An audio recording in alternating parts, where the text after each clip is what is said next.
Attacker's objective is to locate a bomb and defuse it.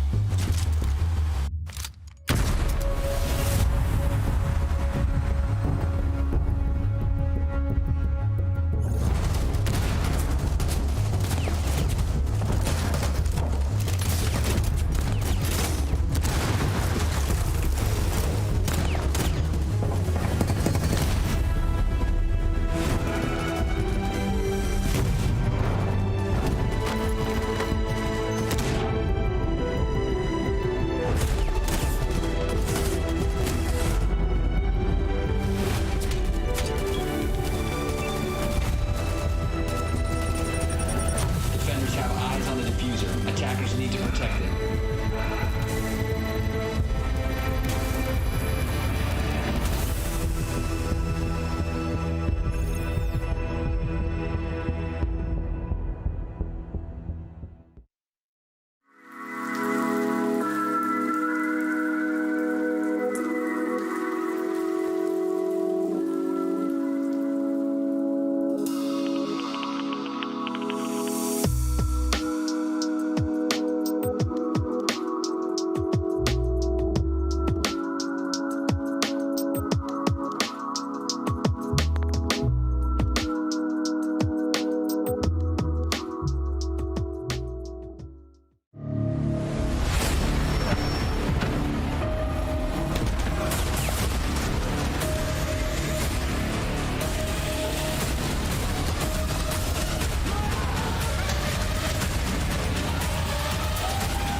Live from Sweden, it's 2022, and we start off our year and end the last one with a banger. We've gone through the group stage, and we are almost done with our second stage here in the first set of playoff games. Look at beautiful Sweden, the city hall over Stockholm, the Three Corona that we see on top of it. What a beautiful city that we get to spend some time in, and really what we're doing here is spending time at the Invitational. Thanks so much for joining us. I'm the Medic, your host for the show, and especially for our first two games. Your wonderful Jackie is joining on later.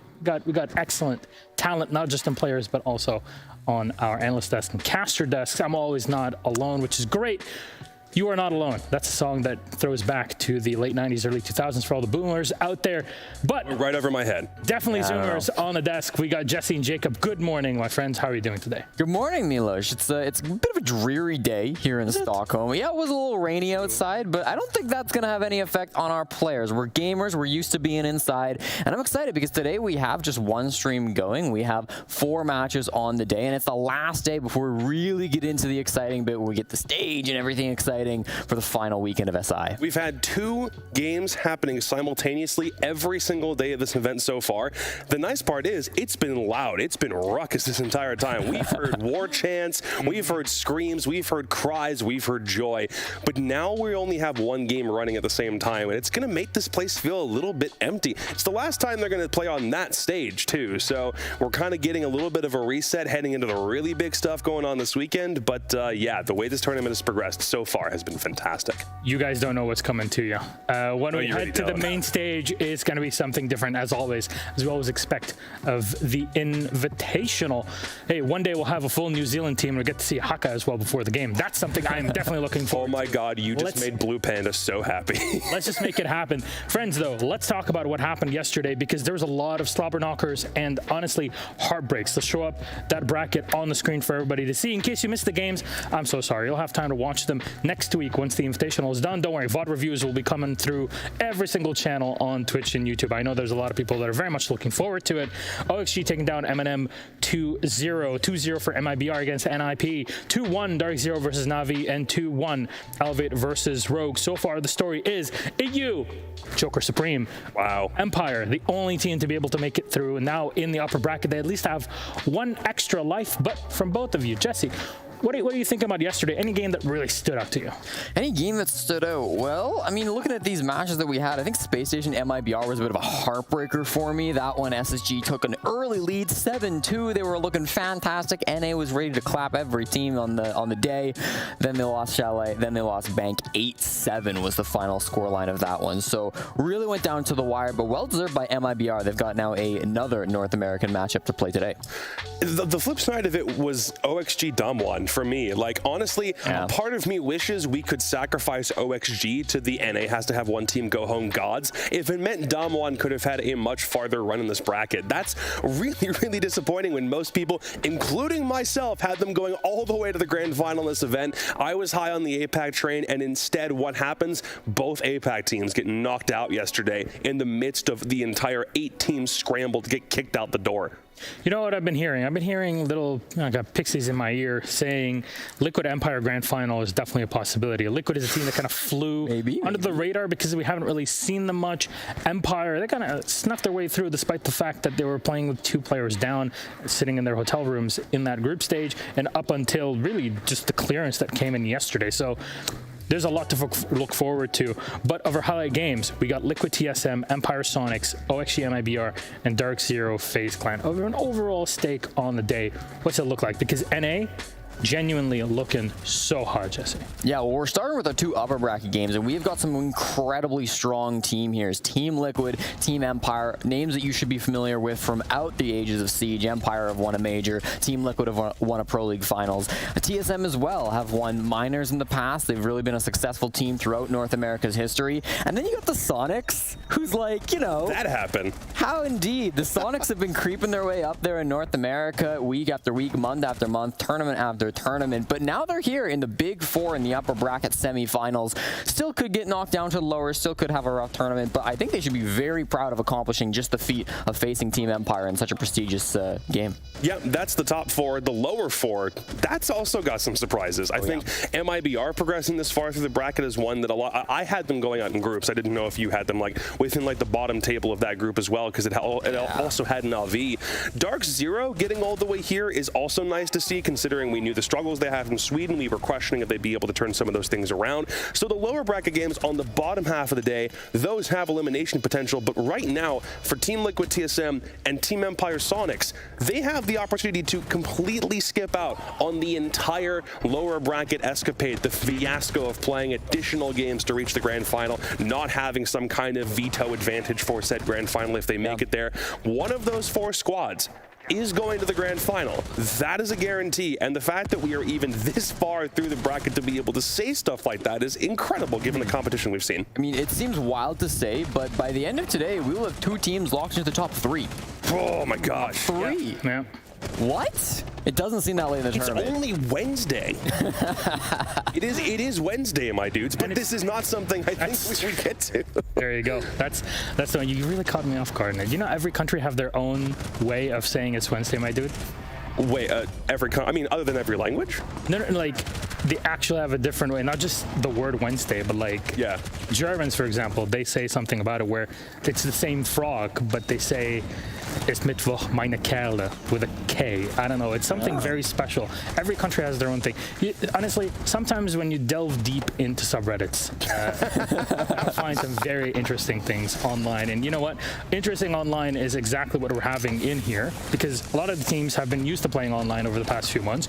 Now they get here, they show us their proficiency on LAN. Some of them kind of sneak through like we were talking about, but North America, our region that have been used to playing on LAN this whole time, this past 2 years pretty much, and they're still rocking it. There's a huge chance that we might see just full-on North American later on in this tournament. That's the weird thing. I didn't know whether them playing on LAN for an entire league was actually going to be an advantage. For a long time, people said NA is washed. We went to international tournaments and didn't have an expectation of progressing very highly, and now we're at a point where I think you feasibly could make some connection back to it.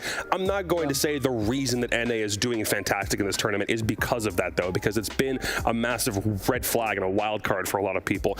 But 4 of our boys did end up getting all the way through. The fact that SSG is the first team that's not here from NA, as much of a heartbreaker as it is, they were the one team from the North American League that everyone kind of expected would dominate if anybody was going to. We had doubts about TSM because they had to go through a qualifier to get here. We had doubts about OXG performing under pressure with 2 rookies. We had doubts about DarkZero. We had doubts about the Soniqs. Every single team had some problem attached to them, and now 4 of them are in the top 8 of the World Championship.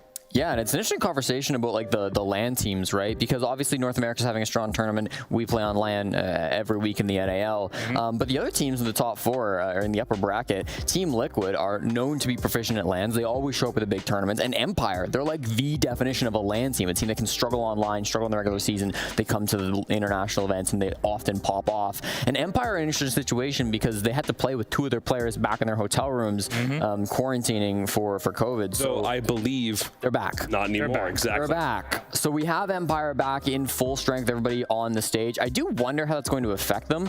I've heard that, like, I guess we have a Russian photographer or something who has said that they're a little calmer when they had 3 people, and that was, like, potentially a boon. I don't know if I buy that not having your 5-man on the desk is actually a good thing, but if it did help their mental, I mean, perhaps that wasn't an advantage. Let's try it. I'm just going to host from the hotel room. Okay. Sure. See ya. We can do that. Just put on my underwear. And, honestly, like... We'll put you up on the totem back here, or the telestrator, or the centerpiece. We should give it a try, but then keep in mind, like, teams lost to Empire with 2 of their players sitting in their room, playing in their underwear, smacking them about at the Invitational. That is the storyline I want to get behind. That's for just Team pure Empire. gamer right there. That's exactly what you want to be comfortable when you're doing. You know what? Maybe that's the best way about it. Well, thank you very much. Let's take a look at our schedule for today. We'll bring it up on the screen for you just to keep your mind ready. And like the boys were saying, today and moving on, we switch to a 1-stream setup. It's the one and only twitch.tv/Rainbow6, but also on the YouTube channel, of course, in the R6 Esports. Team Liquid versus TSM, Team Empire versus Soniqs, OXG versus MIBR, and finally, DarkZero versus FaZe Clan. You're going to see myself on the first 2 games. You got the boys, and everybody's alternating in between the games. So you see all the different analysts and what they have to say. That's the thing that we're looking for here. There's so much variety for everybody to see, so much variety in games, despite the fact that Europe has 1 team. But you know what? At this point, EU takes what it can get, and we're going to roll with it. Though, boys, thank you very much. Let's take a quick break, come back, and get ready for our first game. See you in a moment.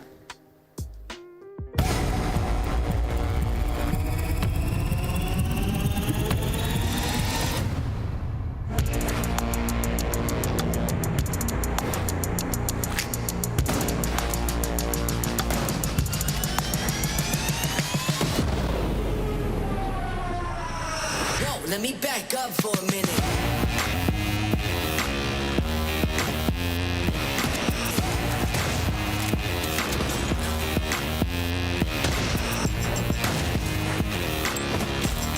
Let me back.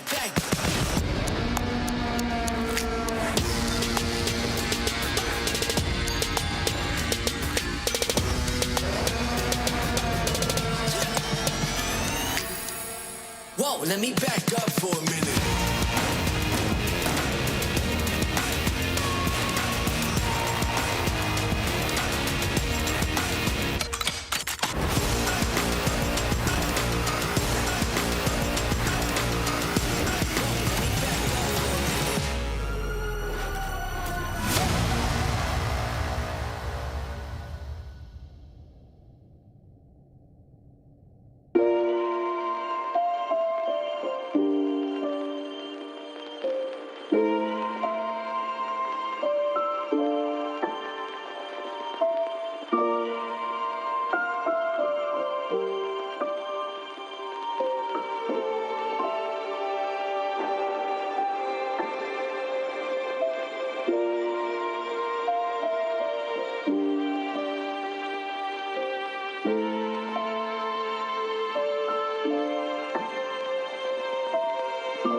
Welcome back, friends, ladies, gentlemen, and bees, to the 6th Invitational 2022. It's Stockholm. It's a bit gray, like Jesse was talking about, but you know what? Heating up as always in our studio. It was snowing when we first got here, but as the matches went through, I think it really warmed up the atmosphere here in Stockholm. Here we are again. I'm Nosh, your host. With me are Jesse and Jacob. We're going to talk about our first matchup, Liquid versus TSM.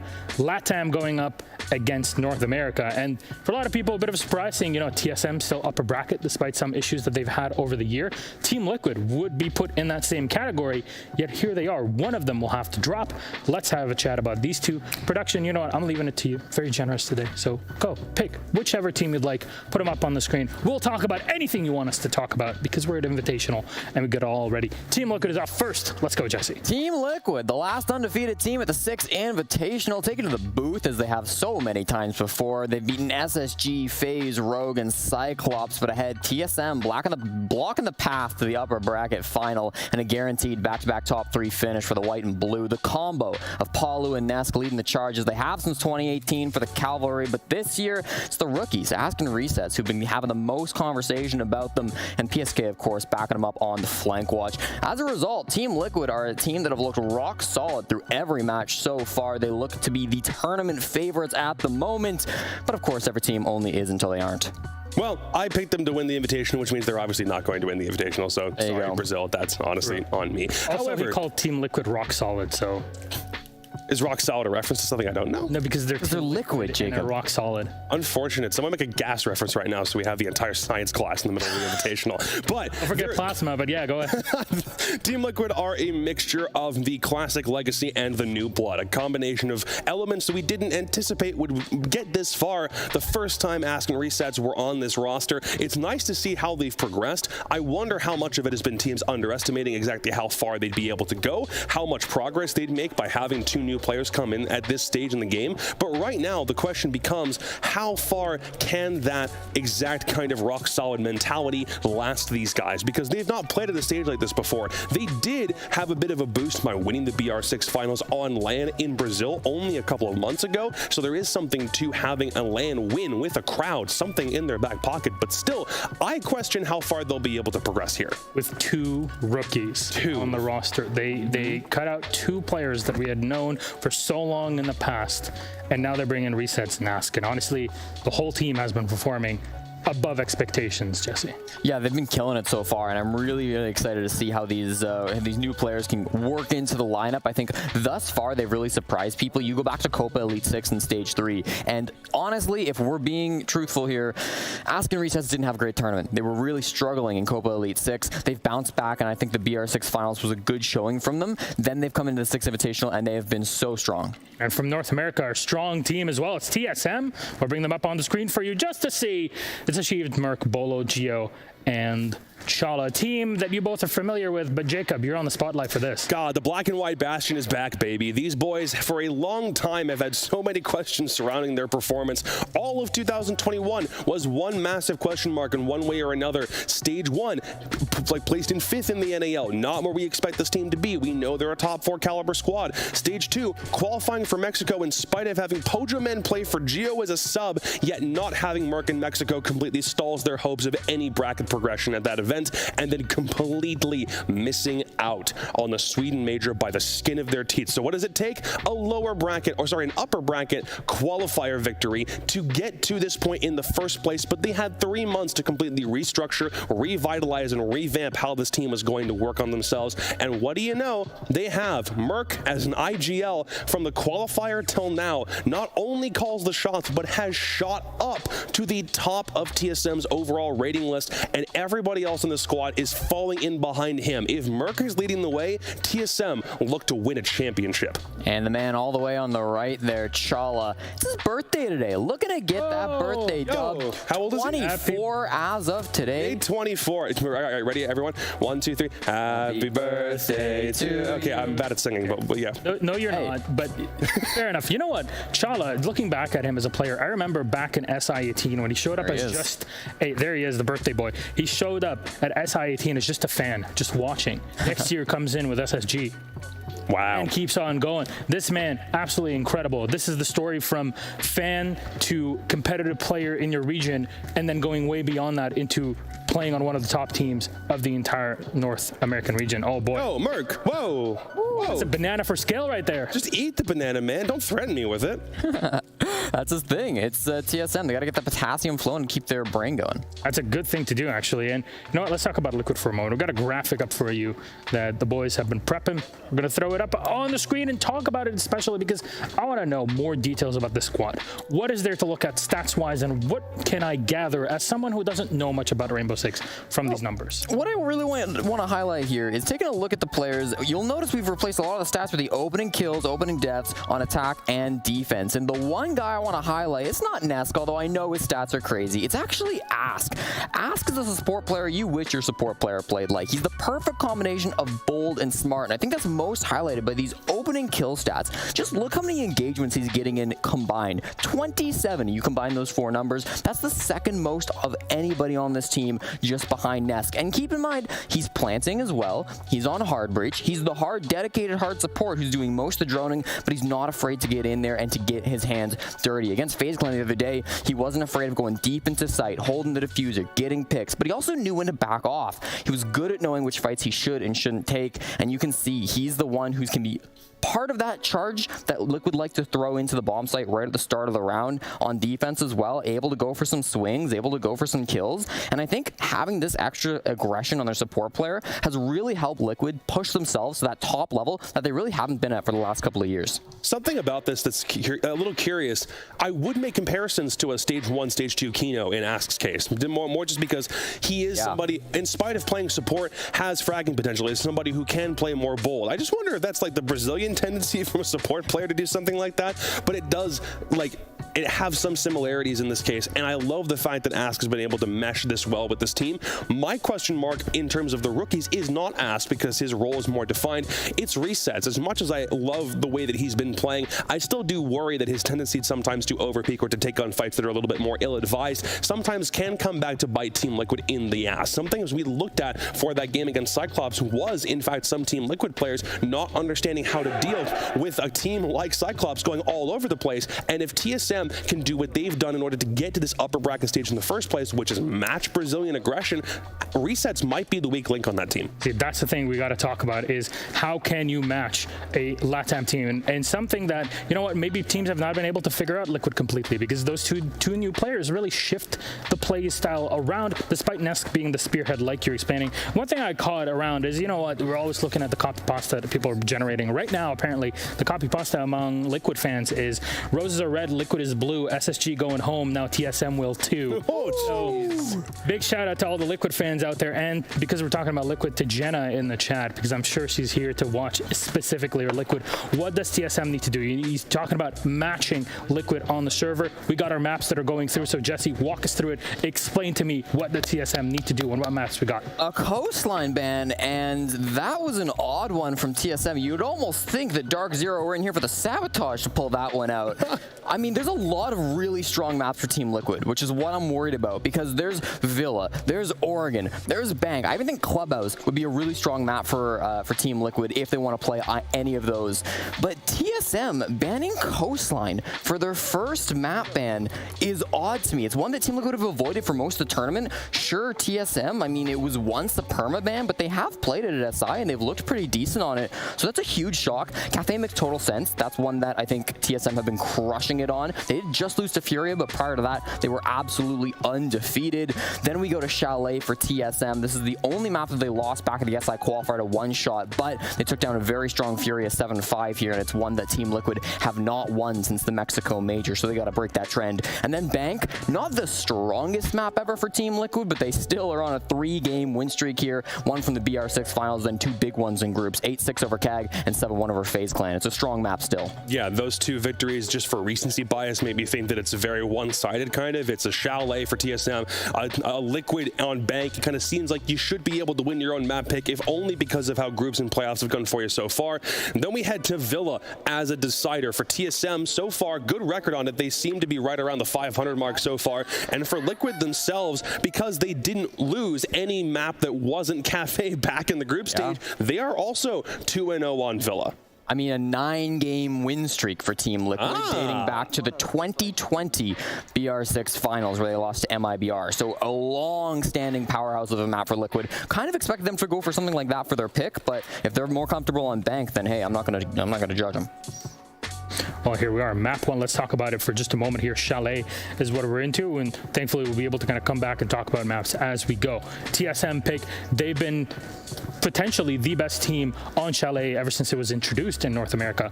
What should we look at in this matchup? Because Liquid are able to match them at this point, Jesse. Well, okay, I would counter that and say the strongest Chalet team that I have seen in my entire time watching Siege was Furia. And Fury have always been this massive Chalet team. They knew how to roam so well. Their pushes were amazing. And yesterday, TSM walked in. They let Furia pick Chalet, and they stomped them on it. They absolutely shut down the aggression. It was a 7-5 scoreline overall, but the way they were able to stop the roam clearing was just phenomenal. So TSM, this is clearly a powerhouse map for them as well. On the side of Liquid, it's not one they've been avoiding. It's been the decider for over half of the games they've played so far at SI. But since Team Liquid have 2-0'd almost everybody, they've yet to play it at this event. So I'm more interested to see how Liquid are going to handle it. Since it's been one that they've kind of been hiding in their back pocket, I'm worried for TSM that maybe Liquid have got some secret strats that they just don't even realize are coming. I'm just waiting for this chant right now. I love it. Here they are. I never gets old. Jacob, your final words before we toss the game. We're ready. Well, if we're heading to Chalet, what Jesse mentioned about Furia being the best Chalet team he's ever seen, I think that's the transitive property. If TSM then beat Furia on it, then that therefore makes TSM the best Chalet team he's ever seen, right? That's how the theories work. But I do love the map pick overall for TSM. I think it's a case where Liquid simply need to work with how TSM plays and not the other way around. If you're trying to match Brazilian aggression, TSM have already shown this tournament by defeating both NIP and Furia in these playoffs alone. They are capable of doing that. So for Liquid, it is a much different challenge, and TSM should be in a different headspace after defeating 2 LATAM teams already. Very excited to see this match actually go forward. It's North America, it's LATAM Brazil. Who knows? Maybe we'll get a map 3. I certainly hope so. Jacob, Jesse, thank you very much. Let's get ready then. Now we got one game. Now I can actually talk to the casters for a moment. Team Liquid versus TSM. It is LATAM. It is NA. And we got Des and Ace to take us through it. Enjoy. Thank you very much, Milos. Welcome back to the 6th Invitational, Day 8. I'm DarkZero, joined, as always, by Ace Parite. Thank you very much, Des. I'm absolutely buzzing to get... That's not a word you'd use. I'm absolutely... It's going to be a humdinger, Tim. I'm throwing all the words out that I can think of. But, Tim, I'm really... Des, I tell you what, I've messed this up so much already. This is just an epic Car crash. I've got it. Laser gates. That one we can get down just about. Let's just shake this out. Come on. There we go. You did far better than I did there, mate. That was I make a much better Ace than I do a Des. And I think it's fair to say probably an all right Des. And definitely not an Ace. Right, map number 1's on the way, and we can go back to our own accents now. Can't believe that up so much. Can't believe that you got that so wrong. As soon as I said buzzing, I was like, that is not a word that Tim would say. That is definitely a me vocabulary level word. We even practiced it. We did. I apologise. I have really ruined our opener for the day, Tim. I'm so let down in myself. But, Tim... That can go in the bloopers reel. That can be in the intro's bloopers reel. Definitely. This game, though, is an absolute screamer. And we sat down yesterday, Tim. We were talking about the game. We said... This is a potential preview of what we could see in the grand final. I would not be surprised if either of these two teams drop into the lower bracket and fight their way all the way back up to the grand final. Chalet's where things kick off, and TSM, as the desk have touched on, did bring down Furia, one of the best teams on the map in the world right now. So, can Liquid defeat them? Can they bring them down, knowing that it's TSM's map pick? I know that Liquid start on the attacking side, which is really where you want to be for attacking into Chalet. I'm just ready for it, Tim. So excited about this one. Like I said, get grand final level preview. 2 big teams who have had a prolific tournament so far. Really, it's going to come down to who's woke up on the right side of the bed this morning. Yeah, I totally agree. I am very, very excited about this one. It wasn't difficult to get up this morning, put it that way, because I've been waiting to cast Team Liquid throughout this tournament. It's our first opportunity. They're another one of those teams that I've followed for a couple of years, and I really enjoy watching, except they've got the change-up. They've got Ask, they've got resets. They've been going well so far. They look very, very dangerous, but I think they are, at this point, meeting their toughest opposition yet in TSM who have also looked clinical over the last couple of games. As you say, Des, this is a potential preview, I think, of, you know, a possible finals matchup. Yep. Whoever goes down into the lower bracket from here, I'm sure is going to be a contender to get themselves back into it. It's going to be huge. Going to be absolutely massive, Tim. That was what I wanted to say. We've done that, Des. We've done it. You know what really set me off in that? It's when you said the Invitational. The Invitational? We were working a little bit because he was trying to do a Peaky Blinders-esque accent, and I was like, you really got to put the oi on everything.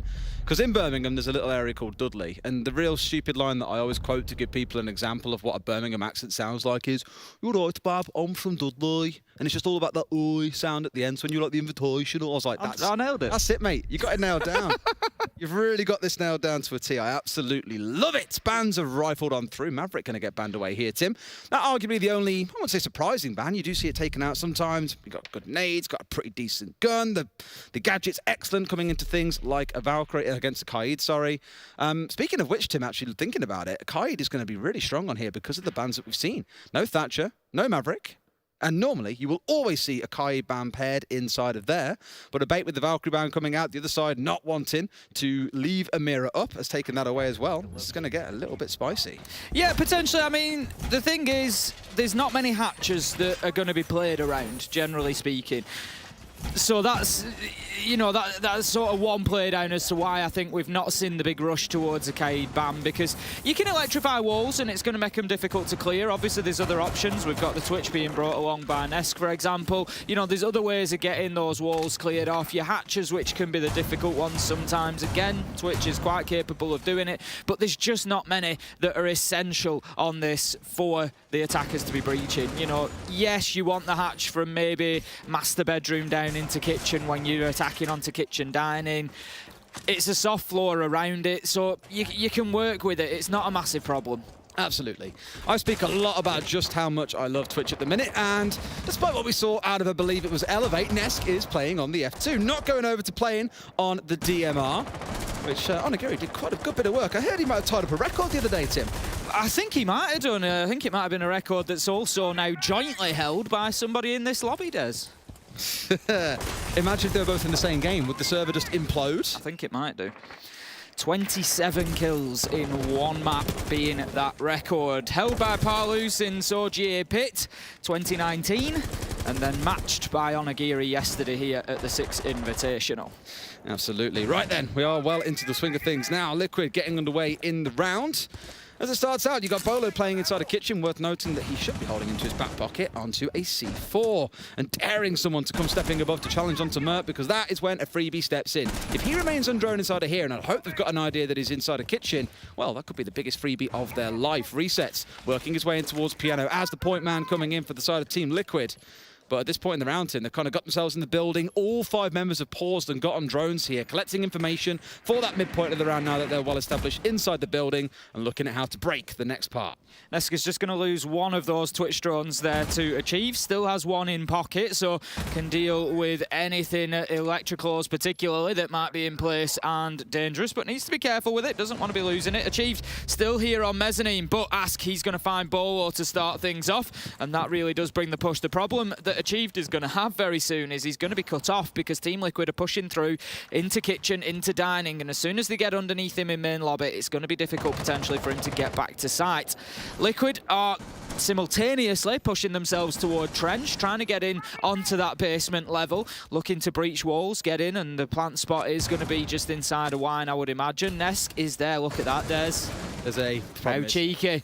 The electrical goes out, beautifully caught by our wonderful observers. The Twitch drone just parks itself under the desk, ready to take it out, and that's going to open up that rear angle that I've spoken about so much for Palu. Worth mentioning on the observer front, I believe we have 2 with us today. We have Easy and Medics. Now we're down to just the one stream, so it is the EU Dream Team back together once again. Zero complaints on that side from us. And here comes the plant in a 5 versus 4, Tim. Charla hitting the deck as one of those smoke canisters comes out. No more of those going to be able to be used here. And like you always talk about, Tim. You like seeing these downstairs attacks. They have the cross, they have the angles, and it's down super easy in a 5 versus 4. Exactly as I explained it the other day there. Palu on one angle's cover, Nesk on the other. As puts the diffuser down, simple as that, and it's a nice, easy Team Liquid win. Tough start for TSM there. As I say, once you get that rear side opened up, particularly at the bottom of West Main where Palu was holding from, you could see him. He was just flicking from blue to connector just to make sure nobody was coming through that space. You've also got somebody on the trench breach. I think it was Nesk in this case. He's going to stand there and hold on to connector door. There's no way without winning a serious gunfight that you can get round to ask who's on the wall there. Even if you try and throw a nitro past, Palu or Nesk are just, they're going to clay pigeon shoot it. They're just going to take it out of the sky. So it's not a major problem. And Ask proving that, gets the diffuser down. Nicely done from Team Liquid. Massive first round for them. Yeah, and you mentioned a player there that I want to touch on, right? Ask and Resets. 2 players in this game that we were talking about the other day. They came in and obviously replaced Moringa and Sexy Cake, who were on this team prior. Sorry, Sexy Cake. I'm actually gutted. I didn't even think about it until now. I won't hear you say that name anymore. Well, one last time for posture. I really miss Sexy Cake being here Thank you. the Invitational. That's all I wanted to you know, just one of those real characters, great player, always a bit of flair in the server. I tweeted about it before we came out here. It might be a little bit early for Sexy Cake to be watching, although I'm sure he'll probably be watching his Team Liquid. But he's, I think, 5 hours behind. But if you are watching, good morning to you, Sexy Cake. It'll be very early for you. But yeah, you know, we're seeing Team Liquid. Sounds like a really terrible name to call your partners. Good morning, Sexy Cake, doesn't it? And Moringa as well, of course. You know, they were big parts of this roster for the longest time, but Ask and Resets really seem to have stepped up here so far. This is it, right? I think yesterday someone said Resets came in and dropped like 15 kills or something ridiculous on a map. Bearing in mind these 2 players are 18 and 19 years old, you're being brought into a team with, you know, if not some of the greatest players in the world. Palu and Nesk always up there at nearly every single competition when it comes to the numbers. And for them to potentially be on their way towards a grand final at SI is no doubt a pretty intimidating prospect, but one they look all too ready for. Big first round, as mentioned, coming out with Ask getting that diffuser stuck down. Pros don't fake, Tim. Pros don't fake. They don't, and there was no reason for him to fake, is the top and bottom of it, because, like I said, the cover was there, and it is just so solid when you can get those lines of sight. Round number 2 underway, pretty quiet so far from Team Liquid. They're going to be attacking this time onto Bar and Gaming. TSM deciding to move it up a level and take it to the mid floor. Nesk at the minute just droning out, still trying to get control over the top floor here, Team Liquid. They've got a man at Mezzanine, they've still got the man at top of Blue Stairs just outside a library, so work to be done. That's exactly what Ask is going to do. He's going to open up the angles now so that others can come in, potentially Palu, get some nades down there, clear that shield out, and just force the man back off Blue Stairs. Yeah, it's a good little hole coming in so far from TSM. Very much default positions, by the way. Library Stairs, Mezzanine, as you're seeing here, coming out of Merc. 1 downstairs inside a split, and 1 sat in Library, ready to challenge the window jump in. That leaves Achieved as kind of the free-roaming man who's currently coming up West Main here and pushing his way around back through Dining. He's there more to challenge the long angle if someone comes pushing inside of the lobby, but it doesn't stop Bolo getting the kill first onto Ask. Bolo able to pick it up this time. He was the opening death last time, so he's just starting to trade that out to make sure he's effective in the entry battles. Nesk is going to hold a nice angle here. He just wants that man to be moved, really, and for the time being, that's not likely to be the case. We've got a little battle of the smoke canisters there with 1 from either side being deployed. Diffuser down at the minute, that's going to need collecting. Achieve punched off his feet by an air jab.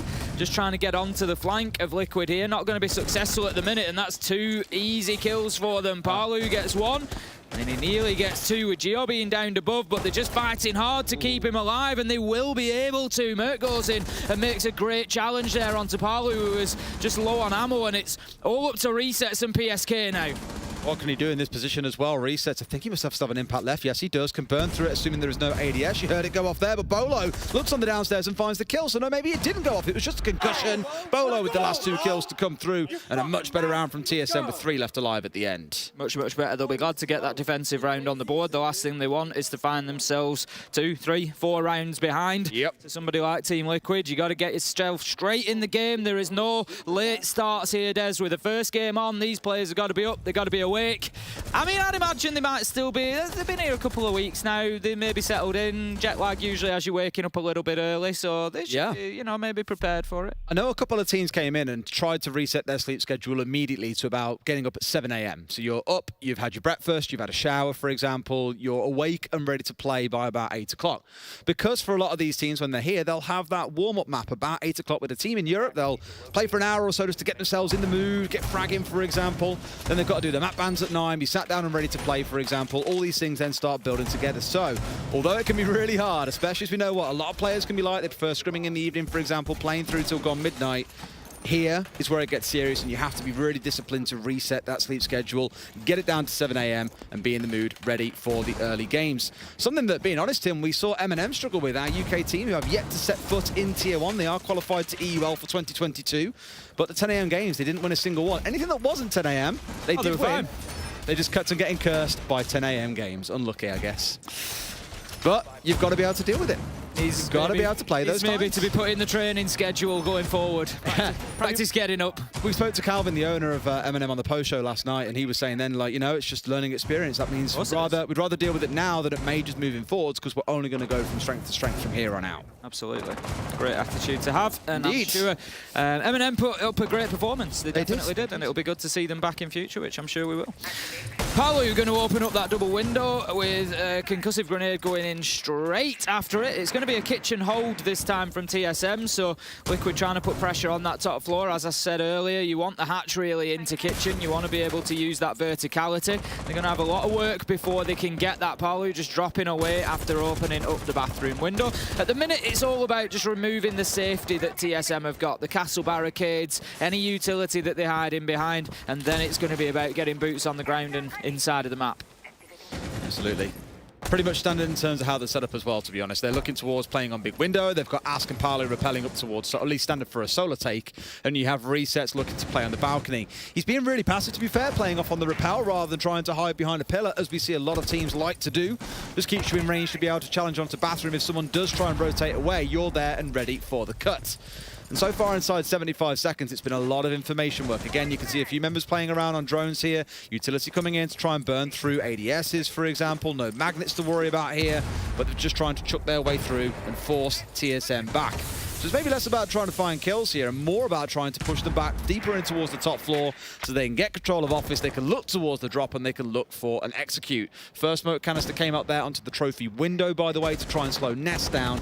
It's very clear that TSM are aware they're looking towards a topside take. Well, with another entry there. This time it's going to be Palu who goes down to him, and it's going to be 1 minute 10 left on the clock when that opener comes in. Not going to be easy for Liquid from here because they're running short on time, and TSM are still entrenched on the top floor. They haven't been able to move them as of yet. They're not able to get in and challenge, and you can see from the silhouettes TSM are more than comfortable to just sit still here, hold those angles, and make life as difficult as possible for Team Liquid. In come the flashbangs, that's what they needed to get them established. Resets goes in, gets one, traded out by Gio. Bolo gets himself a second on the round, and it's 4 versus 2. TSM looking strong now inside of round 3, and it's Team Liquid that might need to wake up here, Des. That near flawless round of round 1 is a distant memory at this point. Ness comes in and finds one back onto Achieved, but unfortunately for them, there's still 25 seconds to play, and they've got all these members to bring down. They're being shot at from multiple directions. Down he goes. Bolo onto a big 3K in the round,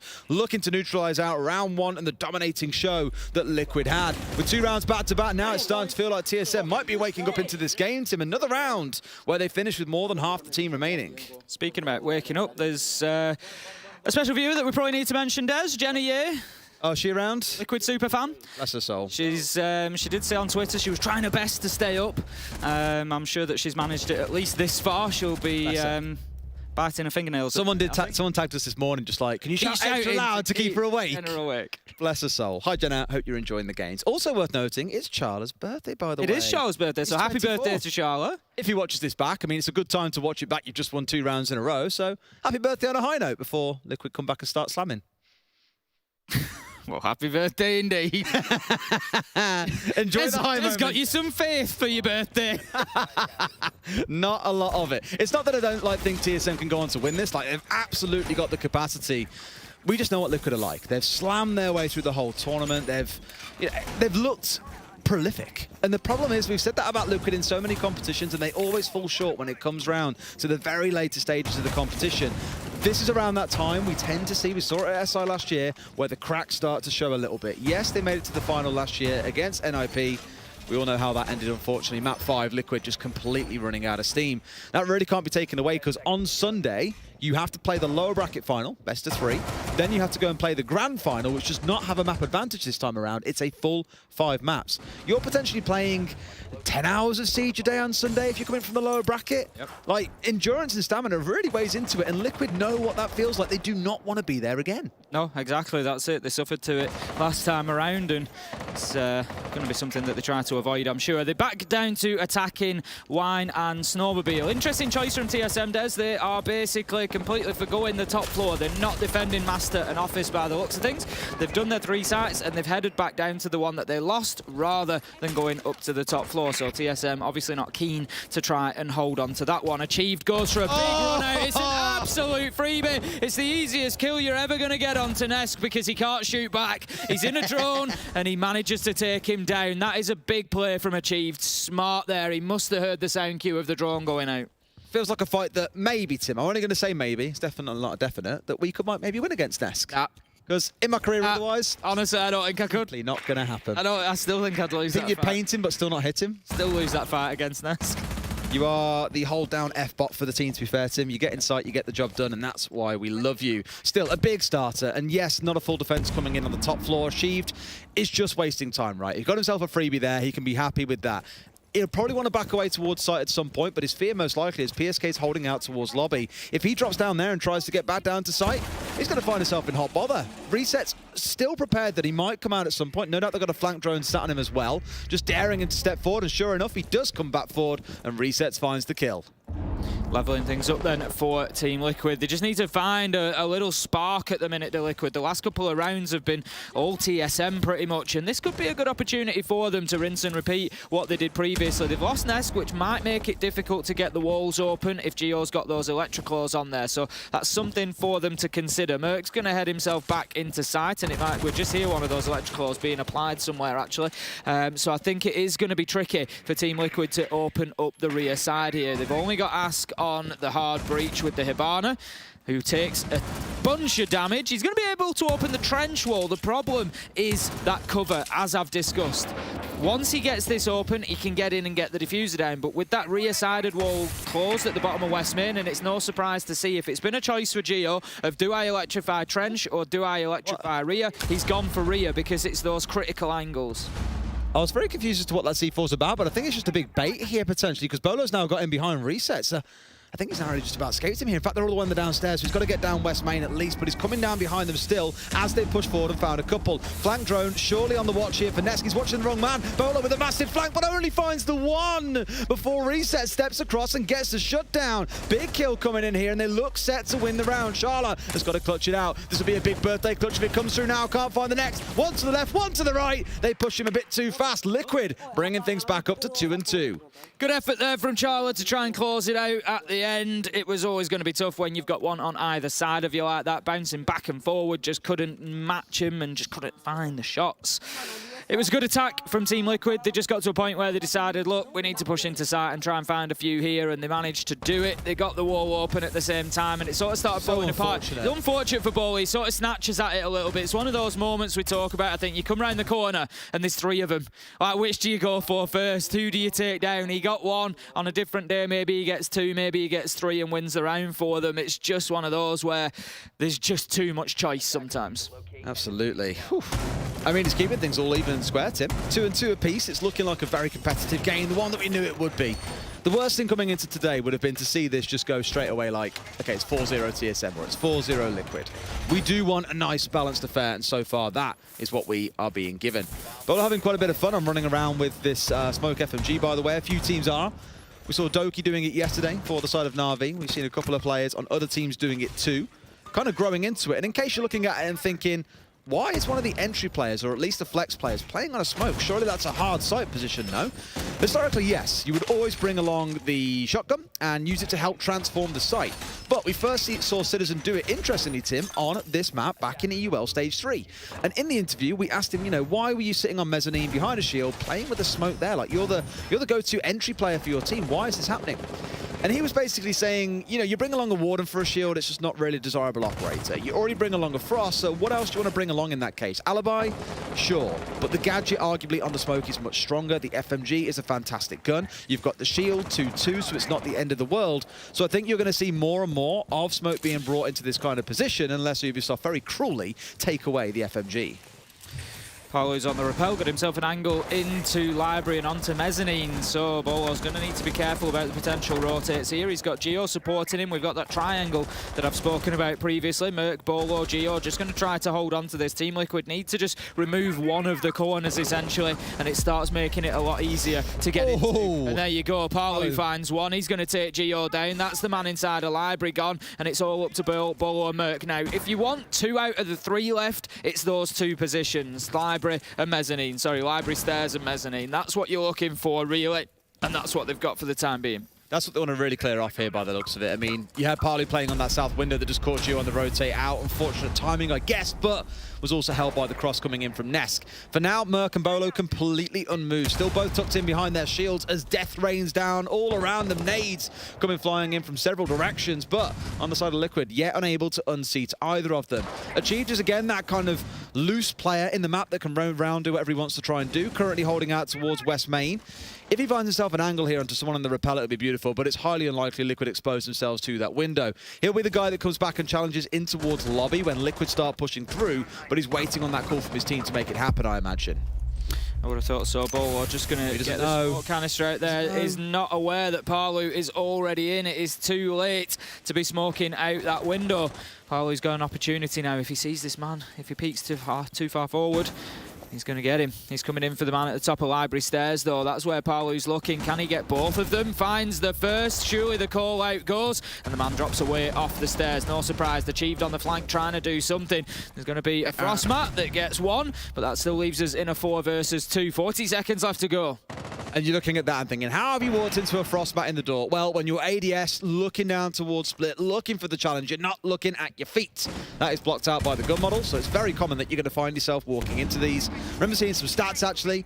Number of Frostmats that get walked into is the highest in Diamond level play. So you don't really see it so much at lower rounds because people do look at the floor a lot. At this level, no one does. Reset's bringing it down to a 4 versus 1. This is feeling a lot like round 1 all over again, Tim. An absolute stomp by the side of Liquid. And that's now the downstairs site they've won, and Bar and Gaming. To be fair, every site that's, every one of the sites that we've seen won so far has been very one-sided, pretty much. Yeah. It's been, teams just coming in and dominating within that round. Team Liquid and TSM have both had their moments. It certainly hasn't been, all a landslide in one direction, but Team Liquid are going to be looking to get this last round. Attack on Chalet, they're going to want 4-2. They want to give themselves an advantage going into the second half, and it's pretty much the benchmark that we would expect, really. So it's going to be kitchen and dining again. We saw it back in round 3. We saw TSM able to hold it down. Team Liquid struggled to get inside of the building, really. We saw the top floor being held onto for the longest time. Bolo was able to get a number of kills up there. And Team Liquid, they need to deal with that better this time. Maybe use that throwable utility a little bit more. It was quite late before we saw the flashes coming in, but when they did, it gave them that entry. They got a kill onto Geo. They started to mix things up a little bit, so maybe just getting onto that a little bit sooner. Call me a cynic, but I'd really like to see Resets get a bit more aggressive playing on the bathroom window. I mentioned that he sat on the rappel last time up to the north end of the balcony and then just looked to hold the angle down onto the library window ready for a run out. And it was like, you're on the Zofia, like, get in there, cause some trouble, raise some hell, press down through bathroom whilst you've got players trying to get in solar and one holding on the double window. Like, your job is to flush TSM southwards, and I'll give full credit to TSM. They pulled back at the right time. They didn't overexpose themselves at any given time. But again, for Resets, more aggression as someone being on the entry. Someone's got to be the spearhead, and so far he's having a pretty good game, set up 5-3. Let's see him take that role in this round. Gonna see the same again here where Palu opens the window and the drone goes straight in. Try and catch out anybody who's playing inside of there. They didn't really manage to get too much out of it last time, apart from locking Geo in place when they were able to push in eventually. Didn't really have room to move because of that double window. But Resets is gonna come off it. Palu moves around to continue opening castle barricades. Pretty much the same approach from Liquid as last time, doing all the same things. I dare say Palu's movement was even the same there as to took the window, dropped down, started on to the next, and they need to answer the question. The only answer coming is from Merc. Finds a headshot onto Resets, and again, Liquid struggling to get inside the building. I think TSM have read that super well, because again, he repelled there in the last round. They must have heard it, because Merc was there ready to challenge. Hits a shot in the first place that doesn't kill Resets, but on the second time of asking, gets the headshot. Removes the pressure on that balcony. And I said I wanted to see Resets be the real point of entry for them here, because everyone else is kind of hinging on pushing in through Solar, or they're looking at getting in through Trophy, or holding onto the double window. That's a really critical kill for the side of TSM, even though it doesn't look huge in the moment. PSK going to take some damage there as he tries the peek. Merc is more than ready for it. And as I said last time around, TSM happy to just stand and hold angles and try to just lock this down and not let Liquid inside of the map. PSK, you take one more peek and you are going to be done. Great teamwork. Merc happy to get out of the window there, gets himself a kill. Palu does manage to level it out and find the trade for it, but we're still in a 4 versus 3. There's a minute left to go, and TSM have still got players on the top floor. PSK read like a buck there, because Geo came and challenged him from the library hall window at the same time that Merc went for the jump out. There was no way he lives through that engagement with a bullet to go until death. Really smart play by TSM, adapting to the situation and making use of the map control that they have got. Now into a 4 versus 3. It doesn't feel like an absolutely huge advantage, but they peeled 2 members off that west balcony. On the side of Liquid, they really wanted control of it, but simply couldn't get it. Nesk, he's crouched, he's ready. He's poised. Can he come up with one of those big moments that we know him for so well? Silhouettes on the opposite side of the wall tell us that TSM are well aware of his position, and they're just going to hold it down. Bolo's going big so far today. Going to finish Palu off with the pistol. Here comes Ask. Manages to put shots, but he's not going to be able to get the kill. Nesk, it's all up to you. 1v4. He finds the first. 1v3. Gets the diffuser, but he needs to get it down. Time's running out. It's Bolo from behind, and Bolo is going absolutely wild in the server so far this morning, and that's going to bring us to 3-3 at the half. He's 10-3, Tim. He's putting up big numbers, and I think something does feel different about Bolo this tournament. It's not that he hasn't played well in prior ones, but I feel like we've cast him now 4 times, I want to say. Twice in playoffs, twice in groups, and in every single game we've just said, Bolo's going mental. Like, what? Yeah, he's having a big tournament. And the thing that's really hard to read, I was speaking to Lycan about this morning, actually.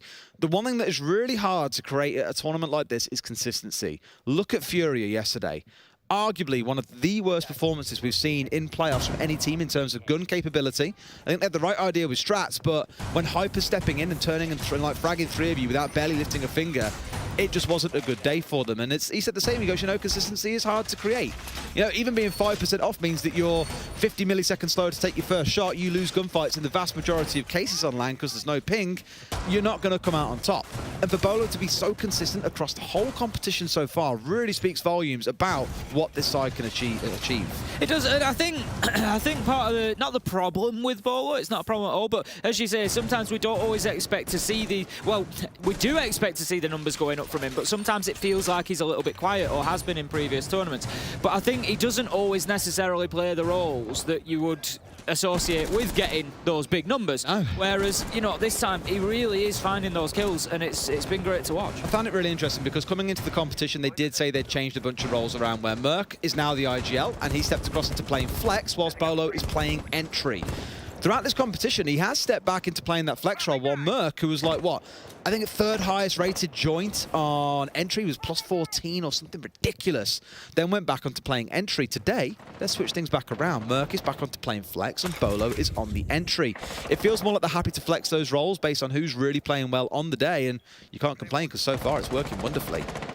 Resets is just going to get himself back up the blue stairs there, or at least halfway so. The drone was coming, it was likely to find him, so probably a good move that he gets himself out of dodge. Holding down bar, and gaming here. Team Liquid don't want to be giving away early picks because it's going to lead to them losing that top floor control. And Reset's getting himself back to site, I think, is a smart move there. Merc is potentially looking for some utility to go in here. I think it's going to be a little bit of a coordinated action, Des. We've got the smoke, we've got the Ying, we've got the Candelas, we've got everything going in here. Out comes a little impact nade, I think that was, to try and prevent.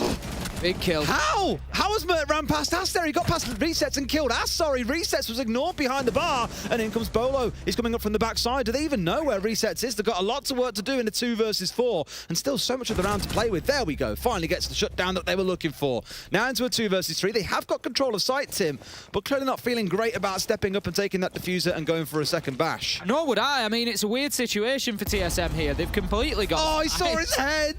Nesk just waits it out and just waits for Bolo to overextend, which is exactly what happens, and he gets his kill. And it's a bit of a weird one, really. TSM, they tried something. They got the smokes, they got the Candelas in there, they looked to get the diffuser down. They just couldn't do it. As you say, missing Resets on the bomb chassis was a big one. It meant that he could get a couple of kills just to shut that plant attempt down. Team Liquid not being sort of worried by it, really. Nice and calm, as we'd expect from this team. 4-3. Not bad, not bad. So, we are getting that matched up Chalet map that we thought we might see. As I mentioned here, how Merc managed to get round past Resets and get onto Ask is a bit of a crazy one, especially when Resets was sat there with a shotgun. I don't think he expected someone to come in full sprint. They were waiting maybe for the Yin Candelas to come out, then he'd go for the swing, but ultimately, not that it matters too much because Liquid still walk away with the win.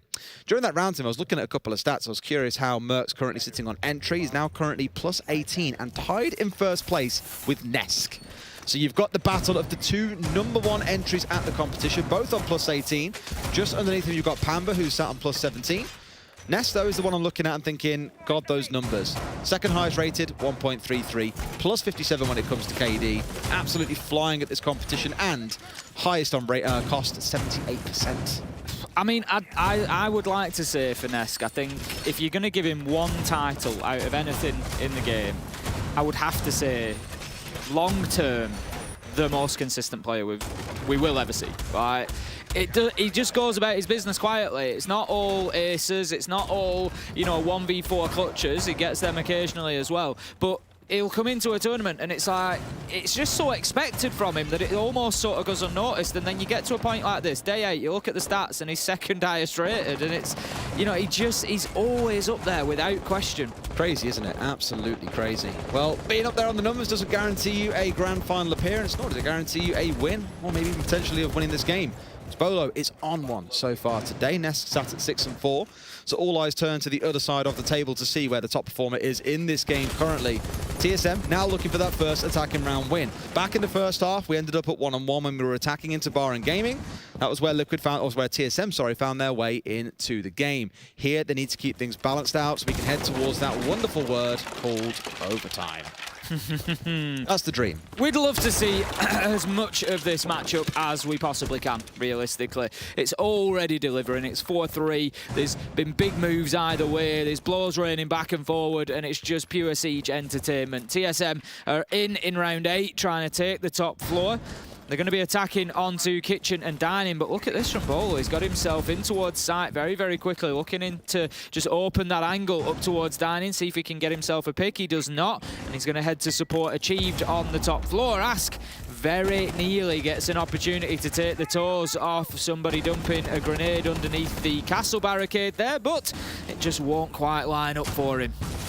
Giving himself a good chunk of cover with all these castle barricades dotted around as well. The big window really needs someone to get on it and pop it out if TSM want to be assaulting onto the upstairs. Because right now, you've got a shield, you've got Ast, you've got Resets playing up there. Nesk is inside a bedroom. They've got so many members on this top floor, and they're only really being challenged from one direction here, Tim. That makes life a little bit easier for the defenders and might mean TSM struggle, bearing in mind they've only got 60 seconds left.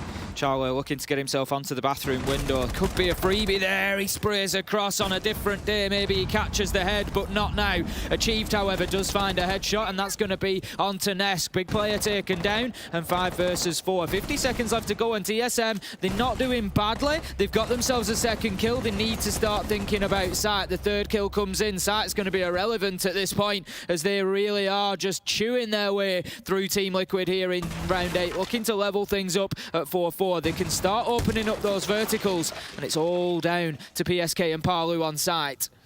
Looking a bit dicey, yeah, really big for TSM to get those 3 kills on the top floor because Liquid had played it perfectly up to that point, wasted tons of time, kept them at bay, kept them guessing with the double castle barricade coming in, one big window, one on the single doorway. Just meant it was too much for TSM to deal with, but in a 5 versus 2, surely they close this one out. Palu being challenged, finds one inside a trophy, a great little shot coming out from PSK though, as the 2 double up together. Clock's about to hit 0, it's time to go, it's now or never. Achieve finding one more, a 4 versus 1, and Palu can play spoiler here. There we go, they get the kill in the end, but it literally came down to the very final second, Tim. I think we're seeing exactly how this game is going to continue for the rest of it. 4-4, and no advantage can really be found by either of these two teams at the minute, despite how hard they are looking for it. Round number 9, it's going to be, and we're heading down to that basement once again. It's going to be Wine and Snowmobile. Can TSM attack this as well as Team Liquid did? Team Liquid, very capable on that rear-sided push, opening trench wall, getting in, holding the cover, even getting a plant down. They played it fantastically. TSM, they're going to have to show some real mastery of the site if they want to take this off Team Liquid. They are. And equally, we're going to have to see, one, the attacking side be strong, but also the defensive side. Obviously, it's considered probably a bit easier to be on the defending side here. You know where your setup's got to go. Not so much for the site itself. The map overall has a bit of an attacker lean, or what we saw at least in Stage 3 across the world. I think here at SI, it's been a defender-sided map though, Tim. Bank and Coastline have been the only 2 attacker-leaning maps that we have seen, despite what many would consider us being in an attacker-leaning meta. Absolutely, absolutely. Let's see if that continues, Des. Let's see how TSM can do on the attack here. Let's see whether they can break through that Team Liquid defense. Resets are just going to put a Banshee inside of the main door there. Looking that they don't want anybody just pushing in quickly and getting themselves down main stairs, causing a nuisance. We've got mute jammers on both walls. Won't necessarily prevent them being opened. We've got multiple hard breaches. We've got Merc on the Twitch as well, so there's going to be plenty of options. But interestingly, TSM going straight towards that front wall, which is something that Team Liquid pretty much ignored, really.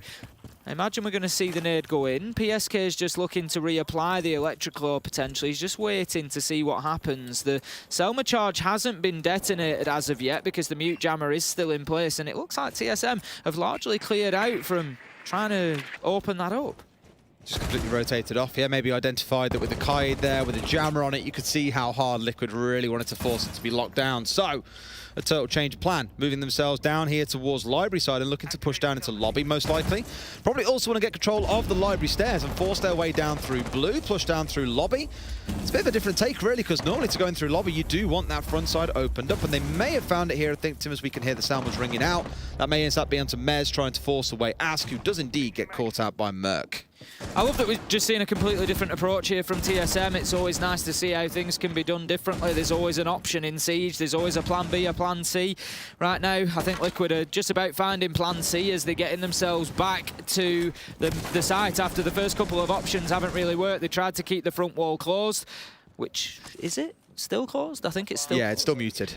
So you've still got that closed, but they've tried to just contest out in the map. It's got to the halfway mark, and they've said, nope, that's enough for now, and they're going to get themselves back. But Resets, he starts to wriggle his way back upstairs. Now then, if TSM don't have flank drones in place here, and could be forgiven, there's all 5 of them at the minute still alive, this could be an absolute freebie for Resets. I mean, they've got no one dead, so no one's going to be sat on flank drone at the minute. Like, Geo's droning in. Oh, I tell you what, this is timing. This timing. Geo has just put a flank drone right in front of him inside of the bush on the other side. That is criminally unlucky for Resets. If he was any like 2 or 3 seconds faster, he maybe gets on Mez there and kills 2 or 3 people. But it's been a great little shutout, and there you go. Charles in it, does get the drone taken out, and now he knows he's got to pull back. But elsewhere, you got TSM picking up the pressure a little bit here. Bolo finding another 13 and 4 across 9 rounds so far. Tim achieved traded back the other side. Charlotte, the birthday boy, finds one more for himself into a 2 versus 4. That's his age in case you missed it. PSK 1 back, and a 3 versus 1 sets in. This surely can't be clutched out by Palu. Palu, finding himself in a similar spot to where Charla was just back in the first half. As you can see, the red ping's coming in. They know that TSM have got control of the other side. They could look to go for a plant here, but it feels like they really want to try and find the kills. Tim Geo just trying to get rid of that gadgetry. Job done. Paolo could just spray the soft wall here as well. In comes one. That's a really risky challenge to come out. They've got to win it. Geo does it. If he died there and the diffuser went down, that could have been the round going against TSM, but no. They find themselves another and move to 5-4. Good round for TSM there, Des. They came up against a number of obstacles and they were able to find ways around it. I particularly like Merc and Bolo's push into sight together combined. Bolo pretty much sacrificing himself so that Merc could get the kill, and it really opened up the remainder of the round, leaving Palu all on his own. Wasn't able to clutch it out. If anybody's ever going to be able to, it is that man. We've seen so many big clutches in 1vx situations out of Palu. It really does border on the ridiculous, but he wasn't able to that time, and his team find themselves one round down and in a tactical pause. Whew, okay. Again, the fine margins that you see in Siege sometimes, like resets on that flank, that drone just being put in position at the last second. Could have been cataclysmic if it got through there, but does get shut down. As again, TSM picks up the pace elsewhere and had themselves a pretty cozy closeout on the downstairs. Bar and Gaming going to be where we head to immediately after this timeout. Liquid looking to find their way back into the game. That's 2 rounds in a row they've dropped now to TSM, Tim. And not exactly close rounds. I know that was a 2v1 at the end. The clock was running down. The prior round, there were 4 left alive. However, it did come down to all of them having to converge onto Palu, who's now found himself in 2 potential clutch situations and unfortunately didn't come out on top. Going to have to do something different. Team Liquid, top and bottom of it, struggling on the defense a little bit. They've only managed to win 1. It was their first round. It was Bar. It was round 7. I think given that we've had 2 rounds after that, we're probably going to see them going back to Bar. I think they're just going to go back to sort of maybe feeling like, you know, what they know, what they've already won. Go and try and get that one held down again. TSM, they'll be looking for top floor control. They struggled a little bit last time, I think. They were losing kills around the map, and Team Liquid were able to lock it down. If you remember, we had that Ying attempt as well. They couldn't really, it was sort of halfway through the round. They'd not managed to get any kills on the top floor, and we just had Merc on the window, right, smoking Ying, let's go in. And that was the play from TSM, and I don't think it's going to be repeated this time. I mean, mainly because there's no Ying on the board, but I don't think they're going to go for that sort of aggression. They're going to go for a more structured, right, let's get top floor, let's move everybody out, and let's then push on to side. Absolutely. All right, then. Usual hold we're used to seeing up here. Now you're going to find someone sat on Mez with a shield. You are going to find someone sat over on Library Stairs without a shield, as we are missing one. I think it will go on Mez, because that's a little bit hard. In fact, no, okay, it's on Library, fair enough. I was going to say Mez, you can tuck in against the reinforced wall if you want to, but the problem then is you can't step out towards the right, because otherwise you get challenged immediately from the Library hallway window. So this should mean nades could fly in a bit more freely if they can burn through those 2 ADSs, because you have a pretty good guess at where the player is going to be stood. You know it's going to be against the reinforcement. The guy on Library Stairs here will mean that they have that 2-way setup we are very used to seeing come through on this site. And imagine like we had from Achieved on this site back when TSM were defending, you'll have one player from Liquid getting out on the roam, and this here is Palu. A couple of holes opened up in towards that front lobby, with one wall being reinforced off, means that he has a sight line through. Anyone steps in through that doorway, they are going to be challenged pretty much immediately by him. Bolo is going to pressure onto Piano, and that starts the top floor clearance. I would expect to see TSM try to get in on the master Piano side then, sweep across, open up the office wall, and start picking apart the defense. For the time being, Achieved is on Library. Merc shock drone, if he gets through the ADSs here, this could be absolutely lethal. Sees one, gets the other one as well. Oh, they're all being stripped away. Now that means nades can sing in freely, so PSK has now got a choice. He can sit and hold. Sure, he's got some magnets out and about as well, but they could look to burn through this potentially if they're not careful. They've gone through the 3 flashes already, and there's still a couple of magnets scattered around. So maybe actually they haven't brought enough utility to go for a full clear. They're relying very heavily on the shock drone to get the job done, but once it's cleared out, those nades will get singing.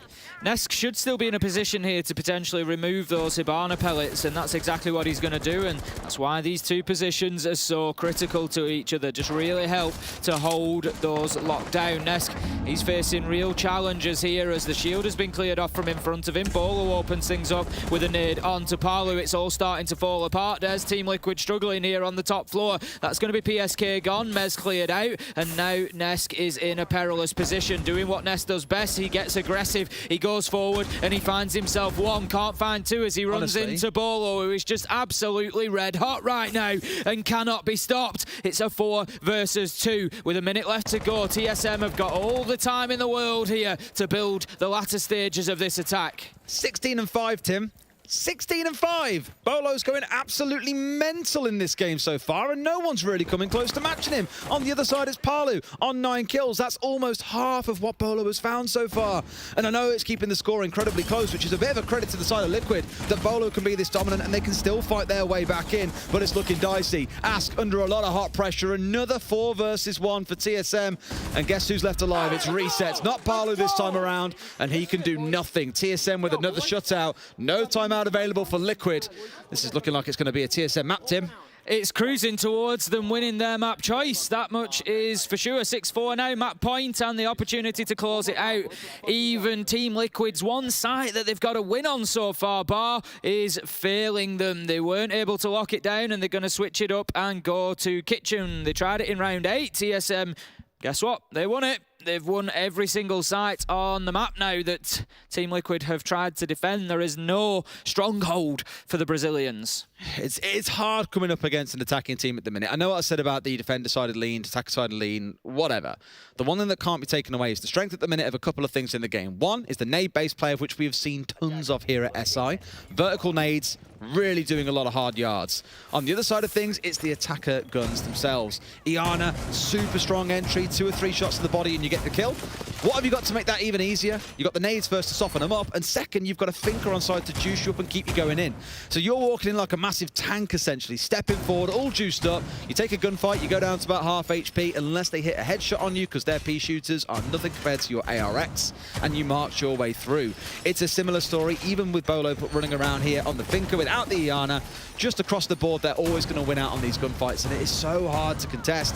Liquid right now, not able to find anything against the side of TSM for 3 rounds in a row. And that's why we're saying we think this one likely is going to see us going all the way through to a TSM win.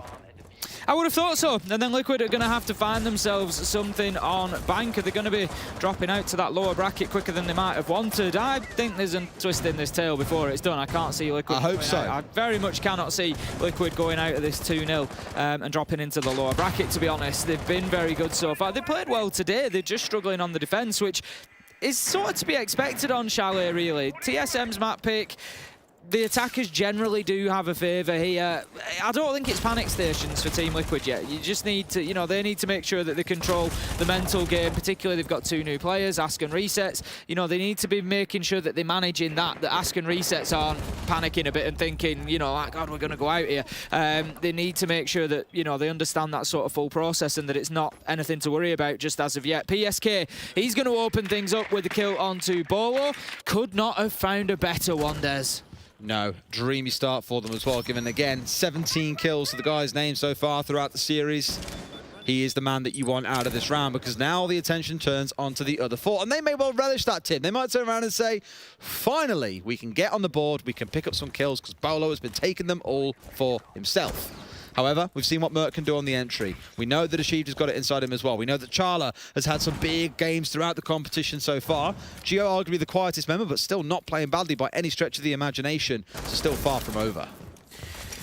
3 ahead of them here for TSM as they try to sweep across the top floor, looking for those opening kills for themselves. They're 1 down and they need to get a couple. Not going to be easy from here though, as Liquid have dug themselves in deep. They've got utility to play behind. Whoa, beautiful shot from Merc though. Resets. He manages to pop up like a jack in the box and take down the trade. That's going to be Merc gone, 4 versus 3, but it was an absolute beauty from the Jackal before he was taken down. Charla trying to move through. They've got the wall open. It's getting aggressive, but Bulletproof Camera is going to feed that information through to Nesk and Resets. They are slowly forcing them back here, Tim. It's the same as last time round. The big difference being TSM found 3 kills on the push of the top floor last time they attacked this site. Liquid finding nothing in response, but in this round, it's 2-1 in favour of Liquid. So a much better defence and going the way that they would have hoped. Ask losing out to a pretty nasty shot coming out from Merc, but you're forgiven for that one. And like that, everything's gone wrong. 2 members from TSM hit the deck. Resets find himself a multi-kill in the round, and Liquid, at least bring us closer to overtime, Tim.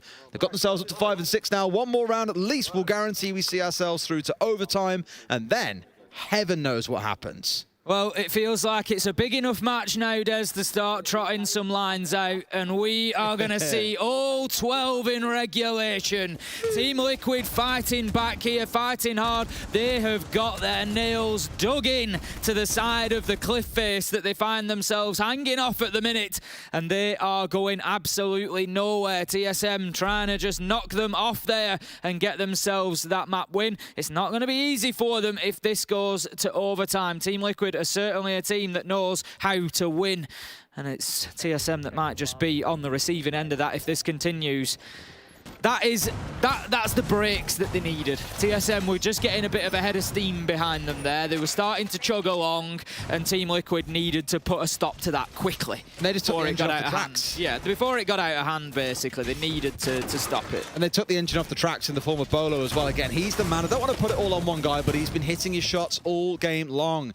That's why he's currently sat on 17 kills. That's why he's putting in the hard yards for his team. And when he's not on the board, they simply do not find the kills. The problem is, and it's not a problem for players at this level, but it does happen. You'll see, I did, not on this level, but I did a little bit of scrimming recently. Here we go. But I was playing on the hard support, and when you play hard support in a competitive environment, you don't see many gunfights. It's not like playing hard support in ranked, where you still see them every round.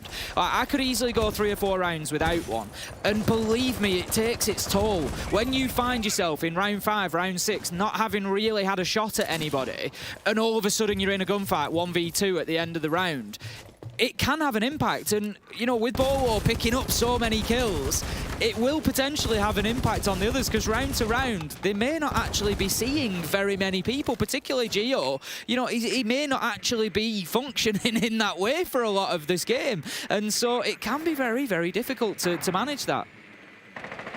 Insights from Tim's scrim team. It's just you know, the experience that I've had of playing 4 or 5 rounds without seeing somebody. It can be tough, and we can't underestimate that. And TSM, they need to make sure that if Bolo does get taken out, you know, I'm not saying they're a one-man team, but they've got to be ready for those fights in his stead. Charlotte Merc had some great kills. Achieved has been in there as well, but just maybe not as much action as they might have liked. Absolutely not. We've seen this whole, this sort of hole coming up before Tim, and that nade coming in from below is just cleared away. All the gadgets that were scattered around PSK, I'm pretty sure he had a jammer set up there as well, which has also been cleared away. Still has 2 discs covering him out here. You can hear the drones coming through, so he knows that they've got eyes on him at this point. Think back to the first half when Liquid were on attack and Palu got inside a library and tore Bolo's head off once he got into a key position. A little bit more attentive on the side of Liquid so far, despite all the pressure that's coming in, and it feels like TSM still looking for a way in. Nesk is one of the few players that will stay on those stairs once that shield is gone, if you've noticed. He just does not care. He will just keep pushing forward. He's got Palu supporting him at the minute, but we saw it last time around as well. He was more than happy to keep aggressing forward, and it's just the confidence of the man. He knows that there's gunfights ahead of him, and he knows that he can win them, so he's quite happy to keep peeking. Bolo's going to get himself in. Oh! What did I say, Des? What did I say? Nesk does not care whether there is a shield there or not. He will still stick his face into that breach because he knows and is confident that he can win them. Bolo taken down. Charlo with him as well. Achieved on low health. This is going to be tough for TSM from here. I'll give it to Bolo, though. Something had to happen in this round because they were very much stuck and nothing was happening despite getting rid of shields, despite clearing off Mez. The players didn't move away, so that's when you have to take advantage and make something happen. But the only one taking advantage in this round is Nesk. He's onto a quad kill and maybe even looking towards an ace here, as Geo is the only one left standing, pushing in on towards Mud, and Nesk racing down to greet him, ready for him to come pushing in, but Geo has already rotated away at this point. He might have his ace taken away from him, but one thing that shan't be removed, Tim, is the threat of overtime. It's well on its way, finding 1, finding 2, but it's already a bit too late. Could try and go for the plant, but the hatch being held by Palu. We're going all the way to overtime, Tim. That was better than the intro, at least. Was it? I didn't say the word buzzing, so it didn't throw me off. As I say, you know, And I want to give credit, you know, I made a point there that when you're playing on the support players, you're out of the game a lot, you're sort of cold. It's, you know, Gio hitting a couple of beautiful shots at the end there, and that's the real, you know, measure of the skill of these players. I might struggle when I'm out of gunfights for 4 or 5 rounds. These guys just come in and still keep slaying. And it was beautiful from Gio, a good effort at the end, but loses it in the 2v1. It was too little too late, effectively, from TSM. But what, I mean, I couldn't have timed it more perfectly to make that point about Ness, could I? He just will not be moved, Des. He gets his shield removed. He gets his utility removed. Most players would drop away from blue stairs there, but not Nesk. Not when they're at a 6-5, because he knows that that position is important. He is not going to give up top floor. He wants Palu on that hatch. He wants to be able to take down anybody that comes in through double window. So he just steps into the breach and says, no, this is mine and I'm not going anywhere. I don't care if you've got 17 kills, Bolo, because I'm Nesk and here's 4 for me. Simple as that. Well, again, it's one way to stop TSM in their tracks. Apparently, the answer is bring down Bolo, because the 2 rounds where he's been the entry death, they have lost their rounds. And, you know, he has to be the entry player for the team. I mentioned that they'd done all the hard work. They got library stairs cleared out. They've managed to blow up all the gadgetry that was scattered around Mez, and the players didn't move. Nesk stayed put. PSK stayed put. They didn't seem rattled or particularly phased, not fearing any more nades coming singing on through. And ultimately, they reaped the dividends of that. Big 4K coming out for Nesk in the round. In we go then to overtime with TSM continuing on the attack. This could get a bit scary, Tim. It certainly could do. It's not going to be easy for Liquid, but having had those 2 defensive rounds in round 11 and 12 is going to do them the world of good, because they can now try to rinse and repeat effectively. They're going to go back to Kitchen, which was the first defensive site they won back in round 11. If they shut this down, they'll try Bar and Gaming again. Can't necessarily rely on a 4K from Nesk. We say you can't always rely on those hero players, but with Nesk on side, you feel like you can rely on them just a little bit more. Now, last time around on this site, not so much in the round a couple of rounds ago in round 11, it was the prior one. They had both of these doors, well, the double window and the single doorway going through in towards Piano, completely castle barricaded off. That's how the full observers are now going to show.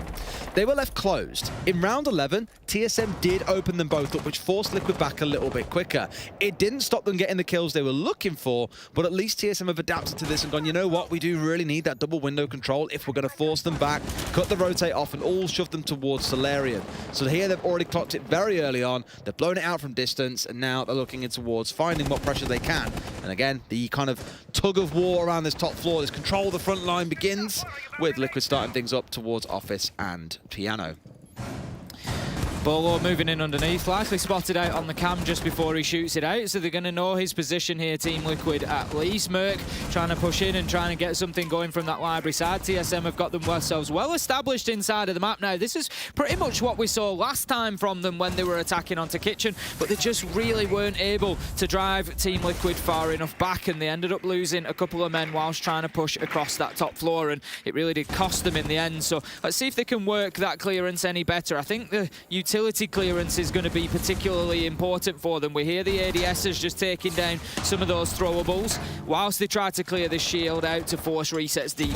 There comes the nade as well. Not quite getting the shield as well. I thought surely it was fine. It tagged the man, but not the shield. Wild. That's a now problem. resets. It is a massive problem, Tim. They can sit and hold. I mean, not the biggest of problems, but it's about to be, because they've only got 1 nade left. They've still got 3 flashes they can burn through if they want to get rid of any of the ADSs that are still around, for example, but I won't be too fearful. Look at this. They've still got this deadlock set down. I mentioned this front line that gets established. TSM, once again, have just found themselves ground to a halt, and they've had 2 minutes to play with, Tim.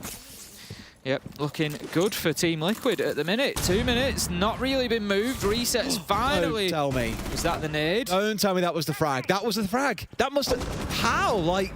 Oh, boys. That's rough. Resets is still going to be forced out, so it's not the end of the world. Everybody's going to drop back to site now. The call has obviously come from Liquid, dropping back to Trophy. Palu goes underneath into basement for a potential flank. It gives top floor control to TSM with about 35 seconds left to go, realistically, if we're looking at working time. Bolo just conscious of the potential for somebody to push back up Trophy stairs, but it's still 5 versus 5, and TSM, they're going to have to start finding kills. Liquid just trying to play some sneaky plays there. Oh. They're going to get caught out as Achieve manages to find resets as he tries to drop down the hatch. That's going to be our opener, but with 15 seconds left to go, TSM, they're not established in sight yet. There's so much work for them to do. They're trying to bring the diffuser down now. It's just going to be a drop and hope for the best. Achieve finds PSK. TSM might just come out on top of this. Bolo gets one, asking a big position. 1v4, and it's surely going to be TSM with the man advantage, managing to close it out. Very dicey in the last few seconds. Part of me really wanted Ask to just hold on there. He did swing expecting to see a plant going down. There was no plant. You didn't hear the beep of the diffuser. Found the man standing in the doorway, took the firefight, and TSM laser focused and reacted incredibly quickly to his challenge coming in. Otherwise, he could have potentially completely shut that round down, Tim. But overtime is what we asked for. Overtime is what we got. 7-6. TSM, 1 round away from walking away the winners. Kitchen and Dining, we're going to see yet again. That's 3 times across 4 rounds we've seen this site played, Tim. TSM played it twice back in their defensive half, Des. They won it both times, so it's no surprise that they're going to try and lock it down for a third. Team Liquid going to need to have better answers than they did last time around. Unable to really get established on the top floor, I think, was part of the problem for them. TSM did a great job of that in the last round. 40 seconds left to go. You really thought that they'd sort of burnt the chances, that it was just going to be too late in the round, but Team Liquid just looked a little bit scared to try and hold on to site. They'd all dropped away from site, and TSM were able to just find that space that they needed to get in there and have a sort of diffuser attempt, but not really need it because they just found the kills. I think quite critically in that last round, the work wasn't being done by Bolo as well. That's where the difference maker came in. Achieve found a big entry. Bolo did get 1 kill in the fray of things, but really it was Charla getting involved. Achieve was in there.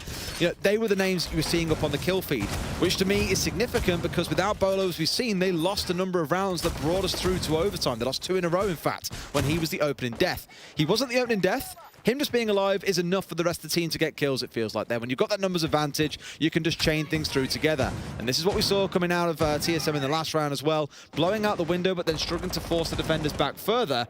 Imagine TSM probably won't hold to this top floor as devoutly because they've only got a couple of shields in back pocket. One of those, which I imagine, probably not going to be positioned too far forwards as we saw coming out of Team Liquid. Oh, he's just taking his long shot onto the door there. Not going to find anybody, but certainly going to be a warning to stop poking your head out. Merc, he's looking, surely not, he's looking for the reverse angle with a UMP, Des. He tries to take a shot at Parlu, who I think is reasonably confident in staying in that position, but he will drop away. He's going to look to get up to the map face. He doesn't want to stay so far away for so long. We're a minute into the round. His team are going to need support. Nesk is holding down trophy window for the time being, looking for any potential rotation to come through as they move down trophy stairs. But right now, there's no reason for TSM to move, and certainly not in that direction as Liquid, they're holding down the complete north side. Yeah, see the difference in how things have gone? Like, Liquid have identified, okay, they're doing a similar thing to what we did. Let's go and push Solar and cut off the way they'd retreat. The problem is here, TSM have got the shields facing northward as well. They're prepared and ready to play behind them as and when. Bolo currently forgetting that shields exist. It seems as he is trying to push forward really aggressively in front of it. Really what I think Liquid want here is someone on the south side to come and do some work, but that is a lot of map to clear in a very short amount of time. Parlu going to find himself getting up on the double window here, ready to blow this one out. If someone's there, they're going to be dead, and sure enough, it's Merc. PSK finding the opener. Big for Team Liquid. They can start to ride that advantage if possible, but Bolo, that man once again, manages to find a kill onto Ask. That's 19. He could be on for a 20-plus game here, and he really has been phenomenal. Nesk holding down that trophy window still. I'm not sure about this, Des. He's been on that angle for 2 minutes. Not really where you want your talisman player. He needs to be in there getting kills for Team Liquid. Right now, they're not even inside of the map. There's 50 seconds left to go. TSM are looking solid 4v4. Absolutely. Okay, then let's see what they can do. It's in the spot where it's a bit ropey here in the last 40 seconds or so. In comes the push. It's on the shield, but he finds Charl around the side. A trade back elsewhere. 3 versus 3. Bolo hits the 20 that he was looking for. Parlu's left all alone. TSM have done it as Bolo hits 21 kills. They take map number 1 and find themselves potentially having Liquid on the brink here going into bank. What an effort from Bolo and from TSM. Liquid fought them back to overtime, but they were able to lock it down in 2. Bolo with 21 kills is obviously going to take the spotlight there, but it was a great team effort out of the North Americans to take down what looks like one of the most dangerous sides in the tournament so far. Not a bad game by any means on the side of Team Liquid. Above 30 kills for the top 3 players. They really played their part, but TSM, they had all the answers. We We talk about games being competitive when they end 7-5. If it goes to overtime, it really goes to show you the full story. Just unfortunately for Liquid, they didn't quite have someone matching the numbers that were being dropped by Bolo. Big game, Tim. That's the sort of thing you want to see when it comes to, again, what could be a preview of our grand final. It is. I mean, what more could you ask for? If that was map 1 of the grand final, you'd be absolutely loving it now, wouldn't you? There's a long way to go before we get there, and there's 6 other teams that are going to have something to say about that, I'm certain. Yeah. But what I am also certain about is we're in for a big bank. Do this with me, come on. Let's get excited, boys and girls. Back after the break for Bank.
Welcome back to TSM versus Team Liquid. We've just finished up with Chalet, where TSM came away 8-6. Bolo dropping a 21 bomb, Tim. Woohoo! One way to start off an upper bracket fixture that means a lot, because the winner of this game comes up against the winner of Soniqs versus Empire. The winner of that game makes it through to the final. Not far now, is it? Couple of wins. Wrap it up fast. That's it, a couple of wins and you are well on your way.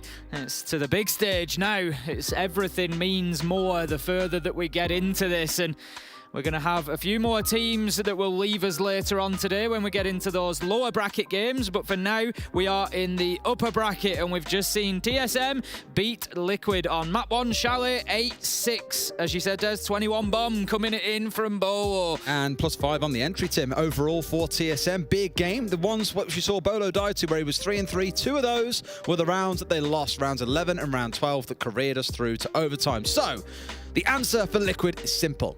Kill Bolo. That's all you got to do, and the game is yours. That's it. Simple. Easy. Just not a problem. Just click on Bolo when you see him. Just click on him.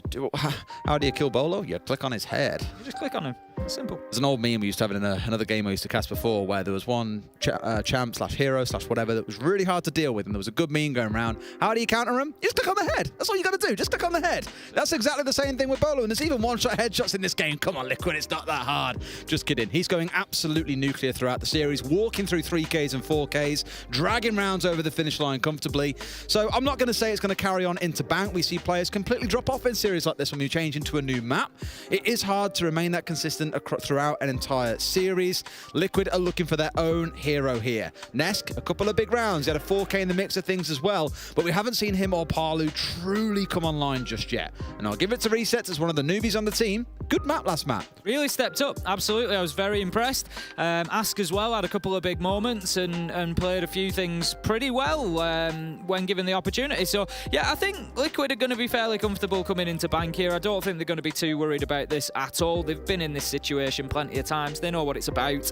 You know, they know how to get themselves onto map 3. What I would say is, you know, that it is about managing this situation for those newer players. It's about Palu, Nesk, PSK, just, you know, sharing that wisdom of how, you know, how do we deal with this? How do we reset? How do we get into this map 3? You know, what's the focus from here on? They've got Silence as coach as well. We could just see him doing the work as well. You know, they really have got every opportunity, Ask and Resets here, to have every tool that they need to do this going forward. So I don't think that's going to be an excuse for them. It's just about getting in there and getting it done, really. Well, just as a reminder to everyone, in case you're tuning in today and you haven't really been following up with what's going on so far in SI, first question is, where the hell have you been for the last week and a half? As a reminder again, the winner of this game faces the winner of Empire versus Soniqs, and then later on today we have Oxygen versus MIBR and DarkZero versus FaZe. The winner of those 2 games will play off against the losers of the 2 series in the upper bracket, and then they have to fight all the way through, Tim, all the way through to having a good scrap in the lower bracket. Still a lot of games to happen before we get to our grand final on Sunday. Lots of Siege to be enjoyed, and a reminder, on Saturday we have our Year 7 Season 1 panel. Started seeing the teasers come through, in case you've missed it, the little, like, holding the pointy knife and gloves and wearing a jacket that looks like yours, Tim. Honestly, I think the devs watched one of your casts last year, loved the jacket so much they thought, you know what, we're going to use that for inspiration. I mean, if that was the case, what an honour that would be.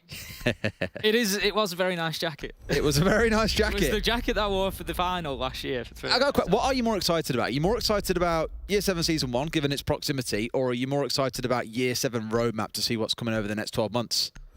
I like the roadmap. I'm a big fan. I like to see what's coming over the next 12 months. As you know, I like to watch it as a spectator, essentially, as much as I can. I try not to find anything out. I like to just get in there completely, watch it from fresh, and very excited about it all. Most excited at all, and seeing if warm-up comes out in this season as well. Of course, we saw it before on the public test server as well. It's going to be super exciting, and Bolo clearly has done his warm-up today.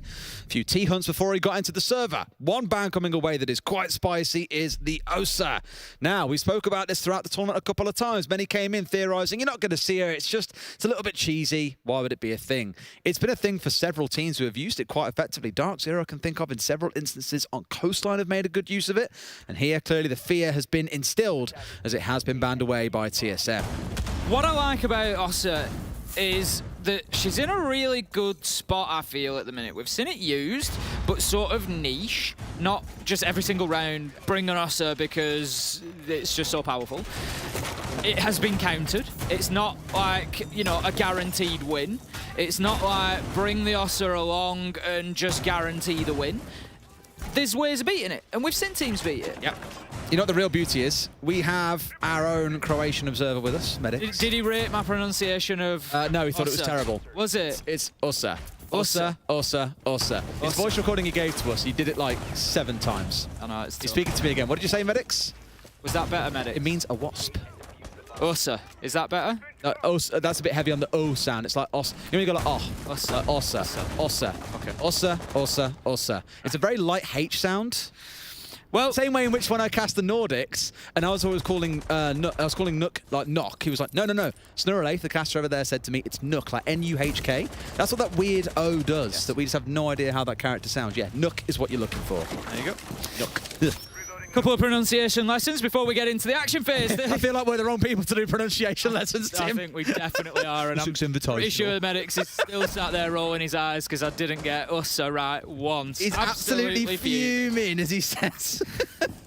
His pronunciation of which, absolutely flawless. Oh, yeah. So we get into this 45 seconds in. Merc's going to be heading down the main stairs. They are attacking on bank, and they're looking to clear out those Team Liquid roamers for the time being. It's Tellers and Archives, I believe, is the site.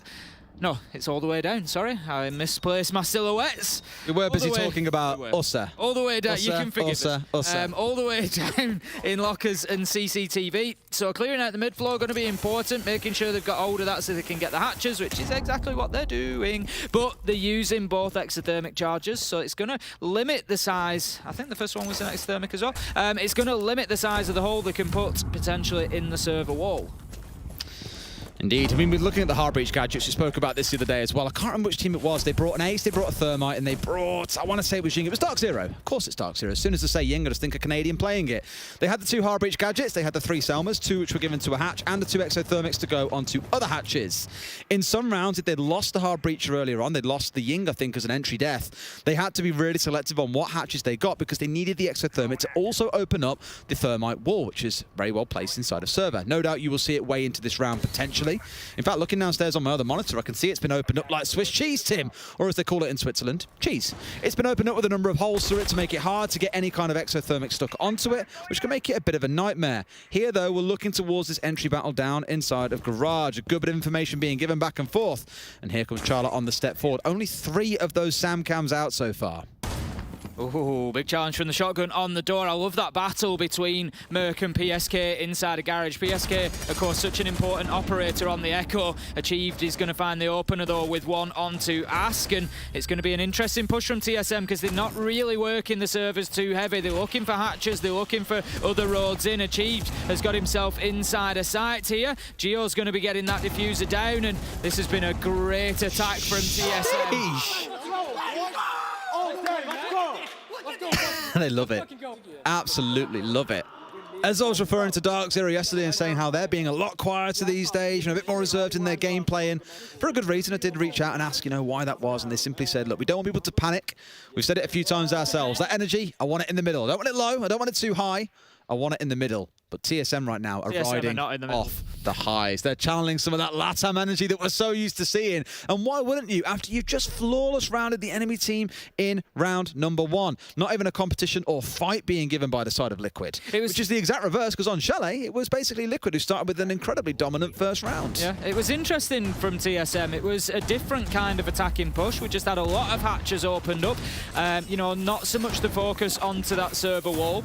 We had players playing from different angles, just making it very difficult. Merc just holding up a player inside a garage. It didn't really matter whether he challenged him or not. All he was doing was keeping the Echo busy so that he couldn't get on the Yokai drones and prevent the plant going down. It was just really well played from TSM. Very, very nice. I love what their comp is doing, by the way, with the Zero and the Jackal on side. Roamer Hunter, when you look at the Jackal, cool. Zero is kind of there as your a bit of a mix. You can kind of hybrid him and use him for collecting information on site, of course, blasting it through soft walls, things like that, getting a quick cheeky peek at what's going on.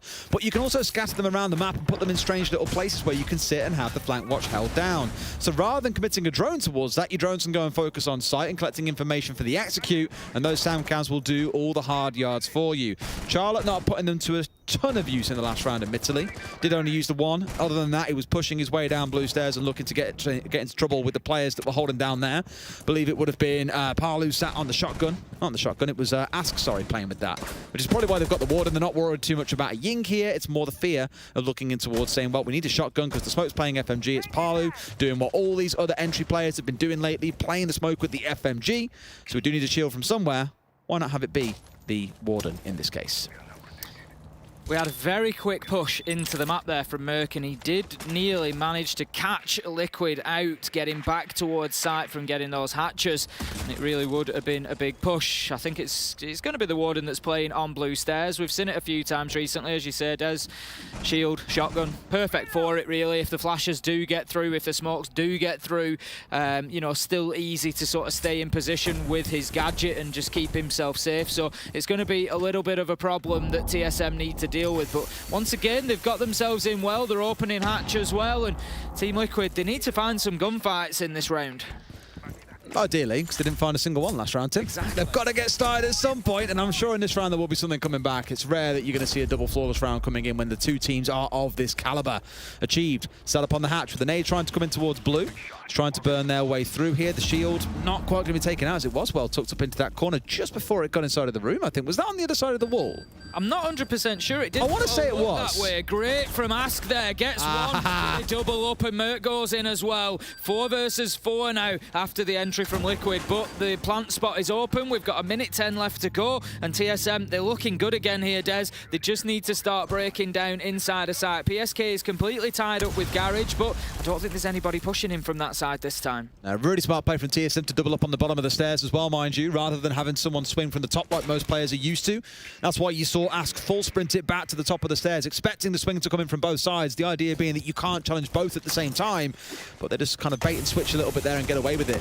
Here come the nades, then in comes the smokes from both teams. One smoke canister coming out and a smoke nade going deep in towards site. Geo opting not to charge through and try and get the diffuser down behind the back of the site. And here's Charlotte now with that 4th and final SAM cam out on the map, able to feed a little bit of information over to Achieved, who's watching on those drones. Merc is pushing into Garage again. We saw this last time. I'm not sure PSK is aware. He turns and looks to take the fight, but he's going to be downed. Easy as that. That's your Yokai drones gone, and a bigger problem is that you've now got Merc in behind you, and he can just start peppering Red Tunnel. That was a big play from Liquid there, but Geo is able to get in, start getting the diffuser down, but no. Liquid, they collapse, and they managed to shut it all down. The kill onto Merc inside a Garage was just essential there.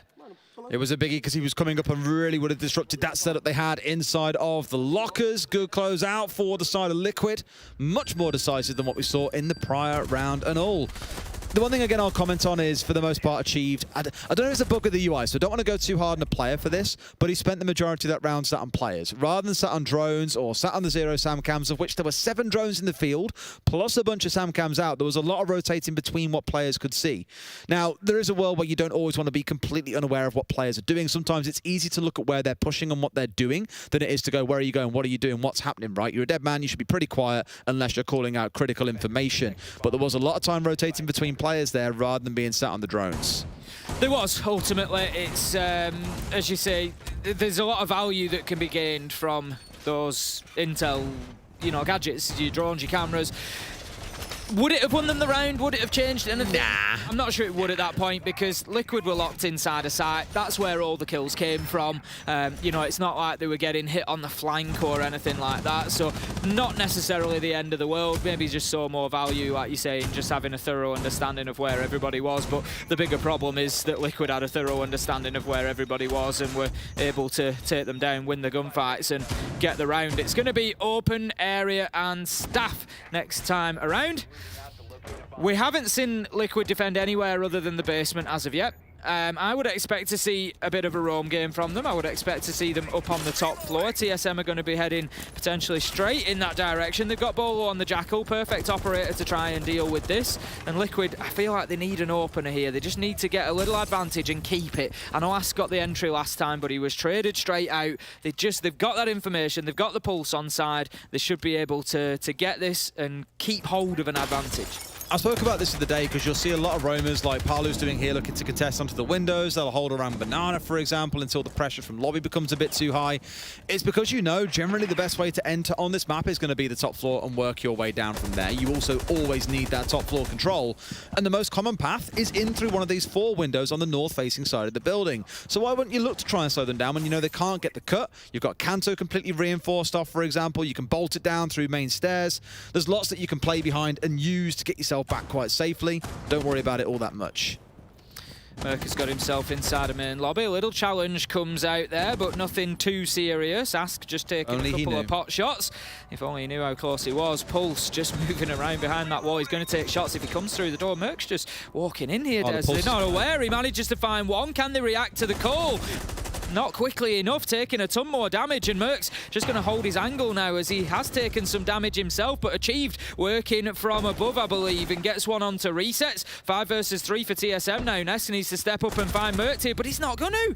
Merc able to just hold himself inside of the doorway and get himself another. That's 2 on the round, and he's doing unbelievably. 2v5 Palu, PSK need to hold this down, but there's an age of time ahead of them. It's looking real dicey here, Tim. Absolutely. Palu and PSK, the last 2, both held on site. Palu stepping out towards Bleepers, droned out, going to back himself straight away into sight.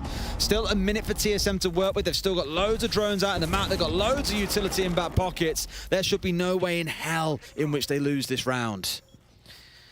Just going to take the time here, make sure that they know exactly what's going on, trying to work those vertical angles. They come out of the drones, and it's basically about time to get moving now. They lose 1 to Palu, and they're going to lose 2, trying to hit him on the vertical. They're not going to find the kill just yet, but it won't be long after as Gio finds the man. It's all up to PSK. He's got the Alda in hand. We know that this weapon is a clutch machine, but it's going to be down to the wielder as well. PSK needs to hit his shots, and he needs to play this exactly right. The problem is that he's got 1 on every side of him apart from behind. It's not going to be easy, and I think that's where Charla might be going on the zero as well, just to make his life a little bit tougher. What a first shot from PSK, but it doesn't matter because Bolo's there on the repeat, manages to get his man, and that's going to be the round for TSM. Starting strong for TSM, Tim. Are you feeling worried at all? I am worried for Liquid here. They've already lost Chalet. This is Bank. It's their map. They should be playing a little bit better than they are because TSM are playing with confidence and they are looking like the better team right now. Simple as that. I speak quite a lot about risk versus reward as well as the trade-off that some teams make. Furia, for my money, probably the team that make the most use of the risk factor, right? Where we'd often...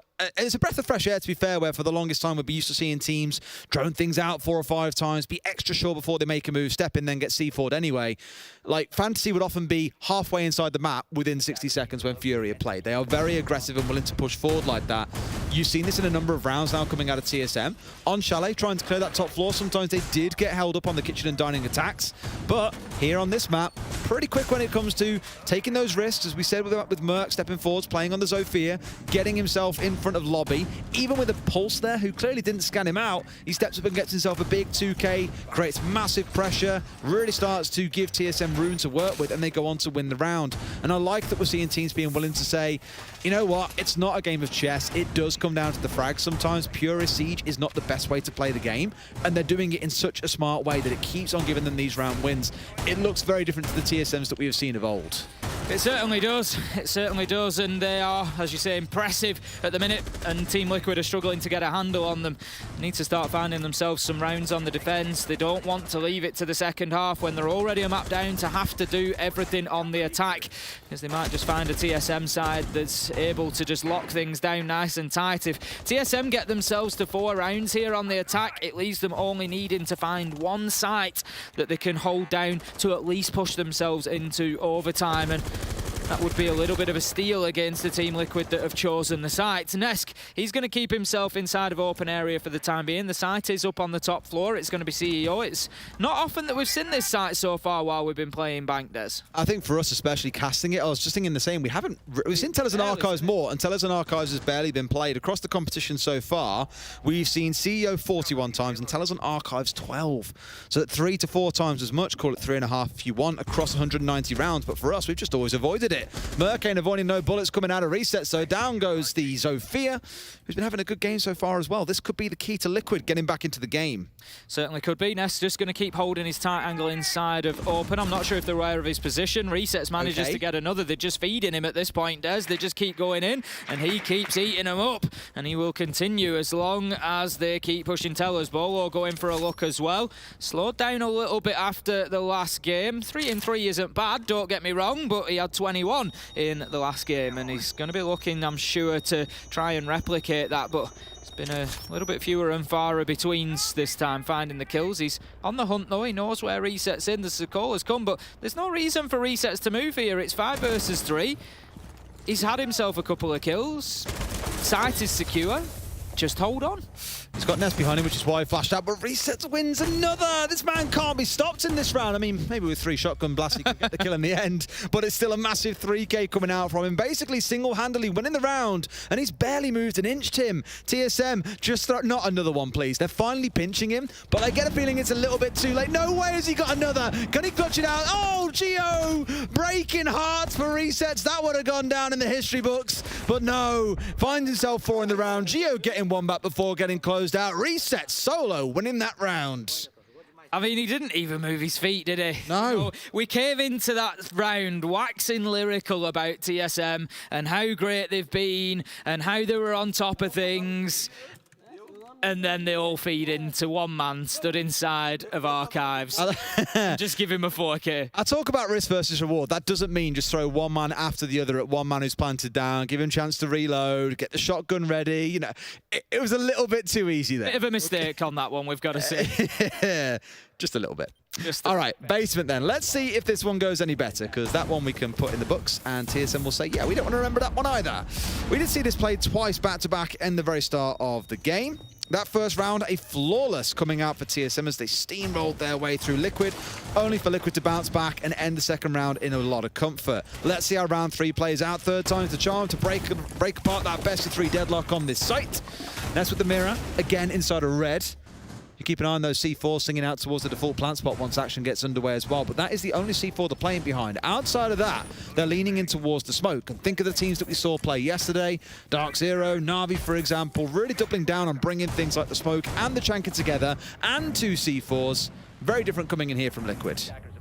PSK going to get the Yokai drawn up in the corner of Garage. It's been pushed both times by Merc, so PSK right to keep an eye on that direction. It also keeps him safe, potentially. If they don't push that, it allows him to play on the Yokais and look to clear off those plants when they come in. But so far, on both of the defences down on basement, the Echo has been basically muted. They've not been able to use it specifically to get those plants from going down.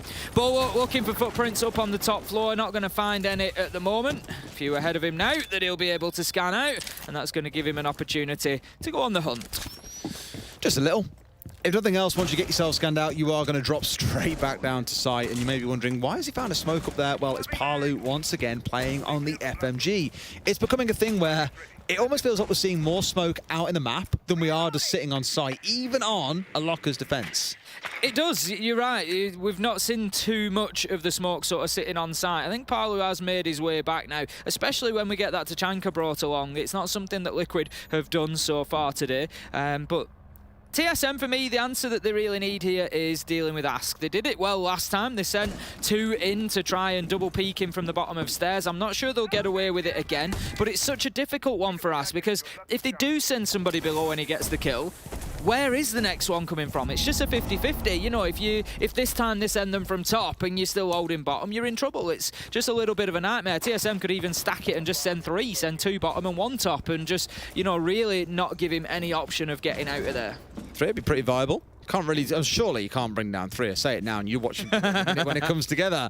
They've got the hatch open up, so can look for that drop. There's 3 of them all positioned around it. You got Merc, Achieve, DarkZero here. Achieve dropping in on one side and now going to move his way down towards the bottom. Now Ask has been taken down on the first time of asking. In comes Merc and picks up the kill. And now they've got control of the server. The wall blown out once again. 60 seconds remain in the round. You don't need to ask Merc twice. He just takes his opportunity and gets straight in. He sees the crack and he goes for it. Plant spot has been opened up. Nesk on the mirror, just trying to hold down as best he can. Try and prevent that coming in. Still got Nitro in hand. Still able to potentially deny a plant as and when it comes in. Here comes Geo with that diffuser. Toxic Babe canister going out from Palu as well. You know he's going to hit this shot perfectly every time, Des. Absolutely on the money every single time. Smoke canister is put in there to prevent Nesk from being able to be a part of this denial for the time being, but the timing sort of works for Liquid there because the smoke canister is going to deteriorate by the time Nesk is able to come out and potentially throw another. But have they got another there? No. The flash goes in. Merc tries to go deep. They have to deal with that mirror in a different way, and this is it. They're just running in. Achieved is down. Nesk finds one. Can he find any more? It's down to him and PSK. 3v2. Time running out, and they are going to win. No, they've got the diffuser down. Oh, they got him! I think Geo was going to be able to stick it, but Nesk manages to find him with the secondary shotgun. Oh, what a round we've just seen from Liquid. That was real backs to the wall stuff, and that for me, Des, is the sort of round that announces that a team is looking to drive far into this competition. Those are the rounds you've got to be able to win. Whew.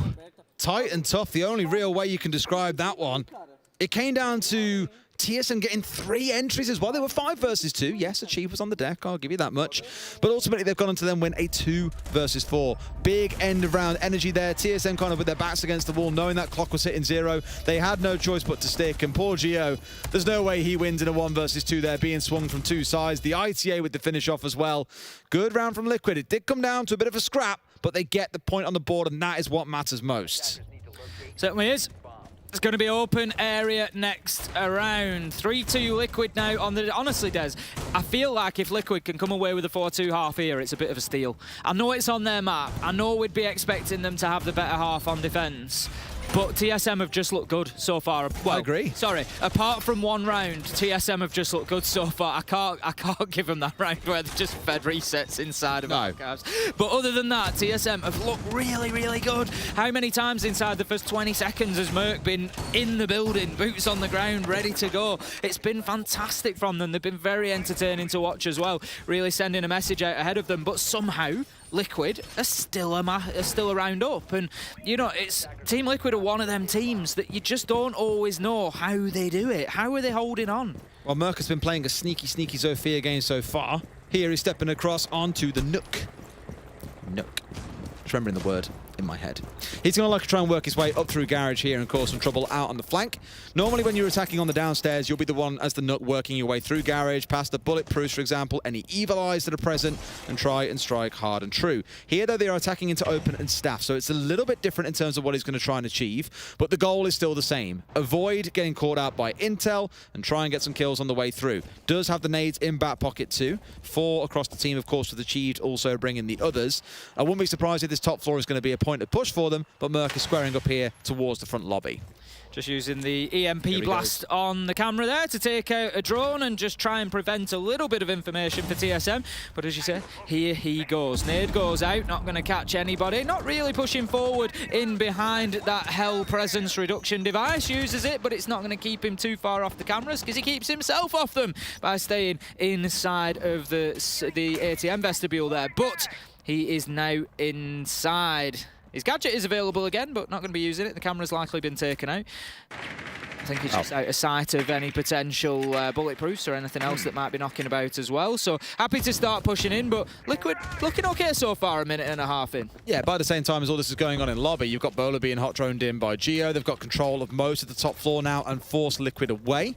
You've got 1, 2, 3, 4, 5, all hanging around on site except for Nesk, who's slightly dug down towards main stairs basement, but this means it's a bit more controllable for the side of TSM. They've got about 1 minute and 20 to work with here, so a decent amount of time. A load of utility still on side to play behind, but we've already seen in a couple of rounds, Tim, what happens when they let it go down to the wire with the clock. They've always come out the loser. They have exactly that. They've not managed to get it over the line in the last few seconds. Merc, he's looking to push right on into sight here.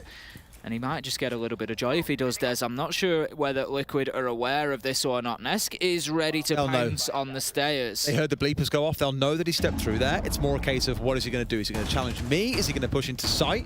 As soon as the call comes through that he's here, that'll likely be when Ness then steps up.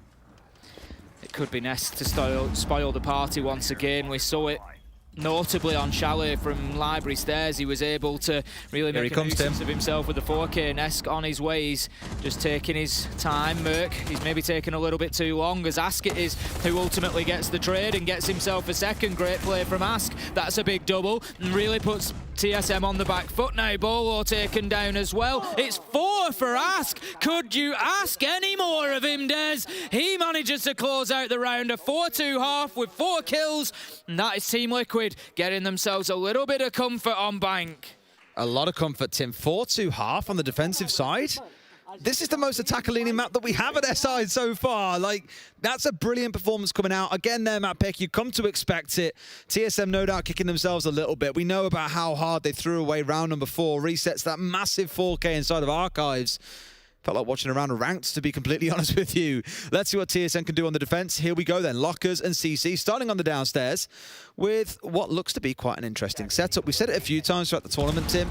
You see a castle, you just know something spicy's coming. You do. You know there's a plan. You know there's a plan in place. I mean, there's always a plan for these guys, but achieved. Going to put the bulletproof down in Garage. That's maybe going to be TSM's answer to the Garage problem. Last time when we saw Liquid defending here, it was putting PSK in there on the Echo and asking him to hold it down. Not always successful, as Merc was able to go in there, challenge him, and just really tie him up and burn a lot of time. But I think what we're seeing, Des, is that NA mid-floor hold. Spoke about it yesterday at length when DarkZero were trying it. Here we go. Here we go. Go on, Tim. No. We reached a point where we decided that it was potentially viable. We found a middle ground, and that was where there wasn't too much utility expended up here.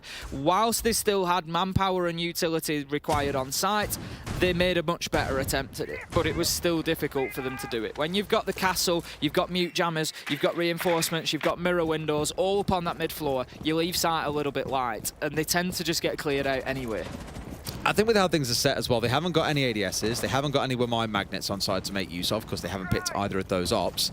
I look towards Liquid and I kind of wonder why Parlo's picking up the buck here, and I think it's more that he's fearful of maybe having to attack upwards, maybe expecting a bit of a cheese site to start, looking up towards CEO, because attacking down here, a sledge is just better in every single way. Less so for the vertical destruction, but one, for getting rid of those castles that they saw picked in, and the second, because you have those nades on side. 6 flashes, they don't really need them here. Sure, you can flash out a couple of members, but 3's going to be enough. I'd have taken another 2 nades to start tossing in through the holes, down through the hatches, and trying to find members sat inside of red, forcing them to step away, but instead, they've got the book on side. So maybe you'll see that change in a future round across to a sledge.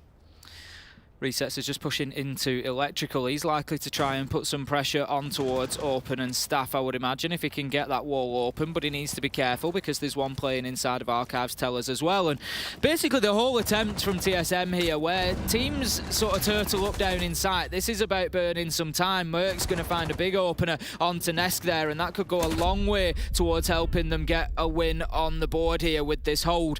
As I say, it's really about wasting time, and the question is, how much time do you waste? How many risks do you take to keep holding on? They still haven't dropped the hatches yet, which I think is fine. I actually like this. Bolo, just having that hatch sort of soft, it gives them the option to reinforce, which is exactly what he's going to try and do, but he gets himself caught out there. Does manage to get reinforcement, gets caught before he goes down, but that is that hold broken again, Des. It's now all about sight. Liquid low on time, but Merc, he's going to get himself a freebie. That's a steal with the amount of health that he had left. 3v3 as Parlu picks up the trade, and that leaves us now with Liquid pushing onto site.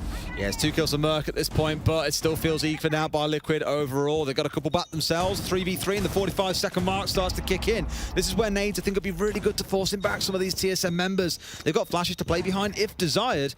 And Parlo's going all the way around the world here. Is he going down towards Garage potentially for a bit of a late push? Who knows? It certainly looks that way if he's going out of the loan office window. He's going to drop himself down over the ledge and back in on himself. And this could be absolutely lethal. Here's the cam. They do have the bulletproof, and Bolo's on it, I think. He's certainly on on here, Bulletproof. I think they only had the one, yes, so he must be on that one. So they will be away. Charla there, ready to challenge. Information was there, takes a lot of damage. Charla's absolutely all over this, Des. He's going to be earning his birthday cake at this rate. He's got the diffuser down, 2v2, Reset's pushing in. It's all up to him and Palu. All up to Palu now, shut down by Charla. And that's going to be the first defensive round for TSM locked down. And as I say, we're finding that middle ground with that middle floor hold for a Locker's site. Not too much utility put up there, dropped away at a reasonable time, and it was better. It was a very heavy risk to reinforce that, admittedly, through the back of a soft wall. If that had all 3 panels into archives completely reinforced off, I think it would have made a lot more sense, but a big risky play, and Reset's able to capitalize. However, really it comes down to the clock, Tim. We said the same about TSM and their attacks onto that site. They've been stung by the clock twice going into the basement. Now Liquid have had a taste of their own medicine. Open area we step into. This is what we saw back in round 6 when Ask found that massive 4K for the side of Liquid. I'm not quite sure TSM can reproduce those results, but this could be where things get interesting. They balance this up at 4-on-4. Suddenly you get the feeling we're on a more defender-sided bank, Tim, and then heaven knows where those next few rounds go. Heaven knows indeed. If this levels up, it's going to be... it's going to be a thrilling finish because TSM, as we've said, great play so far and getting themselves a step. The thing is, if they can really start locking down defences, it's been, to be honest, that bottom floor defence that has worried me for the North American sides. As I've kept saying, we've seen them lose an awful lot of them, but the last few that we've seen, they just seem to really be getting into the stride of it now. Like you say, they've found what doesn't work about it, they've adjusted it, they've sort of just narrowed it down, they've tweaked it, and it's having great results for them now. So TSM able to get one. If they can find them elsewhere in the map, if they can lock down open area, you're in trouble, because then you look and you think, right, well, they can probably do lockers and open area again, so that gives them at least 6 rounds. They're looking towards a vertical hold here as well. They've got a Goyo shield facing up towards Janitor Hallway. On the back of that, they've got 3 C4s in back pocket to play with, Tim. And you're looking towards a lot of information being fed back and forth because you've got the Yokais, you've got the Mozzie Pests. Lots for them to work behind. And of course, doubling up with the Mute means that you have a lot of intel denial as well. So Liquid going to be quite impeded on their push into the building here. Will be quite slow on information. TSM going to be high on it at that point, and with the explosive energy coming in behind it. I really like the setup coming out of TSM. Charla just on the Yokai drones, going to be feeding information in as Liquid try to push into the main lobby. Ness goes in on the top floor. I was just about to say they really could do with a big round out of Ness here just to go in and get those entries, but Achieved is ready and waiting, catches him with the gun 6 out and just absolutely slams him on the entry. Just eviscerates him. Nothing he can do. The Gon 6 shot did come off, which did remove the Goyo away, so Resets is free to step forward. But Merc, another incredible shot coming in this round from TSM. They're on fire a bit today, it's starting to feel like, Tim. And that's even without Bolo popping off and dropping another 20 kills on this map. It is, honestly, at the minute, if you had to ask me for the winner right now, it feels like TSM are going to do it. They're a round down, but they are just fighting so hard and so well. But let's not forget who is on the other side of this game. It's Team Liquid and Palu, one of the biggest names that we've got. He manages to get a kill onto Bolo and start to bring things back here in round 8. It's 4 versus 3 now. TSM just hunkering down. Liquid able to start doing a little bit of vertical work, but not over the site as of yet. They're still playing above tellers, above archives, and just trying to find anybody that's away from site right now. It's far from the end of the road for Liquid if they were to lose this, but you've said it a couple of times, right? Can you imagine a universe in which Palu and Ness don't win an Invitational?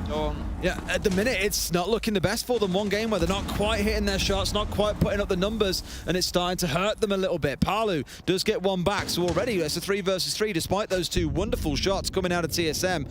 So, with that clock starting to tick down, this is what stung them a little bit on the last site. It could turn out to be the same here. A great drop in from Palu. I said you can't imagine an Invitational where these 2 aren't winning it. Well, Palu and Nesk, Palu especially, really starting to put up some shots. Merc gets one, can he find another? No, shut down by Palu. This could be exactly, I said they might need something out of Nesk, but you've always got to remember there's a second option with Team Liquid, and it's Palu, and he could get himself. Gio gets himself a 1v2 and closes out the round. TSM, they just won't be beaten, Des. I love how every single one of the team, every team member outside of Gio turns to him and is like, you're so good, you're so damn good at this game. They're beefing him up there, riding high in the vibes right now, and that's off the back of a Palu 4K, Tim.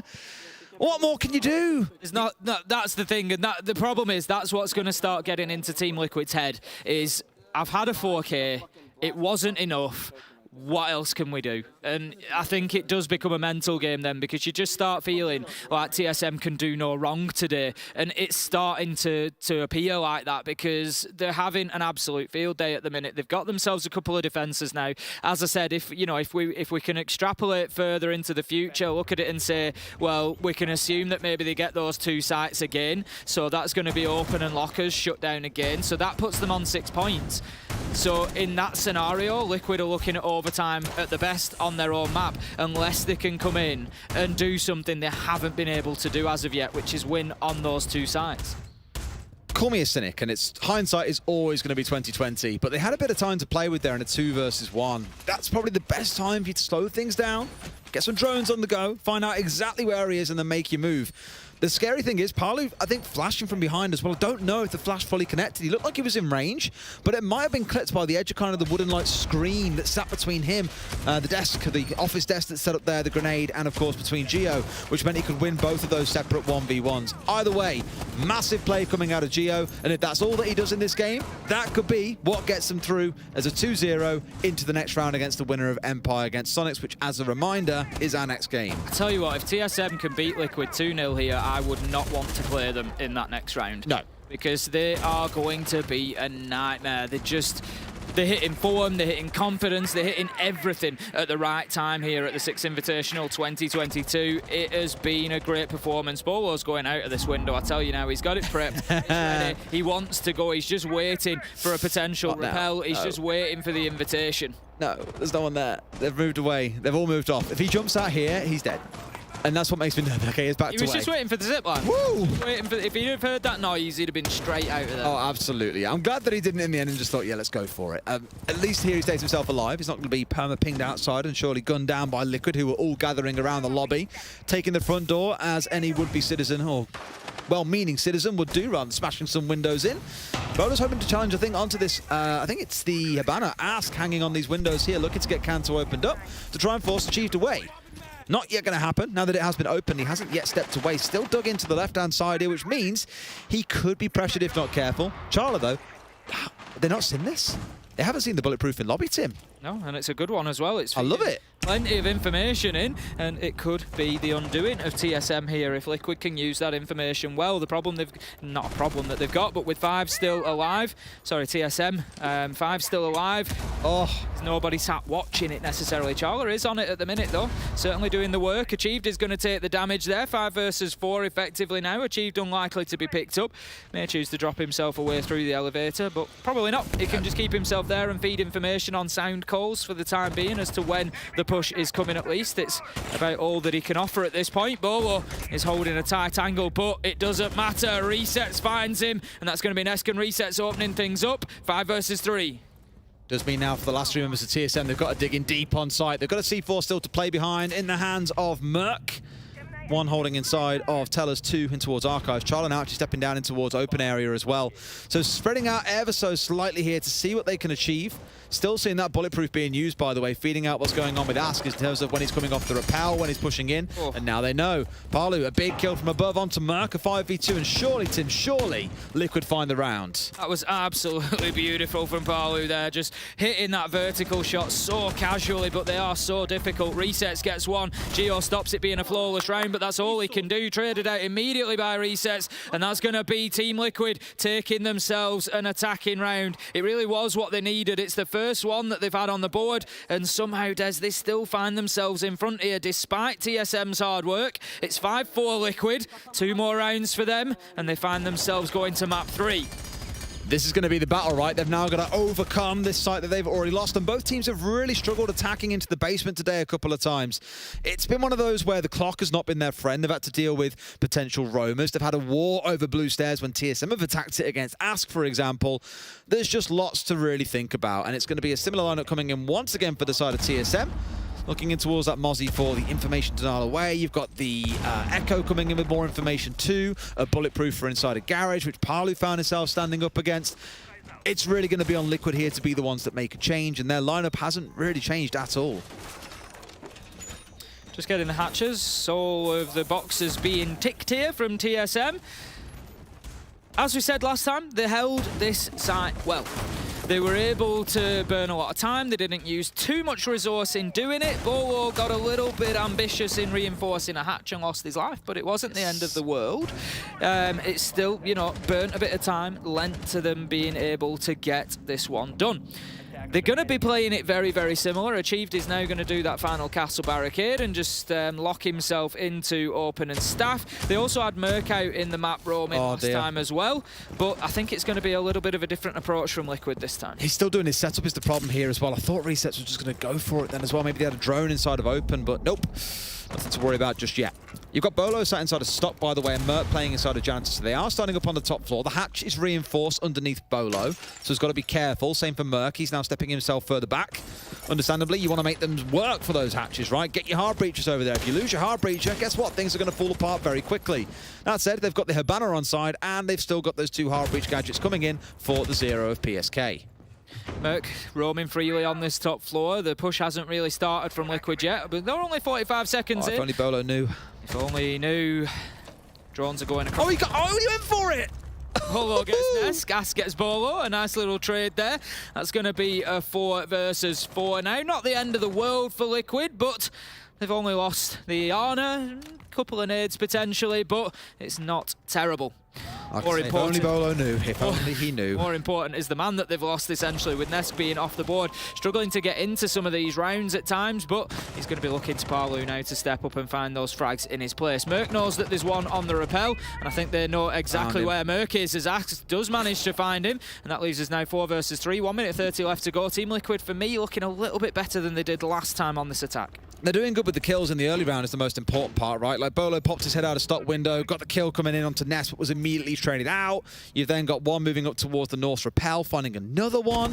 One thing to consider, Tim, of course, is this is the bottom floor defense that we're looking at. This has been a lot of time wasted up on the top floor. Sure, they've lost 2, but they've basically chewed through every single drone that Liquid had in the back pocket. Only 3 left on the board, and only 1 active in the field. Nesk, both of his are alive. But I think one's in back pocket, one's out in the field. They've got basically 1 drone to work with here. That is not a pretty situation to be in. Nope, it's really not.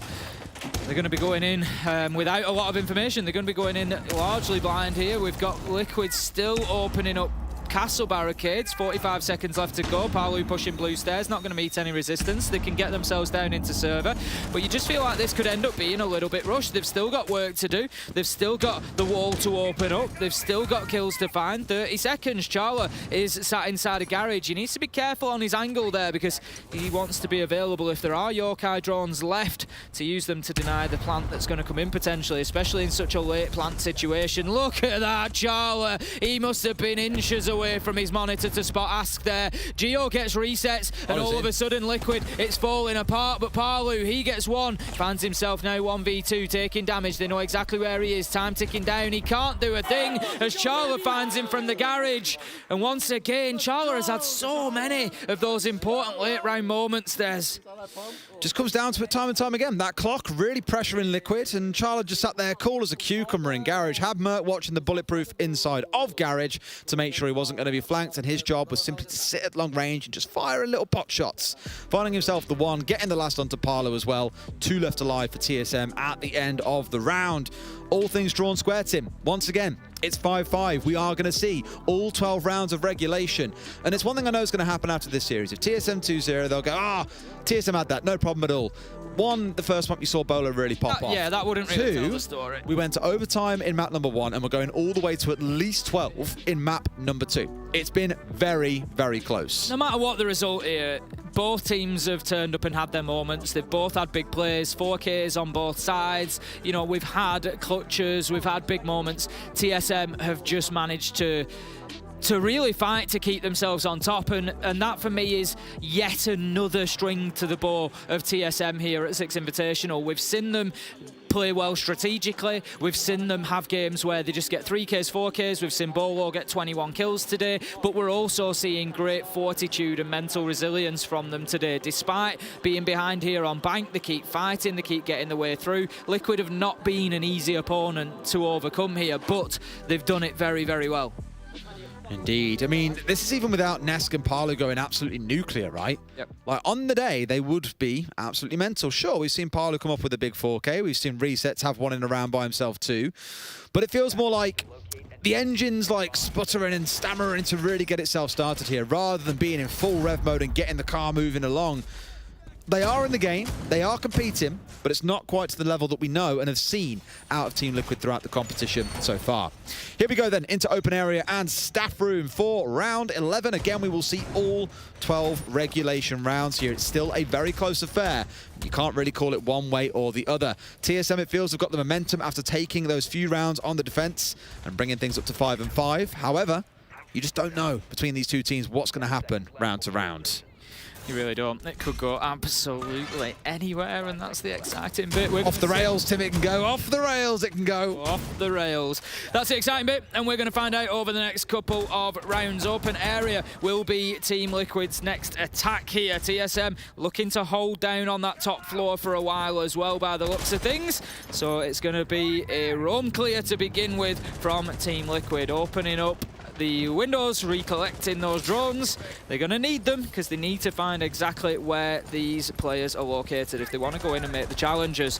Merc has been a nightmare for them so far here on Bank, leading in kills, absolutely no surprise, and he just keeps bringing that vigil, Des, which when Merc's hitting kills, putting him on a vigil, it just makes him even more dangerous. Call him a nightmare. Is it like the kind of one that wakes you up for 2 seconds of the night, you go, oh, thank God it was a dream, back to sleep, or the kind that wakes you up in a cold sweat, you stay awake for hours? Yeah. Night terror level, that's what he is. It's just, they just haven't been able to pin him down, and he's just won so many of his fights. That's been the thing for Merc. He's hit nice shots and just taken them apart. And he's stacking up the entry kills, let's not forget. That's the thing, he's giving him the advantage in so many rounds. Ness. Oh, how old are you with that? Unusual finesse there as Bolo able to spin 180 on him and get the kill, missing his shots, and Neska's just felt a little bit cold here on Bank, not had a kill for a couple of rounds, and his team is suffering for it. Resets almost catches Bolo as he goes for the drop-in elevator to escape away. Team Liquid have got themselves the top floor, TSM force back, but they're going to be happy with this, Des. They've got Ness, they've got themselves an advantage, and they've burnt half of the clock. Oh, Nesk, he'll be kicking himself for that one. Out like a surefire freebie. Bolo was barely moving, but paints him a little bit too far to the right. Bolo does the 180, gets the kill back. A real kicker, and darts away with his prize as well. The trophy of Ness taken back to the site with him.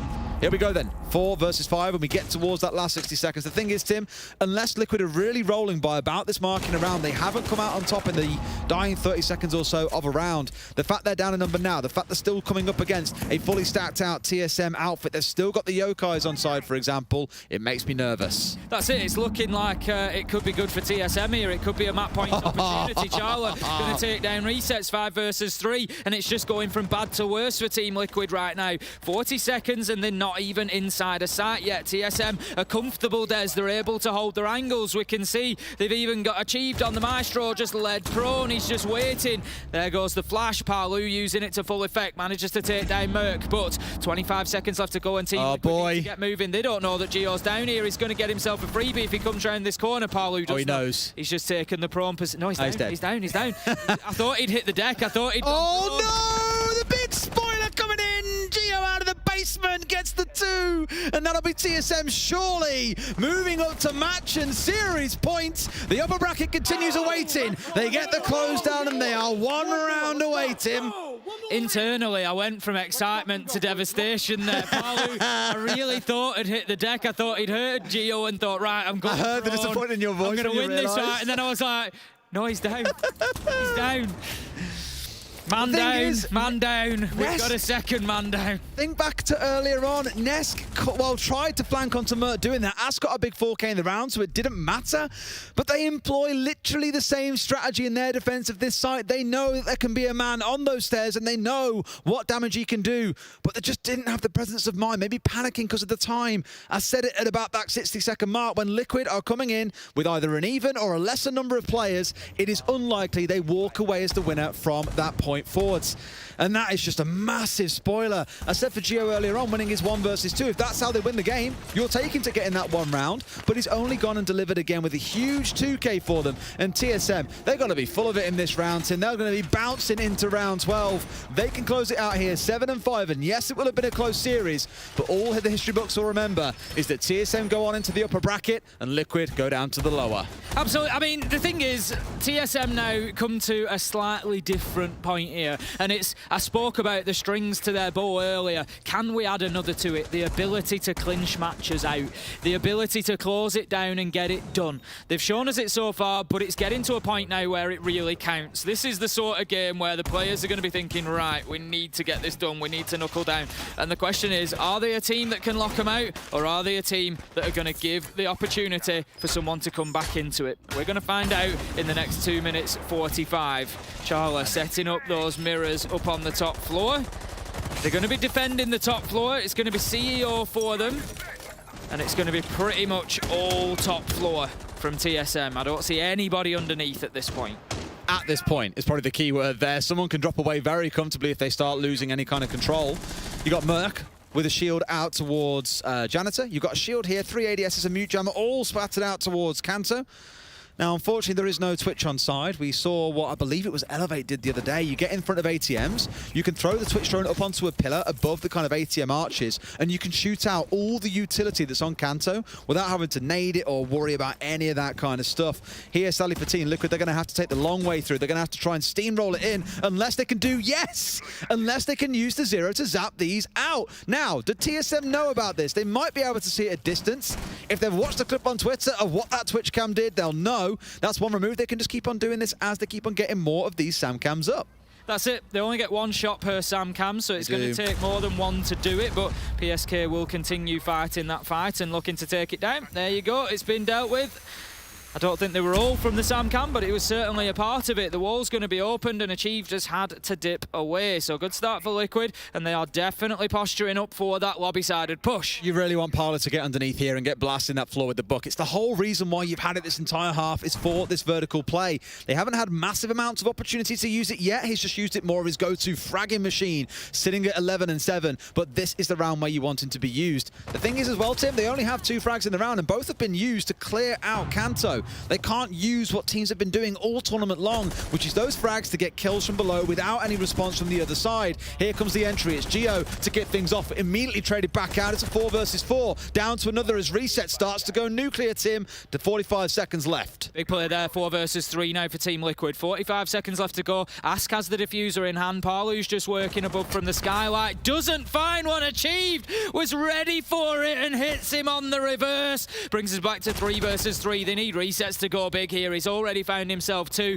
They've got 1 on the window. There's work to do. They're not in a position to put the diffuser down yet. Resets. He's going all the way into sight here. Merc has worked his way back up the square skylight. He doesn't know about Bolo, who misses his shots, hitting the chair. Ask manages to find him and starts putting the diffuser down. Merc, he's trying to work his way back in. Achieved is underneath. I'm not sure he's going to be in a position to try and get that denial, though he does manage to find PSK, but Ask is likely to be successful in putting the diffuser down. Merc, he's just roaming through. Do they know? Do they have the angle? Team Liquid just need to hold on to this for 40 seconds. Chief's got nose on the deck. No, Ask hitting 2 big 1v1s in the round. After getting the plant down too. Reset's holding it. Merc sees him, but doesn't quite connect. The shot starts away and Resets. Glitching behind the bomb, finds the shot. Yet again, Tim, we'll go into overtime. Merc was so close to hitting that first headshot there, Des. He just went with the flick, and in a different world, in a different time, in a different universe, he hits that and is in a 1v1. But Liquid, they got lucky and they managed to continue on. Find him from behind the bomb chassis, shut it down, and we are indeed in overtime, Des. Again, between these two. Can Liquid dig deep here? Can they get themselves the 2 rounds this time? They didn't get a single overtime round on Chalet. They're going to have to find them here on Bank. They're going to have to do something real special. Both teams arguably in overtime here. It feels where TSM have fallen a bit short. It has come down to mistakes of their own choosing, really. Ask a great 1v2 in the round, but Bolo missing some real critical shots, as nested on him, not just a round or two prior. So karma comes full circle, apparently. Bolo paying the price. They're going to start things off on the defense down in Lockers, where we have seen generally a lean on this map in towards the defenders. Liquid really yet to break this one wide open. They've had a really good setup. Charla doing a lot of work from inside a garage in the previous round. I imagine they'll 6-pick away from the mirror we're currently seeing hovered into an Echo once we get back into things. And that'll be very, very soon as our timer resumes. Again, for TSM, why fix what ain't broken? Liquid have shown they haven't quite been able to crack it yet. There's no change to their lineup coming in here. Maybe we see a 6-pick to spice it up here. It's going to be the Iana stepping out here and the Jackal coming in instead. So maybe a nod here towards what Merc has done. He got a big 2K on the entry last time round on this site. They just want to see him back on site and not causing trouble and getting in the way of their plans. Oh, Des. We're being treated, Tim. 2 maps of overtime. So excited. Happy birthday, Charla. Happy birthday, Charlotte, indeed. Those celebrations are going to have to wait for the time being because you've got at least another 2 or 3 rounds to play here. That's what it's going to be. For anybody newer who's joining us, it's the best of 3 rounds now. So the first team to win 2 of them will take this map. If that happens to be TSM, if you look above their name at the top of your screen, there's a little red diagonal bar there in the center of the screen towards TSM showing that they have got 1 map won already in this best of 3. So if they win this one, they continue on their upper bracket quest to find that hammer at the end of the trail and to win the 6th Invitational. Team Liquid would drop down to the lower bracket. However, if Team Liquid can come out on top here in overtime, we will go to a 3rd map. It's Villa, Des, and it is honestly anybody's you feel at that point. Oh, yeah. I mean, look back to, God, SI 2020 when they finished 3rd as well. They came so close that time, and they were kind of always second to SSG and NIP, naturally, as they were the grand finalists. But TSM know what it's like to get close and just fall short. This year, something feels a little bit different. Reset's just opening up the stock window a little bit so that he can get a drone in, start finding these top floor roamers, make sure that they can clear the map out. TSM playing the extension again into open and staff, I believe. They are defending down in Lockers, but we've seen the mid-floor hold pretty much every time from the North American teams, and TSM have been no different. Nesk goes in, manages to get some footprints. They're going to be underneath in Archives and Tellers, but it allows him at least to confirm, I think, that they can start pushing forward. All those footprints being blue show that they are older footprints. The closer they are to red, it's like a heat map, the newer they are effectively. So if those footprints were red, Nesk's going to be saying, there's somebody up here. They've only just been here, we need to be careful. But they're a nice bright blue, so it tells him that they're probably a minute or so ago. Oh, no. Too He's easy. waiting. He knows. Does he know? Yeah, he knows. Sixth sense? I think so. I don't know. Don't think, I mean, Reset's kind of realised here he had to go and drop a breach charge down inside a stop, which is what he's done. Merc is sniffing his way up. Reset's completely unaware that Merc is up here. Oh, I don't think they know. Narrowly avoiding each of the Resets is out the window. Yeah, Merc was going after him, but just can't find him in this instance. Could maybe find something if there's someone else trying to push around square. It is Nesk, who of course tracked him out, but Reset's not wanted to chase that any deeper. Merc probably feeling like his prey's been stolen away from him there. Oh, the thing is though, Merc can play a real spoiler here, Des. Team Liquid now think that top floor is clear, and it's not. And when they push in to open and staff to take control of it before pushing down to server, they're going to find themselves getting gunned down by a Vigil that they then have no time to go and find. That's the big problem. He needs to look left. If he looks at the hallway, he'll see Ask sat there. You've got 3 hanging around square, but he's being patient as a saint, Tim. He might even find Resets on the vertical here if he's lucky. Trigger look a bit far to the left, but yeah. I don't know if it's Trigger Discipline or him just narrowly missing out on opportunities here, because Liquid are slowly starting to step their way forwards. He hasn't got a hatch he can drop down. It is reinforced behind him. Now he's on the move, but Liquid have mostly moved away. Here he comes on a flank. Gets to the top of square. They still don't know he's here. I can't believe how patient he's being, because Liquid, they're looking towards the execute team. I really feel like he's got to make his move now. He's looking for Parlo. He's looking for Ness. Will he see any of them? Might see one on the downstairs. Still doesn't. Now he sees one, just misses him out as well. They're going for the plant, my man. You've got to make a move. Finds the one, gets the shutdown. Can he find any more? Sees the diffuser, gets one, gets the second, gets the third. third as well. Merc has absolutely crippled Liquid from the back after the patience of a saint saw him hanging on the top floor for the longest time. They're going to win on the time there, but Merc is the hero. Nothing short of a majestic play coming out of the vigil of Merc there. He bided his time, Des. He knew what he was doing. He didn't want to take a nibble at the small fry. He wanted the big fish, and boy did he get it straight down there. 3 kills. Absolutely unreal from Merc. Take a bow. You might have just taken one step towards putting your team in the next upper bracket match. It's that fight there that he wins. The second one against Nesk. That was the big one. Nesk had to have the cover there, but he just couldn't react quickly enough. You just knew when resets backed away and they gave up on the chase that something was going to happen. And think about how different that round would have been. If resets had died and had challenged him, for example, or Merc had called him a couple of seconds earlier, if he'd taken the shots through into open area, that round plays out very differently because Liquid would have been looking out for him. Perfect roam-based play, the patience of a saint. Call him Mert the Magician, because my God, he might have just conjured up a spot in the upper bracket for TSM. Here we go now, potentially the last round. It is match and series point for TSM. They are on the attacking side, and Liquid are hedging their bets on the last round where Ask found a massive 4K. It's staff room and open area. Well, we saw it last time, Des. It went to overtime. TSM won the first 2 rounds. It was 8-6. They've got an opportunity to do it again, but we've also seen TSM have that series point so far here on Bank, and Team Liquid were able to fight back and take us to overtime, so this really could be the toss of a coin. As you say, they've had a good round on here previously, but they can't rely on a 4K coming out of Ask. Team Liquid, they need to play this cautiously, not give away those opening kills. They do not want to find themselves in a 3 versus 5 again. They don't. It's all going to come down to the entry battle here, I fear, as well. Keep on talking about these teams, you know, in the last 60 seconds or so, if things are equal or less advantageous for them, they are falling short. Partly the one looking to contest on the entry. I mentioned earlier on that you always see this start on the top floor, and it's always on the rappel. Bolo and Achieve both looking for their way inside the building here. Palu looking to maybe connect. Using the wrong vowel there in his name, I think, Tim. Parlo. What a world that would be. Goes the nade from Achieve. Not going to find any damage onto anybody. Nesk already gone. He's going to be moving down the main stairs. Trying to keep himself mobile, I think, and just keep in that position that we saw Geo benefit from earlier, whereby you can just pop up the main stairs and challenge onto that double door. But TSM, you would expect to be aware of it.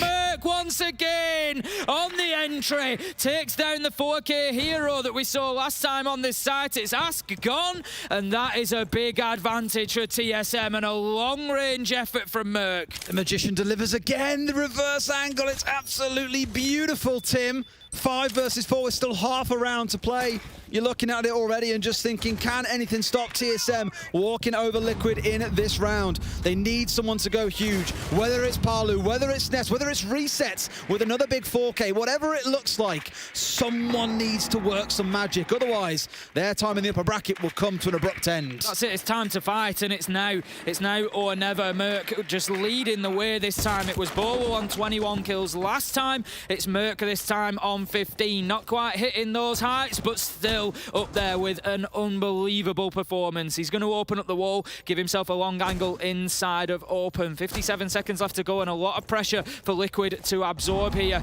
There's multiple accesses to site. Merc takes a shot through the wall. It's just one of those days. The Magician. It's just one of those days where the shots are landing, so you keep taking them. Merc finds himself number 16. That's PSK gone. 3 versus 5. If you remember, I said this was the last thing that Team Liquid wanted. It puts them seriously on the back foot now. They're inside a site, and they're just trying to hang on. You've got Merc pushing out towards west side by Bleepers, but you've got Ness playing downstairs. Geo is going to drone him out, though, so hopefully shouldn't catch him, but it's resets from the other angle. Gets him instead. You'll take that every day of the week. At the end of the day, it doesn't matter who gets the kill as long as it is found. 4 versus 3 and 15 seconds to go. I think Liquid can hold on here, maybe, Tim. Bolo gets in and gets 1. Resets a second in the round. A 3 versus 2 with Geo trying to sit the diffuser. Ness coming in towards Bleepers. Big C4 over the top, but it gets shot out. Resets is down. Nesk has got to do it all. Bolo steps up for the challenge. It's a little bit of a 1v1 on the close angle. The Bolo wins and sends them further into the upper bracket. Liquid drop down to the lower. Who would have thought we'd see a finish like that. Bolo just giving us a masterclass at the end. Shoots out the nitro, hits the man in closet, comes round and gets the shotgun kill. Absolutely fantastic from all of TSM. What a performance, but Merc, he really stepped up for them there. 16 kills, 10 for Achieved, 10 for Bolo, and you got a feel for Team Liquid, Des. There was a lot of spirit, a lot of fight, but TSM, we picked them out after the first game that we casted there, saying they look good here, and boy, they just keep looking better. They've just looked sharp, and don't forget, Tim, in the series, 2 entry titans entered. We had Nesk, we had Merc, both tied first place on plus 18. Merc blowing Nesk out of the water in that game. Happy birthday, Charlie. Happy birthday indeed. What a day for TSM to now go through again against the winner of Empire versus Soniqs. They have the, I don't want to say the easy road, because there is still a world where they can drop a little bit lower if they don't go on to win that next game, but they avoid the scrap, the fear of being eliminated in that lower bracket. They get to take it easy, really, whilst everyone else has now got to sweat to try and fight them and match them in that upper bracket. It's not going to be easy. Honestly, TSM, I'm going to say it, they're my favourites for the tournament. If I look at the teams that we've got left, and that's no slight to anybody else, there's some very good teams, but TSM are just on another level right now, out of the performances. I mean, at this point, they're one of 3 teams left in the upper bracket. Somebody's going to have to You've got really 3 you can up. pick from here. Yeah. I think Empire could still come and surprise some people, and Soniqs... Anybody can win it. Anybody can win it. Just TSM are favourites. TSM, for me, are my favourites. I'm with you. After their performance in groups and all the way good. through. That's our So 4th time casting TSM now as well. Lucky us. Very, very lucky us. I ain't going to say no to any more of that, that's for sure. What a series we've just had. We'll go to a quick break. When we come back, the guys on the desk are going to break that down for you a little bit more. Catch you later.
Welcome back to Stockholm, Sweden. I'm Zeltzer, and we are at SI 2022 in the upper brackets, where we just had an incredible 2-round victory for TSM. I've got Achieved here to talk to me about it. 2-0 over Liquid. It was definitely possible that you could beat them. So impressive to beat them in 2 rounds and by the wire as you did. You came out here and you had to take a minute to recover, Achieved, but how are you feeling now after that victory? Feels really good, obviously, beating Liquid, because everyone, probably picked like Liquid to be a favorite to win, and they are definitely still probably a favorite, obviously, like everyone loses games and everything, but I mean, we still just got to focus up. We're guaranteed top 3 now, but we've been in this situation before, so yeah, it feels good to beat them, but at the end of the day, like, the job's not finished, and we still got to focus up and get ready for the next games.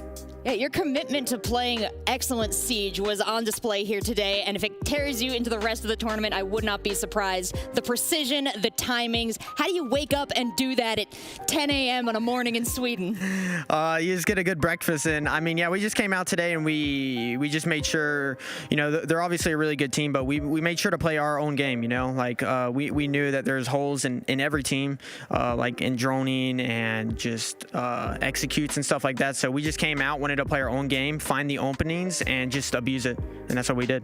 And that's interesting. Is the quality of your opponent something that really brings out the best in you guys as well? Yeah, I definitely think so. Obviously, those guys beat us last SI and knocked us out of the tournament, and we got fourth. So, you know, playing them today, we really wanted to just bring it all to them and, you know, get our revenge. But, yeah, I mean, playing against, like, Nesk, Paulu, like, two best players in the world, obviously, like, two top 10 players in the world. So, like, playing against, like, those guys, like, you know, we got to be on point. So we just try to, you know, make sure we're on point that day. Well, there's another great reason today to leave it all on the floor. As I understand, it's Chala's birthday. How are you guys celebrating? Yeah, well, besides this victory. I mean, yeah, this victory is a good start, but I mean, we're probably gonna get some like burgers and fries and just relax, watch the rest of the games, and yeah, just go from there. But overall, you know, he wanted this dub for, you know, his birthday, so we're glad we were able to deliver that. Congratulations on that one. Happy birthday, Chala. But I have another question here. There's also something dangerous on the line should your team proceed all the way to the finals. Tell me, what is at risk? What treasure might we lose? Yeah, so I agreed with my team that if we win, I'm going to clean shave my head and my beard. So yeah, that's on the line. So, you know, I was like, you know what, if we win, you know, let's do it. So, yeah. I can't wait to see it. I'm sure you're just as beautiful. Either way, you got a lot to work with, and you got a great team to carry you through to that victory. Going up against either Empire or Soniqs, tell me, which one would the best case scenario be for TSM? I mean, they're both good teams, obviously, so I mean, I don't know. We've definitely played the Soniqs more, so if we play them, we kind of know what to feel. We've played Empire a few times too. Last time we played them was in Mexico. I think we lost like 7-5, but that's when we had a sub that event. So we're confident against either team. But yeah, so. Well, thanks so much for the insights, Achieved. To keep on playing like you do, I think you got an excellent shot. I'm going to hand it over to the desk now, see what they think of that matchup. Thanks so much, Rachel, and congratulations to TSM on the victory. They move on through. Team Liquid swatted away, but a close one. You two are standing up, and he's putting his hand on his heart. I'm just savoring this moment. We got one. We got another NA team over a Brazilian team. We just keep winning, Jacob. We just keep doing it. It's so good to be How are we American. this good? NA's back on. I need to stop getting it out of mine.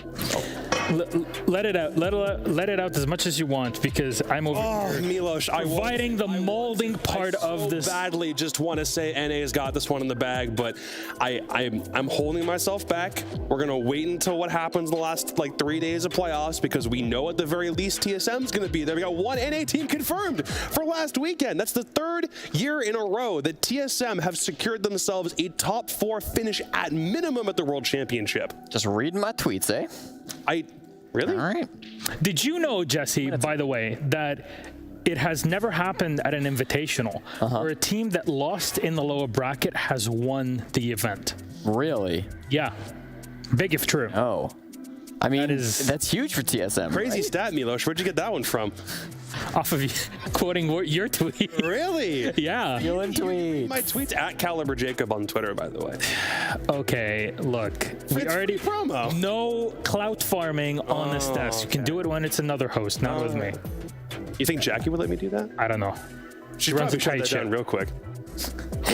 Well, you know what? Speaking of real quick, this game, TSM able to win against Team Liquid, but still, it got very, very close between these two. And a lot of adaptation against one another through this match. And master of adaptation here on the desk. I'll call him Jesse. Yes, sir. You got to say.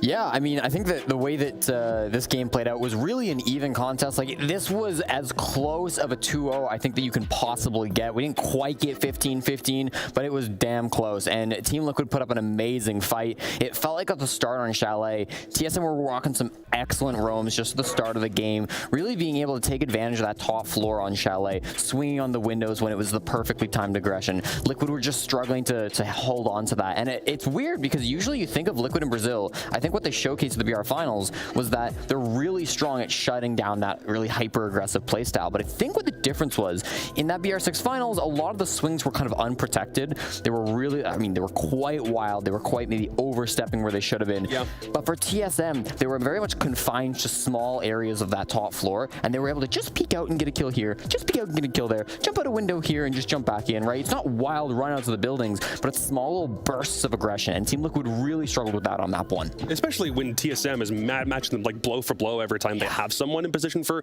like usually an offensive swing of some kind, especially on entry. When we switched over to map 2, we saw Nesk die as the entry kill more often than not because of somebody on TSM deciding an aggressive spot is necessary. Someone's going to hide behind desk with an SMG-11 when you don't expect them to. Mark's going to have crazy 4K flanks out of nowhere. That's the kind of thing that you can't really anticipate. For TSM, they've decided to take that exact same Latin American style. Even if Liquid kind of buck the stereotype of full aggression, they're still going to use it against them. And that's just like endemic to the way that Brazil plays Siege. Let's talk about a replays. Jesse, you got some for us? Both of you, actually. So let's go with you first. I do. I mean, it wasn't a flawless game from TSM. I think there were mistakes. If there's one thing I want to see them improve on for the upper bracket finals, it's going to be the way they roam clear. Many times, it was a 1-for-1-for-1 feeding into one power position. And that's what we're seeing here in this replay. We're going to see 2 more just like this, where it's kind of a very one at a time pushing into one player. Usually it's Merc leading the charge. In this clip, I believe it was Bolo to jump in first. But what it can do is if you've got a defender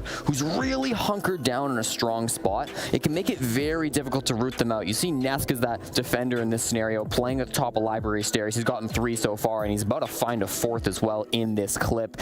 He just does so well to be able to line him up, knock him down. Like, what is this slow peek coming out from Achieved? You've got to be able to follow up your teammates immediately. Here's the second round. Sometimes it works. When you've got really good droning, when Merc can sneak his way through, he will demolish the enemy roam game. And this is what we're seeing from Merc in round number 3 on the second map. He's able to get in below the bomb site, get a couple of kills. He got 1 already. His teammates picking up another. And Nesk, you just don't really have that information to counter the roam clear from Merc. But keep in mind, if Merc had have died in any of those gunfights, we would have seen this round right here. Goes down to resets, and what happens? Nobody's there for the trade. It's going to take the rest of TSM a good 30, 40 seconds just to get the rest of their players in to try to trade resets. And at that point, your information advantage is gone. There's a Chief trying, but he just has no idea where resets is gone.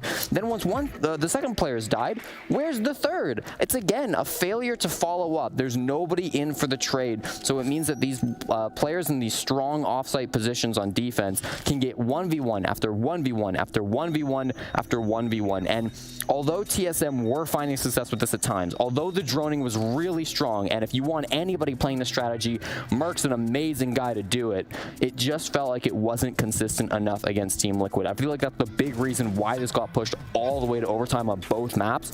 Obviously, TSM still did a lot of things right this game, but this individual clearing was one thing I didn't like. Especially when you have 2 maps that I do think play in a slightly similar way to one another, like back-to-back, 2 maps with multi-floor and verticality, plenty of spots where you can kind of peek out. You're not in like confined to just congested hallways consistently. Yeah. There's a lot of open space with which you're able to work in that way. I love, like, especially like moments like this, you're asking why you're peeking something like that over and over again. That might have been like a problem that TSM had, at least from a droning to entry consistency point of view. They could have shored up. TSM probably could have, Liquid probably could have exploited that exact issue because it felt like that was TSM's biggest weakness overall, and they still couldn't do much with it. Well, look at what happened in the last round. The real unsung hero of the Invitational so far for TSM. It's the ITA 12S shotgun. Salutes to the ITA out there. It got 3 kills minimum in this one map. That is 3 times more than ever before. My experience with the ITA shotgun. I specifically remember one clip. Is that equivalent? Oh no, not NAL this clip. Stage 2. I don't remember the play day exactly, but X set against Beast Coast. No, stop. Somebody That is a taboo named game. Razor. No, that game is a legend. No. That's not taboo. That clip specifically of Razor just swinging into bathroom, taking a primary fight with the ITA on that spot. I had a bad taste in my mouth of that gun afterwards. But now, in the hands of somebody like Bolo against a Brazilian team at high stakes moments, that's where you gotta believe in it. Much. Yeah. I guess. When you got when you're ADS and just see hollow, you don't you don't remember. Right? Do I have the Vector on or is it the ITA? It could be If you any believe gun, in it, it'll be what you want it to be. As long as not the like truck hollow. Don't yeah. No one don't do uses that. Cybertruck ever. I use it on the G36 and I hate What it. is wrong with you? Who uses that? Many, Chat, do me a favor. If you actually use the Cybertruck Hollow, put a 1 in chat. I expect to see no 1s in chat at all. Why would you use that site? I always think, oh, you know what? I'm going to change it to a dot right after this, and I never do it. Just pull the I just trigger. changed to the ARX. There's no Yana. Yeah, Yana player. Yeah, no, I don't know, man. There's no Anyways, helping him. Jesse, there's just no helping him. Some people are lost. some regions are lost also, and that's Man.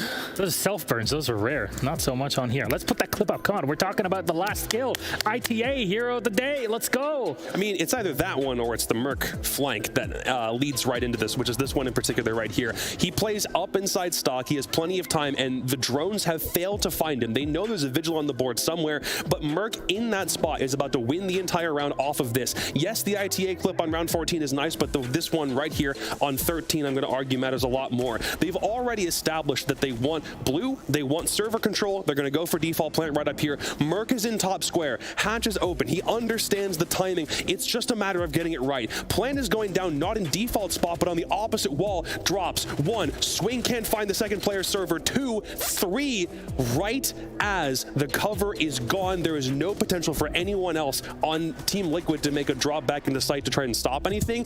Plays like that, the anti-intel utility usage from TSM is completely spot on. In spite of the droning from Team Liquid being that good, the one time it fails them arguably is the round where they lose the entire series. ITA play is nice. That flank from Merc, I'd argue, is even more impactful. Stage 2 and Stage 3, Merc was really struggling on TSM to the point where there were people on Reddit calling for him to get cut, okay? And I always said, listen, maybe, but I don't know who you would ever replace on Merc. No one's just that good. To the point that, like, I think they just needed to sort things out. And through the offseason, when they had this 3-month break, they were able to really hash out the roles, putting Merc onto a more call-heavy role, IGLing, able to make a lot of noise on the team and call the shots where those pushes are going to go, was huge for the team. And you can see it in his confidence. You can see it in the way he pushes. He's leading the charge, and he's leading from the front. I think Merc has had an excellent tournament so far, and for my money, he's probably the leading candidate for MVP. Ooh, let's see that MVP, actually. Perfect timing for it. Let's put it on the screen. We want to talk about Liquid for just a minute before we kind of close things off here, because they're not done yet. Here's Bolo, MVP 1.32. We know now, chat, you now have learned it. This is how you spell his name. B-E-A-U-L-O. And AU stands for Orem because he is absolute gold for TSM. Bolo was really hot at the start of Chalet when I was talking at the beginning of this segment about how TSM could roam on the top floor, just peek windows with the perfect little bursts of aggression. A lot of that was coming from Bolo. You remember one play really early on, he's like up on mezzanine, hiding behind a shield, yet also killing people down below him in lobby. He has an amazing way of deciding whether he wants to go for one swing or another, when it's smart to go for a pick, and when he just needs to hang back and play with it. I think he had a fantastic game. But Liquid, they are not eliminated yet. They drop to the lower bracket, and they'll get to face off against the winner of OXG versus MIBR. Jacob, before we wrap things up, just want to ask your thoughts on that, and then we can toss it to break. For Liquid, yeah, I'm not super concerned overall. I do agree with the Chiefs' point that they're probably still one of the favorites to win this entire thing. They just have to do it through a lower bracket run, which is exactly how they made the grand finals against NIP from only 9 months prior. I have faith that they can still pull this out. Probably now the single scariest team in the lower bracket in spite of the other 4 teams that are already there. But I think that game specifically against either OXG or MIBR, it's going to be good. I just don't know if any of those teams can match the caliber of TSM, so it might be a Liquid series overall. Who can match the caliber of Jacob on this test? That is the question. Not a single person on this planet. Jalabert K-Cup, thank you very much. Jesse Chick, thank you very much for breaking things down after our game. That's TSM versus Team Liquid. When we come back, another exciting one. The hope, the copium for EU and Team Empire. Will it stand against North America, or will the North Americans keep getting away with it? It's TSM, well, Soniqs versus Team Empire. See you in a moment. I have to win this round for the grand finals now. And there are so many ways to approach it. Teammates always get into kind of bad situations that are tough to clutch, but you sit there, you watch, and you hope they can pull through. Diffuser in a position where they'll have to see when the Hibana goes through. One will cover the doorway as they start to defuse. Pengu goes for one on the Young. Can he go the second?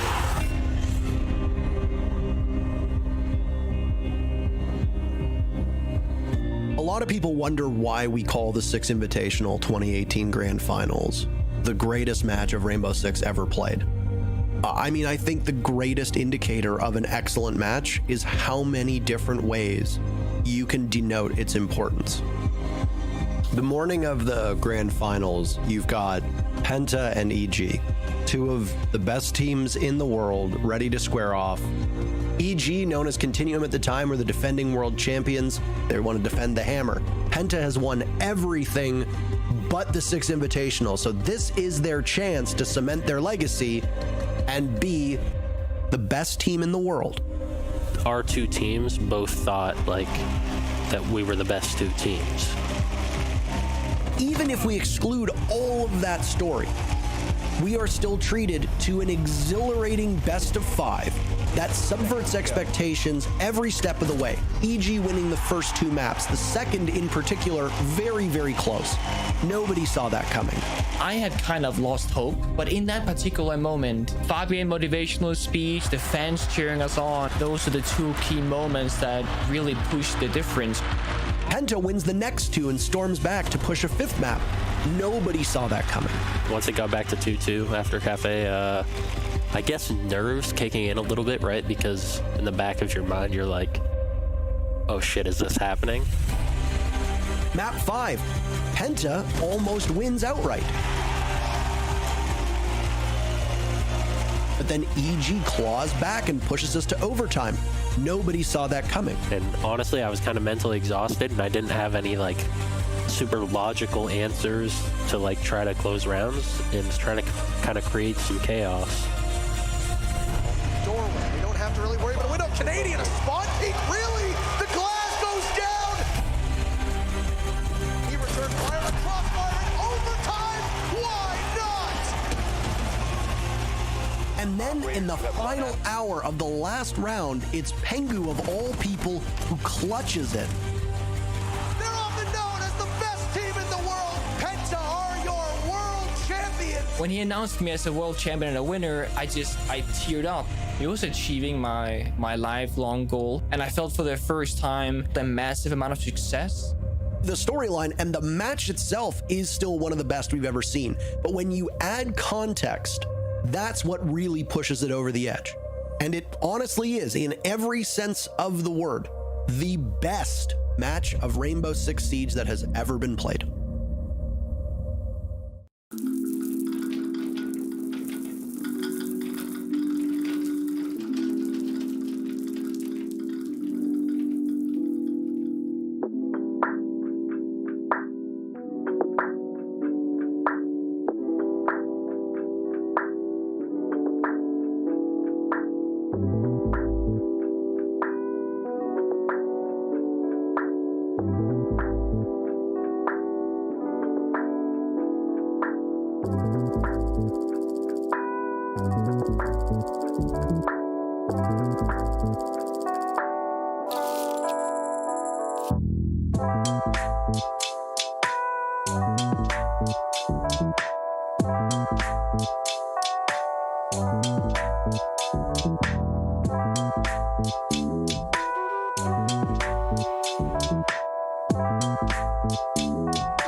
Hello, everybody. Welcome back to Six Invitational 2022. I'm Elistamedic, your host, and we have another game up for you in the upper bracket that's molding Europe. Let's see if they can move it through, or will I be balding by the end of this tournament? Who knows? Soniqs are on the other side of this bracket with Team Empire going up against one another. With me on the desk are two fantastic persons. As always, we got Anne in beautiful bright red and in wonderful shining gray and olive green. It is James, Mr. Dev Marta, on the other side of the desk. I love how colorful everybody is. Gotta make it worth it on the final day of phase 2 of the tournament, and yeah, really excited, especially since all of these matches are just so important. We've already qualified one team for the upper final, and we're about to qualify a second.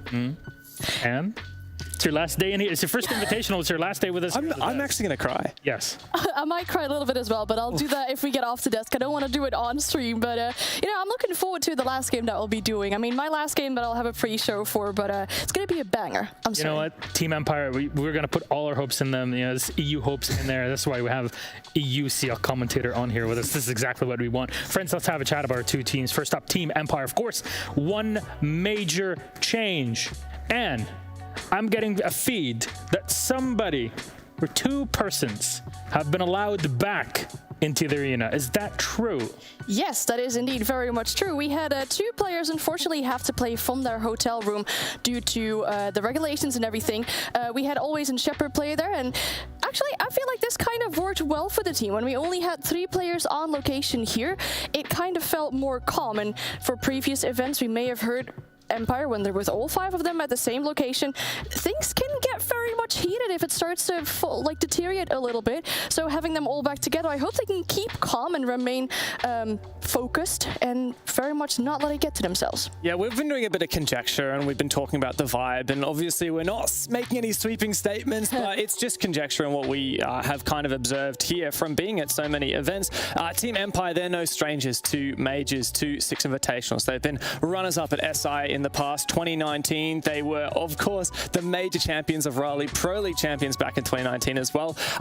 They, for a while, have not been at that top level, that number 1, number 2 in the world. However, Mexico last year, they really showed that they've still got what it takes, and they've been showing that this whole tournament so far as well.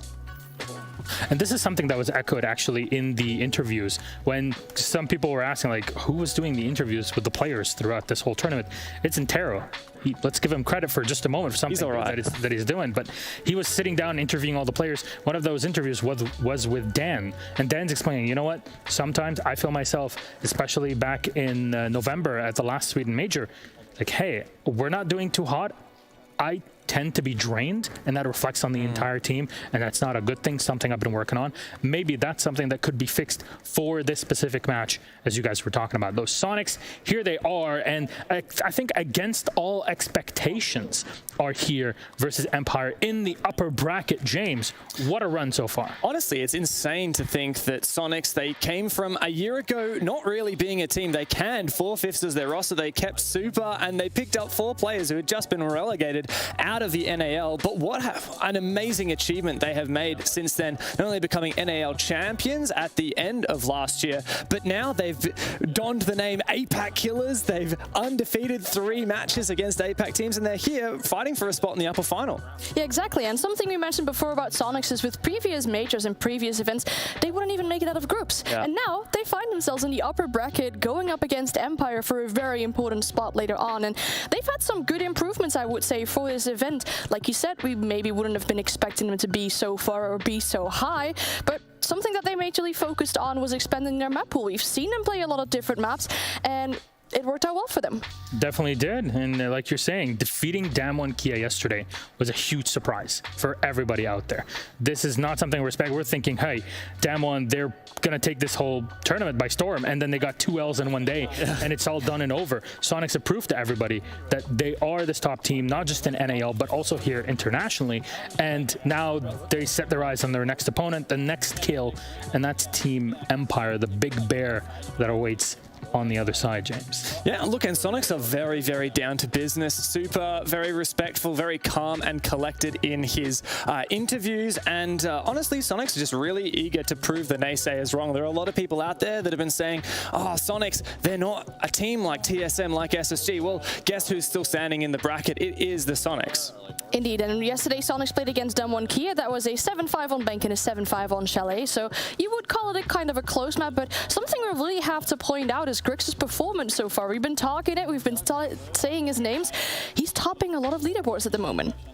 Yeah, look, Gassan, I think I've had get the camera on James for a moment. He's got something that he wants to I've got something that I can't in good conscience not show you guys, but it was leaked to me by Harry's. This is the Soniqs strapbook. I don't know. It was actually leaked to me. How did you get that? Legal to show? Look, guys, let's not go into the details. I just want to get the Super's room last night. I mean, look, it says Joe bro, and it says confidential. So I know they probably don't want us talking about it, but I we'll talk about a zoom on that. I need a sneak peek. I need to verify. What we're talking we'll block the confidential so we can read it anyway. Let me have a look. All right, so we're going to think about map bans and. Yeah, what map? What map do you think? It just says, just don't die. Kansan will handle everything for us. Yeah. Can I see that? Yeah, there you go. Can you show us? Go through it. It's confidential. Yeah. Well, like, what does it say I don't know. I per feel a map? bit bad showing the whole camera, but I mean, drone a little bit, and then Grixa go kill everyone. That's pretty much all it says. Oh no. So.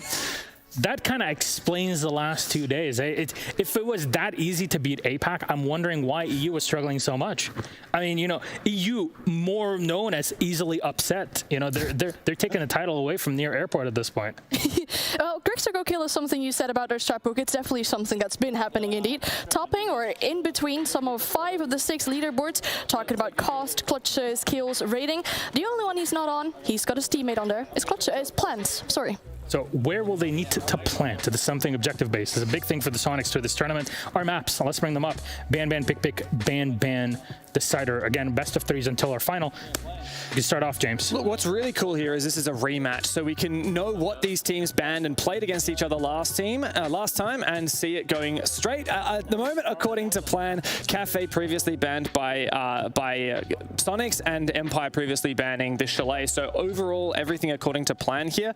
Last time, Team Empire picked Clubhouse, but then Soniqs won it. So I'm curious to know how that's going to go down this time. Yeah, exactly. The first pick coming out from Empire will be Coastline indeed.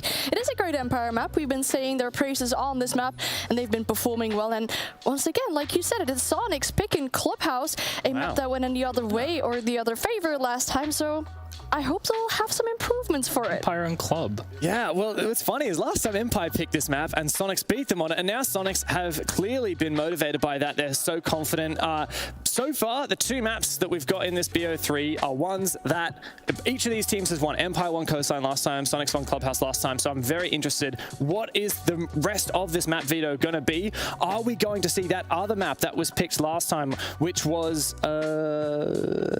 Oregon, and Empire won that? Oregon's going to be banned out by Empire, Bank banned out by... Okay, interesting. There's a couple of things happening differently. We're heading to Villa. Villa as our decider. How likely is that, Anne? I would say we've had Empire. We know how strong they are on Coastline. We've seen them be strong on a Clubhouse, for example, before.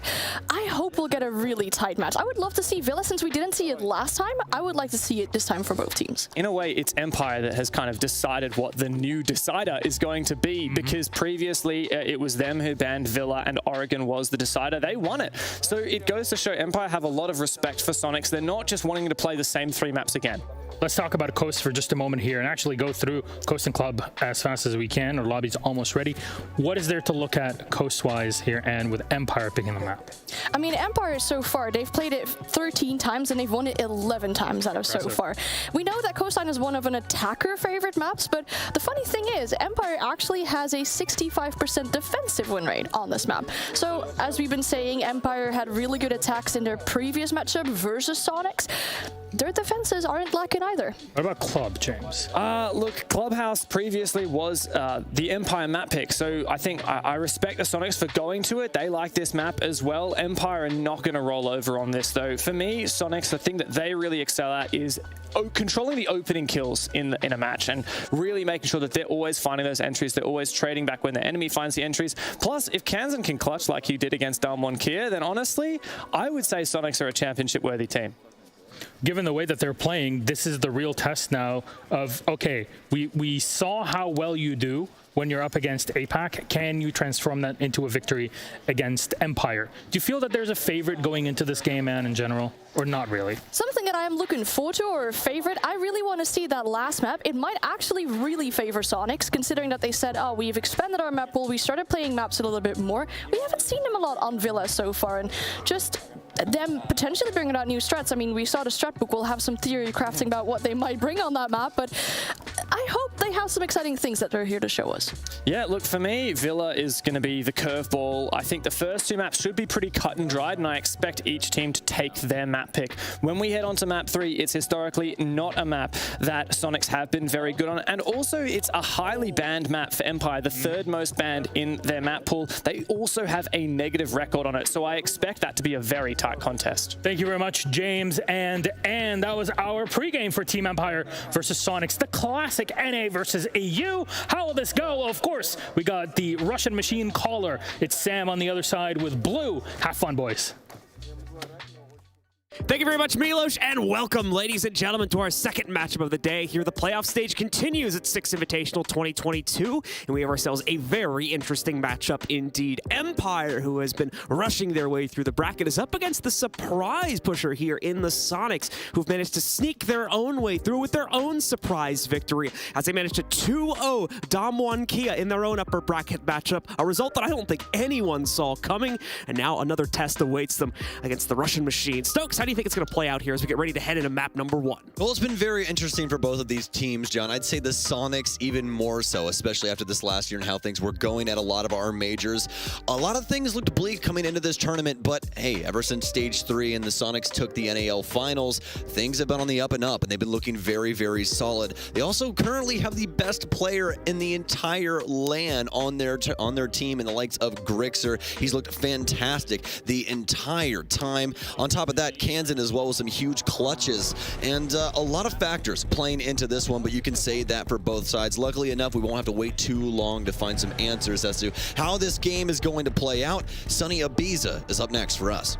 All right, so let's get into it, ladies and gentlemen. Map number 1 of the series. We're going live on Coastline. You folks at home seem to be favoring Empire. We'll see if that holds itself to be true, as the Soniqs have had quite a few surprises up their sleeve so far in this tournament, and they're going to look to carry them forward even more here if they can take out already the best from APAC, and now looking to take out the best from Europe as well. The bans are on the table, and the first one aligning pretty well with what we have seen traditionally in the past. Nomad getting knocked out to enable a bit more anti-roam mischief, or rather roaming mischief for Empire here, as they'll be on the defensive side. Starting to follow that one up, a Habana ban, as she once again has quite a bit of usefulness, specifically against those hookah billiard takes against the long wall. Smoke, interestingly enough, is going to be banned out next by the Soniqs. That's a bit of a curveball there. Makes perfect sense due to the proclivity of Smoke inside of the meta. However, we see it very, very rarely.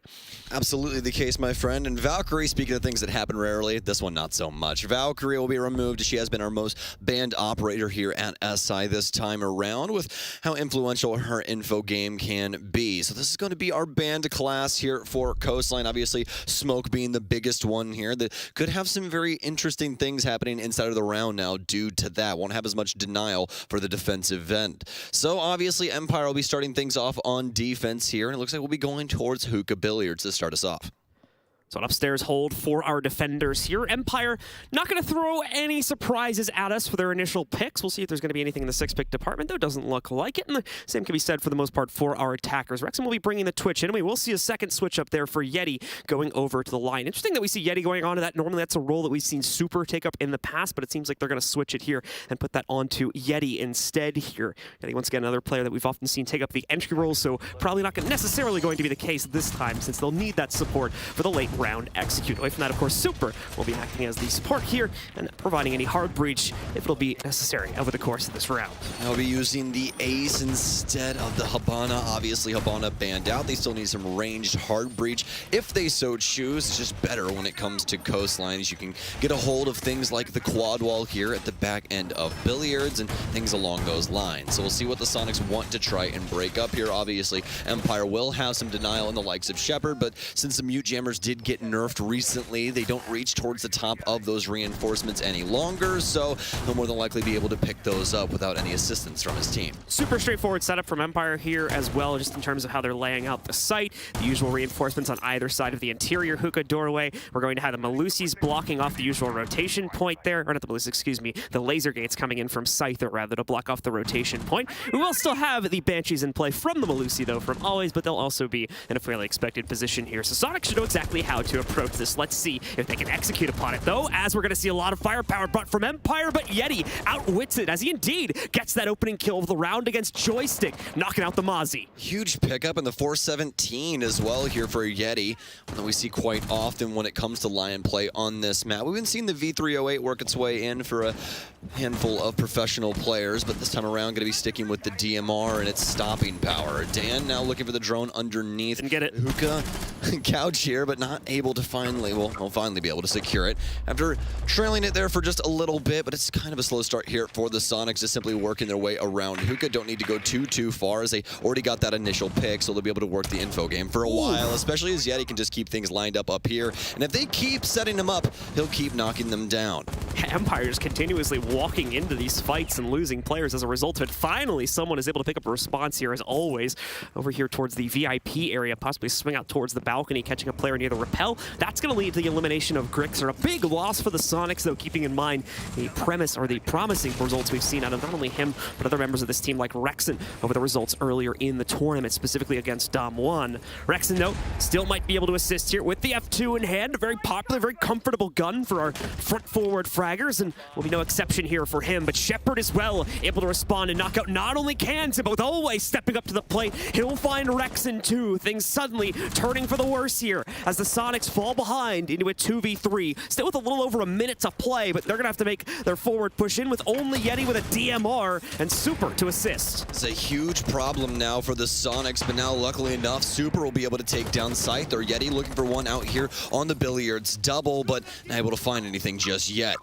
Don't have any serious insight as to where these players are. We'll be able to get rid of the Banshee here, but with 45 seconds, it can take their time. Luckily enough, on top of that, Yeti still has one EE1D that he can use to try and keep these players still and try and influence this next engagement. Super with the cross here for the Hookah space.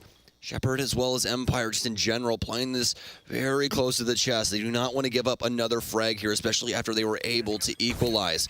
Yeti seemingly aware of where the player is on vibes now as he continues to push himself forward, but with the lower angle now open, Super will be able to hold these feet, won't be able to tag up the player, and oh no, Yeti loses out the fight. It's a triple for always as Empire looks to shut down this round. That's the downside of the DMR there. A little bit hard to hit him in those clutch scenarios, so Yeti finally falters after having a relatively good round aside from that, to be completely fair to him. And then, of course, the pump from the M590 quickly shuts down the last member of the team. A promising start to the round for the Soniqs, but once they get themselves into the building, it reignites the fire for Empire. They're allowed to trade those kills back and put those two remaining members of the Soniqs in a nearly unwinnable situation despite their best efforts. It's 1-0 for Empire as they lock down the upstairs site and head into the kitchen for round number 2. Yes, indeed. Some strong fights early for Yeti, but they were practically gifted to him inside of Sunrise. Past that, Empire taking the fight to a lot of the outside players, especially the player, the big one, on the big billiards window that they were able to secure and make things just very complicated for Soniqs when it came down to it. Unfortunately enough for the Soniqs, just not enough firepower to secure that round. So we'll move forward now as Empire secure their very first defensive round, and Dan will be bringing Oryx along for the ride. Works, of course, going to obviously boost the roaming capability a bit here for both Dan and the rest of Empire. He can jump up either through the office hatch or any one of them strewn across the map here to be able to reignite, boost that second floor capability here and maybe act as a bit of a surprise rotation against the members of the Soniqs. They're experienced though, so they should see it coming, or at least expect it at any point in the round here, so they'll need to keep players on overwatch for that if they're going to try and assault from the top-down angles, which they certainly might try to do here. A sledge in play for Kansan, so they're going to be looking to get access to the areas shown on your screen right now here around the circle, that circle couch, and then be able to slam open all of that wood flooring to be able to chuck the grenades down, flush a couple players out of their in-sight positions, assuming there are going to be any. We have seen, of course, most of our teams in the recent meta playing it much more off the site, much more kind of across the courtyard over towards the front lobby and security areas, so it's not as much of an assured victory as it has been in the past. Ever since they made the adjustment to the windows in the center courtyard, things have gotten a whole heck of a lot easier to play this top floor, especially if you just barricade the windows. You can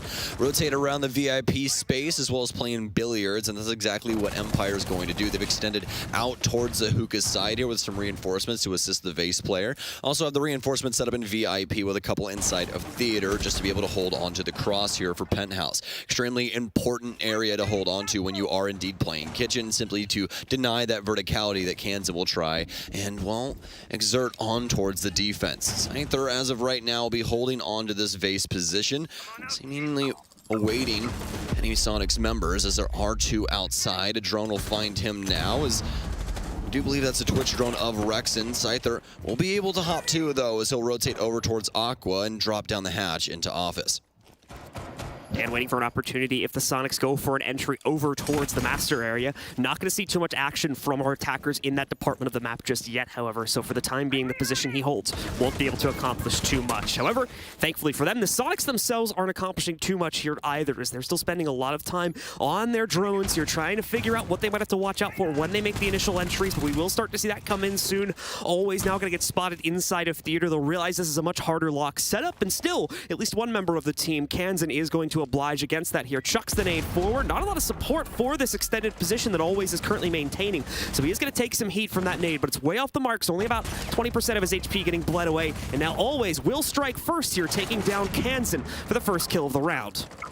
Still holding things down. EE1D out, but no pressure onto Always through the door. Continually holding on to this, but finally Rexon will stand tall as he takes down two. Dan and Always to fall here as Sonics take the man advantage. Low time, though. They need to get to the verticality part of the game and start clearing things out, seeing if they can apply pressure towards these site players. I believe the last EE1D, and yes, indeed, out from Yeti, with Joystick now in a pretty precarious position. Here over inside of Towels. Holding on to this for a time, seeing if he can possibly rotate out and find himself some Sonics members as Shepard gets drawn out in sight. Not very much time for Sonics to get much done. Bricks are continuing to sneak forward here to try and see if he can get an angle against the kitchen window with only 15 seconds left. This is a alarmingly calm push from the Sonics right now, as they're still going to try to get themselves in position to swing out over here into barrels. Yeti with a good first entry for the team here as they get close to the site, but the immediate response is there's going to be a sea of blue on the kill feed here as no one can get into the site, and Grixer is just left wondering what to do as he can only find one singular trade. And again, things will end out on the null timer as we see Empire pick up a second consecutive round. It's very slow rolling from the Sonics as they try and gather info on that top floor, just not able to secure it in a timely manner that made it easy to actually get towards execution. So unfortunate for the Sonics squad here as Empire will go up 2 rounds on their defensive side already. A clean 2-0, clean slate right now for the Sonics. So they'll look to try and fix that here coming in towards the double bar. So another shift for the boys hailing from Russia.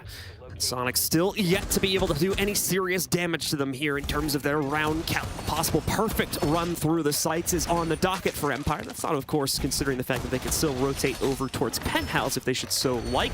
Haven't necessarily seen them going for that on the other maps, however, so good possibility they might just go directly back over towards Hookah, as it will be unlocked for round 4 regardless of the outcome of this one here. Double bars, though, still going to involve the Hookah and Billiards area quite a bit, as they'll need to extend up towards it, reinforce it probably a little bit, and try to waste some time there so that Sonics won't have all the available 3 minutes to try and suss out the interior site positions of Empire. You can even see they're going to try to play this out a little bit towards Kitchen 2 to prevent a cutoff from being established at the bottom of Cool Vibes.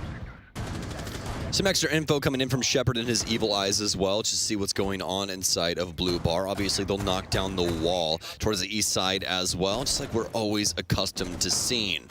Not too much of a top hold going into this one. No dedicated utility as Shepard will get shot in the ankle here from Scyther, but apparently not needing that too much, especially after Dan takes down Yeti. This is a huge pickup. The Lion going down this early with no utility usage, no EU1Ds now to influence their map control that would hopefully assist them in picking off a few of these Empire members. Our first round started out so promising for the Sonics, but ever since then it's been arduous here as they try to work for any type of control they can find, both in the kill and map control department. Just nothing really connecting here, especially back on round number 2. Down a player, that's not the end of the world, however, for the Sonics, as they're still going to look to try and make things up as Dan lines up another fight for himself, but only able to connect a shot or two, it looks like, against Rex in there, who takes the duel from the other side. And Dan will still hold a confident position inside of the bathrooms, however, despite that, going to rotate himself away closer to the site, as we're now a minute into it. And of course, his teammates will have called that there's a little bit of a breach going on over here towards the pool door that they might want to start paying attention to. Empire will break that up, make it to where you cannot traverse through that rotation.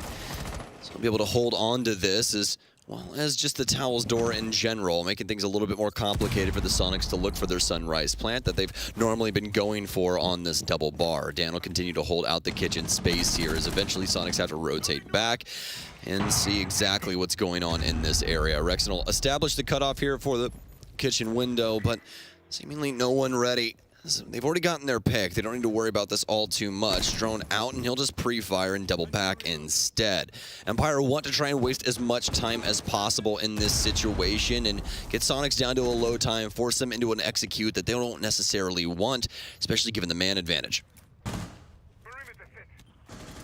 Time continuing to bleed out here, and again, no follow-ups from the Soniqs. Not even a lot of drone work coming back in over here towards the pool there. They're hoping that someone from Empire makes a mistake, but never mind. They're going to be on point with their own usage here as they're able to isolate out Grixer, take him down. There is a nade thrown out, of course, against Shepard, but only knocks out about half of his overall HP, so he's still going to hold a confident position behind the bar inside of Sunrise to continue wasting the time of the Soniqs. And now down 2 players, still with no interior positioning to play off of, let alone top-down angles, as they still have the sledge in play, but now no longer any time to try and knock out all those floorboards. They'll have to force their way in. Kansan actually being given a lot of real estate here as he creeps forward. No one on Empire obliging to peek against that. Kansan's going to be able to waltz right in. Shepard doesn't even realize it, so Kansan gets away with one for free. But again, just like the past 2 rounds, the trades are immediate. Super's left alone in what was a 1v4, made it a 1v3, but he's got less than 10 seconds left now, and the cutoff will finally be established from Always to shut him down. 3 in a row for the Russians. Nicely done from Empire as they continually pull this man advantage back into their favor and complicate things for the Soniqs. That time around, Soniqs just simply not having any map control when it came down to it. They continue to lose men outside the building, and they can't take anything to really assist themselves in that manner. Right there, could have definitely have helped with the hookah control upstairs if they were able to gather it, but as you can see, the entirety of this roof is solid, so there's really nothing going on for the Soniqs in the current moment. Just simply trying to walk in from the towel space and claim some frags, but nobody home. Also had that engagement, obviously, with Dan holding on to Kitchen for a time and the cross established there for just a little bit by the Twitch, but really nothing going on over there either. No aggressive front, no droning, no really nothing to try and get a kill onto Dan, and now Soniqs feeling as though they need a word. Yep, it's Jobro's time to shine as he's going to add his own input here. We're already about halfway, if not further, through the pause, so it's going to be pretty quick here, folks, as we work ourselves back into the game.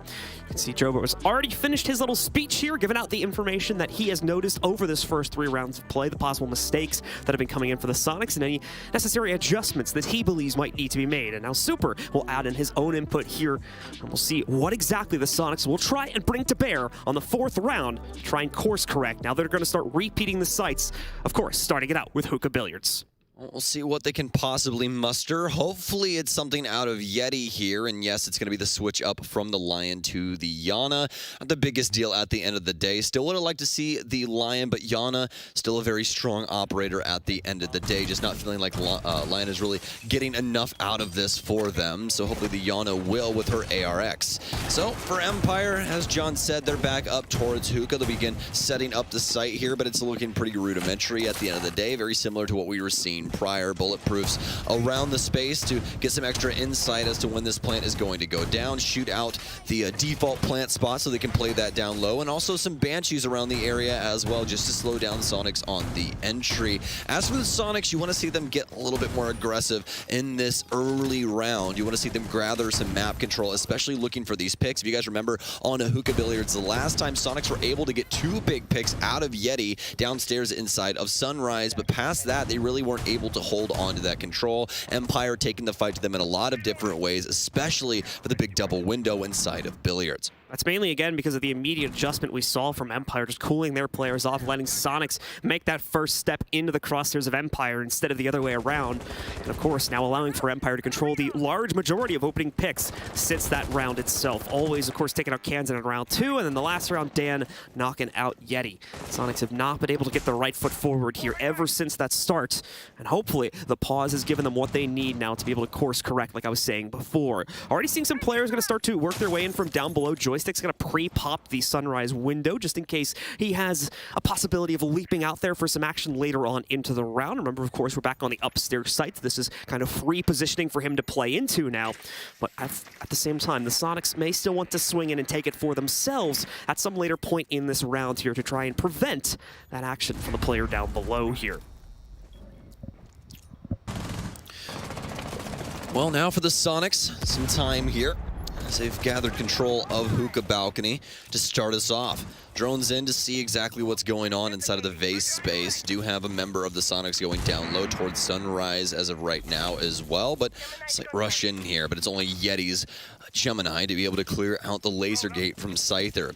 Joystick's still holding on to this space down low here. He'll open up some windows and just try to be a nuisance, try and get Soniqs to focus on him and waste some more time. So we're about halfway through this round. Empire simply sitting still in the moment. Don't have too much to do as it's the utility handling the Soniqs currently, and Impact out will handle the Selma and continually help Dan to play this space. Does he have another one? He does indeed, and that'll get rid of yet another Selma. Super more than likely going to toss down his last, and yes, he will indeed. Finally, that's going to bleed out the count, but now we can start to see some more aggressive swings come in from Empires. They've read into this setup from the Soniqs quite nicely. Kansan, the first to fall this time.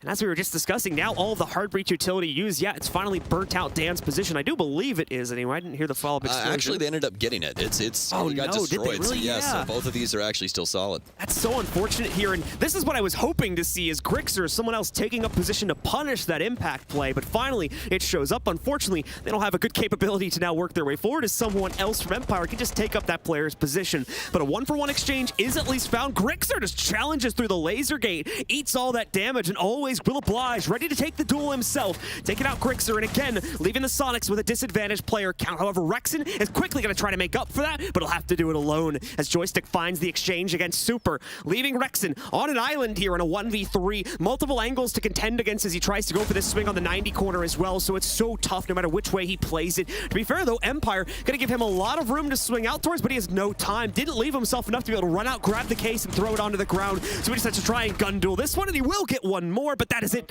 Empire with 4 in a row as they continuously shut down all these attacks from the North Americans. Well, Coastline has been one of our most offensive-sided maps here at SI, but Sonic simply cannot buy around if they wanted to. Empire, time and time again, shutting down their strategy in a bunch of different ways. All 3 Selma charges out of the Soniqs being utilized on that base position, and they still can't get it. And past that, Empire able to find body after body to maintain that man advantage. It's nigh impossible for the Soniqs in the moment, and obviously no more tack timeout to be able to influence this. They have to continue on as just the bench, as Joe Bro watches on in horror.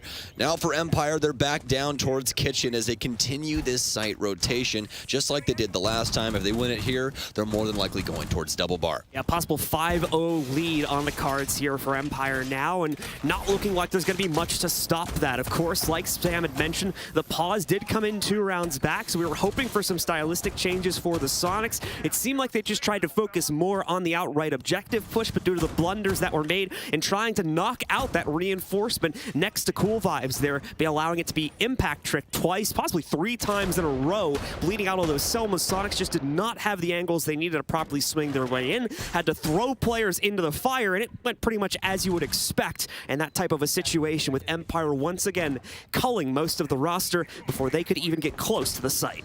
It's impossible in the current moment for the Soniqs. The kill department just not really doing much, as it's been down to Rexon, but most of this has been on exits, as we saw inside of that last round there. He was able to secure 2, but finally Soniqs get something here, a positive boon, as they'll take down Scyther on the top floor. This is their second opening blood here that they'll discover inside of round 5, but now Joystick already prepared to try and fight back here. Yet he's back on the line, as yes, you guys did indeed hear that EE1D locking things up for just a little bit. So we'll see if Soniqs can possibly utilize this to help them out with these gunfights going forward, as Empire still trying to work most of the map, but obviously down on the main level this time around. Those Adrenal Surges obviously helping out Soniqs to a pretty good degree here too, as well. Yes, a few of their players took damage due to those early fights being taken mainly against Scyther. They can immediately reboost that back up with these Adrenal Surges. Super's going to be a little bit too low, so they're probably going to leave him at low HP for a few reasons. One, he's not expected to be a huge impact fragger at any points. They probably, no offense, probably don't necessarily want to waste the Adrenal Surges on him in the event someone else gets lit up to half HP. But of course, we'll see how that plays out as we get later into the round. You're so funny. Either way, Empire down 1 man here, as they'll be holding on to this bottom space. Shepard looking for a little bit extra here inside of the Sunrise area. Not able to find too much as of right now. Does have a man right outside inside of Mudroom. We begin breaking up this penthouse space, and the Nitro cell out from Dan as Kansan walks over a landmine that he did not know was inside of that area. Already got a lot done inside of VIP as well, so if Soniqs is able to reconvene and take control of that once again here, they'll more than likely be able to utilize that as they look towards a plant here in the last minute. Second Adrenal Surge is going to come back up, putting Super in a better position here and boosting up the rest of the players. No sign of any serious push coming in for the Soniqs to follow behind that, however. Just, I think, a few players entering in upstairs here towards the theater and penthouse area. Maybe they're a little worried about a fight transpiring there, so that could explain why we see that secondary one go off. Always, of course, still ready for the challenge outside of Security, and Shepard on the losing end so far of a battle for Sunrise. He's going to start to slowly back away from this one, as they do have to be careful about losing too many players here. Lots of pressure coming in from so many different places on the Soniqs end right now, so this may be a little hard to get a hold of for Empire, but Dan comes in, a great assist as he takes down Yeti, but immediate exchanges are found by both Grixer as well as Rexen, and Grixer carries it forward even more. This split play is perfect for the Soniqs as they overwhelm the entirety of the Empire roster by spreading out their own and shut down finally a defensive round here, giving them an attacking pickup. It takes Kitchen in order to get it done, but finally it will happen. The Soniqs get their very first round off of the back of Grixer's triple kill. Took them a little while, but finally able to hit their stride, hopefully here as they're looking for their second round on the offensive side. Empire giving up quite a few bodies as they had to routinely challenge out of the site and try and hold on to control around the downstairs space, but Soniqs able to win out the fights time and time again. And they'll be happy with that one going forward as, well, they've proven that the Russian machine can bleed, so hopefully they can continue on this warpath. Empire's still going to feel confident about the way this half has been playing out already with 4 rounds in the pocket, even if we see the complete rebound for the Soniqs here and they find a second. A 4-2 defensive scoreline is still very, very respectable given the attacker-sided nature that this map generally brings to the table. So Soniqs will have their work cut out for them regardless if that last round was the sign of the turnaround or not here. Empire, though, still going to try and lock things down, and if we can negotiate a 5-1, they'll feel even better about their current position, moving over to the attacking side on the upcoming round here. Setup's going to look pretty much identical too. No huge changes coming in for our defensive players. The same extensions and overall theme coming in for them here as they try to negotiate that 5th and final round on this half. Well, now for Empire, they'll be awaiting Soniqs' arrival as they've finally been let out the gates. But as John said, really nothing too different in what their overall strategy is going to be. They'll still have the impacts inside of Sunrise to be able to assist with this hard breach utility from Super. We'll have to see if the Soniqs try and reapply themselves in a different way. And this has actually already started. Kansan is in upstairs, and this is what you love to see. This is what we didn't see inside of their last double bar take. You want to see them take this top control and start to apply pressure to these members. Empire will be able to, well, actually be discovered, as always, just sprints down White away from the EE1D's presence, but obviously it's going to ping him out due to that.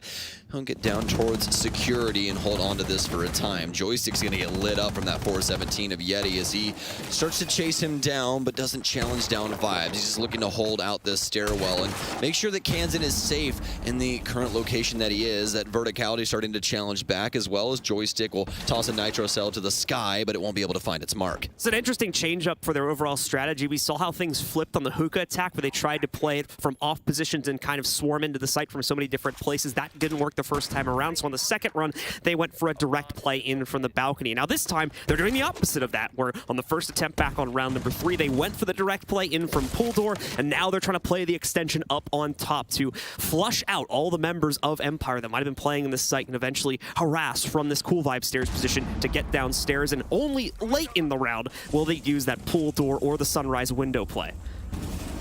Joystick going for the challenge now, and he'll find it. Yeti a little too close to the sun here when it comes to vibes. A grenade out now for Kansan as he tries to refrag in a literal sense. Won't be able to find too much, though, as there's a disc there. Only get rid of the Banshee as Joystick continues to challenge. A minute remains here for the Soniqs, and a lot to do now as Empire's looking to go up 5-1 on this half, but obviously the Soniqs cannot allow that to happen.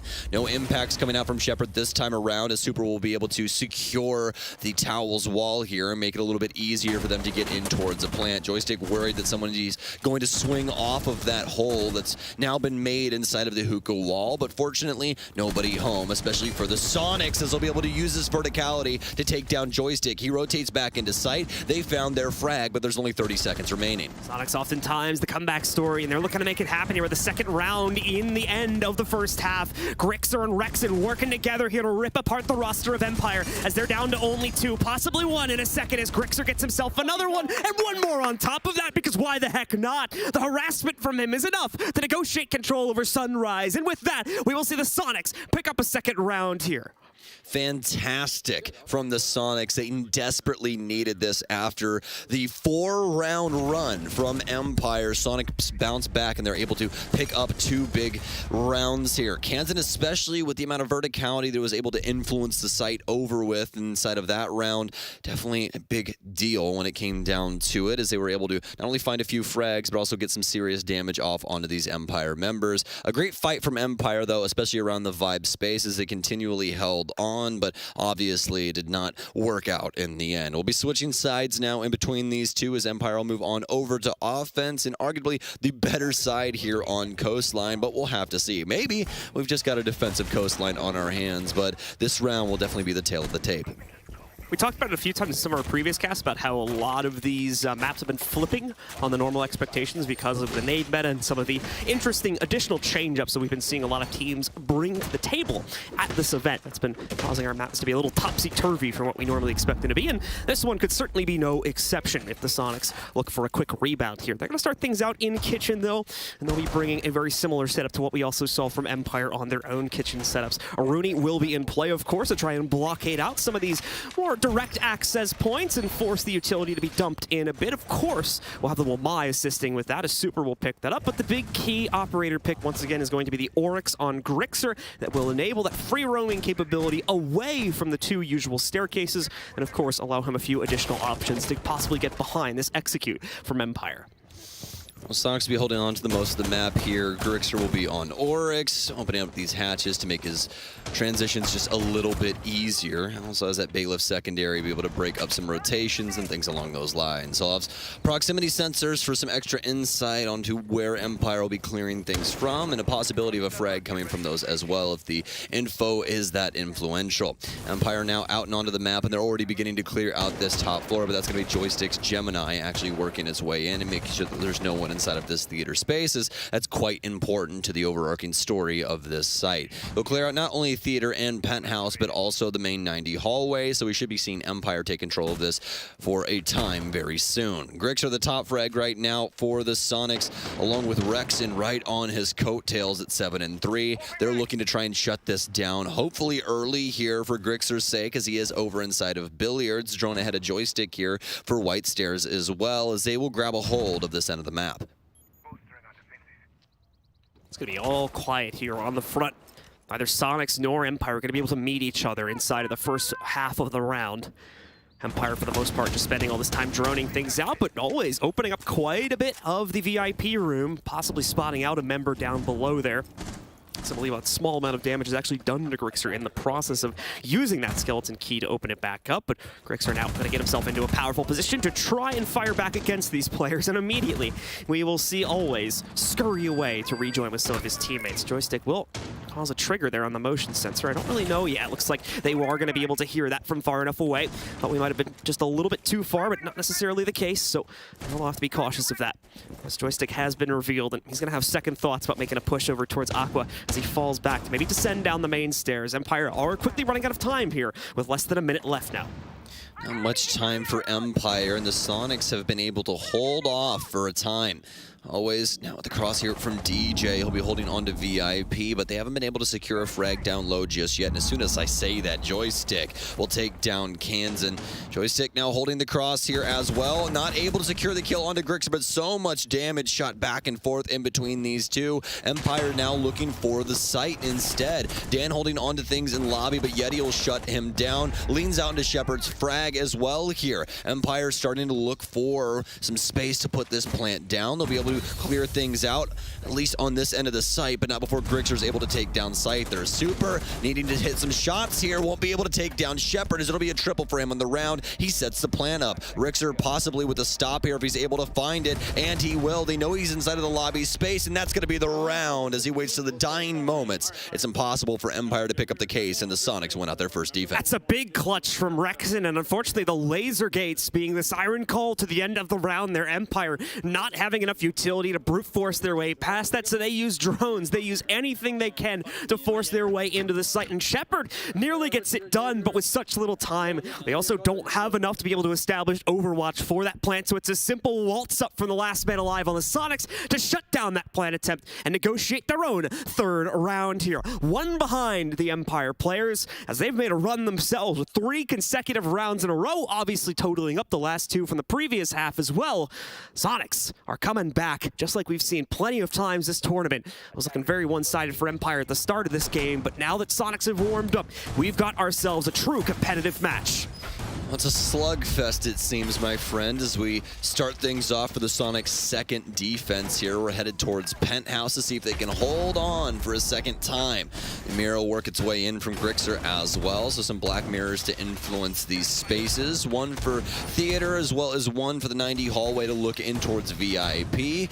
This should work out for them pretty dang well. Jaeger and Omai to be able to protect some of those Goyo shields on top of that, and the Mute Jammers to hold on to some walls and make things a little bit more complex for this Empire squad. As for them, they've got a lot of answers inside of their lineup, let me tell you, especially with the 4 frag grenades coming in, and on top of that, plenty of soft destruction, especially coming out from Always here. They'll be able to influence these mirrors from down low, obviously all except for the 90 window mirror, because there is no soft destruction underneath that.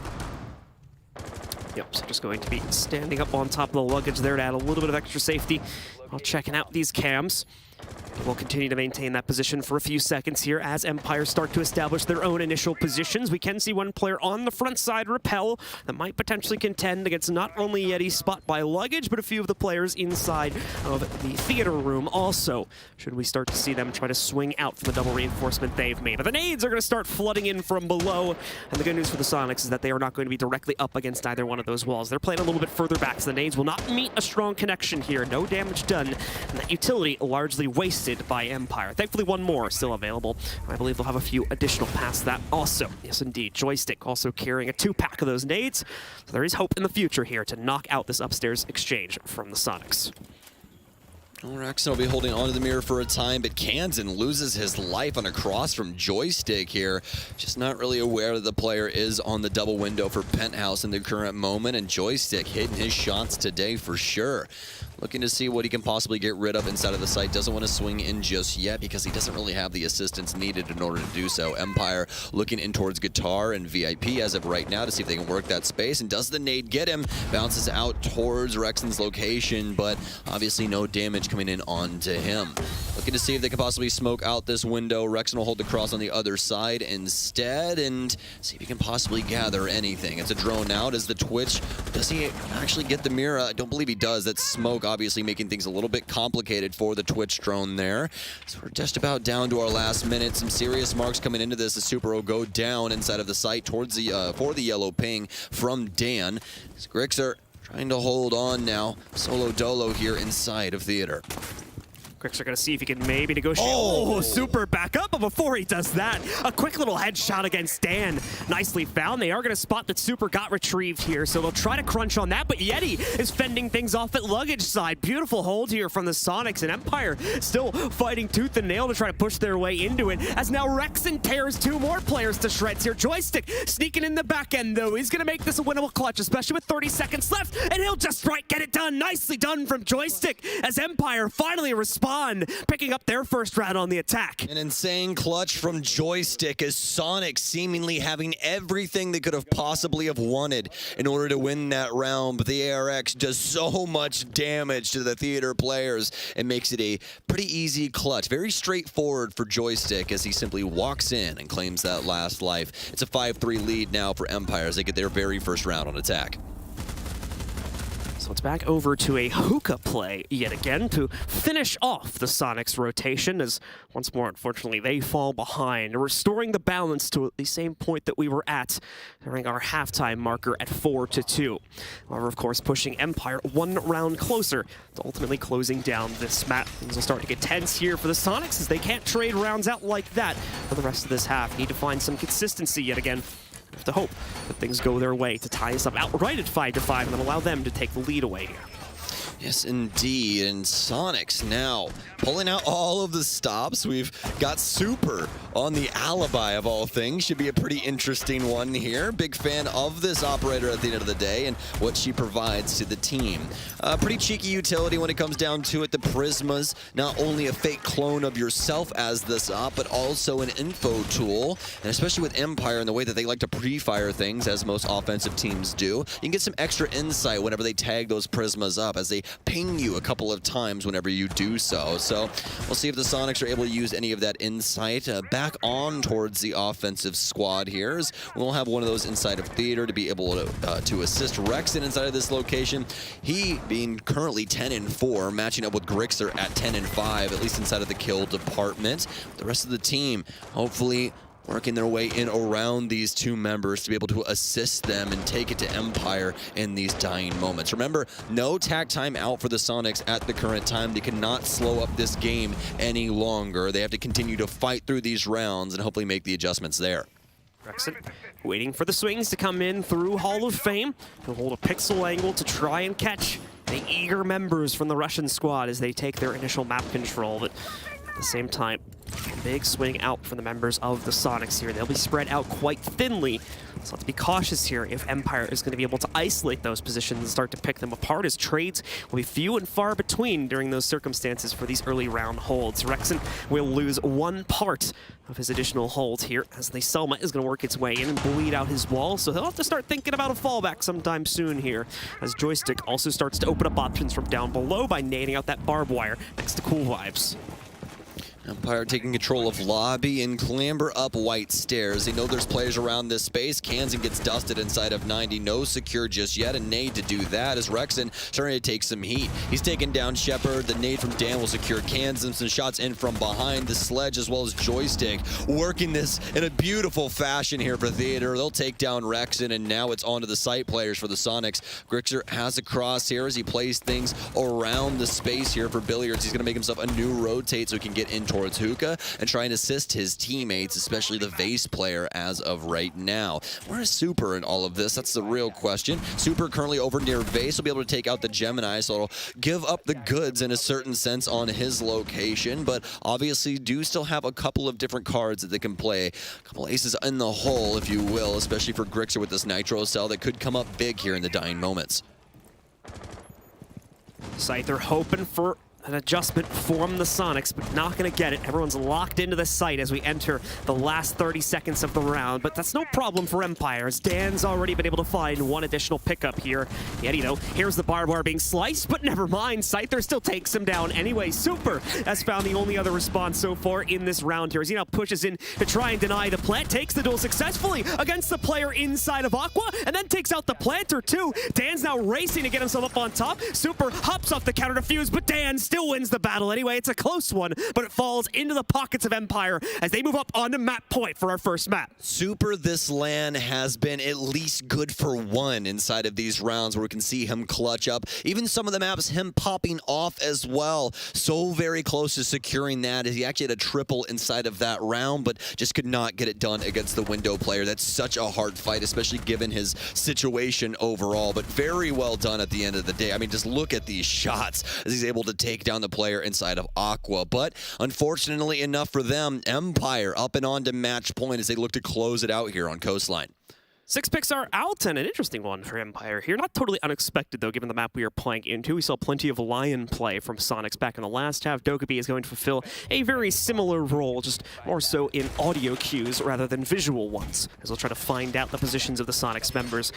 So look for an execute here. It's going to go back down to the kitchen. Good news for those of you that are watching at home that are fans of the Soniqs. If you weren't watching the earlier rounds, they closed this down the first time they played into it. So a possibility for them to be able to find a fourth round here is alive and well, especially with the setup being almost identical. Those laser gates blockaded off Empire into those last 30 seconds of the round and tripped them up to a big degree. They didn't have an appropriate amount of utility to be able to burn that out. They may have fixed that, though, with the switch to bring Dokkaebi into the fold. So we'll hold ourselves back and see how exactly Empire is going to look to get themselves in. It's going to be a sunrise hold here for the Soniqs. They've extended out from the kitchen space, so hopefully this slows up Empire in a certain sense. But as you said, the Dokkaebi utility working its way in. This is going to assist them with clearing out the map pretty quickly. Whenever she does send in a phone call, you can always just jump on those drones if you do have them placed around the space and see exactly where the members of the defense are. And obviously past that, it's just a nuisance for the defense to deal with anyways. If you want to shut down the vibration of your phone early, well, you have to go through a full animation in order to do so. Otherwise, it's just on a timer and it'll turn itself off. Unfortunately enough, apparently none of the defenders have Do Not Disturb on their phones, so it really won't work out. Echo used to, but not anymore. Helps she has the flashes too. That's more capability to kind of dump that into the Aruni gates as well as mitigate once again the Wamai discs that I believe have been brought in, and indeed they have. Super still sticking on that operator pick as we've gone back to a site he's played it on previously. Empire quickly clearing things out upstairs inside of Theater. Won't find any roaming members of the Soniqs roster here. It'll be easy clears for Joystick as he takes this for free, but as he looks to potentially descend back down, he'll have to be a bit more careful, and not just on the actual descent, but from behind him too. Grixer can line up a good angle through luggage against him and find that first kill. However, Joystick might be aware of this. He's going to go hunting. Oh no, he doesn't seem to assume that there's anyone in there. Motion sensor goes off, and that's the siren call for Grixer to swing out and shut down Joystick without a single bullet in response. A scary moment there. Got to stay on your toes whenever you hear one of those. And Grixer swings out from Aqua in a situation where they had no info inside of this space. He's able to abuse that and find his frag. It's been the Rexen and Grixer show here for the Soniqs as they'll find an opening blood here for the third time, only the third time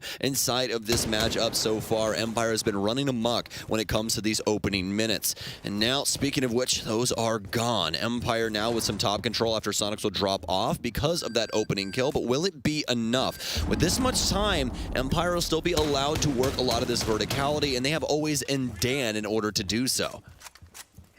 Still only a minute remaining here for Empire. Time is going to start to be stressed, especially with the loss of Joystick. Trying to flush out a member of the Soniqs. They do have yellow pings as well to find that player, but no! Kansas is going to be able to grab one despite the massive amount of heat being sent against him. There are 3 players trying to isolate him. He's able to at least guarantee the 1-for-1. Super, not so much the case though, as Dan has a much easier time finishing him off and evening out the player count. Grixer with the lineup though, nearly is able to trade out back onto Dan, but can't finish him off. He survives with a sliver of HP, but never mind. Grixer finds that final bullet, takes him down. This is the, once again, massive boost you're going to get by bringing Oryx in because he can re-rotate back up through that hatchet office and add the extra harassment. Now the remaining members of Empire try to swing themselves back in through service, but they're suffering for the same issue. The Malusi's Banshees blocking them off. The laser gate slowing them down as well. They can't find positioning, and Rexen will finish things off here as yet another round is picked up by the North American squad. A fantastic round there from the Soniqs, but specifically Grixer, he gets the initial frag upstairs,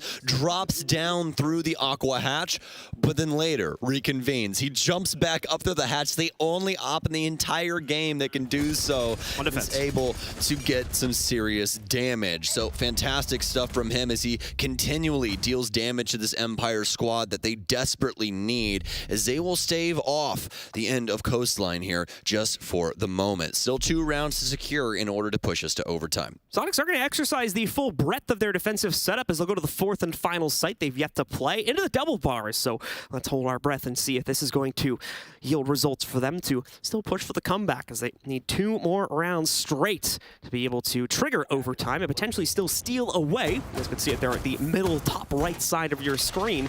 Empire's own map pick. So they're currently favored here, 6-4 still. Only 1 round being needed on this attack to be able to claim it. Once again, a spider web of utility going to be deployed for the Soniqs. Will have the discs as well as the laser gates coming out. Grixer is now going to pick up the alibi, and Super will be playing possibly a very pivotal role inside of the site there if he plays it in the usual position we expect the Maestro and the Alda to go into by playing behind the Sunrise bar. We'll keep our eyes on him though and see if that's truly going to be the case when the round gets started. Can the Soniqs continue on here? If anybody else throws their hat into the ring from this team, then we have definitely got a ball game on our hands, let me tell you. But for Empire, it's definitely been the team affair. Danon always trying to bring up the rear for Shepard and Joystick. Scyther has mostly been a utility player inside of this one, unfortunately enough, but has been able to secure some influential frags. But you could say the same for the Soniqs as well.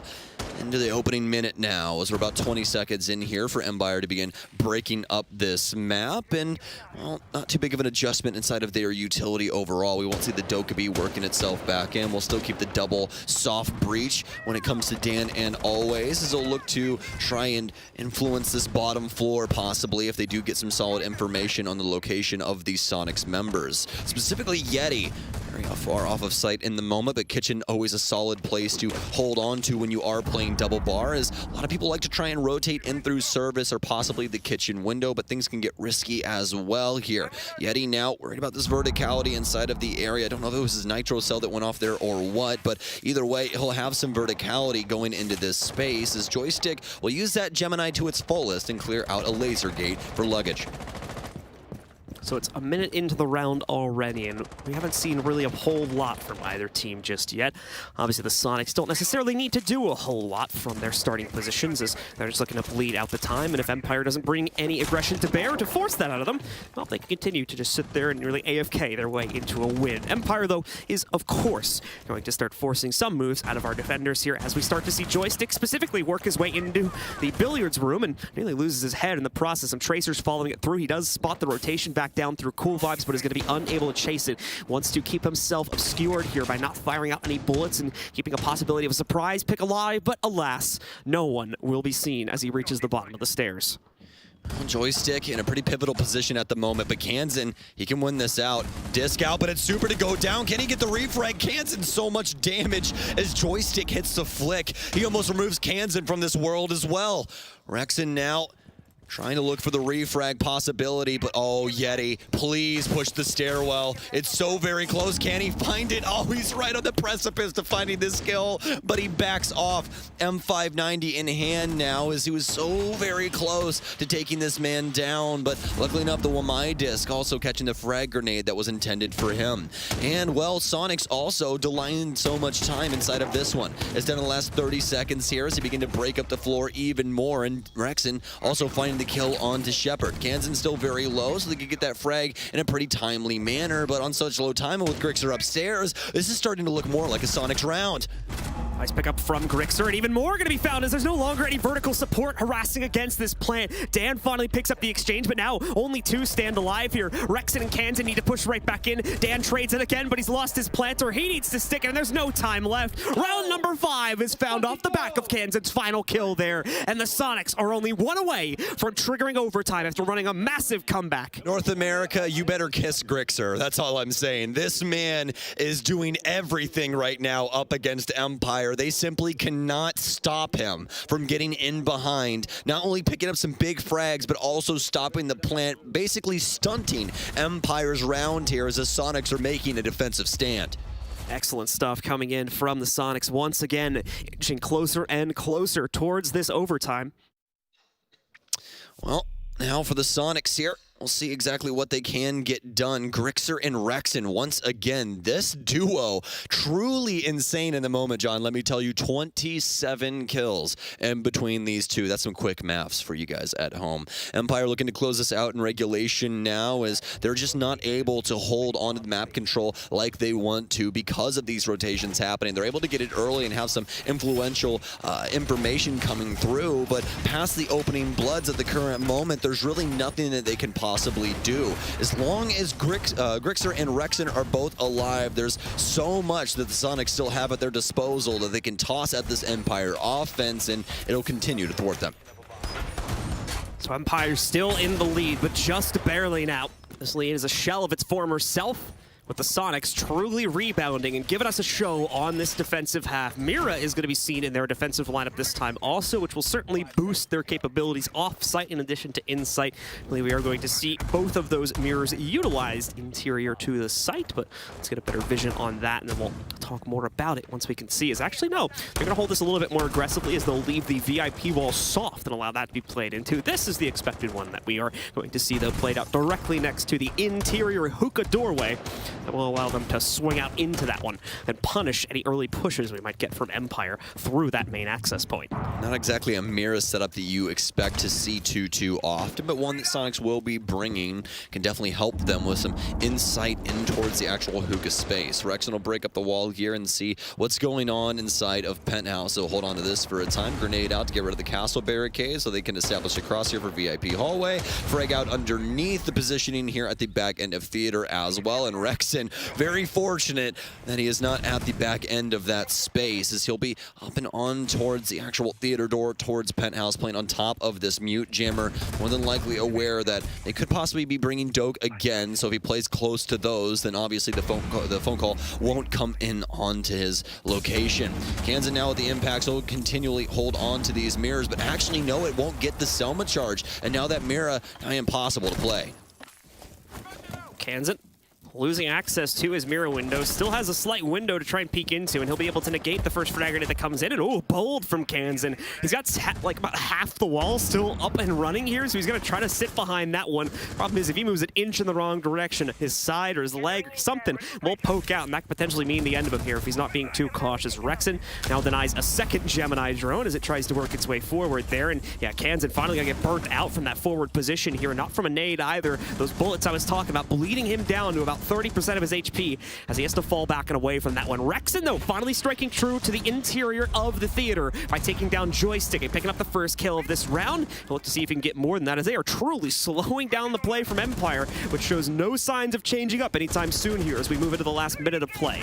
Empire not able to be forceful enough onto these players, but finally Rexen to go down. Kansan still in this location. The stun won't blind him out. He's looking for the kill here inside of the VIP space, but this theater player about to pick him up. Who will achieve it? And no, Scyther shuts down too. It's a triple kill for him on the round as he looks out towards white. Grixer now trying to make some hauls to try and get something done here, establish some new lines of sight so they can try and slow down Empire. And it's a 2 versus 4 here as they try and stave off this round.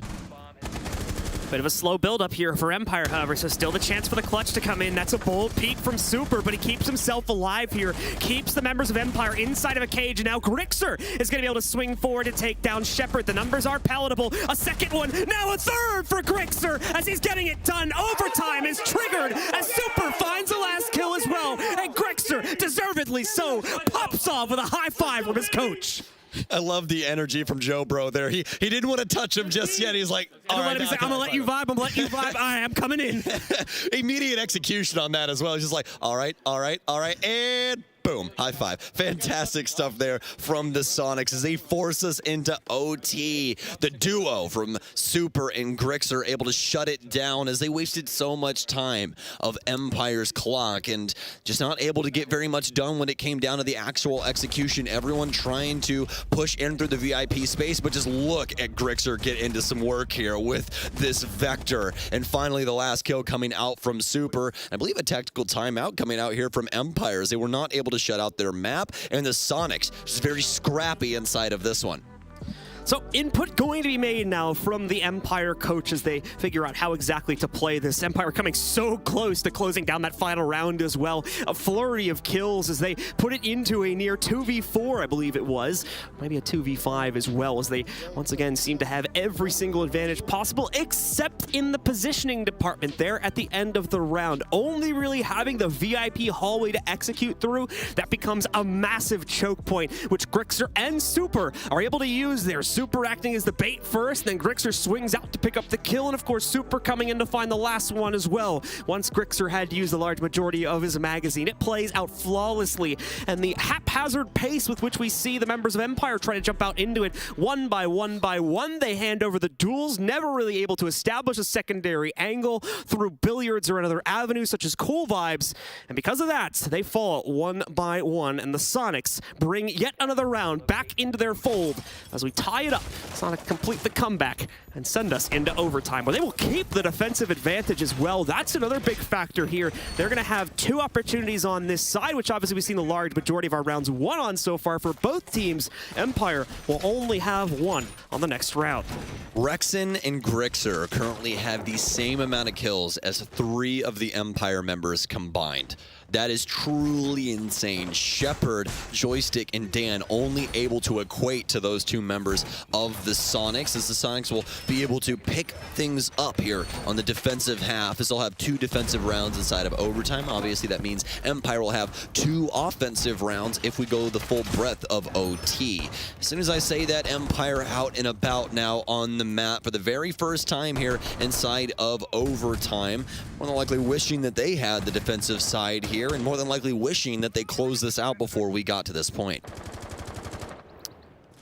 Empire now in charge, or rather have a lost charge, I should say, of the situation. It's Soniqs instead that now take charge of this entire map here, pushing themselves up at 6-6 and going to look to try and negotiate 1 more kitchen hold for themselves. Already a large utility dump coming in for Empire through the kitchen window, and drones to follow it up also as they try to figure out what exactly this type of setup is going to yield. There's been a new little wrinkle here for the Soniqs defense also. I don't believe we saw this on a previous attempt, as Yeti has now brought the Echo in, potentially to delay, and especially in the late round scenario, should they get pushed out of kitchen, which is a fairly common occurrence, he can maybe hide one of those yokais and surprise if there's a null time plant to straight up end the round with that utility usage, as we've often seen in past Siege, but I'll be honest, it's been a pretty long time since I've seen a yokai clutch. Yeah, it has been, hasn't it? Usually people very aware that the yokai is in area, so we'll be able to find out Echo pretty early on, and especially since the yokais are no longer invisible, they're a little bit easier to deal with. Definitely still a nuisance, as we saw Oxygen especially utilizing this op very well, especially for the roaming capabilities of those yokai drones to find out some intel for the defense here, but we'll have to see how the Sonics want to use this time around. Yeti's going to be on the yokais in the current moment, so do have the possibility of actually having some of that intel assisting them currently. Kansan with a heck of a shot here, and one that desperately needed for the score line, and for the Sonics are already shutting down Empire early on here, if you can even say that, almost down to the last minute. Joystick and Dan already dusted here, and now it's down to the remaining 3 of Empire to try and find this offensive round. Kansan's had kind of a quiet game here with 6-10, but personally I've noticed quite a few situations where he's been able to win some pivotal gunfights and at minimum waste time inside of the same positions where he's trying to win those there. So while it's been mixed results inside of his potential individual score, the actual contributions I think speak a little bit more strongly for him inside of this matchup here. So I'll be curious to see what our analysts have to think about that when we head back to the command center. As always, just can't get deep enough into that pocket there. Just was talking about how Kansan makes some great contributions, and just like that, he finds himself another nice pickup as Empire fall to only 2 players remaining. A negative scoreline doesn't mean that much inside a competitive Siege, especially when your teammates are shooting like this. And for Kansan, a big round for him that could be the biggest one for him here on Coast. Already able to get 2 kills, as he'll be able to try and hold on to this space. He'll be naded out here as Scyther tries to take control. He'll get Echo droned as he tries to push forward. This sonar blast will mess with his vision just a little bit, but Shepard will get taken down. Grixer to tag on, and well, if you could hear things getting loud in this space right now, let me tell you, the Sonics with the belting screams from across the entirety of this building, let me tell you, it's quite large. They're about 100 yards away from us at the current moment, and we can still hear them. The Sonics take the lead here for the very first time on Coastline. Starting down from a 2-4 deficit at the beginning of the second half, Sonics have now brought it back, and not only that, hold the lead at 7-6 over Empire. On top of that, they'll return to Hookah, which was a successful site attack for them back in the previous half, where we saw Empire on their own defensive side here. So Empire is going to have to hope that they can course correct in their own regard here, as if not, that'll be a massive win for the Sonics, taking not only the first map of this series, but of course, Empire's own map pick, as we get ready to head over to Clubhouse for map number 2. This has been such a scrappy game in between these two, especially for the Sonics' sake. The opening kills have mostly been going towards the Empire side, and time again, the Soniqs are able to fend them off, fight back, especially from the defensive side of things, and force us up and on to this point, even doing it again inside of that last round. This has been fantastic here from them. Obviously, some of the opening bloods having some heavy influence here as they've been able to pick those up at a decent rate, but obviously not up against what Empire was able to control inside of a lot of those openings for the rounds. But either way, an opening kill doesn't win you the game, as, well, look at this scoreline. The Soniqs 7-6 in the current moment as they're looking to take control here and take the map at an 8-6 fashion on their side. And, well, we're going to have a big change up here. One that we saw Oxygen use extremely well inside of their series on Coastline. The Osa working back in. We'll see if those Osa shields can possibly assist them with an Aqua plan, as Kansan will set things up on the far side here for Office. Begins breaking up the wall, and oh, he's able to find Scyther, who rotates in towards the Sunroom, towards security, and that's going to be the opening blood yet again for Kansan back-to-back. They're hot pinged in the process of walking through Office as well, so really bold for him to still go for the straight up dash across to try and work his way into the lower luggage hallway there. Loses his life as a result of that mistake, and once again sets up the Soniqs for an easy closeout here if they're able to leverage enough site control to get into their execute. Now at a 5v4, they can basically trade their way to a win here if they establish proper positioning. Joystick, though, still downstairs, going to try and shake things up a bit, like, again, we saw on the previous rounds here. A potential hop out is alive and well for him. He's not the only one downstairs either. Dan is providing overwatch for a blue bar / office swing. They try to move in and take out Joystick from that position. So lots being committed here, but again, the Soniqs have had plenty of time to drone this out and have probably realized that the actual site setup is going to look quite weak, and if not, they're certainly going to be realizing it right now as their drones are very much in play. They'll also realize, however, that the cutoff is still established quite nicely by Empire over at the top of main stairs, and that's going to cause some serious issues here as they try to establish their own positioning closer to the site. Aqua Balcony, usually a dangerous place to try and drone, but obviously Rexen, he's a completely different character as they'll be able to set that shield down in front of him and safely drone out the Aqua area. Joystick now rotating in towards security. Kansan with the possibility to have yet another frag coming his way, but it'll definitely be a challenge as Joystick starts to propel himself forward down low. Rexen starting to set things up upstairs as he's already got a shield set up for luggage. Has one in his pocket still as well, and a bulletproof here to be able to read out the situation inside of the space. He cannot cross and get that in the current moment either, as he'll more than likely be killed in the process due to the footholes at the bottom of the billiards wall. Joystick resurge back upstairs, doesn't want to try and go for that rotation down low like we saw before that could have possibly have led him into Kansan. Instead, back up and onto site here to try and help defend in the last 40 seconds.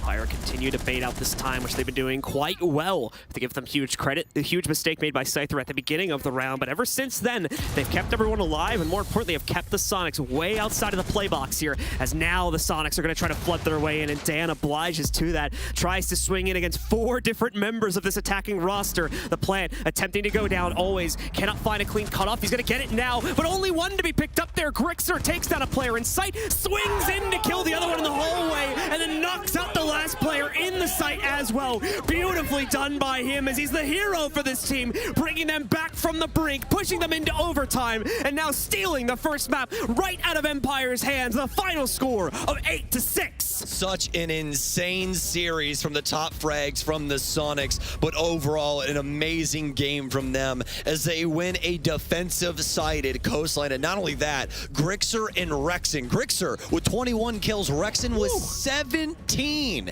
How do you do that? Truly insane stuff coming out of both of these members. I'm so very excited to see Clubhouse. That's a dangerous combination of frags right there if it's going to be able to continue, and certainly would expect it so as we move over to Clubhouse. Certainly a lot less off-site surprises, off-angle surprises going to be seen, as from a formulaic perspective, our second map is going to play very, very differently. So there may be hope yet for the roster from Russia, as that's a map that they have no problem playing into from time to time as well, as we've seen plenty of times in the past. For us, folks, we're going to go to a short break real quick, so stick it right here, and we'll be right back in a few minutes with map number 2 between the Soniqs and Empire and the upper bracket of Six Invitational 2022.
The Soniqs' hunt for a hammer continues as they crawl their way back from the brink on map number 1 and are able to negotiate control of Coastline to steal it right out of the hands of Empire after an incredibly close affair and a huge blunder for Empire's sake. Now, however, we move over to Soniqs' own map pick in Clubhouse for map number 2 as the Soniqs will look to shut this one down outright 2-0 and surprise yet another team, yet another region as they look to knock down the best possible hope at this tournament for Europe.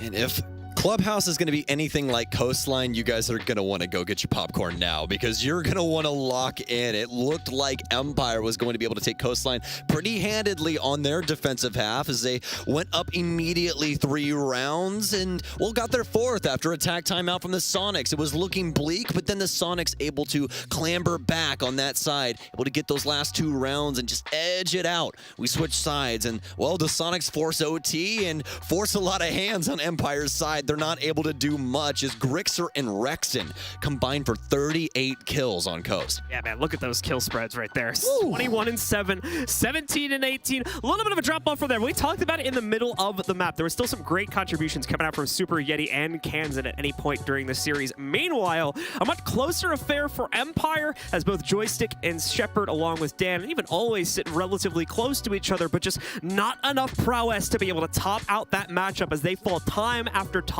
again, especially inside of the late round on their attacks, as they were unable to negotiate insight positioning here. It's not going to be the end of the world, of course. Just a reminder for you folks at home, this is an upper bracket game, so not going to be the end of the world if Empire drops this one outright, but that does mean they will be up against the wall facing possible elimination, as they'll need to try and crawl their way back to make it to the grand final. For the Soniqs, though, it will put them in a much more palatable position here, as they'll look to work their way through. And on Clubhouse, a map that both teams should know inside and out at this point, it's all going to come down to the basics of Siege. Who has that best mechanical execution as well as the best gun skill?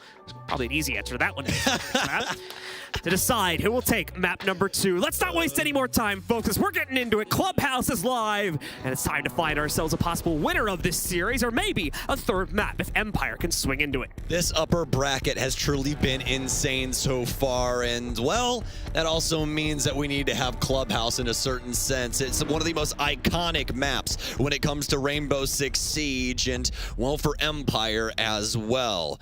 Soniqs will ban out Thatcher here, as we don't want easy street when it comes to getting these walls open. Empire will have our other offensive ban, obviously. And what do they want to remove from the puzzle? We'll see here. It's going to be, oh my god, Maverick. They are doubling down, and, well, this is one of those things that makes offense a little bit more complex when it comes to Clubhouse. So you're not going to have as many opportunities to open things up, and that's exactly why we're going to see Empire get rid of Kaid, because if he was in play, this map for the offensive side would basically be impossible. Yeah, that's going to make things a little bit tricky indeed here, even with the corresponding bans coming back out with Thatcher and Cade knocking each other away there. Valkyrie will be our final one, and that's going to fall in line with the usual trend. She still sits at the top of the ban pool for both our defensive and attacking sides, so no surprises there that she gets knocked out for yet another time as we get further and further into this tournament. Map number 1 is live, and it's the Soniqs that get the defensive start. Usually the expected side to edge out a majority of the rounds in this map, but as we saw back on Coastline, that isn't necessarily always the case. So we'll talk more about that as we get deeper into this series and see how strong each of these sides are going to be for both of our teams. Well, I'm excited to see how this is going to start off, especially with the Soniqs starting things off on defense. Dan is going to 6-pick away from the Buck that could have some heavy influence towards this basement site and pick up the Flores instead. Grixer is also going to pick up Mira as well. Going from the Frost to that, obviously, is going to throw a wrench into the plans of Empire, as they would more than likely assume, just initially, that they're going up towards Gym Bedroom with that pick. That's what we see Frost used very, very often, but obviously the game plan will change for them as soon as they start droning out this map. So we'll see what they want to do with that now, but obviously they won't be able to get the cross angles through the kitchen hallway because they don't have Buck any longer. They'll have Always still, so they'll still be able to work the verticality inside of kitchen, but it should make for some interesting siege. Either way, though, folks, if you're on the Hopium train for the Soniqs or if you're on the Copium train for Empire, we want to hear what you guys have to say. Be loud inside of that chat right now. Yell it on social media. Do whatever you got to do because Clubhouse starts right now. An interesting pick has come out from the Soniqs here. Quite obviously, Cade not available, so we are going to see the Bandit being used mainly to block off access from the church wall. Because Mira was also left in the pool, we're not going to see all 3 panels get reinforced. They'll leave the far one soft so that maybe they can play out from behind the Mira window and possibly open up some aggressive opportunities. Yeti will be smart in noticing that panel going down. Does not want to potentially have his head cut off halfway across it there, so crouches through it just to make sure he keeps himself safe, and will very quickly probably be in a fallback position here as Empire starts to swing their own way in through the kitchen hallway at some point in the next 30 seconds or so. The spearhead player for the Soniqs, self-proclaimed at least, and well, we've seen him take a lot of space over the year for the Soniqs as well, as his team has been able to work around him, trying to accomplish that. He's going to start off on a very similar foot here at the bottom of main, as Empire will begin to clear out this east side. Dan will be inside of stock for the time and look to see if there's anybody around the area, but obviously, as we know, there's nobody home. They've all went down low to try and hold on for the time being, Yeti included, as he's currently inside of dirt. Soniqs' defensive strategy will be the turtle setup as they sit downstairs and try and play around these mirror windows. As for Empire, they need to begin breaking up this floor, and that's exactly what they'll do, as Always begins his work with the sledgehammer. Of course, once again, no Maverick in play as he has been banned out, so only going to be able to use the Hibana to be able to open up those hatches. Actually a bit of an easier task for Scyther since he's been forced down to the Hibana here. Just going to be able to pop those right open, and since there's no Cade, won't be any way to really counteract the opening. Over here towards the kitchen hatch, they might be able to slow it down a little bit. I do want to check out our defender utility, and yeah, we do have 2 impacts present on Rexen. So if he's in position to potentially stop that, he's not right now, so more than likely going to see that kitchen hatch gets popped right open unless he can rotate over there early enough here. He's trying to prevent those Rotero drones from working their way, and he's actually done a pretty fantastic job of that. Always, however, has struck true with this frag grenade, finding the first kill of the map, taking down Kansan. Pretty unfortunate for the Soniqs at the moment, but with load time, Empire has yet a lot to do. No Twitch drones or anything to be able to get rid of these mirrors as well, so should be able to hold on to these for a time as they prepare themselves for this last 45 seconds of play. Could be a pretty fiery one, though, as Empire is able to get quite a bit of intel with these last 4 drones. Dan will get rid of this bandit battery, and both of them. Obviously not the mirror window, as that explosion can't deal with that in that sense. Grixer able to at least deal some damage. They'll punch out the mirror window and make it to where the info game isn't as strong as it once was. Dan, is he going to go for this pickup? He is indeed. This is such a risky spot to do this, but they'll be able to get it done. Lots of info coming back onto them. Always will cancel the plan, or rather Dan, but it'll be Always to take the gunfight instead. Yeti to take down 1, Yeti to be traded out, and it's all down to Rexen instead of the 1 versus 2. He'll impact back and try to see if he can possibly work his way around these boxes. They don't know where he is. Almost able to hit the flick. He gets the damage off. It's all down to Dan. Both of them on very low HP, and already on Clubhouse, it's going to be a fight.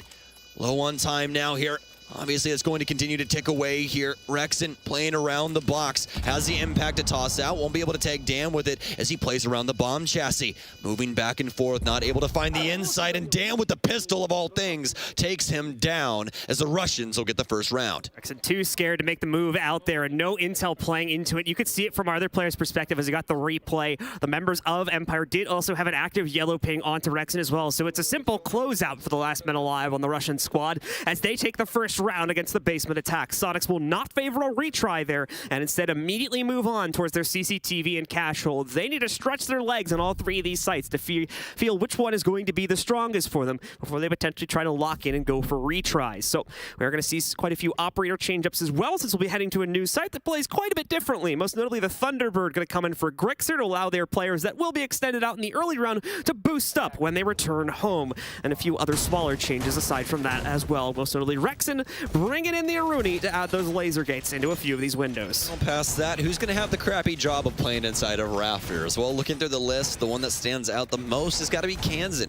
MP5K in hand, more than likely the 1.5 on that as well. But we could see it out of Rexen as well if they just want to add some things inside of that space. But more than likely not. No ADS is coming in from the Soniqs, so it'll more than likely be Kansan's job to hold on to that for as long as he can possibly muster it. So for the Soniqs, they'll begin setting up this site around the space. Super Pearl drop down low and shotgun out some of the stage wall in towards Stock here. So more than likely be able to slow down Empire inside of that area. They want to make sure that they can't get underneath Cash initially and start just banking these grenades off the floor and trying to deal damage to some of these Cash players like we've seen time and time again here at SI. Past that though, these laser gates are likely going to slow up Empire squad just a little bit here for not only their entry points but also for their utility usage. Once again, as you guys might come to expect, especially with the CCTV and Cash hold, going to be a very slowly built up early round here. As Joystick just starts to enter in through the front doorway, but immediately someone is here to counteract that. Rex in the timing, though he looks away but recovers as Joystick doesn't expect to find someone outside of Stock here, giving the first kill of the round over to the Soniqs, this time trading out from the last round.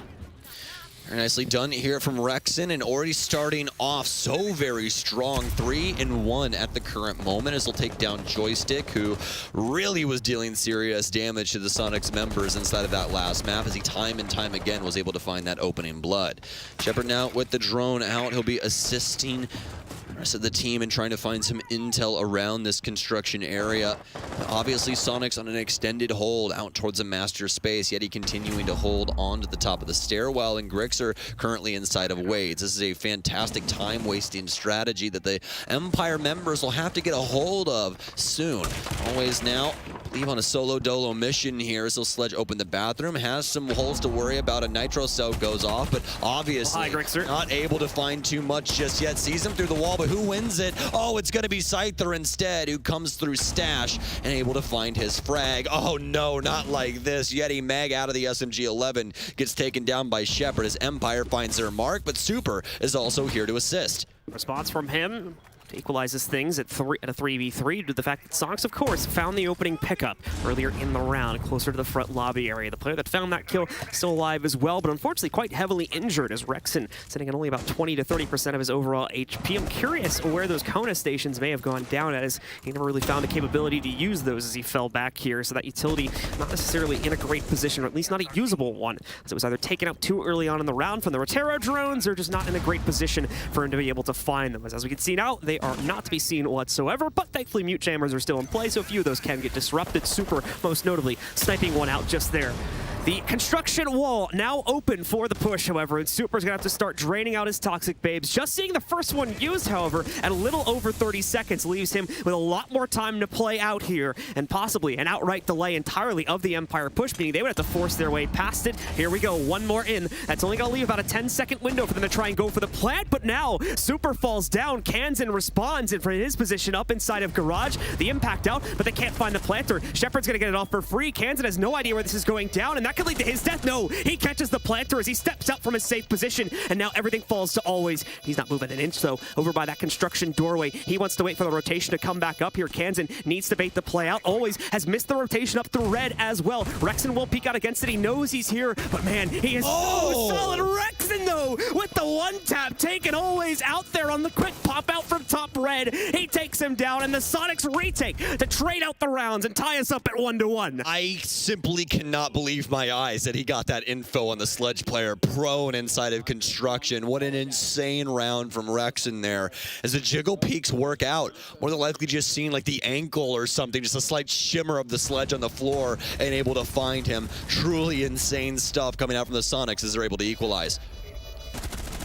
Some nice replays of it here. And once again, see it from Always' POV. Rexon just sniping that shot out against him after he's able to leverage the intel. Certainly a tense scenario as the Insight player did not want to swing that angle either, but it works out for the Soniqs as they just barely are able to negotiate themselves back into that site and now tie us up, sending us to the third and final point of Soniqs' defense, unless they really want to surprise us with a bar hole here. But for North American teams, that hold is going to be few and far between, often saved once again for just a random chuck out or two when they want to try it.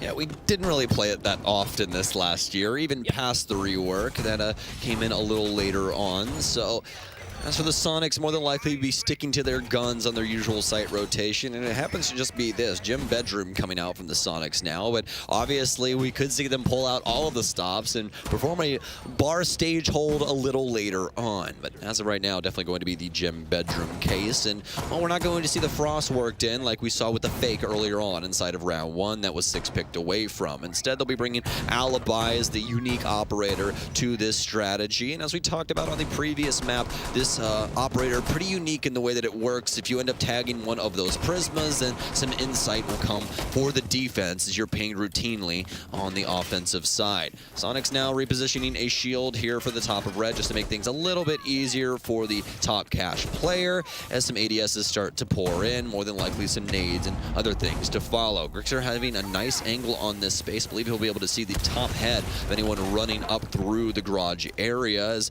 Empire will begin their working of the map. It'll be the CCTV wall first here for Shepard. So already first step opened up here. As they're going to try and flush out the extension over into cash. But Rexen, of course, going to look to shut down the Empire players themselves. He gets a yellow ping to suggest they've already taken garage control, but look at Grixer sneaking forward, maybe making an aggressive play, but he doesn't have the full confidence to go for it. There's a risk, of course, if he continues to swing back out there, that there's someone already on the balcony rappel to be able to take him down, and he's right to assume that as he does see the nice little red silhouettes of the X-Kairos pellets coming out there, so he backs away from it so as to avoid an early death. But they're still maintaining positioning, just probably not for a heck of a lot longer here. Rexen trying to force back the Gemini clone. He does that, but he doesn't expect such an immediate follow-up as Dan instead gets the first kill this time against Rexen. That's so unfortunate, too. There was so much utility inside of that space. If Rexen was able to win out that fight, then more than likely he's stuck there for such a long time and able to really dwindle down Empire's timer. Either way, though, Empire able to find the first strike here as they're starting to look towards site, but already quite a bit of this timer leaking out from them as there's only 1 minute and 10 seconds remaining for them to get towards the actual site. Shepard will shift sides here and use that second exothermic charge on Jacuzzi Balcony, as we're all accustomed to. Kansan will hold on to main stairs here as the rest of Empire will try and get around this site. Dan will be in such a pivotal position here out on the master balcony as they start to look in and see if they can possibly find themselves another frag. Grixer taking a lot of heat from the LMG out of Dan, and it's going to be Grixer to step up to the plate yet again here as he gets taken down. Way too many members of the Soniqs eager to take fights here are being forced out of their position, so it's left Empire with a very winnable 5v3. However, they still have to work their way into the site. Only a clean access point so far to push in through construction, and no easy trade being spotted yet against Super as he picks up the only other player working in through Jacuzzi Balcony. Rest of the team, though, quickly swinging and taking Logi control, but Kansan holds the line there for at least one more pickup. Buys time for Yeti to creep up. He's going to hold back by the big doorway. Now with the M590, that's a clean shot to knock out Always. He'll back away, a reload on the SMG-11. That does open up the site play, but it also opens the floodgates for Super to pick up his first exchange. Joystick is now alone. 3 seconds to get the plant onto the ground as he finishes off Kansan. And yes, he's going to be able to start it, but Yeti can now run up. Joystick needs to complete this in one fell swoop, and he's in an exposed position. Will Yeti find him? Walks right past him. Oh, Joystick nearly turning it around, but Yeti wins it instead, and the Soniqs get a second round. You ever had a heart attack watching Rainbow Six Siege before? Just a little one. Just a tiny bit. That one was kind of close there as Joystick hits the 180 and damn near takes out Yeti. So very close, and a bag and tag there for Yeti just to make sure that he knows. As for the Soniqs, they'll pull ahead here for the very first time on Clubhouse. This is so very hard fought in the moment from both of these teams. Empire having a very solid clear of the cash side, but eventually running into a lot of problems, especially when they all clamber into logistics and start getting taken out by these Soniqs members. Super with a big play there as well to really slow them down. Right here it is as he takes down Dan, moving towards the construction door. That was that other annex that they really needed in order to collapse on the site. And, well, he made it a null point. Fantastic stuff here from the Soniqs as they're looking to take even more as they head back downstairs. So the Soniqs take the large majority of their initial run through the site, but now they have to return to where things didn't necessarily go according to plan here. Empire with a clean execute from the very beginning of their hold. Now going to look to repeat that success on a return to the basement. But there's already been some changes for the Soniqs lineup here. Most notably, they've ditched the Mira and are more than likely going to have a stronger hold on that church wall, just reinforcing all three of them this time. As that was the first fatal mistake they made, as they lost a player to a well-placed nade right at the beginning of the round. And from that point forward, Empire had a much easier time being able to trade their way into the site there. Still nearly a clutch from the Soniqs, but obviously a little bit safer for Empire, seeing as they had the advantage from the get-go. Yeah, kind of a risky thing whenever you do end up setting up one of those, but it can pay off massive dividends when used properly. Only issue was the placement of Rexen was a little bit, or rather Grix, oh my goodness gracious, Kansan, a little bit too close to the wall there inside of that last one as he was taken down through that wall via the frag grenade. Either way, Soniqs, as John said, will not be utilizing that in this one. They'll have the echo here from Grixer, so play things around the AK space. Soniqs able to fight back in a very serious sense inside of that round. Got it down to the 1 versus 1, but just not able to win it out. So more than likely feeling a lot better about this situation as Yeti will start things off over towards the Stall's space. It'll be a drone out now for Empire, as they'll more than likely discover him here in a couple of moments. No huge action from Empire, though, to try and hunt down specifically the Soniqs member that's played up onto the main stairs position. Dan just waltzing through the bar, trying to deal with any tricky utility that might have been thrown out here, but there is nothing to be seen. Most notably looking for any sneaky yokai drones that may have been positioned up here. It'd be rare to find that, but certainly not going to be the case this time, as Grixer's going to keep both of those in pocket, ready to use at some later point in this round. Minute gone, though, and that means that Empire should be getting closer to start opening up these hatches and getting even closer to their descent into the basement itself here. Lots of build up towards that, so expect a bit of a slow rolling one here, guys, due to the adjustment that Soniqs also made. Not really try and play out too much against this. Even in blue, it's looking like this got pretty light defense just from the silhouettes right now, but that hatch is going to be the first to be opened here. Nades will start to be dumped back down there as well, and yeah, Rexen's position, which is not very well reinforced, is going to be flushed out pretty much immediately as soon as he starts hearing those nades dump in. Yes, indeed, and the Soniqs will start to slowly move off from those positions that could possibly get blown up via those frag grenades. Always now working his way into kitchen, as he's already established a couple of angles into the kitchen hallway, but again, they won't have any other soft destruction to really influence anything in towards the armory space for those locations, or more for just anyone rotating across that hallway area. As well as looks like Rexen, current moment, still holding on to blue as Soniqs await the arrival of Empire. It's down to the last minute here. A very well-placed frag grenade not only gets rid of a shield, but also tags up Kansan just a little bit. Rexen to be the first to strike, though, as he'll take down Joystick. Shepard now applying himself towards the church wall. And it's going to be a bandit trick here, as I do indeed believe that he picked the wrong one, but Shepard pulling it off just in time, as they're going to continue to play ring around the rosy on this wall. Shepard seriously needs some assistance, as Dan takes down Yeti. Will continue to play this game.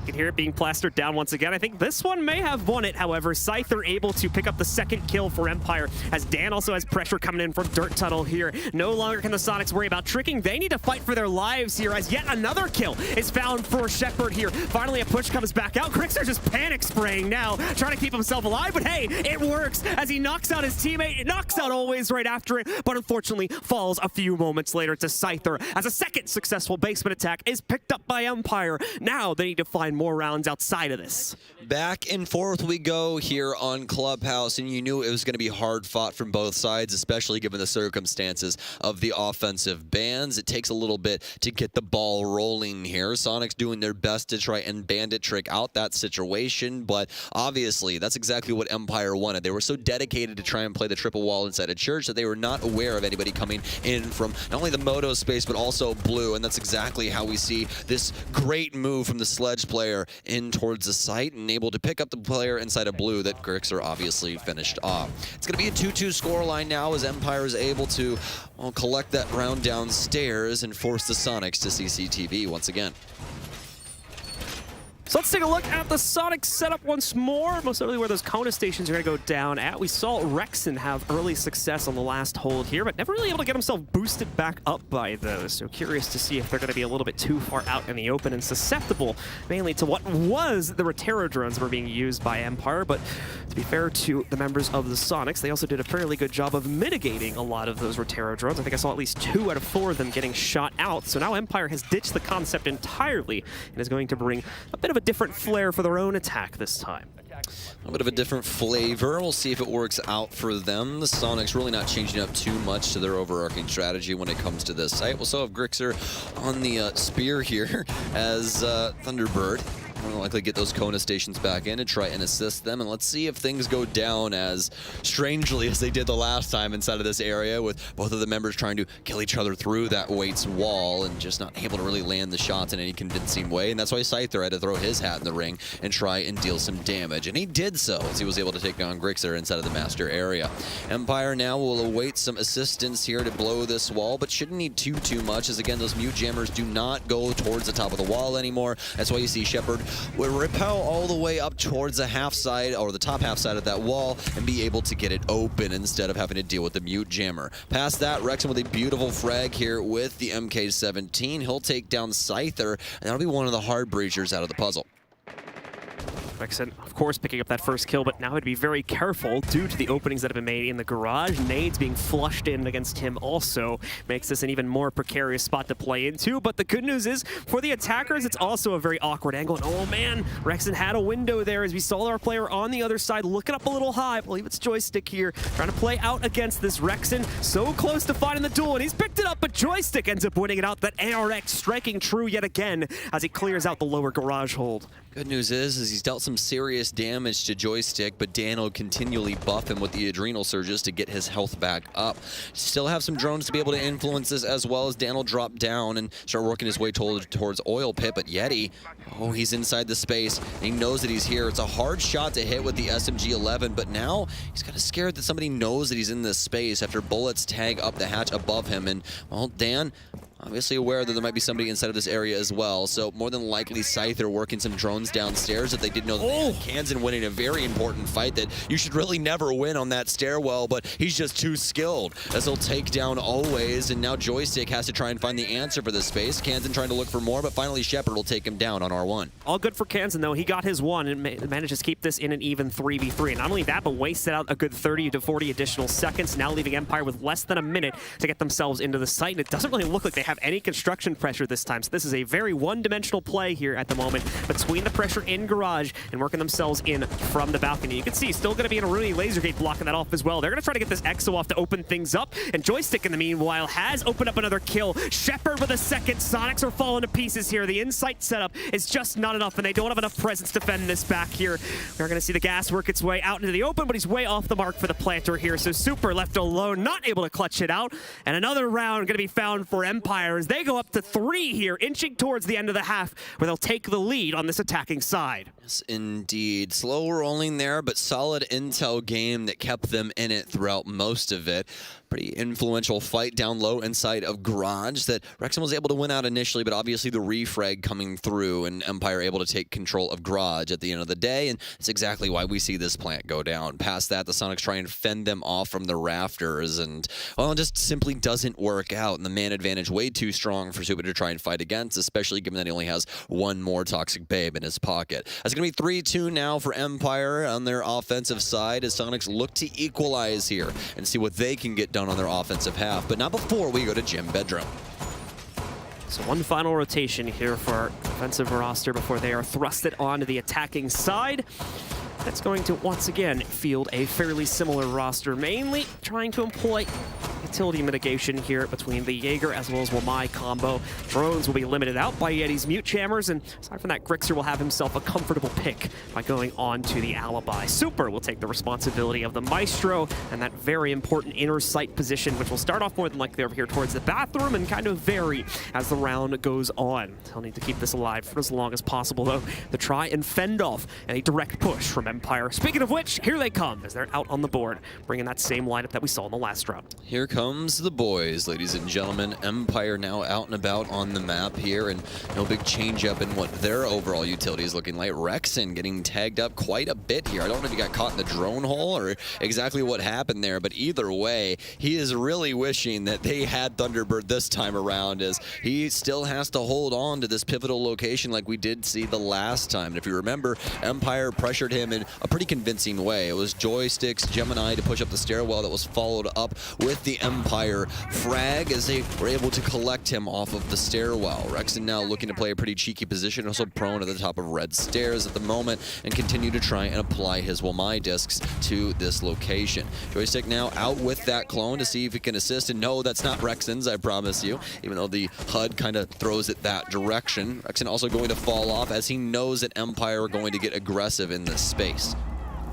Pretty much everybody from the Soniqs falling back here, giving over a lot of respect to the Empire's attacks. This has a bit of a double-edged sword effect on the Soniqs, though. It seemed like they're not necessarily able to hold on to their insight positions here just because of that great intel game being played up by Empire right now. So while, yes, they're keeping themselves alive, they're able to keep the fight going until the end of the round, they're not necessarily able to convert those positions into any successful defenses here. Despite what we were seeing earlier on in the half, things have turned for the worse for Soniqs, and now Empire is in charge as they try to finish off this attacking half with another lead in their pocket of 4-2. Keep in mind, though, folks, this is the disadvantaged side, and we saw a very, very similar chain of events playing out on Coastline. So the Empire fans at home can't feel too comfortable just yet here, even though under normal circumstances, this would be a very comfortable lead, even if this ended up going 3-3. Yes, indeed. And once again, that Mute Jammer not going to get too much done up against Shepard as he can simply just rappel halfway up the wall and place down that exothermic charge. He'll now have Jacuzzi opened and ready for the taking for the Empire squad as they deal some damage to Yeti here inside of Stash. Dan will continue to apply pressure with this LMG on the balcony as, well, it was intended to do. With so many bullets inside of this mag, it should be fairly straightforward affair for him as he'll continually work this space. For Empire now, though, they're starting to dwindle down on this time, and they really need to hop too. Scyther inside of construction awaiting the rotation out of Soniqs, but they're simply not going to give it to him. They will hand a Nitro Cell over as Grixer hits a beautiful shot out on the balcony, and he'll remove Dan from play. Joystick, though, going to push in towards Logic. Oh, man, the immediate pump. However, threat from above as always trades out both of the players inside of Logi, and now the assault begins. Shepard moves in to knock out Grixer, and a second one found from him. The insight clearance is brutal as once more a single trade found from Super, but that is it. It's surgical from the Empire squad as they wipe the floor with the defense of the Soniqs yet again to set up a fourth round as they switch sides. Such a difficult round there for the Soniqs, but Empire finding the answer that they needed always. The big player inside of that as he takes down the two players inside of logistics and makes it a whole heck of a lot easier for them to try and take control. Past that, Shepard with some big frags to knock it down to just Super, who had to try and win it out inside of a 1v3. And although you got the 81, it doesn't mean that you're going to get the round. He's able to finally take down Shepard, but not before the rest of Empire can work their way into sight and remove him from play. And Empire are going to extend their lead to 4-2. Empire not necessarily feeling the immediate start on the basement site that we oftentimes see teams go for. A big talking point right now for Clubhouse is kind of the fact that most, if not all, the sites are a little played out. There's not really a whole lot of room for variance, especially when it comes to your defensive strategies. Basement especially so. That means, again, attackers will pretty much know exactly how to approach and, more importantly, tear apart your defensive setup under all circumstances. So they'll go upstairs here where they might have a little bit more control over the pacing and greater capability to deny the entries outright from the Soniqs by denying utility usage, especially over here by areas like the construction wall and, of course, the jacuzzi opening, too. Since we do have a bandit in place, there's that slight chance of tricking to be seen, but with 3 hard breaches, I'd say it's a far cry that we actually see that wall be fully held through most of the round. I would completely agree with you, my friend. It's going to be pretty difficult for Empire to try and fend this off, especially if Shepard does end up trying to bandit trick. There's a lot of different ways that you can influence that positioning, especially from like the CCTV window, or if they want to try and go underneath and nade him out in that position. Used to be that you just went under and impacted it with like Zofia or something along those lines, but obviously with the amount of nade play that we're seeing here at SI, it'd be a lot easier. Just toss a frag up there and blow that man sky high. The bandit batteries will be applied healthily towards that wall from Shepard. Will still have one inside of his hands as he can more than likely apply that later on if he so chooses. For Soniqs now, though, they're out and about. They're already droning things out for this top floor as Dan looking to see if he can possibly get any damage off on these players. He sees that man rotating around the garage space as the perfect angle for him to utilize. As long as he sits inside of that door frame, he will not be tagged by that run-out timer. Either way, though, Joystick now holding things down inside a garage. He'll drop down towards Oil Pit as I believe he won't be discovered just yet. Joystick gonna see if he can sneak up against any of the early clears from the Sonics, especially over here towards blue, but won't necessarily find such an easy time there, as everyone else from Empire is still gonna be positioned. Expected position upstairs, and of course, you guys can see here, there's plenty of overwatch to this play from Joystick.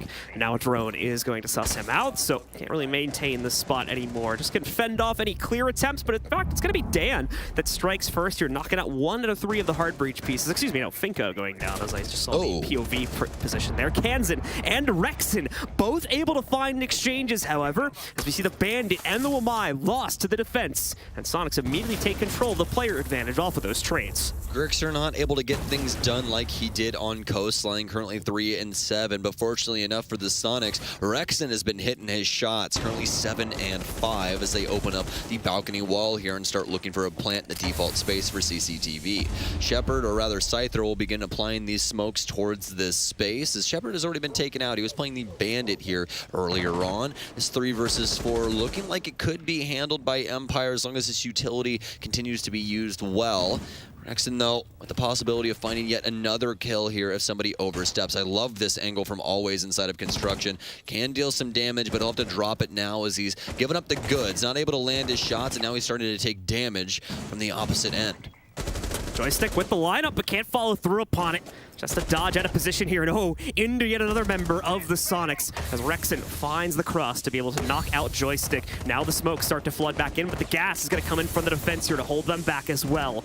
Won't necessarily stop them outright, however, especially if they have both the vision points obscured, and it looks like they've been able to accomplish that. The wrap through the CCTV doorway, though, could still stop this plan as they attempt to go for it, but Super taking a lot of heat there, but Rexon stops that threat as he moves forward. Someone needs to secure this plan, but never mind, they don't need to, as Rexon just shuts them down outright.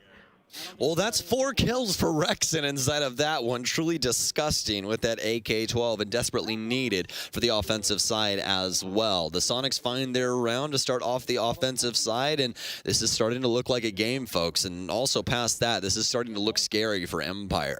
I know it's the first round of this half, but Empire cannot allow the Sonics to get too far ahead here, as this clubhouse is starting to lean into the offensive favor. 2 potential comebacks in the cards for Sonics. They already pulled it off back on map number 1, taking it all the way to overtime and shutting it down there with both rounds going into their pocket, and now looking to pull off quite literally the same exact thing on map number 2 as they started with a 2-4 deficit back on Coastline as well.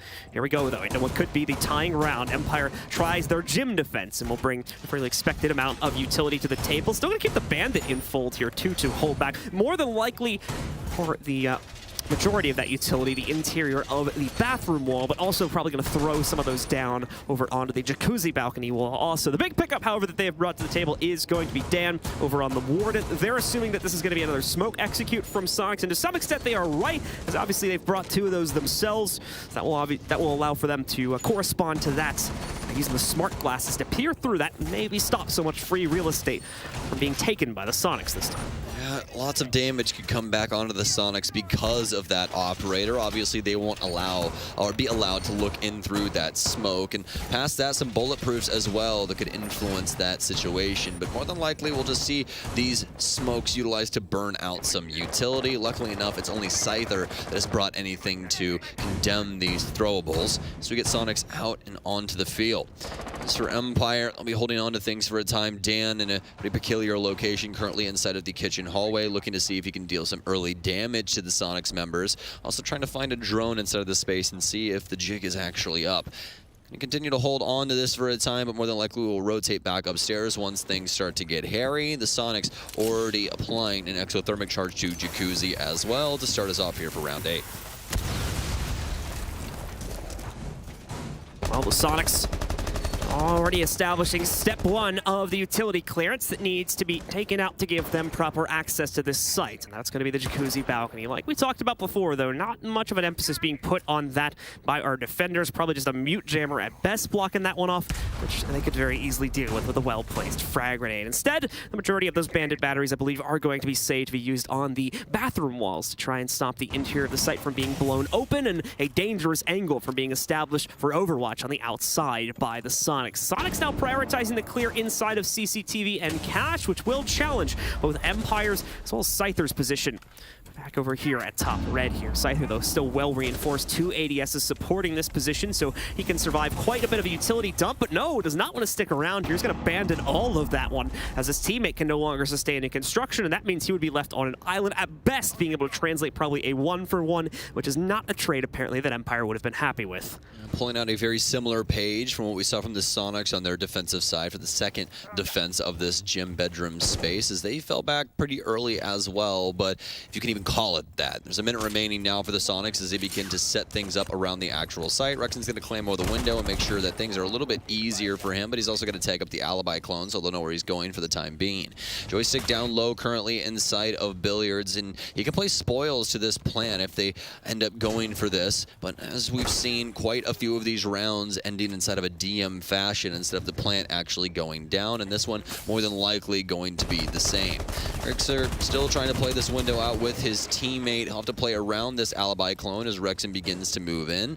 The case currently on Super here as he'll try and tag up always. A nade out as they try and look down. It'll actually take out Dan as Rexon will do that. Kansan will pick up yet another. Super gets tagged by Grixer from behind as they begin to plant here on the mattress. Nitro Cell should be able to catch him, and it will. Always has the cross. He'll take down Kansan as well as he simply tries to sprint into the site. Is it 3 versus 4 now? Make it a 2 versus 4. Make it a 1 versus 4 as Yeti takes down a multitude of bodies.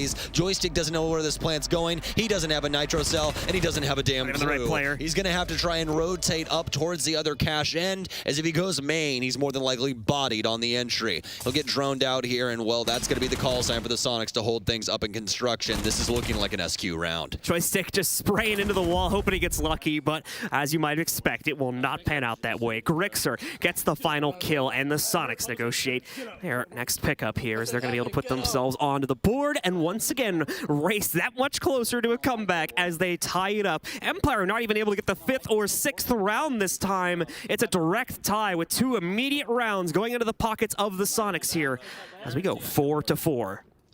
Rexon has been activated inside of this series. He is just constantly punishing these Empire members for peeking him. And what a better man to have the AK-12 in hand as well. That gun always very, very difficult to try and fight against. But luckily for Empire, in a certain sense, he won't have it this time around, but still definitely going to have a very solid AR at the end of the day. The C7E more than likely in his hands, as he will 6-pick away from the ace and pick up Jackal.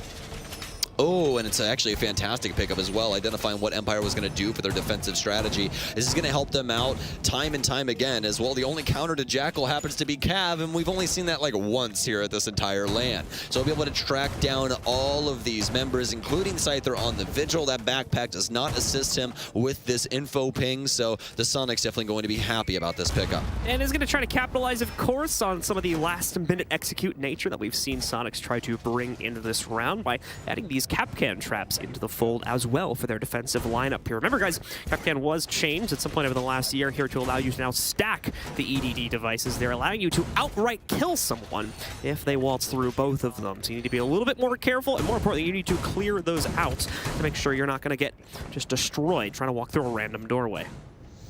Well, the Soniqs able to tie things up on that last round as they continually deal serious damage to Empire.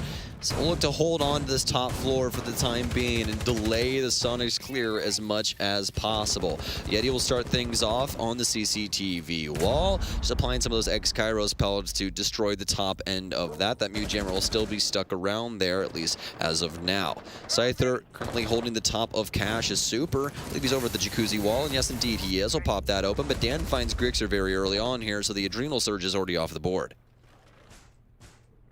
Good start, a promising start once again for our defenders to finally get their own pickup rolling here as they try to control this defensive half a bit more here with their first round, hopefully coming off of a basement play. Grixer dead.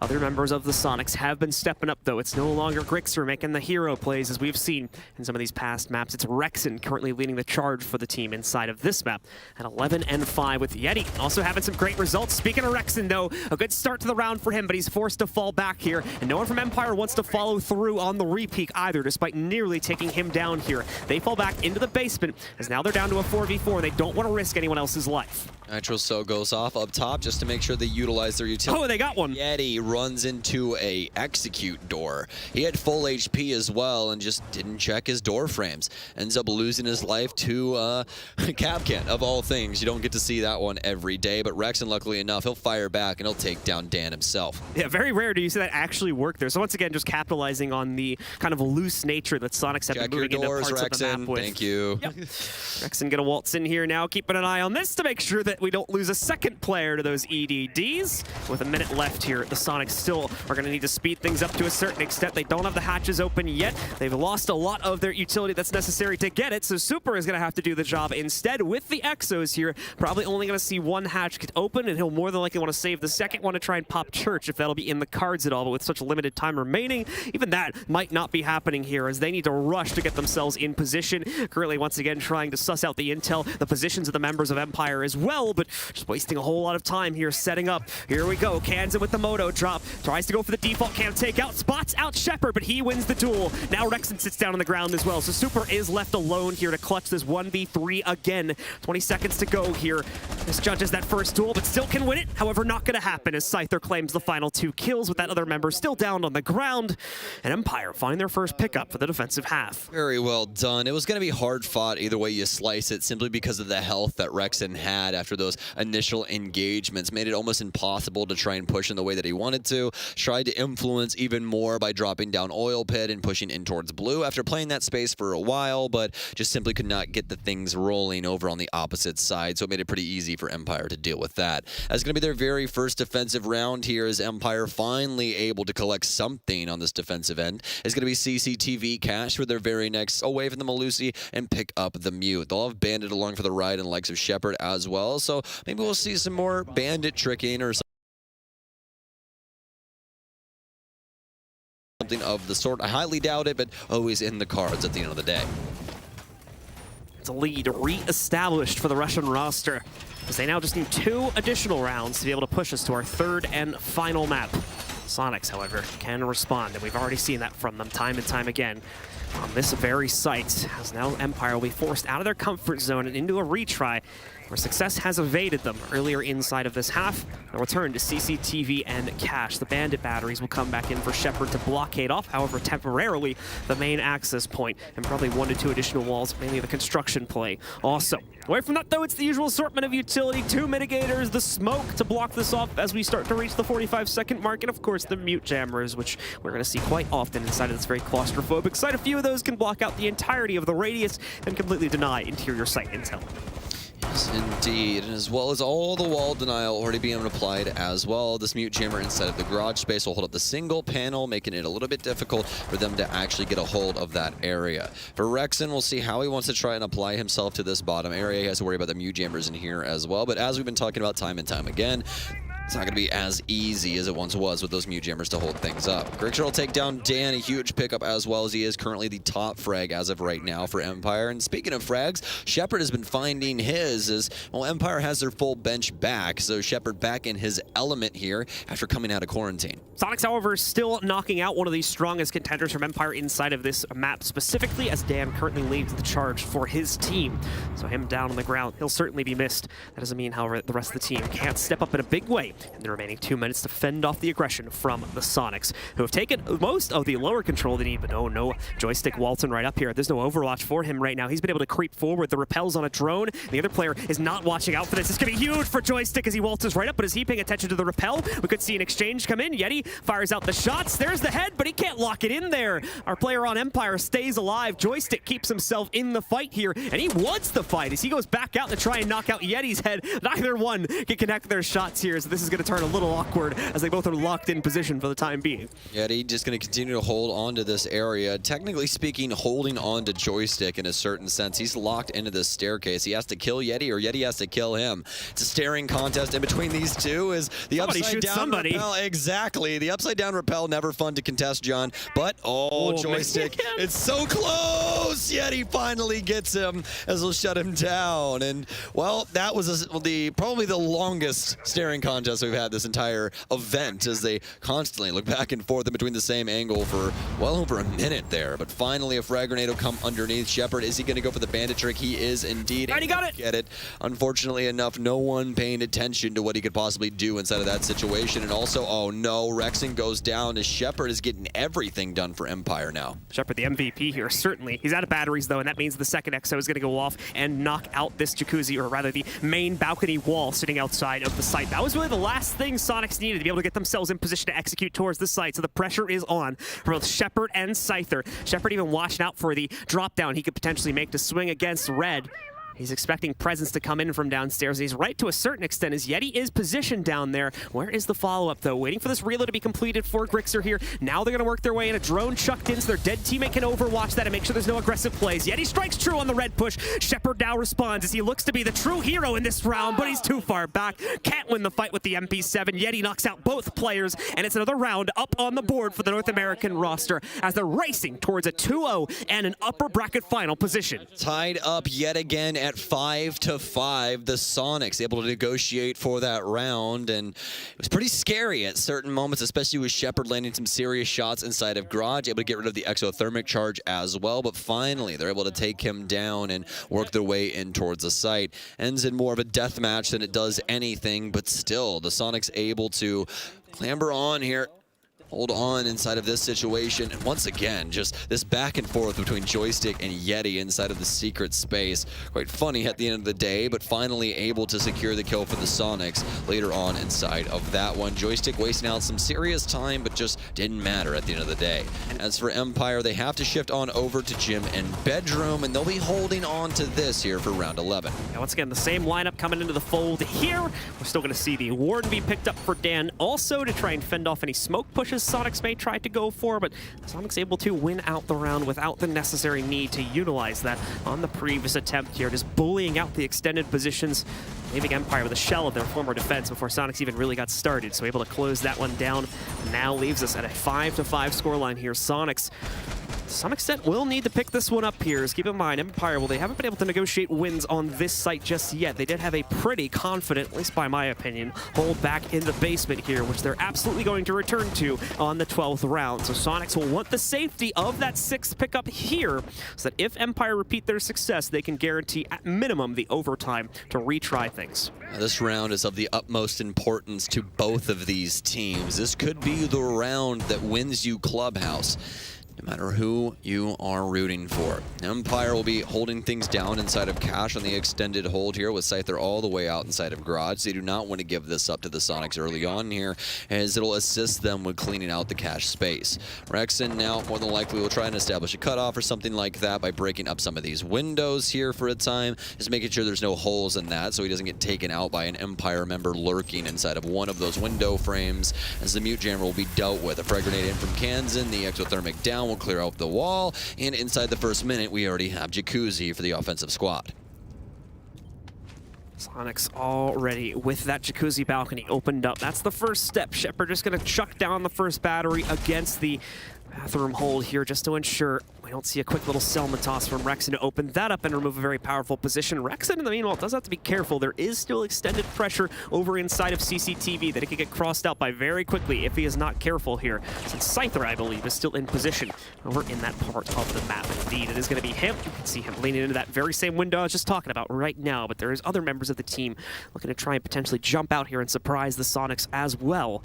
With a minute and a half remaining, Soniqs still have a good amount of time to put Overwatch on some of these positions and see if they might get lucky with a catch. But now, man, Kansan is leaping right in here and, yeah, paying the price for it, as you would generally expect. Joystick, in fact, taking them both down. Rest of the team does flood in behind that. Rexon only able to negotiate one exchange, but there's the second. We're back on even terms into a 3v3 here, but now they're stuck inside of the brick hall, trying to get them into the site. Rexon looking to try and fend off the rotations from the construction area, and so far has got it covered, so his teammates shouldn't have too much holding them back from going into into the site, but they're scared of this Logi rotator for good reason too. Dan brought down low. Yeti nearly has that damage traded onto it, but he comes out on top of the duel. Always, though, strikes right back, knocks out the biggest fragger on the Soniqs right now, and keeps this fight even.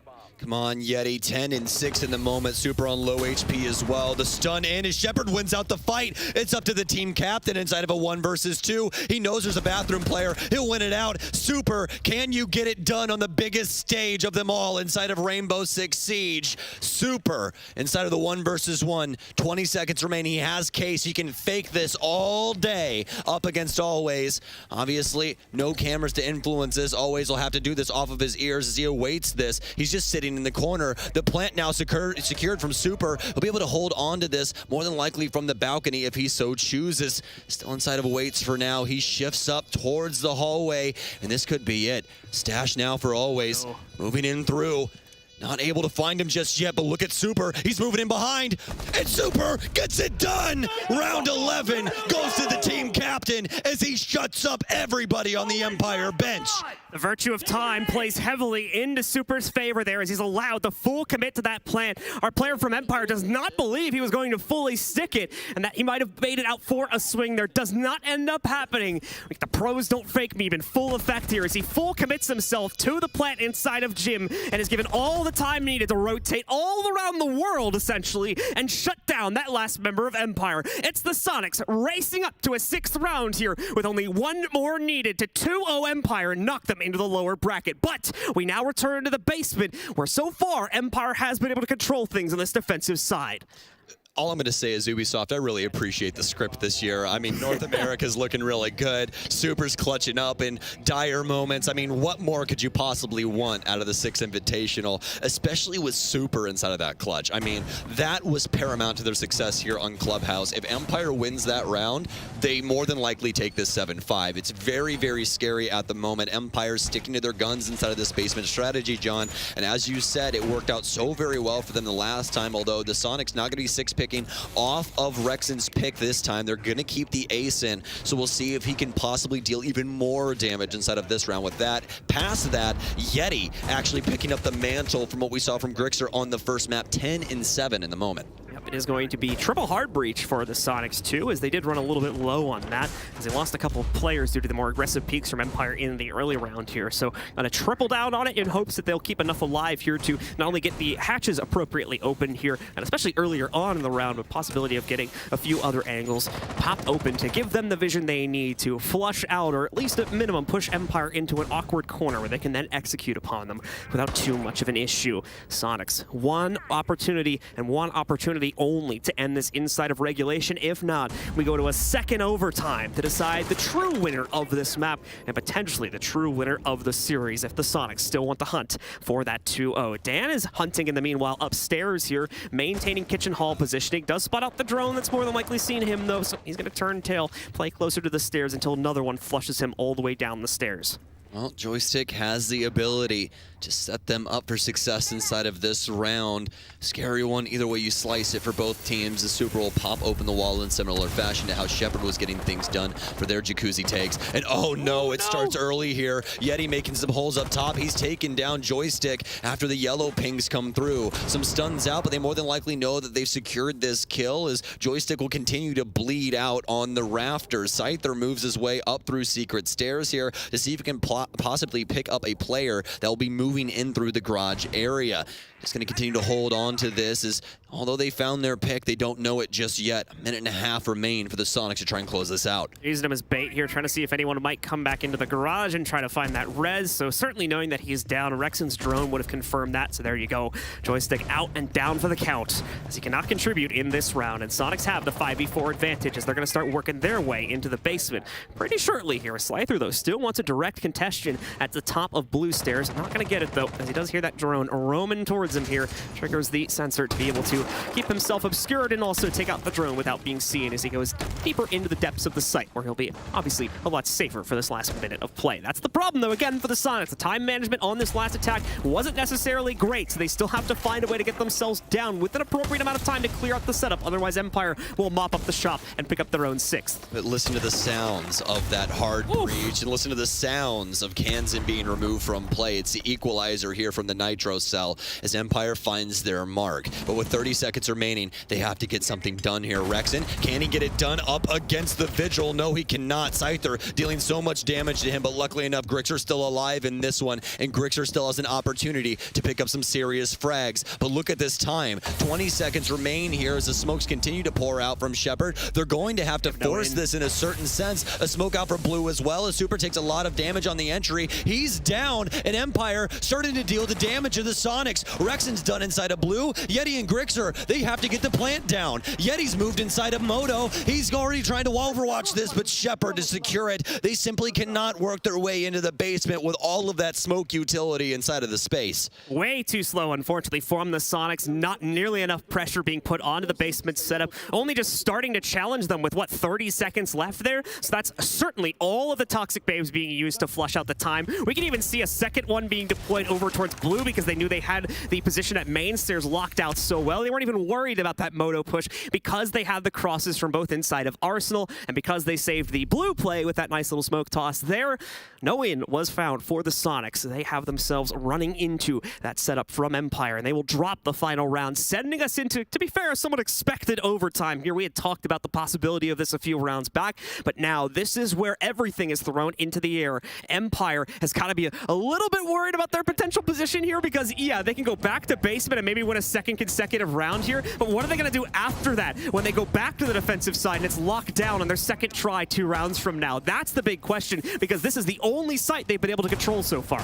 This is the time where we just put up the notes, John. There's no note that's going to help you inside of this overtime in the current moment. Empire and Sonics inside of a best of 3 rounds to see if the Sonics can take down the Russian machine, the team that finally got their entire squad back on the bench and have looked quite solid throughout this series. The Sonics able to negotiate in the last overtime to take it 8-6. They're looking to do it here yet again off the back of Rexen and Yeti's efforts. Grixer, though, has also came to the party with some pretty fun toys, a cool party trick, if you will. The Candelas will work their way in, and fortunately enough for them, they don't have Warden this time around, so the smokes will also hit their mark from Super and Grixer. So this could be quite the interesting one, especially when you take into account that Kansan also has brought Zofia. There's so many new toys for Sonics to use inside of this round. Can Empire slow them down enough to pick up this round yet again on the basement?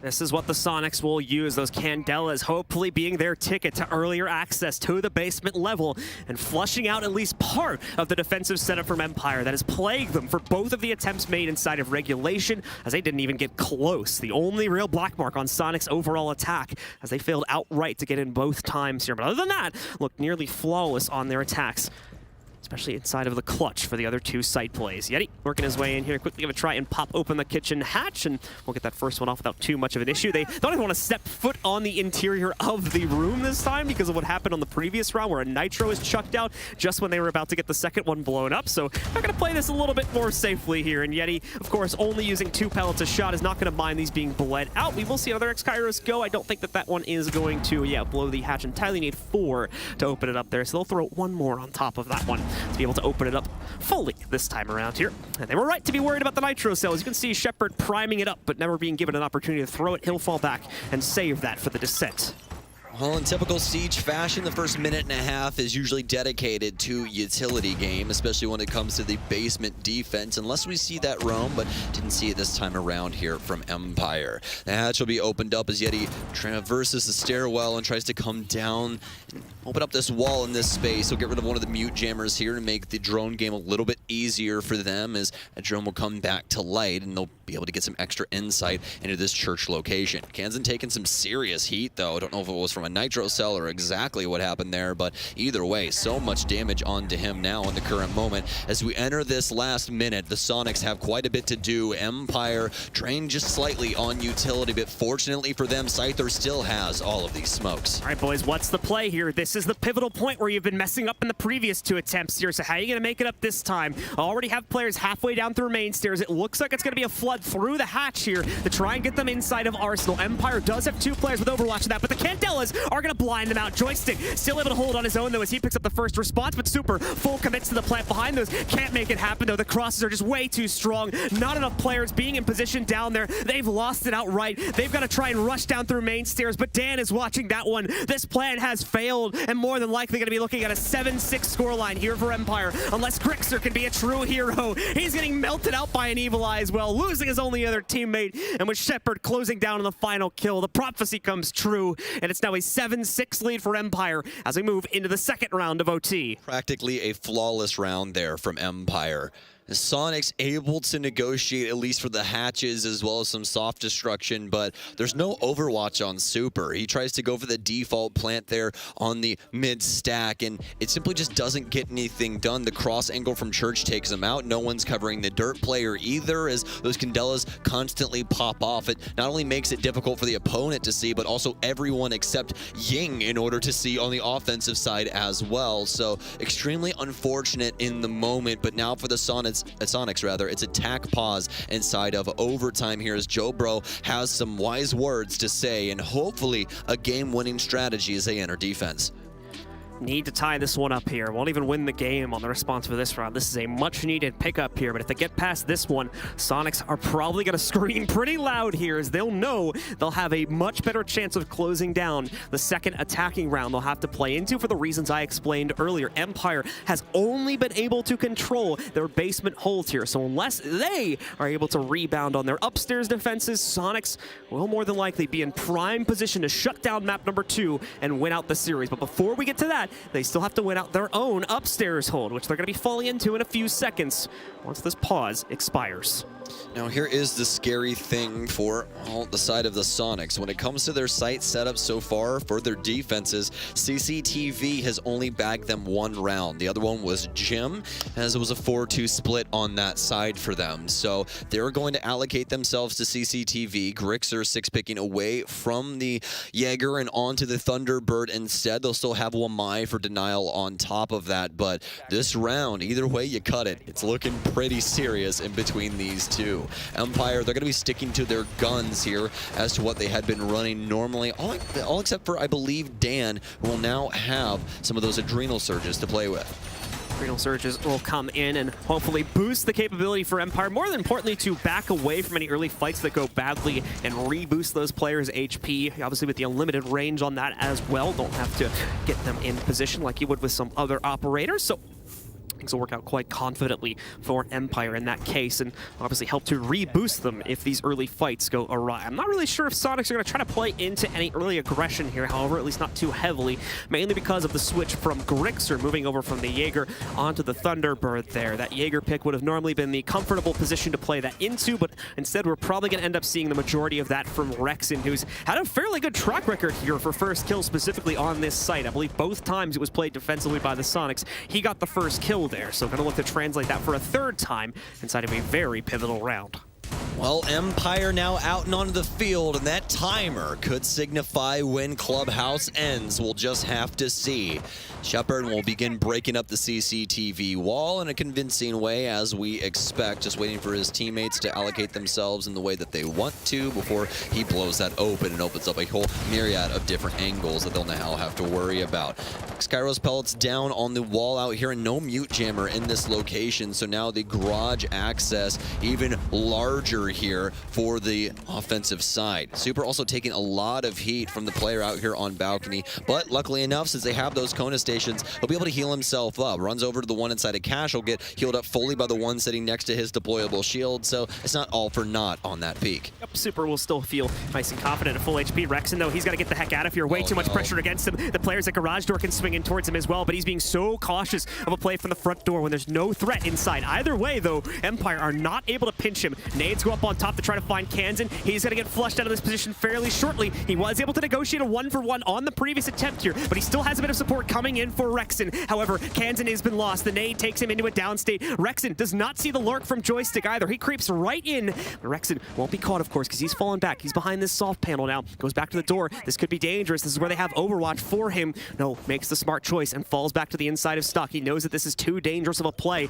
especially considering the loss of Kansan. But no, Rexen will still be found. Dan catches him through the Stock doorway. Empire are doing it. 2 players are down, and now they have an absolute right to execute in. Yeti lurking back up. He may have to be the savior of this squad. Once again, a lot of players on rappel. That door is partially breached. We might be able to hop out through the window there and get some damage done. No one from the Soniqs can do anything here. Every single aggressive move they try to make is leading to their deaths, as now Scyther will take down Kansan outright. Super nearly caught again as he tries to get over towards Grixer to revive him. He's got to wait for this Kona station to revive itself so we can get a little juice up here. Grixer's going to try to crawl over towards him. A good chance, to be fair, that Grixer might get brought back up, but time is getting low here, and Empire are now boiling into the site. Yeti with the Nitro, but it's going to miss here. The plant's coming down from Empire, and Yeti's dead. That was the only off-site support they had. Grixer and Super have a sliver of HP remaining. The plant is down. Super will kill Scyther, but that's the only frag that's been found for the defenders so far here. Super needs to try and find a way to get in sight. The longer they wait this out, the stronger the post-plant positions are going to be, but Grixer cannot maintain. He falls. Super is all that remains here, and he goes down as well to always. Empire bring it back in overtime and trigger map number 3 of the series.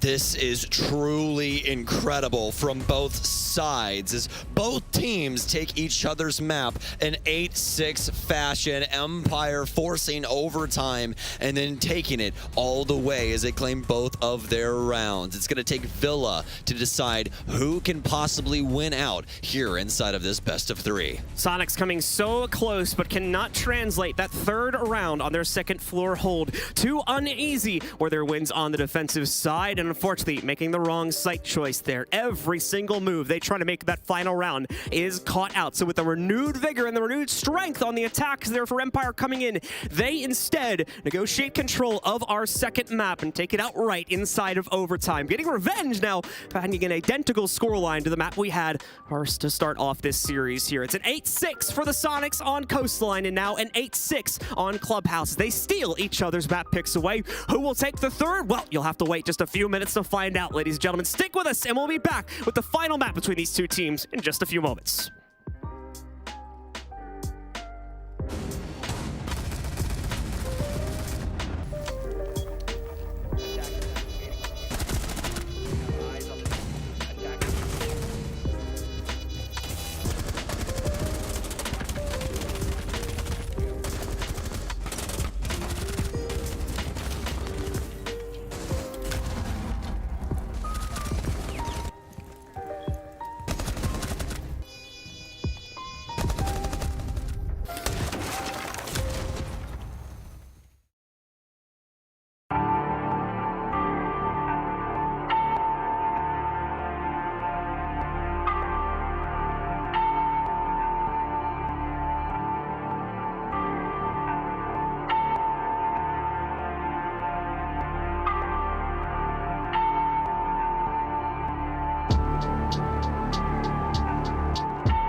Coastline in the hands of the Soniqs. Clubhouse now taken by Empire, pushing us to a third and final map to decide who our second upper bracket finalist will be to meet TSM on Saturday. Ladies and gentlemen, welcome back once again to the playoff stage of the Six Invitational 2022, where we have to find ourselves a true winner. Will Europe be able to field a roster all the way to the bitter end of the upper bracket, or will it be NA domination with an inter-regional matchup to end out that part of the bracket? Let's find out as Villa is on the docket for our third and final map. And Stokes, what do you make of this final map now as we get prepared to jump into it in just a few seconds here? Of course, having the stats from the previous map as well. Well, I mean, at least from the map choices, I would say that you just set your notes on fire at this point. Both of them taking each other's maps. Empire taking it here on Clubhouse inside of our last one, 8-6, just like we saw the Soniqs take Coastline away from Empire. And it was really a team effort when it came down to Empire's game. Obviously, these kills, not really what we saw on Clubhouse. Instead, we saw some other things happening. Actually, Grixer not having the greatest game when it came to Club in that sense. So a little bit unfortunate affair there for the Soniqs. But either way, it was an 8-6 victory for Empire, and it's led us on over to Italy. We are headed to Villa for this matchup, and really, at the current point at least, it could go either way. Absolutely the case here. Both teams corresponding to each other in kind and really neck and neck the entire way. Some great comeback stories for both teams. The Soniqs trying to negotiate another one for themselves. They are able to take it all the way to a 6-6, but are unable to translate either of the rounds inside of overtime for the second map, which is in direct contrast to what we saw back on Coastline, where they in fact took both of them there. Now we have to push our teams to the bitter end, and it's going to be a great mix of the styles from both maps. We saw plenty of sites on Villa where our players are more aggressive ones. On the defense, will have that freedom to roam around, especially with the basement in play here, but also quite a few they're going to play quite traditionally, such as we saw back over on Clubhouse here, where teams will want to stay locked in the general vicinity of the site to try and play out the time from there. Who will win it out? Well, it's going to be the best of both worlds. It will more than likely decide our true winner, and the Soniqs, of course, need to be prepared for it. You can see both coaches, both IGLs giving in their last bits of intel here before they jump into the server and start out our final map of play. What can possibly be done by these two squads? Well, for Empire, they've been playing a very solid game overall, as we were just talking about. Quite the team affair when it came to what they were able to do and control on Clubhouse. For Soniqs, their defensive rounds just not coming easily. Once they got to the offensive side, things finally were coming through for them, but that defense just not able to get it done. Hopefully we can see a change up in that on Villa, as there'll just be some more strategy available to them. But enough mincing words, John. We've got a game to cast. It's the last map in between Empire and Soniqs. Who will go off to face up against TSM on Saturday? It will be one of these teams. Will it be the Russian Machine, or will it be the Soniqs? Villa starts now. Let's find out, ladies and gentlemen, as the bands are live, and the first one already on the board. No surprise there, though, as Thatcher is going to be the pick of the litter yet again here, as is often the case for our attacker bands. He's knocked out, and Habana to follow it up, so a fairly meta knockout here for both of our attackers. Yes, indeed. We'll see if that follows suit all the way through. We'll have to see what Soniqs want to remove from Empire here for the first half of play. It's going to be the Kaid, very suspected, especially with the EMPs being removed from play. A little bit of a difficult op to try and deal with when Thatcher isn't in play, so a respectable ban out of the Soniqs. What do Empire want to remove, though? It'll be the Valkyrie here, as she has still been our most hotly banned operator here at SI, just because of all of the info, as well as just the kit overall. Great SMG, Nitro Cell on top of that. What more could you want as a defensive operator? Empire now, though, will be dictating where we start this map off, and, well, it's going to be a fairly straightforward affair. It's AVG, most plain Jane start to Villa that you can possibly get. We'll have to see how they want to set things up, but as of right now, it's looking fairly straightforward, especially with this Aruni working its way in. We see this from time to time on this site to lock up a couple of windows and just make the entry points a little bit difficult for, well, the Soniqs in this situation to work into. Even the operator selects here are not going to be too surprising. Pretty much what you'd expect to see from both our attack and defensive lineups here. Plenty of mitigation coming in fact, tripling down on it for the defense here. We're going to see Jaeger Roni along with the Wamai. So all three forms of that one here. They're going to have to hope the Soniqs will. They brought enough utility to dump into that one, and unfortunately they didn't really do so. Only 4 nades and 2 smokes, so more than likely going to see most of those get gobbled up unless we see a proper amount of frags utilized. Well, it won't take too long to slap this back together, guys. Not only do we have one of the best observers in the game in Cyano, but we haven't even played a round. So he's literally just got to relaunch the lobby. It's literally going to take him 2 seconds as we get them back in. Just to let you guys know about our rehost rules, because you and I haven't had to deal with them too much here, knock on wood. All that's going to happen is they have to choose the exact same site and the exact same operators. Obviously, if anybody's 6-picked, then they choose what they initially picked, 6-pick back into the op that they had, and everything's right as rain. They will just get the site back underway, and we will have round 1 kicking off here shortly. So we'll get Empire back into it in just a second here. Everybody from the Soniqs has already rejoined, so she'll only be about 5 or 10 seconds away from getting this one started. We'll get the bands locked in and everything, too. Won't need to redo that phase. And here we go. I think we're good to go. Back inside the game. We will launch. Any percent. There it is. Fantastic speed run there from Cyano, as you guys at home didn't even have enough time for a bathroom break. We're going to be jumping back into this one, folks, but we just want to confirm that there is no more bugs that are going to thwart us before we put this back on your screen. So just give us a second here. We'll confirm this, and then we'll jump right back into Italy to see which one of these teams can possibly move on towards Saturday and who has to fight for their lives on Friday. There we go. Operator selects being locked down. Like we said before, folks, there's going to be the exact same lineups, but our rules here not going to allow our players to change anything up. So once more, just the same rerun of exactly what we had deployed back on that previous lock-in phase as well. So here we go, back into it yet again. Time to see if things will work out this time as Empire lock themselves into AVG. And the Soniqs look to try and assault that here. The setup shouldn't yield too many surprises just because the operator line is going to be pretty predictable too.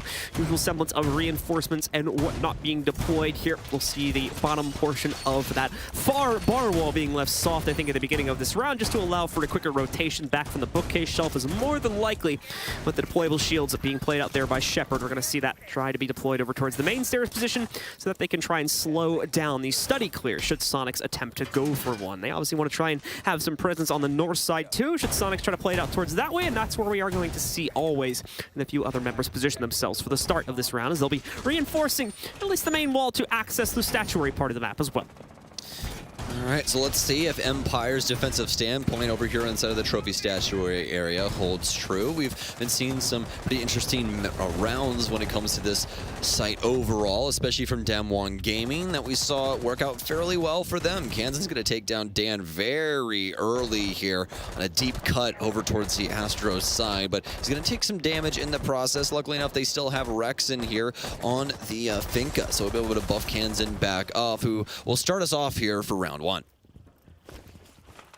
Joystick still hunting for another pickup here against the members of the Soniqs. He's going to continue to maintain this aggressive foot forward just outside of Master Bedroom, and he's got the lineup for it. Nearly got 2 there as Rexon gets dropped and traded out from the earlier kill. Kansan will look to find his own second, and nearly clips out Joystick here as he tries to work himself back into the Master Bedroom. He's on prone, but no, the intel's given, and Kansan realizes the fatal mistake he's made, but far too little time to correct it there. That's why you don't want to prone, is if your opponent sees you, it's going to take you way too long to get back up and start moving again. Yeah, prone is broken in Rainbow Six until that happens. That's the one caveat to it. If they get solid intel, then it's just basically over for you, as you can't reposition that quickly. So Empire will negotiate 2 for 1 in favor of losing Dan, and now Empire can simply sit on this site and see what the Soniqs want to do next. They have plenty of hard breach to influence this later part of the round, and plenty of drones in order to, well, assist inside of that info department as well. Yeti will drone out 90. This is looking good for Super here. He'll more than likely apply his Selmas into this space. Does he want to put one on the panel here? Doesn't look like he does for the at least gun fault area. He'll just put an initial one and then shoot out the Selma after that to make sure that it doesn't open up a rotation. He just wants some sight lines in towards sight to make sure that people like Shepard can't rotate across games in the way that they want to. So already 2 minutes into the round here, and Soniqs struggling to try and fight for any inch of this map here, as they do actually negotiate 90 control for themselves, but without the top stairs being cleared out, Empire has a lot of tricks to be able to use to shut this down pretty much instantly. The red rotate could come into the fold here. 2 players by front stairs that could crunch against that. Grixer reading into the rotate from Joystick, at least catches him, but Yeti already running into trouble trying to access the bar walls and get him deeper into the site. He does have Overwatch for the potential rotate back up through red, so there's certainly certainly aware of the downstairs presence, not entirely ignorant towards it, but still, their plans to open up more access points into the site. Let's reach the Stag there as it's going to get mute jammed out temporarily by throwing the Selma down. Quickly, however, goes back into a progressive push here, as they'll be able to open that wall back up, but there we go. The main stairs player, an easy kill against Grixer for him to find. Yeti now down, and Super, once again, left in a clutch scenario. 1v3 put before him as he waltzes into bar. There's one. He doesn't catch the player behind him, however, so time's likely going to run out, or he'll just get locked onto the plant here.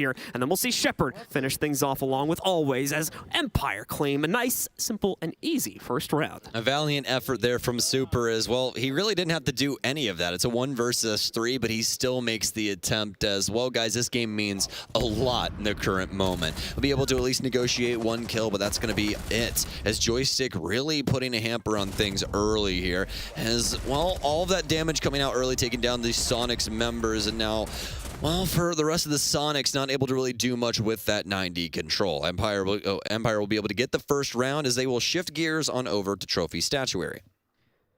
Empire with the lead built up are going to now try to carry that forward onto the expected second site here as they go into TNS and see if this one will hold itself as strongly as we saw before. Expect a little bit of play to still position itself on the south side of this map here, as more than likely the Soniqs will want to clear that back out, and if Empire can maintain those positions and find a pick or two from that department, that would be even better, but not a requirement at all. And sometimes we do see teams shying away for that and going for this type of a play instead, where they set up an extended roam down on the first floor, trying to gate the pressure from here. Soniqs, of course, with drones inside of Pantry. That does mean they'll more than likely want to try and clear this out fairly early into the round, so Joystick and Scyther expect them to be first up to bat here to fend off some of the aggression from the Soniqs as they'll be spawning out in just a few seconds here. Finka back into play as well for Rexon, along with the Twitch pickup from Grixer here, so we're going to see a very similar lineup to the Soniqs that we have seen on previous maps. Ken's even going for the comfort pick there, bringing the Zofia into play also.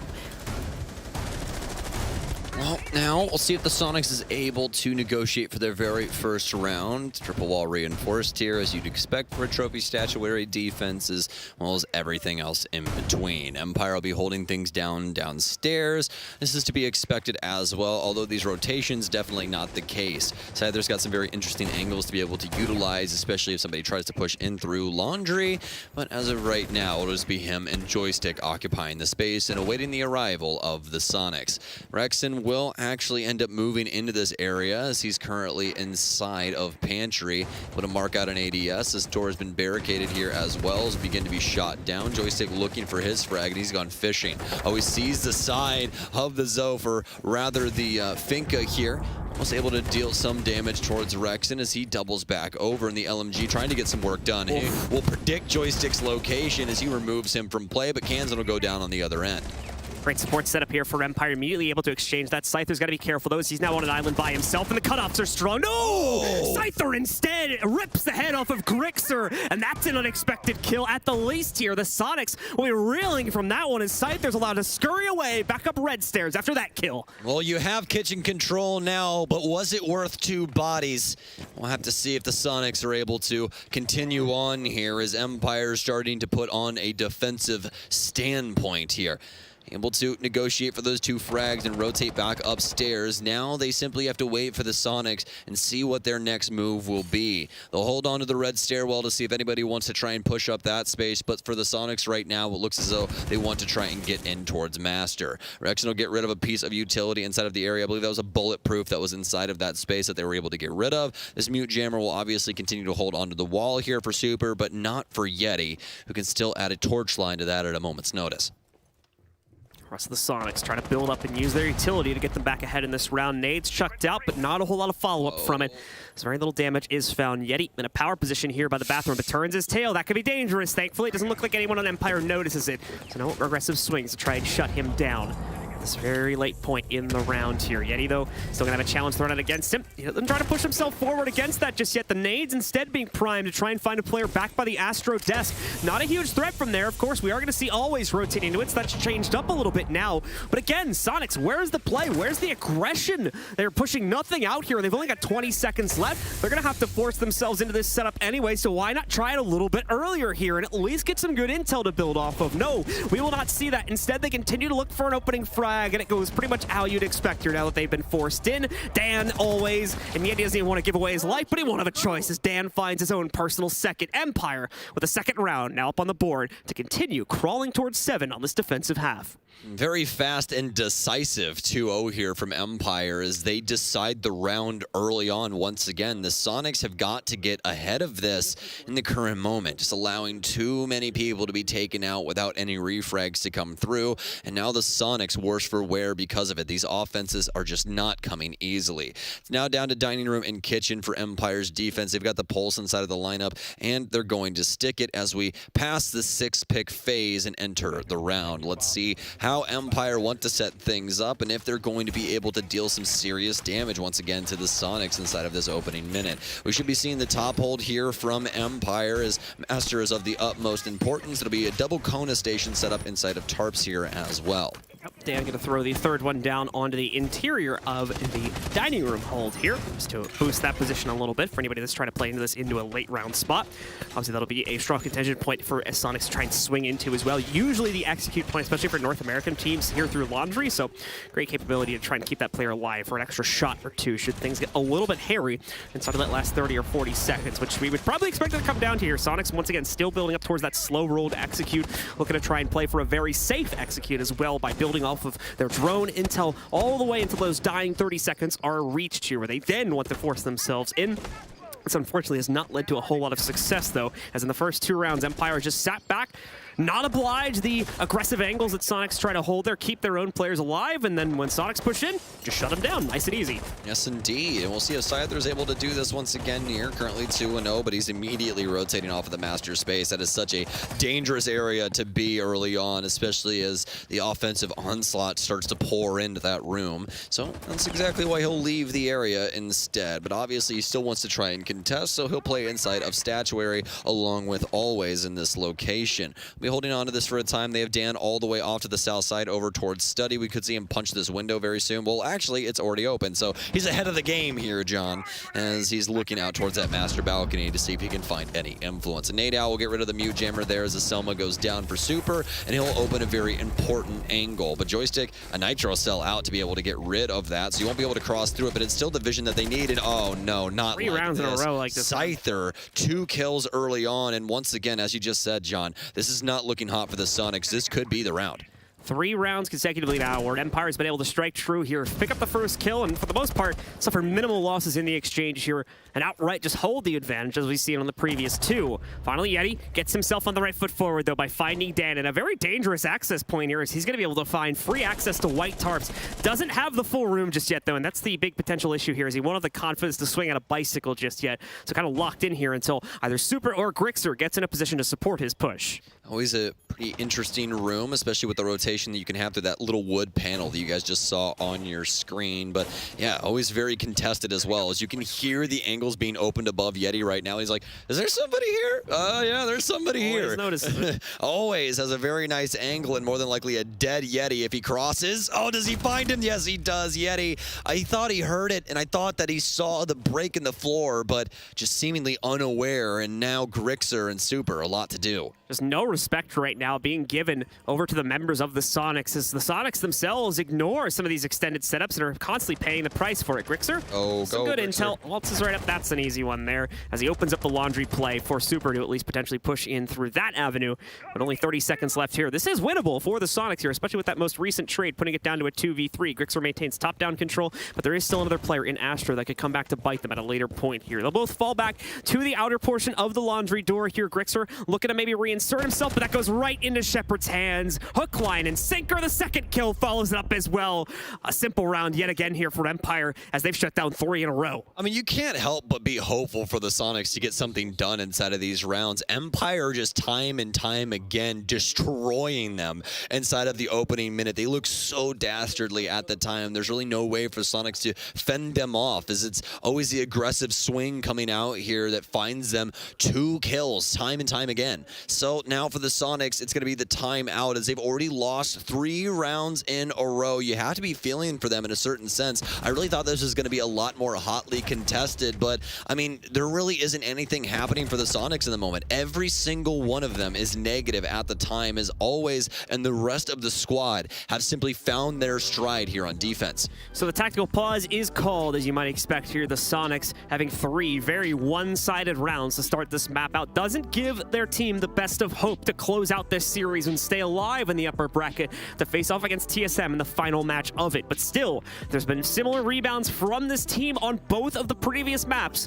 And they're going to look to field yet another one here on the 3rd and final one. We'll see if the intuition coming in now from Jobo as well as Super is going to be enough to develop a new winning strategy for this team, as the pause has already expired and we're heading back in game and back to the AVG hold as Empire start to unlock the sites they've already won. Such a dominant showing from Empire so far as they are taking it to the North American squad that seriously needs some hope in the moment. We'll have to see if the TAC timeout possibly assists them as Empire will shift gears on over to AVG and see if they can do it all over again and stop this 3rd map early on in its tracks. Luckily enough, the Soniqs time and time again have fought back from this deficit, so there's still an opportunity here for them in order to do so. It's going to be a pretty routine setup here for Empires. They'll be applying their utility around the space. Always will lock up the single panel here, as well as still having those Aruna gates on joystick to lock up a couple of these doors and force Soniqs to give away some more utility if they do want to access that entry point.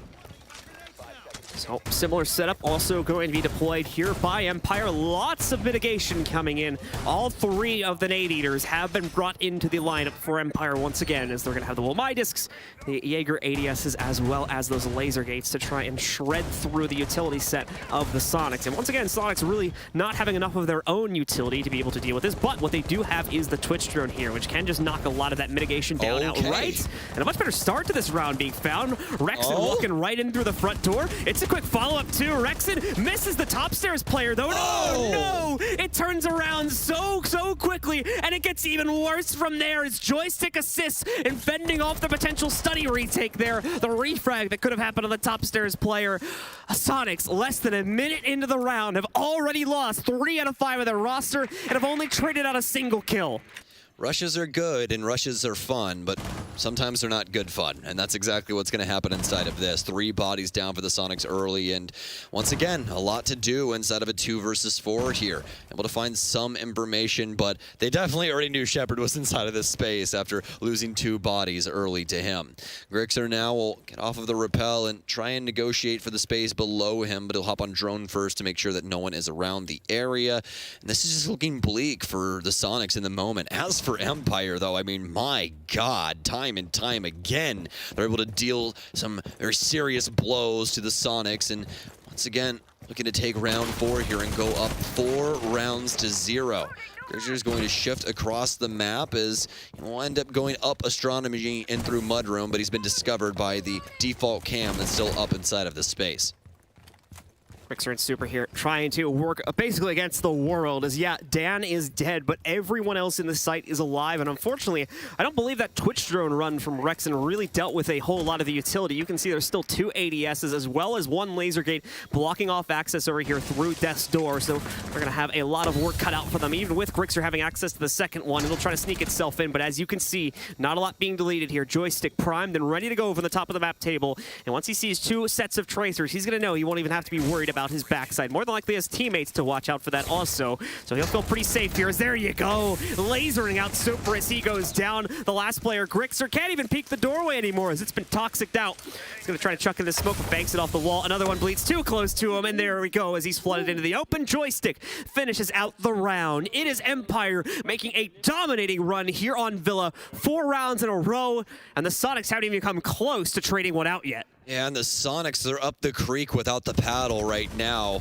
No tack timeout in order to assist them. It's going to be all down to the IGLing of Super to get them out of this, as it's starting to look like the lower bracket will be their home for Friday. Won't be able to use that break like Empire will more than likely be able to if they continue on this warpath. It's trophy statuary now for Empire as they continue to extend this lead. Now, we have seen some comebacks in the past 2 maps, but this is going to start to be asking a little bit too much of the Sonics if they can't negotiate both of these upcoming rounds here, as they'll always, of course, just be repeats of the sites that Empire already won. That's going to leave Empire with a dominating scoreline. Even the side advantage being considered won't be, at least in my book, enough of an argument to justify Sonics' comeback. They're going to have to really find some heroic plays here to be able to get them back into this map and in this series if they want to keep this upper bracket run alive here with the way that Empire is currently strangling out all these attacks. Well, only Dan really suffering the consequences of Sonics' offensive side. Everyone else able to blow Sonics away every single time they end up swinging through. Empire going to hold on to the basement yet again here, or rather the kitchen dining space. Well, this worked out pretty handily for them the last time. This is where we ended up seeing the cross from Joystick and one other op from Empire that were able to hold on to this for the time being. Ended up getting 2 big kills onto the Sonics inside of this area, and once again, not able to find their mark. So we'll see if the Sonics can change it up this time around as they clamber up towards the master balcony. We're going to start to see some of the members of Empire extended out here. That Twitch drone dart will be seen by Dan. Not going to see any player to follow it up so quickly, however, as the Sonics have yet to work their way in through Art Studio. Grixer still well outside the window, trying to maybe catch, as he probably saw Dan at some point there before the drone was pushed away, but yeah, now Grixer really trying to reaffirm that as well before he potentially crosses away from this one, waiting to see if there's any hope of him maybe catching Dan, but looks like they're both going to just safely back away from each other here, and Dan will start to slowly crawl back towards the site now that a minute or so of the round has been wasted. Yes, indeed, and a much slower start here for both of these teams. Empire with no huge picks to consider here early on, especially since Sonics haven't been able to show face.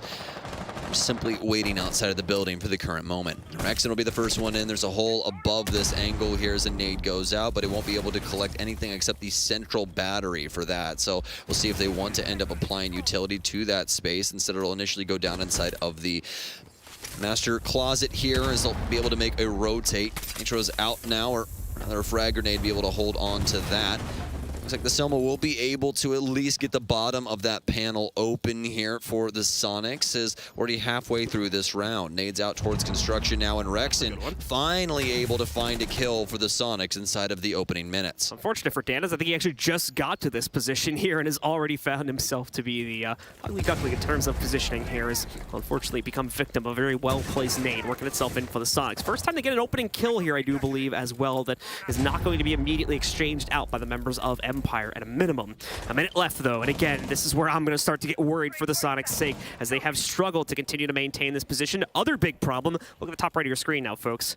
All drones have been used from the Sonics. They have none left, and there's still 45 seconds left to play. Fortunately, I think they have a singular Twitch drone that I saw Kansan just get on, so maybe some intel that they can possibly use here inside of the last minute, but it's going to be risky either way. They've gotten the player off the Astro window now as well, so it's going to be a fairly straightforward affair here now as the Sonics have to get going. Yeti started to take some damage and a very serious kill here from Joystick to equalize. Shepard will continue to hold onto the bathroom door. Scyther to take down Grixer as well. Scyther to take down quite a few. Super to finally fight back, but Shepard's got him. It's all left up to Kansan inside of the bathroom. He'll double back. Here's the cases on concrete. It's a 2 versus 1. He can indeed achieve this if he can find the first frag. That bulletproof, though, is going to tell where he is as he tries to stick this plant, and more than likely will die here in a moment. Shepard to swing out in 5 rounds in a row for the Empire squad. Trades are strong, at least for the Sonics this time. They can contend with the numbers, but once more, it is not enough. By the time we reach the end point of the round here, they have no positioning and no time left to be able to try and fake out the plant and give them access to a potential clutch there. 5-0 is the run now being made from Empire with a very plausible 6-0 sitting in front of them if they can claim one final round on this defensive side. This is a huge fall from grace for the Sonics, not the performance that we would have expected to come out from this team given the way they played in the first two maps, but they have been stunted here. Cannot get anything going on this attacking side. Like I said, coming a little bit closer on that last round, but nowhere near close enough to negotiate site control here, as we're going to return to a kitchen hold for the final round of the half. Yes, indeed. And past that, a 6-pick for Shepard here as he's going to be applying these frost mats very early on. One's going immediately down inside of the pantry space. This is usually an area that won't really be checked out initially. They'll check out what's going on inside of the site and try and hop the window and more than likely lose their life because of it. But we'll have to see what the Sonics are able to do. Past that, it looks like they've identified a lot of the hot spots that Sonics like to use for this site. And that's where all of these frost mats are going. One's going to go inside a bike. Definitely could see one over here inside of the mudroom as well on that single window, but we'll have to see what Shepard has in mind. As for the Sonics, though, only moments away from getting back onto the map, and also with a 6-pick coming in from GRIXR, who has been dead quiet since that very first map where he dropped some very serious numbers on Coastline. Was not the same player when it came to club and is currently sitting at 2-5. Sonics are out on the map here, looking to clear out some of these early holds from Empire. Not necessarily too keen on flushing out anything over on the second floor, though, despite the fact that, again, we're going to see the roster. Actually, no sledge to be seen here for our attackers. Never mind. Not really trying to build in towards that at all. Of course, the team mainly wants to focus on this site, their pantry entrance, as well as a few other key areas on the map. Rexon will head upstairs and start positioning himself here, and GRIXR has already made a successful insertion towards the basement. So, going to look to carry this position forward, see if he can lurk over towards either red stairs or another pivotal position here to maybe catch some of the members of Empire. But will Dan, or Shepard for that matter, be watching out for it? That's now the next question here, as GRIXR wants to push his own drone forward. This is all on him right now, not relying on any support from his teammates to be able to make any more forward push and gain any further map control for the team. Who needs a team when you've got a knock and some drones to be able to push yourself forward? We'll see if the utility from him can possibly assist as that Hell Presence gets turned back on. Going to climb up red right now. Has some good audio cues as well, but not extremely aware of where the positioning could be. Always also seemingly aware that somebody could be downstairs. That could have been the end of GRIXR, but fortunately for him, he'll double back and start working towards the other end of the basement. For the Sonics now, they're starting to clear out some of this utility on site. Thankfully to Kansan, he's got the lifeline, so he'll pop open that laser gate as well as get rid of some of the utility initially right outside of the laundry door. Super will be able to apply his Selma charges, and they've also found that welcome mat downstairs in the pantry stairwell, so no one will end up being taken out, at least in that sense. Actually, they're still moving forward. Oh, super unfortunate. Yep, he's got a barricade blocking his way there, so not going to be able to safely proceed past that, even with the drone support here. Make too much noise would give him away, and no, even with the rotation, Joystick puts him on ice, shuts him down. The Nitro's out. I think he got shot, though, so no boom to follow that one up. But either way, a clean opener being picked up by Empire, and again, Sonics are running low on time to get into the site. Just super unfortunate for the Sonics right now. Like, I'm not trying to be the bearer of bad news, but Empire have just been running amok on this map. And this is not my NA colors bleeding through. I just really want to see a game between these two. It's unfortunate that we've reached this point, but Empire's just been so very dominant as they continue on. Shepard will take down Kansan, Dan to find one of his own, and it's down to the 2 versus 4 now. They have to try and fight out with only 20 seconds remaining. Always already has the pantry rotation shut down, as well as Yeti's once again looking towards Bike, but if he hops in, is he going to jump into the frost mat? He will indeed. He gets taken down, and Empire with a clean 6-0 half. Fatal mistake potentially being made for the folks on the Sonics by allowing this map to stay in the pool. Felt they were ready for it, but unfortunately, very straightforward attacking lineups here and strategies to follow suit as well, with maybe 1 or 2 players trying to act as the curveball like we saw there with the Nook play, trying to work itself in from the basement, putting way too much pressure on 1 or 2 players here to save the rest of the team's assault. And if 1 or 2 of those players end up going awry, they end up dying or something like that, they're not really left with any alternate plan. Like I said, incredibly one-dimensional attacks, just kind of waltzing right into the site, trying to force the issue on every single round, that it goes exactly as you would expect. Empire never really feeling challenged in their setup. Sit back, casually rip them to shreds every single time. And a very well-deserved 6-0 lineup is picked up here in the first half here. Only 1 out of the next 6 needs to be claimed by Empire, and the series is theirs. And they'll have a date with Destiny against TSM in the upper bracket finals. What an incredible series that has reached up to this point. It's a 6-0 lead now for Empire, something I did not think that we'd be seeing coming into Villa. I thought this would be hotly contested, but obviously not. Empire just different breeds when it comes to this map in the current moment.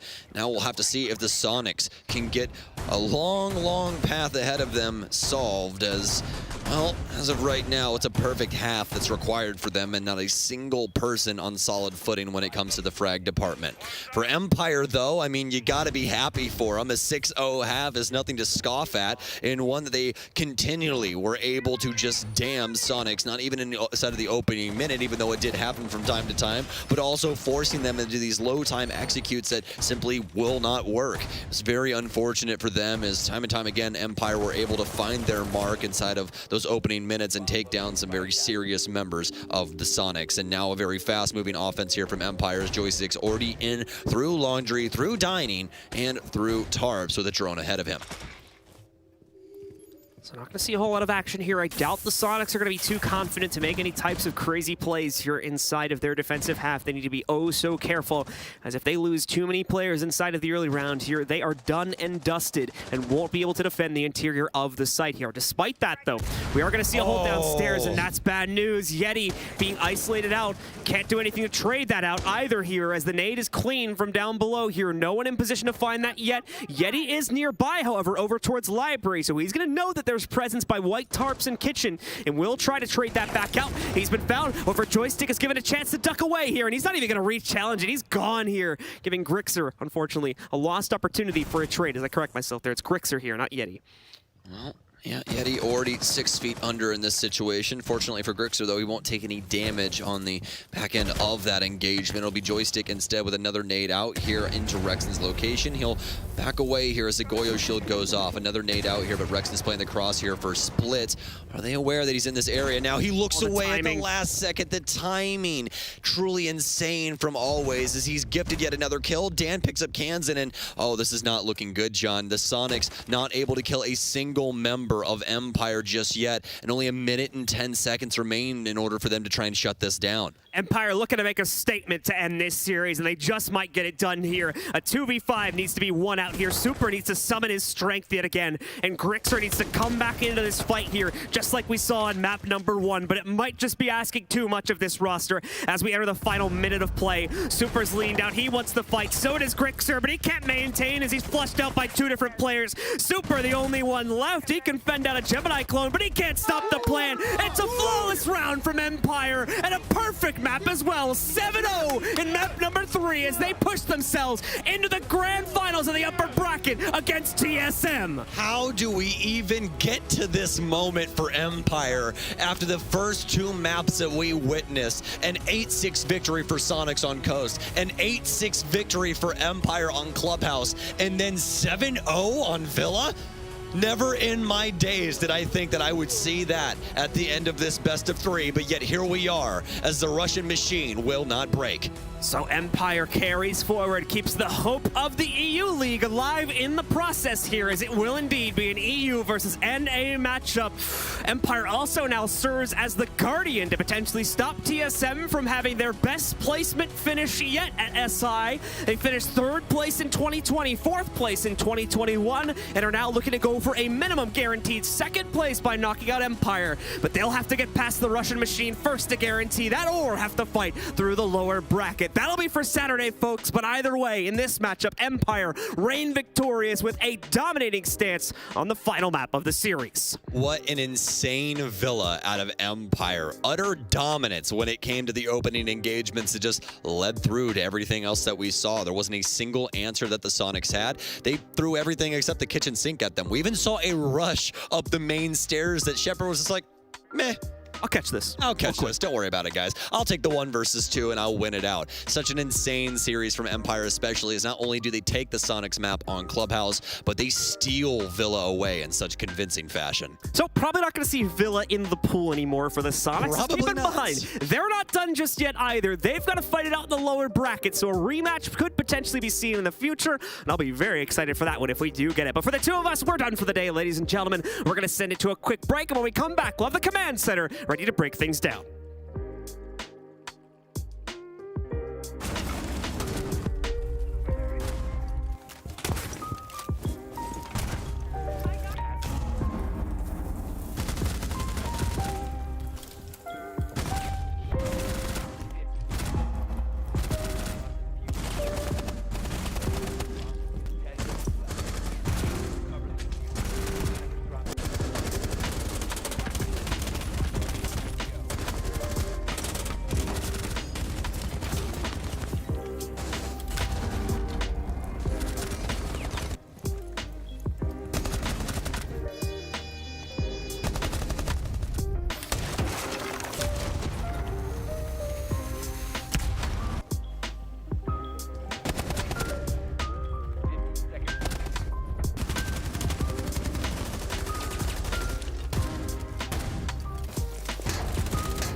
Welcome to Rainbow Six Siege Rank Up by Game Plan.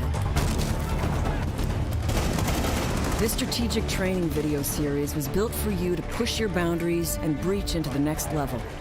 With some of the world's top players, like Pengu, Jesgoat, and Zeronic guiding you, your next rank increase is only a victory away. Not sure what operator best fits your team? There's a lesson for that. Should you flank or be patient? There's a lesson for that too. Lessons are split into 5 tiers, so whether you're a seasoned veteran or brand new to the scene, you're guaranteed valuable tips fit for your rank.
Welcome back to SI 2022. We just came off an incredibly close matchup, at least for the first two maps, of Empire versus Sonic. I'm here with Joystick now to talk about them a little bit.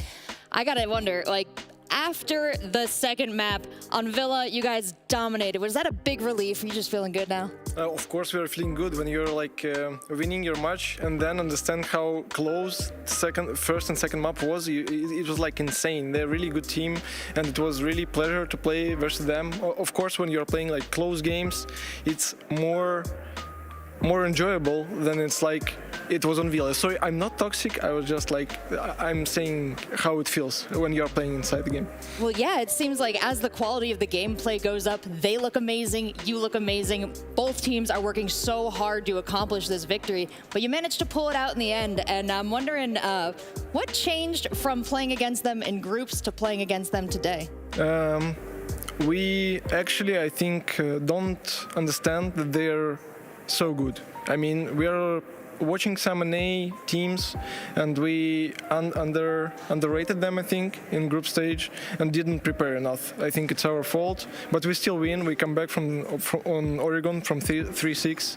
They give us as a present this map, so we already played versus them in group Clubhouse and Coastline, so we understand how they're playing these maps, and we were really prepared. And on Villa, we didn't show a lot of Villa games in our EOL and on tournaments before, so our coach prepared us so hard, so it was good. So you were comfortable seeing Villa come up in the mix because, as you said, it's not a map that you've played at this tournament or even very recently. Yeah.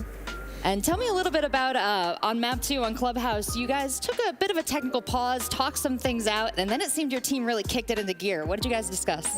Just coach take the pause and said they are pretty doing nothing special, like only defaults. We played versus them together, versus them on groups, and again he said like some facts, what we need to do to just focus their strats, but it still was so close. I don't know, every round was like heartbreaking. And I don't know what to say anymore.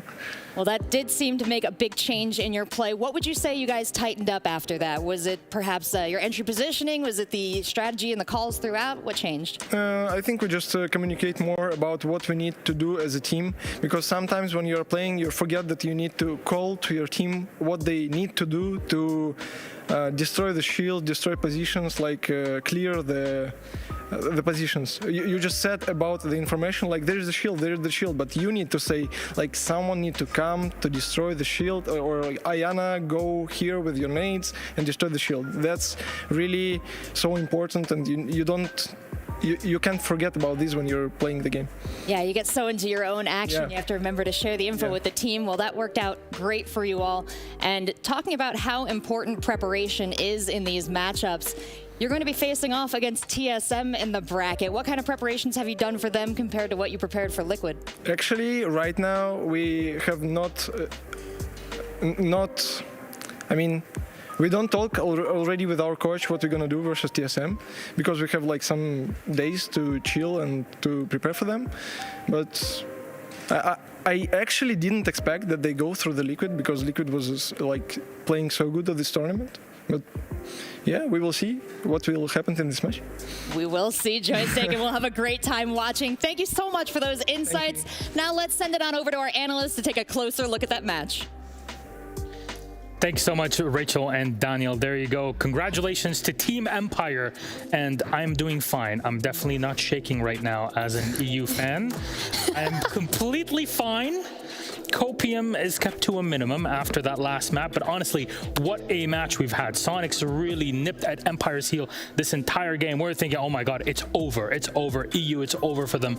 But it all started with a big bang for the Soniqs on map 1 on Coastline. Let's bring up that screen, that scoreboard that we just had, and kind of talk about what was in there. Yeah, exactly. The first thing I liked seeing from Soniqs was the smoke ban, and we know how Soniqs like to run the finger a lot. They used that a lot, but regardless of that, they kind of had a slow start to their attacks. There were some rounds where they were trying to take the bar attack, but there was no top 4 control whatsoever. Luckily, however, after a few rounds, Soniqs did have a comeback. They had a massive comeback, actually. They won 5 rounds in a row. And, I mean, look at the scoreboard. Grixer on 21 kills, Rexen on 17 kills. That is a lot. Yeah, Europe and closing out games, usually a very difficult one that we've seen here at the Invitational, but there was more to that. Soniqs were showing up in many ways in-game, and I think the only way to really show that is with a bit of a telestration segment. So, Mr. Devmarta, you're already over there. Man, he is sprinting to the other side. Go ahead. Yeah, look, one thing that was fantastic from Soniqs, of course, Grixer and both him and Rexen had 80% as many kills as the entire Empire roster, but this was one round where we really saw massive impact from that Grixen player. So 20 seconds left on the clock, and Team Empire are ready to execute and plant in blue bar. But Grixer has managed to find his way to the top of the white stairs and is going for a flank inside of Aqua. At this point, he is really able to backstab on the Empire defense, and he finds a huge flank right here.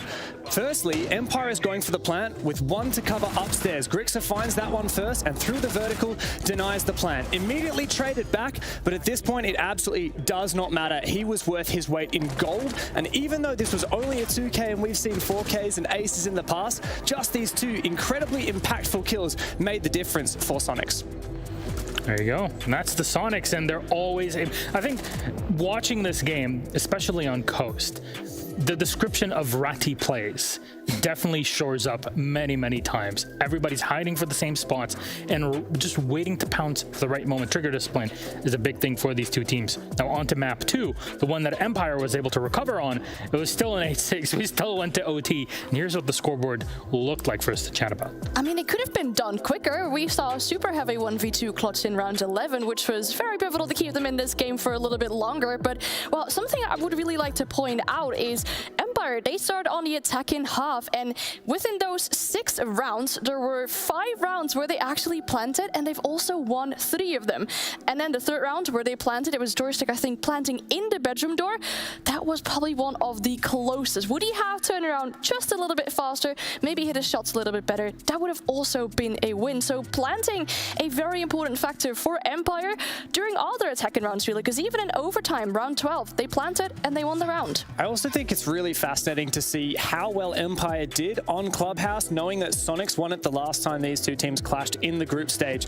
Historically, Clubhouse is an Empire map, and everyone sees Soniqs pick Clubhouse and they're thinking, what are they doing picking Club against Empire? But, you know, Soniqs came in the first time with a really, really strong map overall, and Empire came back this time. I think the attacks really, just the number of plants that Empire managed to pull off, pushed it through on the defense, and kept that momentum going into overtime. They kept it going. Both teams that we talk about historically, but especially here at the Invitational through the groups and playoffs now, is the fact that they're so objective focused. Plant is the focus for both of these teams.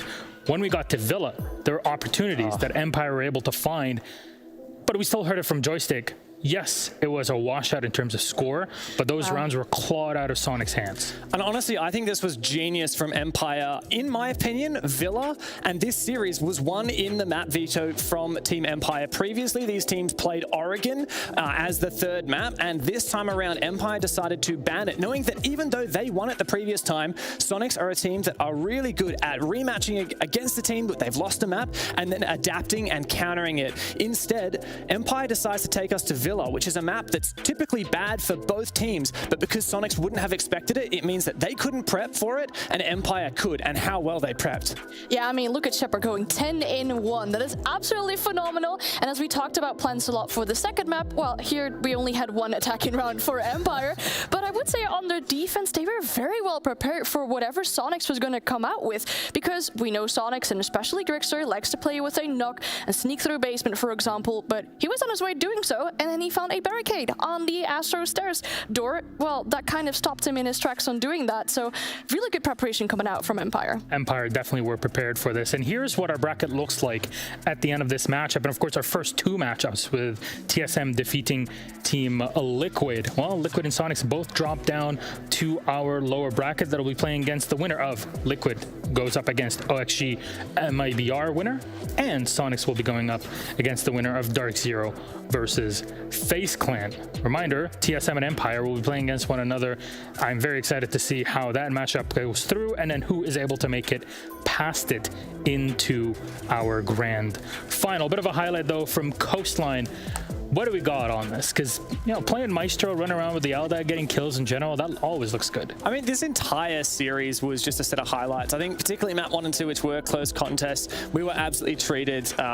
Just watching Soniqs is such a pleasure, seeing how just insanely good Grixa and Rexen are. And they've really made a name for themselves throughout the NAL this year, but now they've made a name for themselves on the international stage. Yeah, I feel like some of the defenses coming out from Soniqs on this map, really phenomenal. They were holding on to mirror windows on 90 for so long that Empire could not take any map control. Well, they had VIP, they had Penthouse, but as soon as they started pushing onto the hallway, there's Grixter with the mirror just picking off all of them. So phenomenal defenses from both sides. Our MVP for this match, who is it? We got some beautiful performances all across the board here in both of our squads and all 3 maps.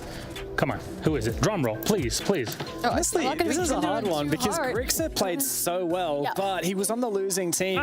You gotta give it to Shepard. Don't worry, you gotta give it to Shepard. Always the MVP in our hearts. 1.27 rating plus 13. He got a 10-to-1 differential on the last map. That's pretty impressive. It is so good to have him back, though. I mean, we had him on his hotel room playing, not on the location due to him not feeling good and everything, but he's back, and in what kind of shape? I mean, MVP in the match that he comes back, a staple for the team as a support player, but a great performance. Yeah, look, he had a 38-degree fever for about a week, and maybe he's cooled down now, but he certainly is red hot in the server, and he showed that today, especially being the primary support for Empire. Having a stat line as impressive as that is twofold as impressive as you would see from a fragger. Very impressive, and also very impressive the fact that we have so much talent on here in players, but also in newcomers at the Invitational, and it's your first time here at SI. Today is your last day with us here at the show. What do you got to say? Tell everybody out there. Well, I'm very thankful for the opportunity, obviously. Seeing Invitational for the first time in 2018 and now being here as a talent, which is a massive journey, but I'm super thankful. I've really enjoyed my time with both of you on the desk, and obviously we worked with Jackie on the desk as well. It was great, and I'm just happy to be here. I know we know it's a meme, but I've just been very happy to be here. We're happy to have you. James, you've been around for a few of these, eh? Yeah, but I mean, working with Anne, you're such a pleasure. You're so easy to work with, and yeah, we've had a lot of fun. All right, there you go. Wholesome desk extraordinaire. Thank you guys very, very much. And we want to look back at a bit of the past and what happened. We've been looking back at it through our archive here at Six Invitational. How about we take a look again at what happened last year at 2021? Here's a look into the SI archives. Check it out.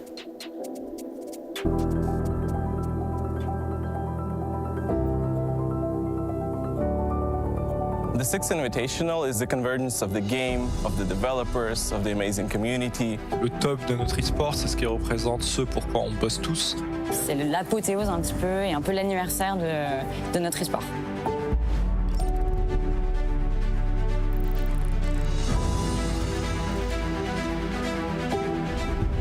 En général, ça s'est fait par une autre équipe à Montréal. Ils font toujours d'excellents boulots, ils nous inspirent en interne. Donc on a eu l'opportunité, on va dire, de continuer cette espèce de legacy qu'ils ont mis en place depuis 5 ans, 6 ans.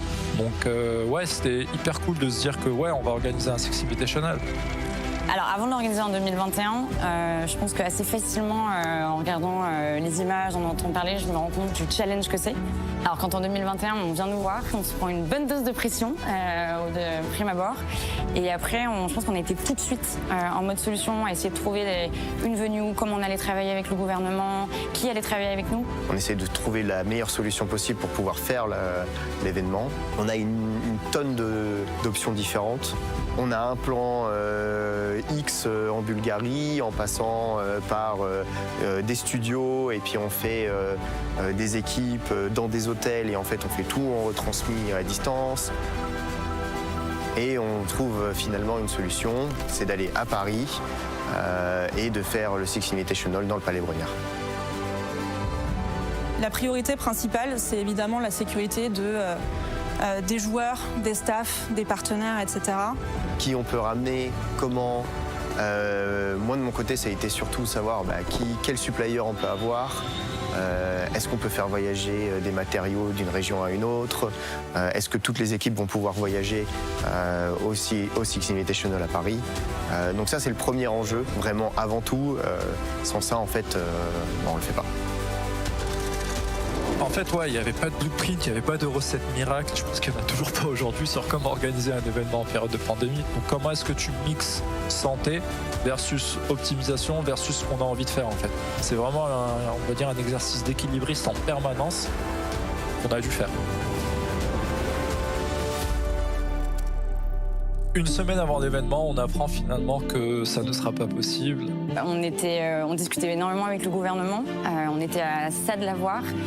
Et les choses ont fait que finalement, ils ont reculé. Et là, je pense qu'on était préparé à cette réponse, pour être honnête. On s'était préparé pour pas être trop déçus. Mais bien sûr, il y a de la déception qui arrive. Ça a été une tempête en interne pour tout réorganiser, pour se remettre en marche et pour remettre le pied à l'étrier. Comment on va l'expliquer? Comment, tout le monde était super impatient à l'idée que l'événement ait lieu. Les fans, les joueurs pros, ils s'apprêtaient à voyager. Toute l'équipe d'organisation, jusqu'à la dernière minute, ils ont travaillé de sorte que l'event ait lieu aux dates prévues comme prévu. Donc ça n'a pas pu se faire. Maintenant, voilà, maître mot, c'est l'agilité. Donc en fait, on est quand même très rapidement passé aux étapes d'après.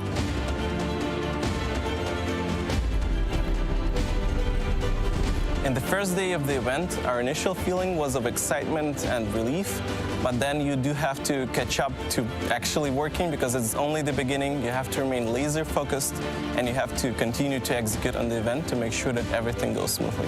Premier jour, beaucoup de fierté juste d'avoir les joueurs avec nous, de sentir quand même, même s'il n'y a pas de public, voilà, de retour de compétition avec des équipes internationales.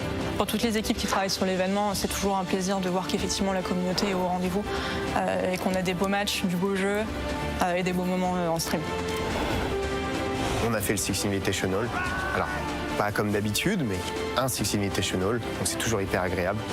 Et surtout, dans une pandémie, ça montre le niveau d'expertise des équipes. Et en fait, cet événement aussi a été un énorme succès, pas seulement grâce à notre travail, mais aussi parce qu'on a eu le soutien de notre communauté, on a eu le soutien des joueurs pros, des organisations. Et ça, c'est hyper important parce que ça nous permettait, on va dire, c'est une sorte de boussole par moment. On se disait, on va dans le bon sens et on a fait tout ça pour ça. Donc merci à eux, merci à vous tous.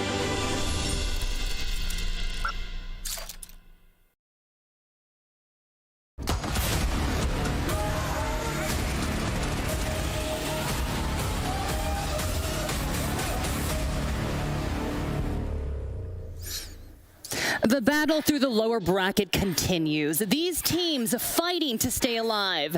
SI Dreams on the line. Elimination still looming. And who is on the chopping block today? Well, Oxygen versus MIBR. I'm Jackie Jing, and I'm with Jess and Fresh. Ooh, I am excited about this rematch. Y'all looking lovely, by the way. And I didn't get the pink memo, but we're on the same wavelength, so. Yeah, we got the spectrum in some way, shape, or form. It is, yeah. I mean, we missed the Valentine's memo. We could have hit the, the red, the pinks then. Yeah. Better late than never. But that's because we have a lot of love for this match. Ooh, you like that? Yeah. It was bad. It's you know okay. what, Jackie? It'll upgrade as we go. Yeah, we're rolling with it here. We're rolling with it. But Fresh, Oxygen, they are out for revenge, and I can just feel their energy. They are ready to go. But MIBR, they want that win again for sure. And we are going to be starting off with Oxygen. So, Jess, I'm going to actually start with you. We're going to put this into anime terms for you.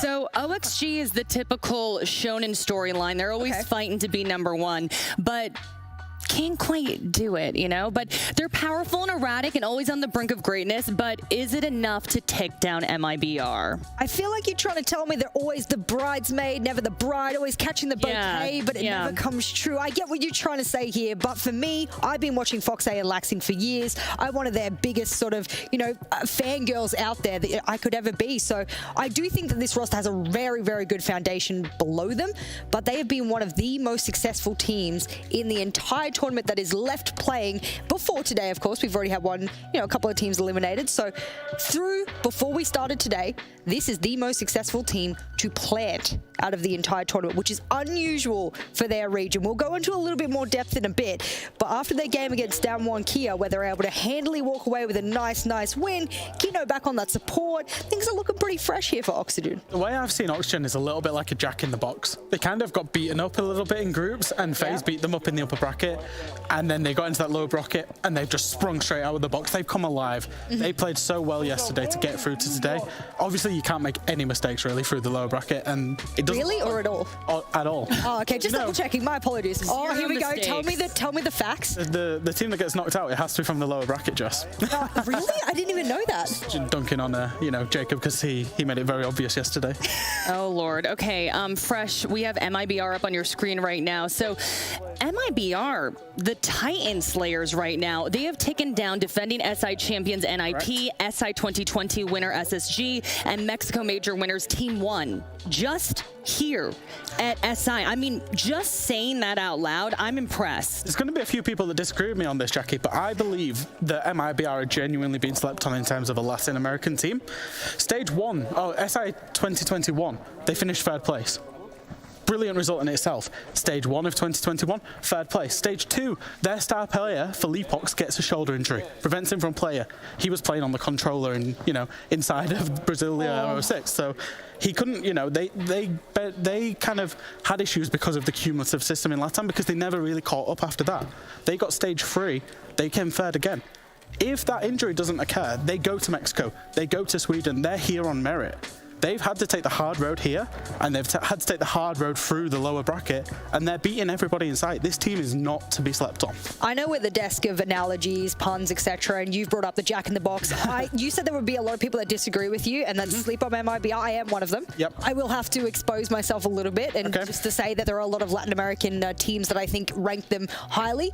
I said Oxygen was the bridesmaid, never the bride. I actually think MIBR is in the 1st or 2nd row of the wedding.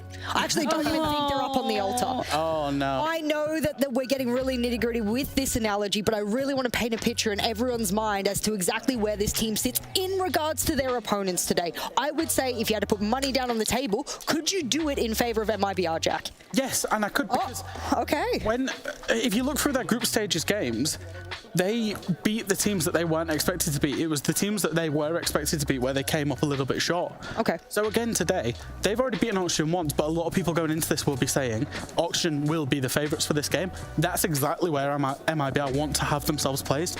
They don't want eyes on them. They want to be that underdog that comes in and slays those giants like they've been doing right throughout this bracket.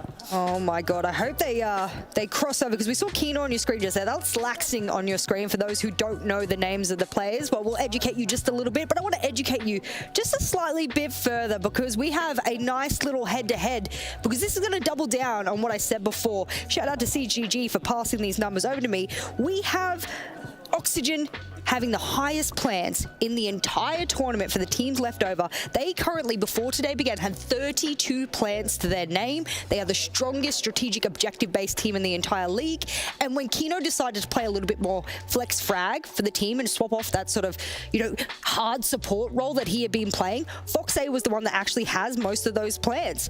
And of course, on the other side on MIBR, it falls on falls to get those plans down. That's exactly what I noted coming into Oxygen, is that they've got such a super flexible team. You talk about FoxA here on the graphic, but there's Kino as well. It's the same with the plants, it's the same with the entry engagements.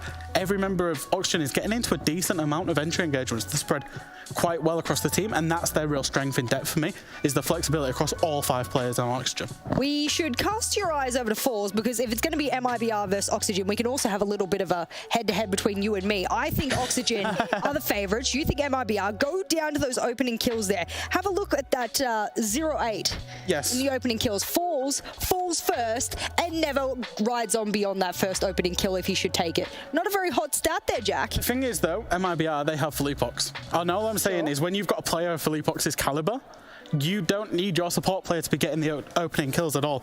So why is he in them? Because from time to time, you can get caught out 8 rounds over, 15 maps? It's not that bad, Jess. I love railing into like this conversation with you because it's going to give really good indication to the viewers. I know Jackie's just looking at us going head to head now going, wow, I'm going to have to break this fight up in a moment. Yeah, I'm just shaking my head at the both of you right now. I think it's important that the viewers who are probably looking at this matchup very much like you and I are right now to have the context behind why we say the things that we say. Why I think FaZe and Kino have been some of the strongest supports. All right, I do need to bring your attention to the screen though. It looks like we're moving into the map ban phase, and we do have some information up on your screen. First, I'm going to put you in the hot seat for this one. What are you thinking? I'm not surprised at all by these two bans. So Villa, neither team likes Villa, but MIBR particularly, they do not like Villa this event. It used to be a mainstay map for them. They've gone very, very cold on it. Oxygen, they don't like Chalet either. So I'm not surprised these two are the first bans. Apart from that, the remaining 5 maps are quite complementary in terms of the map pool for both teams. Yeah, I love the analysis that you do with those map bans. For those who don't know, Fresh is a very big brain when it comes to identifying predictions on maps, so I always trust the man in the middle to get that done. However, when it comes to specific maps, the operators we might play, that's where I get to take the mantle a little bit more, and Oregon being the pick there from MIBR. You said it's a bit of a mixed bag, but where are we ranking this? Let's go back to the middleman here and work out where this looks. I have Oregon as a 4th preference map for both teams. Fourth, so very middle of the road map that we would expect out of best of 1 if it was these teams, but MIBR, they're clearly confident on it. They know it's a middle map for Oxygen as well. The Oxygen pick of Coastline, we know they love to run the OSA on it. I am sort of the lady you come to if you want to know all about the operators. Expect them to take the OSA. They have extraordinary stats on the strats on the top floor with it, and they beat Down1 Kia 7-5 on it in their last series. It's a good map for them. One interesting thing about Oregon, just before we go to Bankers the Decider, is MIBR and Oxygen played a best of 3 in groups. Oxygen won on Oregon against MIBR 7-5. Wow. So they've got very recent history of losing to this team on it. So I would call this a bold pick. That's a bold pick indeed. And then maybe we get some cash money in the end. Should we hit the 3rd map? I don't know. All right, I think our teams are ready to go, though they're juggling right now. Kino's a very bad juggler. Impressive. You really think that's impressive? I feel like he's just better than me. You can't juggle, Jackie. No, I can't. You juggle us on the desk very well. I'm only using 2 hand warmers though. Oh, Chaz, I like that. Yeah, I got that. Don't worry. There. But actually, our teams are ready to go, and man, I don't know about y'all. There's this tense energy coming from the play area. I can feel the nerves and the adrenaline. You cannot lose today. But elimination on the line again. Who wins the rematch? Who journeys on here at SI? Whose SI hopes will be dashed? Oxygen versus MIBR. Faluke and Hap, take it away. Let's go! And thank you very much. And we're on the desk they were talking about, would you put money on MIBR, Jack? Jack said yes, but I'm going to weigh into that just a little bit more. Over the last year, these teams have played each other more than just in the group stages. Overall, 5 out of the 6 maps were won by MIBR in this matchup. And that is quite an impressive feat. I think that's the thing as well, is they were playing each other at the last Invitational. They've met each other on the grandest stage. They have a long sort of history against each other, and you can get quite a lot of statistics for 2 teams that, as they said, never quite make it all the way. No, definitely not, but there is still that opportunity to make it all the way here today to continue your story in that lower bracket, where we eliminated 8 teams yesterday, I believe. We only will send home 2 today. So it's not going to be as much as before. It could either be Oxygen or it could be MIBR. Either of these 2 is gonna lose out and will be sent back to their homes. Send back. And I think that's the thing right now, is we're back into lower bracket territory. We opened the day with the excitement of a morning. We opened the day with the excitement of who's going to keep going across the upper bracket, who's going to sort of find themselves knocking on the door. It was almost all an A, and then obviously it wasn't. Our good friends Empire came by and decided to, you know what? Let's give EU some hopium. For the rest of the year. Just a little bit, I hope. Just a little bit, right? I mean, they continue up to the upper bracket finals, where one of them will be knocked down to the lower bracket, and the other one will be a grand finalist, a top 2 appearance at the 6th Invitational. And of course, there is a little line there, but that is all for later down this 6th Invitational. For now, we keep ourselves with Oxygen versus MIBR here on Oregon First. As the Ying gets banned by the side of Oxygen, that's going to be stopping a couple of potential quick blends. I think it's fair. It's had some uses. It's had some plays. Finca as well. Again, it's something we talked about before. Her ban statistics over this tournament is the highest it's ever been. It's just such a frequency to be removed because of, especially against, from my sort of perspective on this, NA teams from this tournament have been such big adopters of LMGs. And everybody's utilizing LMGs. Don't get me wrong. I'm not just saying that they're entirely pushing onto that as a meta, but they're really showing the strengths of a gun that's in a really, really good place. And you've sort of seen it in games with NA teams, is people are just removing Finca because it's another big LMG where other regions, EU, they like to use the Spear, for example. They just pull it out of there. The Wamai, the Mirror, more limitations on those sort of corner plays. Pretty more standard, Oregon. Yeah, those are quite standard. The Mirror, of course, almost all the time. Sometimes you see a Valkyrie still coming out or anything like that. Not the case here. Also, a Thatcher on the board. And the further we proceed in this tournament, the more that I actually see the Thatcher being available to be used. Of course, we'll make it a little bit easier to open up these walls. And it might also be on the case, you know, at this point in the tournament, there's this many good teams that everybody will know how to deal without the Thatcher being available if you want to open up these walls. And as the laundry supply room will be picked up, it is the Hibana that swaps off to a Capitao and the Goyo towards a Valkyrie. Now, there is going to be hatches. 3 of them in total. Yeah. That requires... That's 3 times 4 Excaros, 12 of them. Yeah, keep going. Or 3 Heartbreach gadgets. You only have 2 now, so you're a bit limited. That's the sort of trade-off there. I mean, in terms of trying to get yourself in the application here of the basement, it's usually you'll pay the attention to the hatches, as you said. Sometimes, if they are coming in with limitations, they'll sort of funnel themselves to either more attention onto E-Box and potentially Freezer so they can get a bit of width there and ignore Laundry Hatch. Or if they're going for something with a little bit more of a laundry freezer focus, obviously you should still try and get E-Box pressure open, but to be honest, you don't always have that extension. Outside of that, sure, there's walls like the one that back onto E-Box between that little door by blue, which is often highlighted as being called Shaiko. There's those sort of limitations of hard destruction, but the cost of that basement is usually, from the defender side of view, a really big open hold. Vertical holding aggressive here, looking to find an early entry onto the sides of MIBR. They want to open up, they want to disrupt the attack from the start, just to make sure that they would have that one man last to really worry about at the start or the end of the round. As he has to fall off, it's the Valkyrie cameras of FaZe trying to provide some extra information. Extra rotates, side slides will be created as well, as Raps is well aware of the fact that there seems to be people up in the roaming area up top. Yeah, Raps, you can see, is trying to stack himself up here with this early bout of pressure. Philippebox is a bit far away with Lukid on the swing on to Zulu. Reduct is droning just the backside, trying to isolate vertical, and they find him. Yoga, he's going on a bit of a rotation just to cover alongside the back of FaZe and Kino, who's close by with the smoke and the shotgun, so nobody floods in behind them. But an early quick pick there, and the sort of retreat that came across the side of OXG, they made sure they didn't lose more than just one person. Yeah, it could have been really bad down there, especially when FaZe ran over towards the freezer stairs. His cameras are slowly being picked apart, but for now, still one at least left standing on the backstage. Will give away whether or not it is going to be held by any of the MIBR players and might even warrant a potential flank to come through. That camera is going to be quite important because as soon as this hatch does get opened up, you might want to put some pressure back down upon the meeting side of things. And as Oxygen is just trying to hold off now, FaZe is debating whether or not he should go up at some point.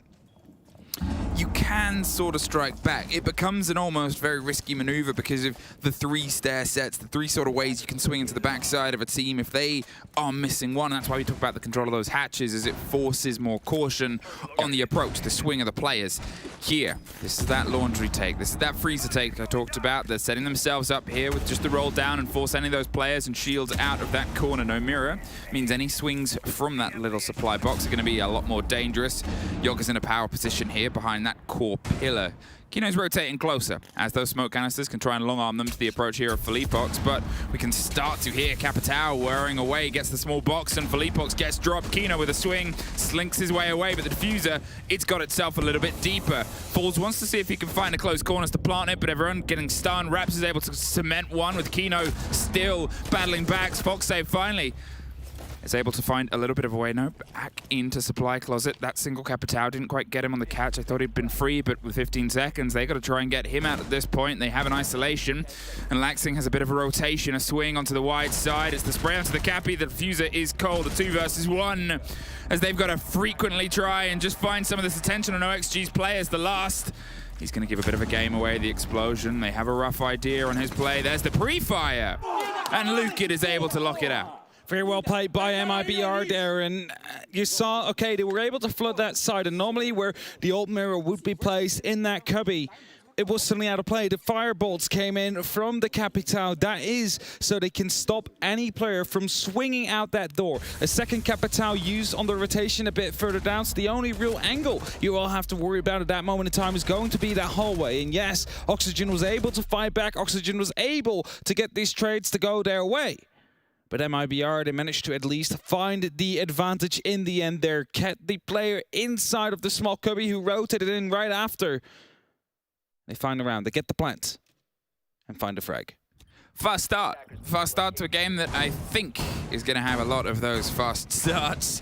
They're doubling down inside Laundry, and the way that MIBR approached there is you sort of would have been okay to be distracted by the fact that time had almost entirely gone. Because of the way that they set themselves up, they seem to be continually moving to the side. It felt like they had the energy of a team that didn't really stop or pause as soon as the machine started rolling and wanted to find its way all the way to the destination. There was very little setup and hesitation. It was there's an objective, okay, let's try and get there. They got the kill onto Vertical on the route through, and then were able to pull themselves in and execute. But very little dead air time in the push itself. That's it, just the initial droning. And after that, MIBR started to open up these hatches. You had a little bit of pressure on the E-box, you had them on the laundry, you had them in the freezer. Grenades came out on 2 of them at the very same time, which normally doesn't really give you a good idea where the actual push will be coming from. A big change-up, however, is near. FaZe in that big tower. Vertical is playing inside the dining. Some wallbangs are attempted, and the drone will give away that at least 8 players out there, but they might not know about the second Yoga right behind the Showers corridor, who's starting to fall back and will want to make sure that he lives to fight for the rest of this game, for the rest of this round. But with FaZe descending these stairs and a drone entering from that 3rd floor, they should find out that there is one currently in those big stairs in the big towers.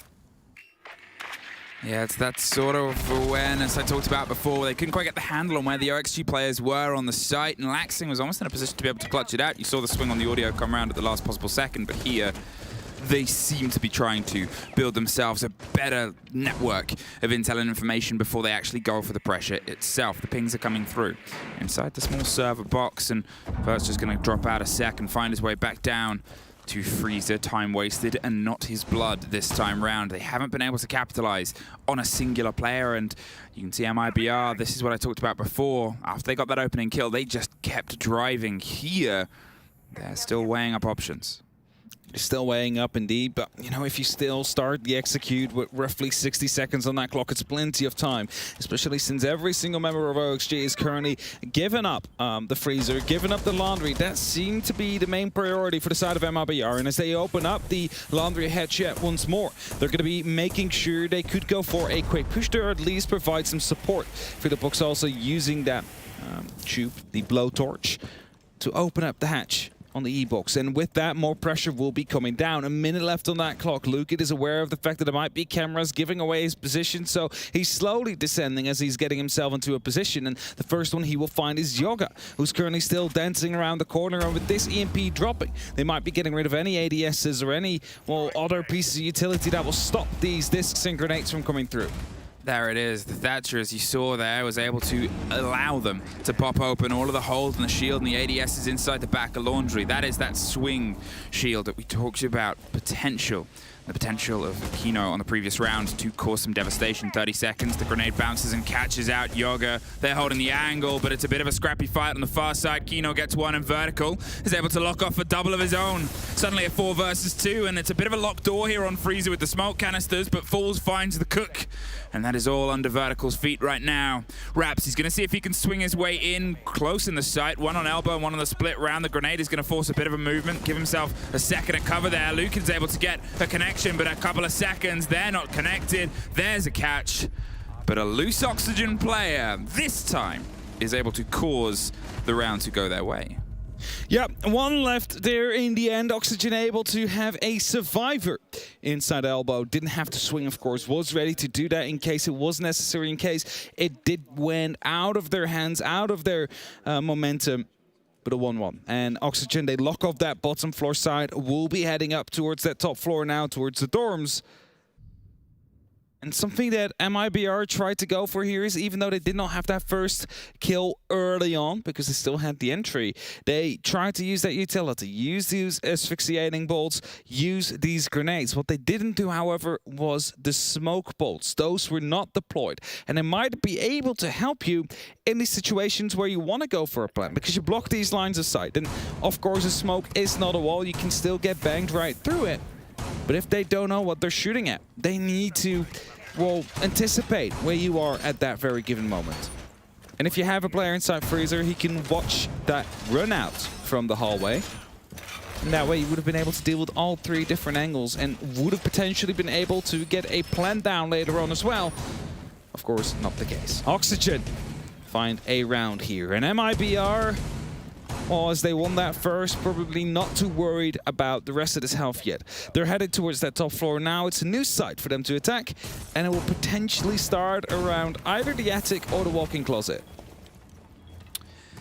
That's it. We get to have the taste of dorms. We get to have a taste of a second hold here coming out, and it's still this weird atmosphere that hovers over this game. I know before we came into this, Jackie described it as a tension in the air, a little bit of heat, and there's always going to be that moment here. But both these teams have survived lower bracket up till this point. Both of them have been able to take, I believe, 2 lower bracket scalps for their sort of journey. One of them, NIP and SSG, the other M&M and DK. It's not little names that have got these two teams to this point.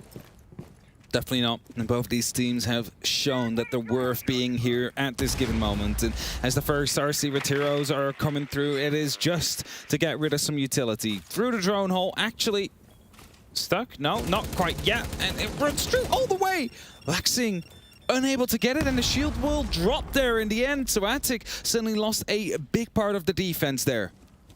I mean, that was a drone, the little drone that could, and it definitely did. It went all the way to that back line of the shield. Doesn't really need to find its way, obviously, to the wall if anything was there to stop it. There's a catch of a claw a little bit too late, and that charge is going to get popped open. Lax, a bit concerned now about the pressure that might come around onto Trophy. MIBR, they're stacking themselves up, getting control of the bottom of White and limiting any rotations. We talked about the importance of those before. That's just going to open the doors for, well, a drone that couldn't. The first one was able to go the distance. The second one means that those ADS stay solid in the bottom half of Attic. Fox looking for a bit of a rotate around here. Can cause trouble, and Armory Stairs might be the play.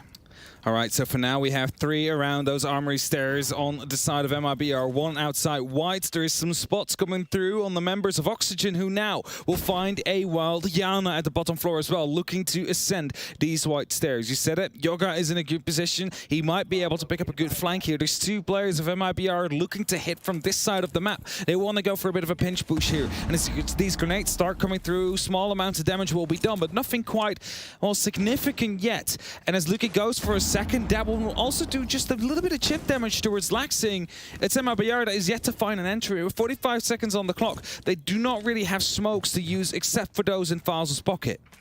Well, there's a drone that is dropped and caught out, and Fox is just doing that to sort of say, well, I'm around here. And that means MIBR, they've got to make the crash decision. They try and barrel their way into the site, which seems like the start of it. The smoke canisters sort of say no entrance. Kino doing everything I can, so Luke has popped his way over to the big double window, but Laxing is there with the cover and support. OXG have got themselves set up to rebuff this fight and just offer themselves a little bit extra. 15 seconds. Fools is going to see if they can just slip their way inside the smoke and try and stick the plant. Kino with the wide swing gets the connection on the cover, but Raps comes in huge. Burt is able to get there a little too late, and it's suddenly a 3 versus 3. MIBR took a little bit of damage, but made sure it was worth the trade, and somehow slink a plant onto the floor. Yoga Coming up the rotation here of Armory, there's Falls holding a close swing there on his right-hand side, and he's ready and waiting for this engagement. Popped and pre-fired, but with Raps going down, and well, a drop on the opposite side. It's still a 2 versus 2, less than 20 seconds. Lukid has a bit of a watch from one side, Falls on the other, and Fox is going to see if he can isolate at least a single player of that, but you're looking at now, single digits Vert, easily picked up, Fox out of time, and MIBR had nothing really to work with, but they still made it work. Nicely set up post plant there, and as the smoke canister was used, they had an idea that there might be a plant going through, of course, based on the smoke that was tossed in by the thermite of FaZe before. It didn't quite last long enough, and the plant could come through. This is key. Just that first one. Suddenly that shield is unplayable. Suddenly you can start pushing in a little bit closer here. And as Kino gets that very first kill, it instantly falls into the hands of MIBR right after. And they find themselves into that 2v3 post plant. Lukid in a perfect position right behind the bunk bed. All he had to do was wait for the sound and swing onto someone who doesn't even have his gun up at that moment in time. And MIBR, as they find that second round, will attack the meeting now. Dirty to come out. Oxygen, they do not want to rerun dorms.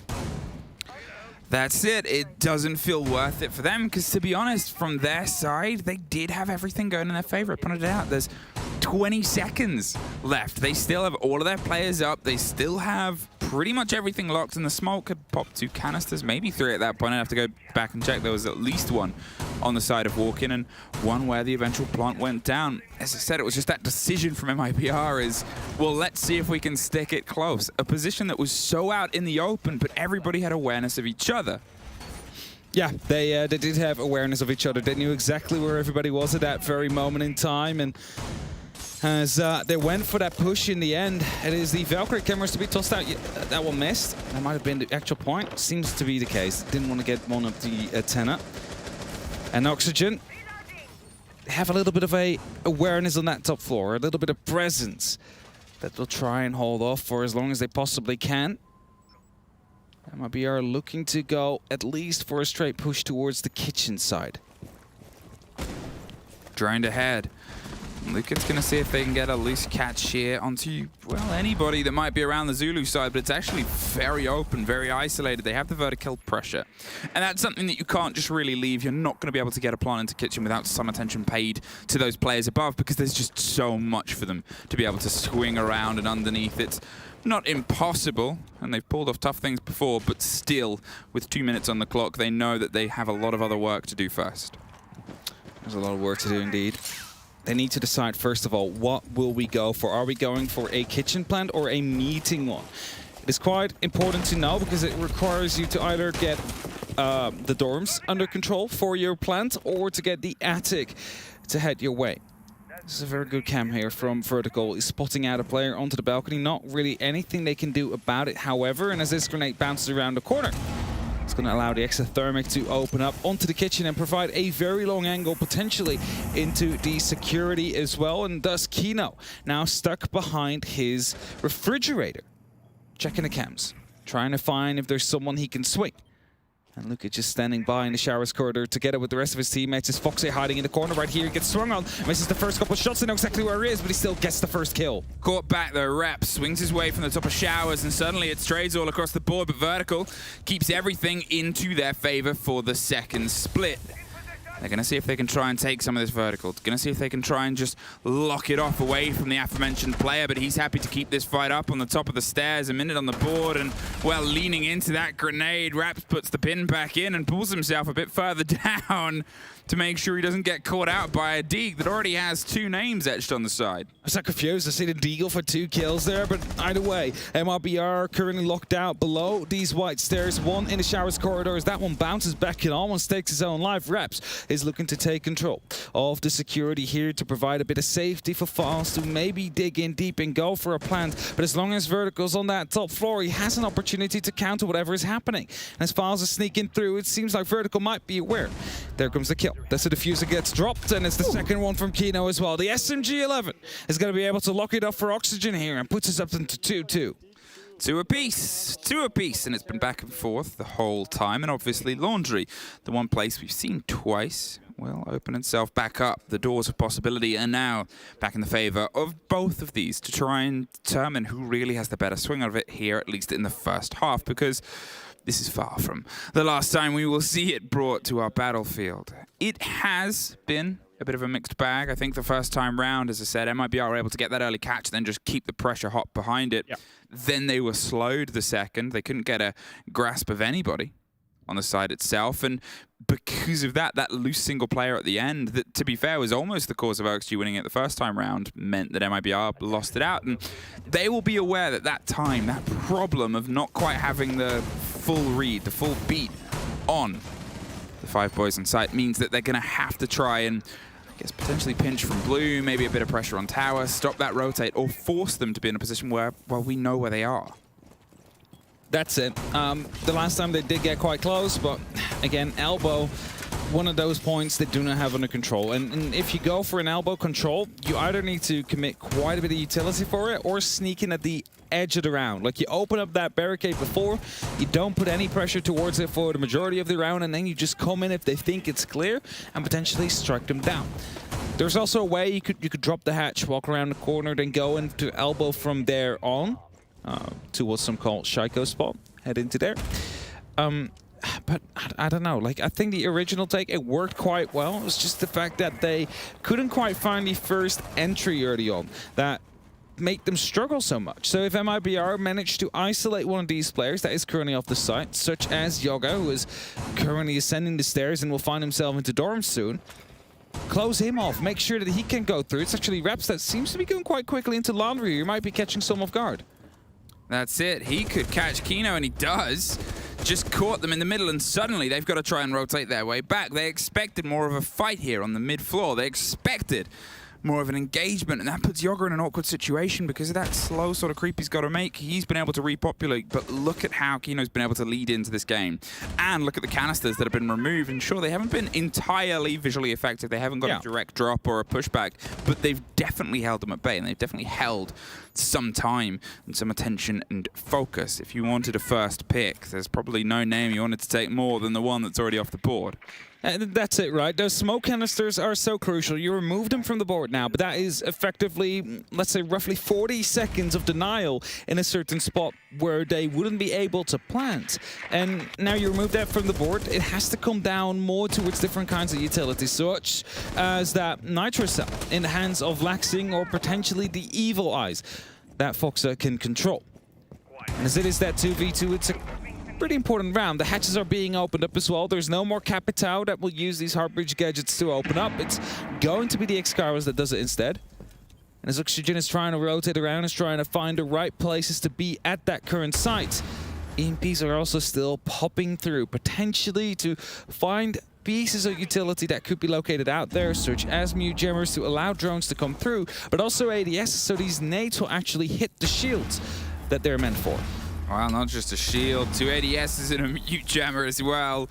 All gone by a good combination with a Thatcher, and well, that'll allow them just some safety here onto the freezer approach, because they cannot just keep themselves on that back line, which is why all those openings are there. But still, as we've seen before, this work that still has to be done. OXG can have a hold. They can try and repeat some pressure, and this is what we're seeing now, a change. The drop onto E-Box is caught entirely out there. It's a bit of a back and forth, but suddenly Reduct can make some work happen on the Laundry swing itself. It's just Fox left, but not for very long. MIBR. They realized they were a little bit too blinded, a little bit too pushed in to a singular angle, so opted for a new one, and it was very sharp. And this is something I do quite often say, like, if only these teams would realize there is a free opening into the site. You can freely pick up some kills if you just dig yourself in deep right away, and that's exactly what Rabs did. He just went down those stairs, got that first kill, an important one at that, because suddenly there is no more smoke canisters on the board, and MIBR, they managed to, well, gather some momentum of it. The grenade they tossed, by the way, in the little side office with the laundry machines, also very important. 2 ADSs and a shield and a Mute Jammer. It's basically a power position at that point. You stop anybody from moving in from that double door behind that shield without really having to worry, because you can look through these little cracks, but they are not going to be able to see you as well as you can see them. So taking that out of the equation, suddenly Fox with the LMG needs to swing wide rather than having utility to rely on. 3-2.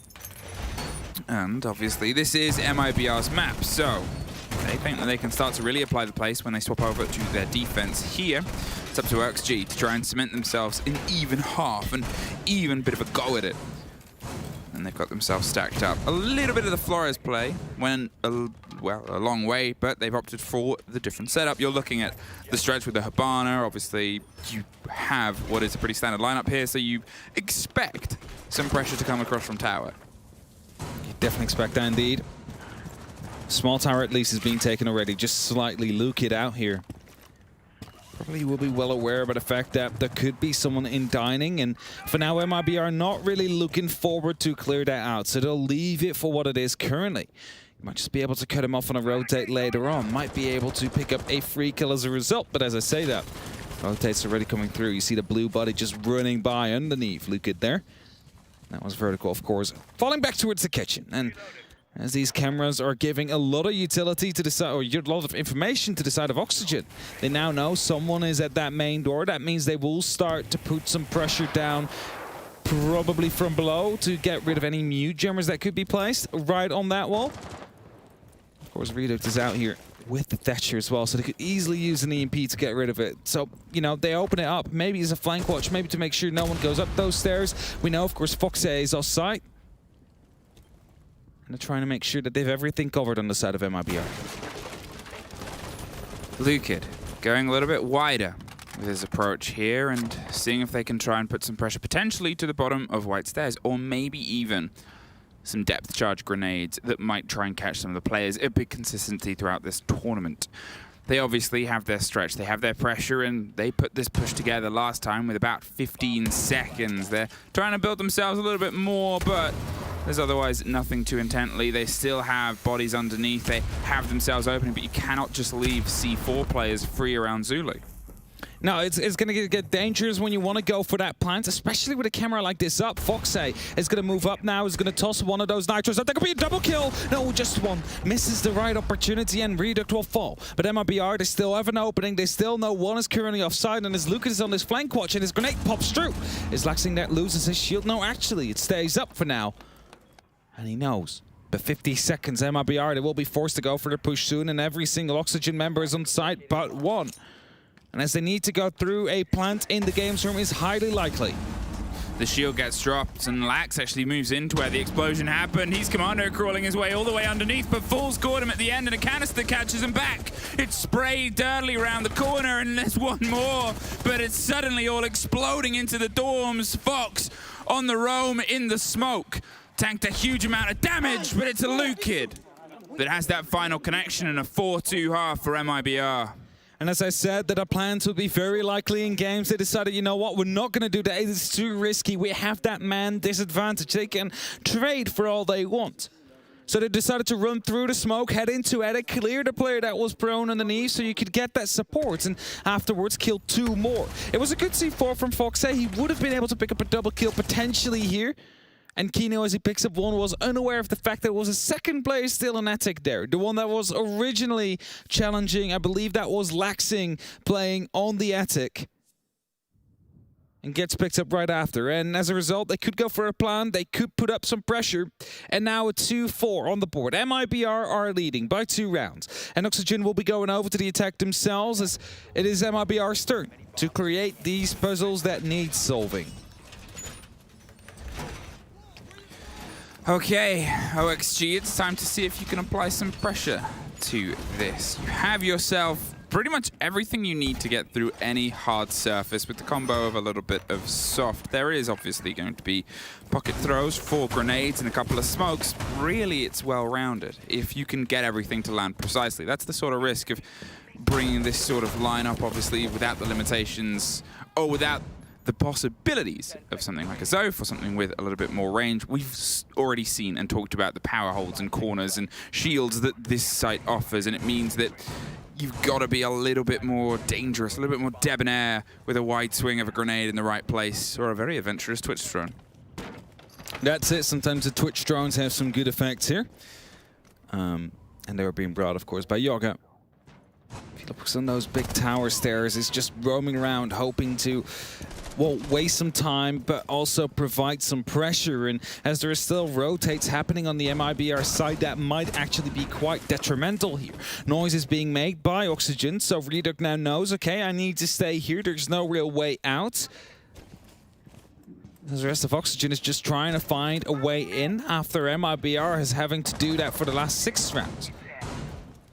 The drone gets caught. Philipbox trying to actively work against the information and instantly drops it through towards the kitchen so we can find out whether or not the dining is currently being occupied. And he finds one, so that call will come through to Reduct. Hey, one is in kitchen, he's currently prone. There might be more coming, so be very careful of your next steps.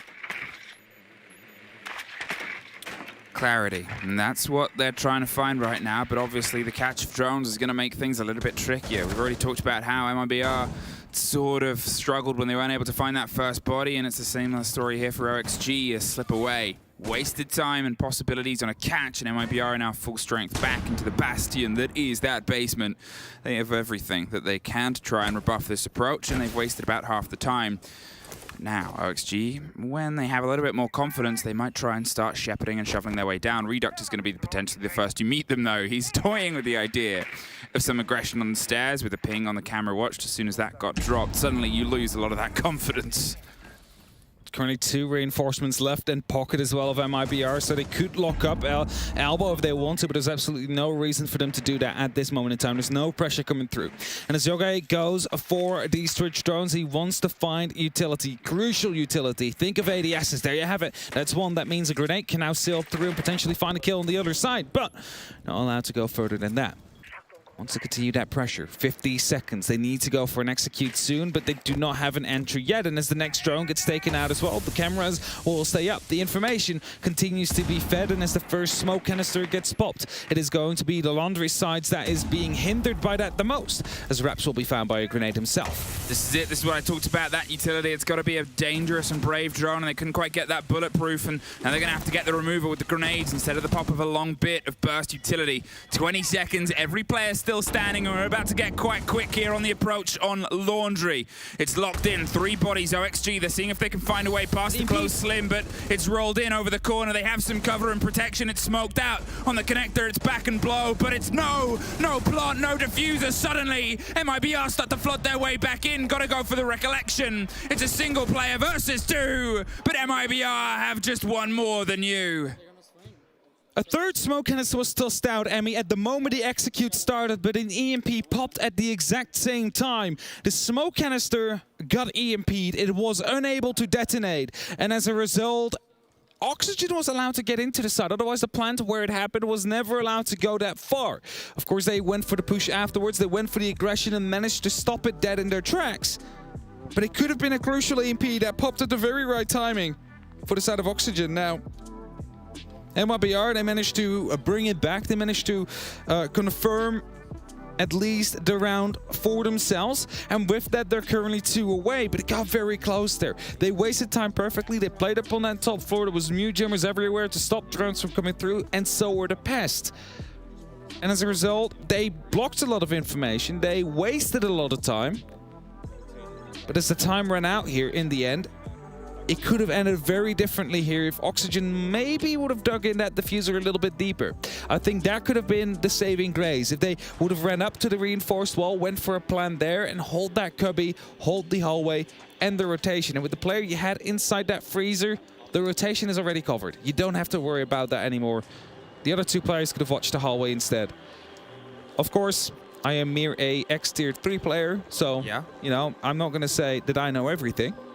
But that's what it looked like would have been a better opportunity in that moment in time. It's one of those situations I talked about there where they were obviously trying to get rid of that power position that we've already highlighted in Laundry. It's a different manner of holding it. MIBR had that single bulletproof camera that was really far back, really far on the back line, so it wasn't very easy to get a handle on. To get it, you have to have more control inside Freezer. To have more control inside Freezer, you have to have the confidence that you can get in front of it.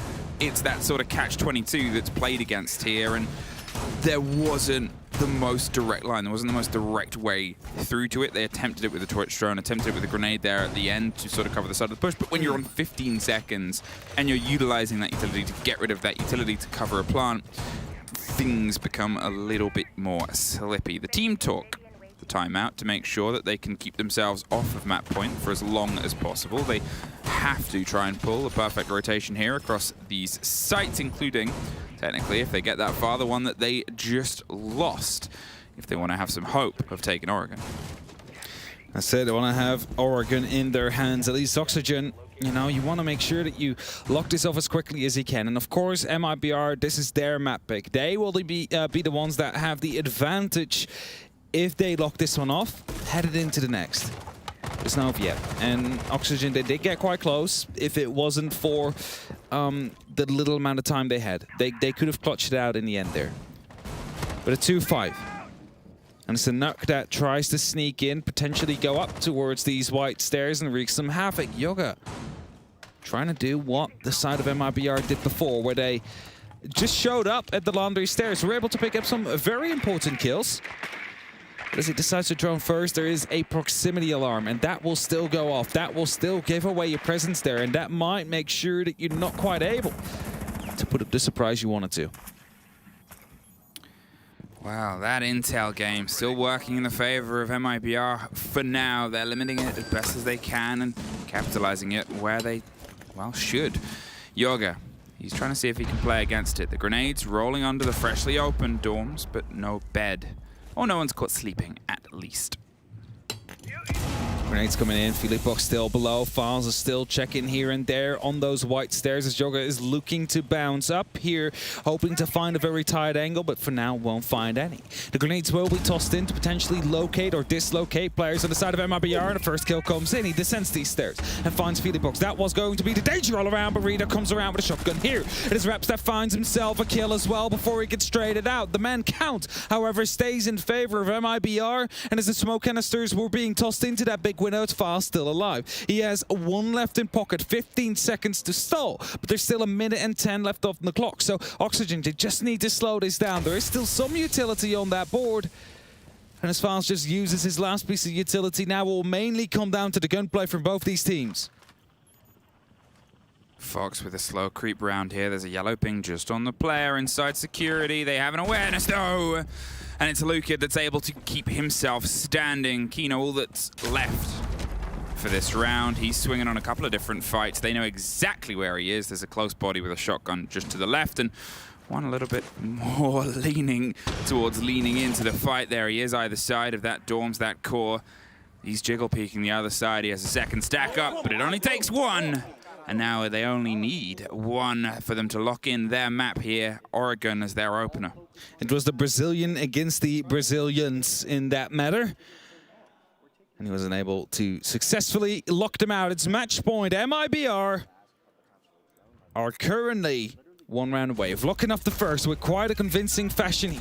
And they're doing so well in the defense. It's just that they need to go to a tertiary site right now, which we'll be meeting. Well, that's the problem, isn't it? That's what we sort of talked about after that TAC timeout, is even though this is obviously MIBR's map, what OXG now need to do to try and pull some of this distance back is take the tertiary site, which there's always possibility there, but then they also have to then go back to Laundry, where they timed out. They couldn't get enough of a handle on their push. And then back to dorms there, where it wasn't even a problem of timing out. They were just locked out. And one thing that you sort of get in the engagements between these two teams is they are so scrappy. They are so set up for trade games. Both sets, both rosters are ensuring that as soon as one player finds an engagement, usually there's at least another 4 people across the two teams that die in the next 15 seconds in the same 15 square meters. That's it. And then that bottom white stairs skirmish is a great example of that. As soon as the first kill gets picked up, it's instantly a trade to come in from the top. He also gets traded out, but then suddenly there is yet another player that is appeared out of nowhere on the side of MIBR, picks up an important kill as well, and somehow, even if Oxygen gets the opening kill, it's MIBR that walks away with an extra man alive. And that is because they were ready to go for that trade game. They were well aware where the push was coming from, especially when they managed to pick up Philipok, who was on that Oryx. So it was quite close to an engagement there. Yoga decided to pull back just slightly to wait for the drone to clear out that flooring. And as we are on kitchen dining, it seems like currently Oxygen is quite heavily located around the kitchen side of things. They might always rotate, of course, but MIBR, they have a couple of members up on the top floor themselves as well. One around the armory is Redact actually falling back, has a shield with 2 ADSs to try and hold on as long as he possibly can onto this bedroom. And, you know, they might make some breaches. That's totally fine. They can open it up if they want, but as soon as they start passing, it's going to be 2 MIBR members that will be putting pressure upon them. Yoga, he's pulled the pin. He hoped for a swing round. That grenade bounces the opposite corner of Falls. He takes a little bit of scrap damage, but he's otherwise happy. He's set up with a shotgun inside security to wait for other pressure to start to come to a cook. He's concerned with the rotation, but to catch these players up on the top, somebody has to try and take a little bit more focus from the rest of the setup here. OXG, they're sort of stacked up in an arc, one around the double window all the way towards the drop player. Kino just outside the bedroom door is taken care of by the wide swing of Raps and Lax. Upside down Repel sort of wanted a bit of a follow-up confrontation here, but it's Yoga next against Raps inside that main core of the site itself. Falls is just holding Fox at bay. They have an idea of where each other is, but with that player underneath, with that potential pressure of a shotgun, it's always so dangerous here. As you can see, he's stacked up. He's waiting for the moment a foot hits the other side to cut it entirely off. There's currently a lot of pressure upon him, though, as Redact just might have heard someone walk by there. The diffuser has been re-picked up. It's Laxing that has it under control now, and as he heads in his drone, it's actually quite a dangerous thing to do. He's not going to get any information due to a mute jammer. It might be an EP. Yeah, there it is. He's going to try and figure out whether or not it will be clearing. A white swing with that shotgun. He's not going to find anybody as of yet. Foxe, however, gets an opening. They're at the bottom of the 90 area and are looking to expand themselves into security and into the meeting hall itself. A Yoga drone gets spotted but not taken out. Yoga wants to play the silent game here. He looks to play sneakily around it, and as Laxton goes for a big rotate as well, it seems like they might be trying to pull off a plant in the kitchen area. Well, the grenades are going to start bouncing their way off the top. They're going to see if they can try and push Raps further and further away, let them slink in, see if they can slip their way by, and the diffuser hot hops itself into the corner of the kitchen. They're still concerned, and the pings, they're about to be dropped. Monumental take, but it's a spray! Laxing is able to absolutely twirl and pivot into that play, but a second, there's one, there's two! Reduct finds that little sliver and pulls it apart to take Oregon. There we have it. MIBR is going to be one step in to continue down the lower bracket with a very convincing first map. And where the first 4 maps we had today over both the games were all 8-6s, I believe. We then had a 7-0 from Empire, and now a 7-2 from MIBR, who start off very strong. And then no, it is not over yet. We still need to go for another map here. And the next one will be Coastline. It is the playing ground of Oxygen, the site they have chosen to go to potentially bring it to a third now. That will be the goal of Oxygen, the North American team. But if it's MIBR that is currently playing like they are, and if they keep that up on Coastline as well, bring that momentum in, then that is going to be a very scary team to play against. I think that's it. That's that moment. That's that monument. That's that moment. That's that sort of second to have a breathe, and they're going to have the biggest breath they've had because they've got to go back in against MIBR after a quick break.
And welcome everybody back to the 6th Invitational on the A stream, as it's the only stream we have left at this point.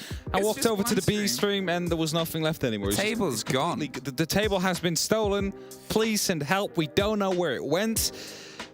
But that's not important right now. We have a game. We have Oxygen versus MIBR, and that is currently what we are dealing with in the middle of it. The first map has just passed. The good house have been called, and that means that we might have 1 or 2 left. And the first one will be Coastline. And we'll head there very shortly. But MIBR with a very, very convincing 7-2 victory. At least if you look at the round count here. But if you actually look in the amount of trades, Oxygen had 5 of them. Well, that was sort of it about the game, was it was so scrappy. Every single engagement had another like 3 bodies across the 2 teams backed behind it. It was so rare throughout that whole game to find a single kill that wasn't in and amongst other kills. There wasn't really isolated moments. It was 1 or 2, and usually it was by a surprise strike. Usually it was by a player had, you know, dug their way down onto the site, as we saw in MIBR's attack. Usually it was someone caught unaware by a bit of a bold swing. Yep. And now we're on Coast. Is a wild Joe Bro going to pop up? No, okay. I was going to say, normally when we see the Kali, suddenly Joe Bro is standing there. But yeah, we're going to Coast. And we will see if MIBR is going to be able to lock it off in 2. Because you mentioned it just now. The style they played, the very skirmish style, we keep on saying it, but it's just like you take these fights all over the map, but you make sure that if some of your teammates fall, there's going to be someone else that pops up to at least get that refrag, and you might end up with O2 in entries, but you also might end up with actually taking a man advantage out of that. And with that, we get in the way. Coastline soon to start. The bans are coming through and Oxygen is quite quick with it. Before we finish that map fly, it has been locked in. It's Nomad. I mean, you know, when you're looking at the limitations of this map, that's not too out there. MIBR, I'm curious to see if they double down on the Finker or if there's something else they think they should get rid of. You can Jackie on the round trip. Oh, it's Asa. Oh, it's Asa, okay. She's out of here, she's gone, and that makes sense because she can be played very, very well. You're looking at some very good plant spots. You're looking at a team in OXG that does play her. And a team that does love to play objectives. Now, it was a stat they sort of said at the start of this was they came into all of this with great plant stats. Haven't managed a single one yet, whereas they've been on the wrong end of 2. Yeah, I was going to say MIBR managed to get 2 on the board, and of course there was not many rounds that Oxygen got to play on the attack. So they tried to go for it, just unfortunately failed to get the diffuser down on the ground. And that is something that needs to change. So last bans come through, the Mozzie to be removed as well. Apparently a bit too obnoxious. I mean, it was played well. Obviously, we didn't, again, as you just said, we didn't see too much of a stretch of MIBR's defense, but they were limiting the drones. They were sort of limiting the catch, and that was precious, precious intel that is so necessary. When you have 2 great teams of gunners, when you have 2 great teams of trade players, you have to make sure that your intel is spicy hot, and if you know, always have good intel. Always have, never go into a. Intel is a very important. Intel is such an important thing to have, but if your gameplay or your opponent's gameplay is based on trades, and you are missing numbers, you'll find those numbers, and they'll be on the trade that you didn't expect them to be on. Yeah. And Oxygen, they just need to pay attention to a couple of these things here as they're on the defense now. Again, MIBR starting off on the attack. They need to ensure themselves that if they pick up that entry, they need to slow the game down. Do not allow MIBR to instantly pick that fight back up, take a kill or 2 out of it, and somehow come out on top of that engagement fight, even though you just started it off. And second of all, play that information game well. Try and figure out where they come from. Try and potentially even work vertically on them, because that seemed to have worked out. They struggled with some vertical takes every now and then. Round 4 in meeting, that was. The vertical control eventually led to a round win. One of the 2 that Oxygen have been able to put on the board.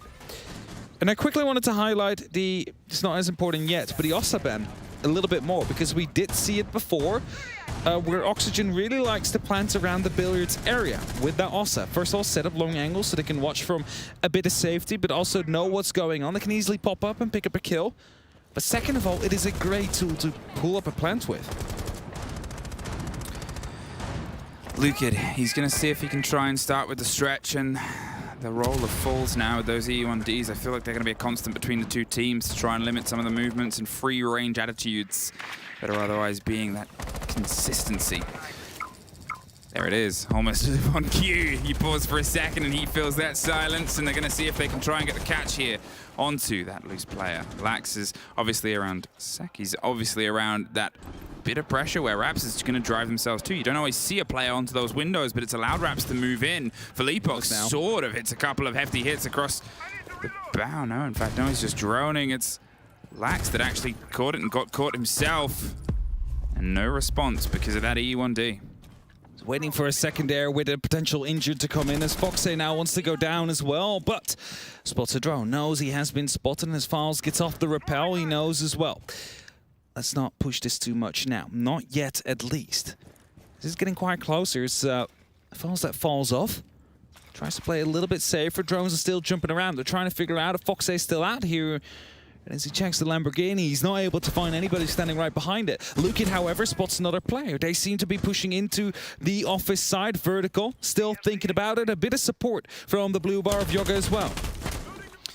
He's putting some pressure back onto them and obviously losing that opening body. They went to see if they could do a retake, and it's the dangerousness of Ghostline. That circular nature means that it's a constant sort of loop and battle, and there it is, a wide swing, but Lukin is the cover. They couldn't quite get the full scrape. Yoga at least picks up the pieces, but the second player has pulled themselves out of there, gets himself back out the door of office, makes sure that he keeps his life and mainly keeps that body balance into their favor because there's still attention to be paid to the site. Fox, he's thinking about potentially heading out the window, but he doesn't have a clean read. Kino at least has one, though. There goes Falls. There goes that Lion outside the front door, and Lukin needs to now come and help support here and ignore that player that was loose before. Yeah, they need to hit that side. They need to try and work for a planned situation here, but with Foxay on that top floor, it's going to be quite difficult. They need to take the kitchen out, and as Kino is starting to rotate through, he might have been spotted out by these MIBR players. He definitely has been now, and the kill is attempted, but it's failed. As Riddick is down onto 1 HP, Philippox will actually succeed. They now are going to be picked up by Yoga, who's still out in the hallway, still looking through, needs to push. A wallbang is attempted, but it fails. Philippox gets the plants off, and he needs to make sure now that he lives for the end of this round, because they're in a 2-on-2 post-long situation and they know exactly where these two players are. Well, Philippox goes down, and at this point Fox could go for something crazy if he wants to run out for the rotate, but now it's a 1 versus 1, and there he goes. Fox picks up the kill, gets himself the triple. The second player just has to hold himself off, has a drone in pocket still, and there's going to be the bait on the play, but he can just sit and watch and swing at the right time. MIBR, they're able to just hold out once again. A similar story we saw on the first map. Plant was just well watched from the safety of security. Yeah, very smart and secure post-plant position in that security area. Perfect line of sight onto that diffuser, and it all started off here already. Raps taking that early control, crucial as he picks up the very first. And here it was, Yoga able to strike back, but it wasn't quite enough. And now Fox are trying to stick it. Not really in a safe position, nothing he could really do. There's no way you know how and when to challenge it as well, especially not when a drone is up there. So someone of his teammates is watching, he's like, he's still defusing, still defusing, still defusing. Peak, you know, at that moment in time. And as soon as he gets off, it's like, oh, he's standing up, don't worry, you know, you don't have to swing anymore. He currently cannot do anything to you. So that single drone that he still left in pocket, perfectly used in that post-plant situation. And now MIBR again a round up. 6 more, and they'll find themselves to continue down the lower bracket run, where they would be meeting Team Liquid later on. I mean, I think that's the thing that hangs over this game is, obviously it goes without saying, the further in a tournament you get, theoretically, the tougher your opponents are going to be. But you also look at who they've beaten to get here. You look at the names that they've already taken. You're looking at previous hammer lifters removed off the board by MIBR. It's that sort of tricky component. No, you know, that there's always been a long period of time, and sure, Liquid came into this with a fantastic performance. They came into this with, you know, favorite across some of their. They definitely did.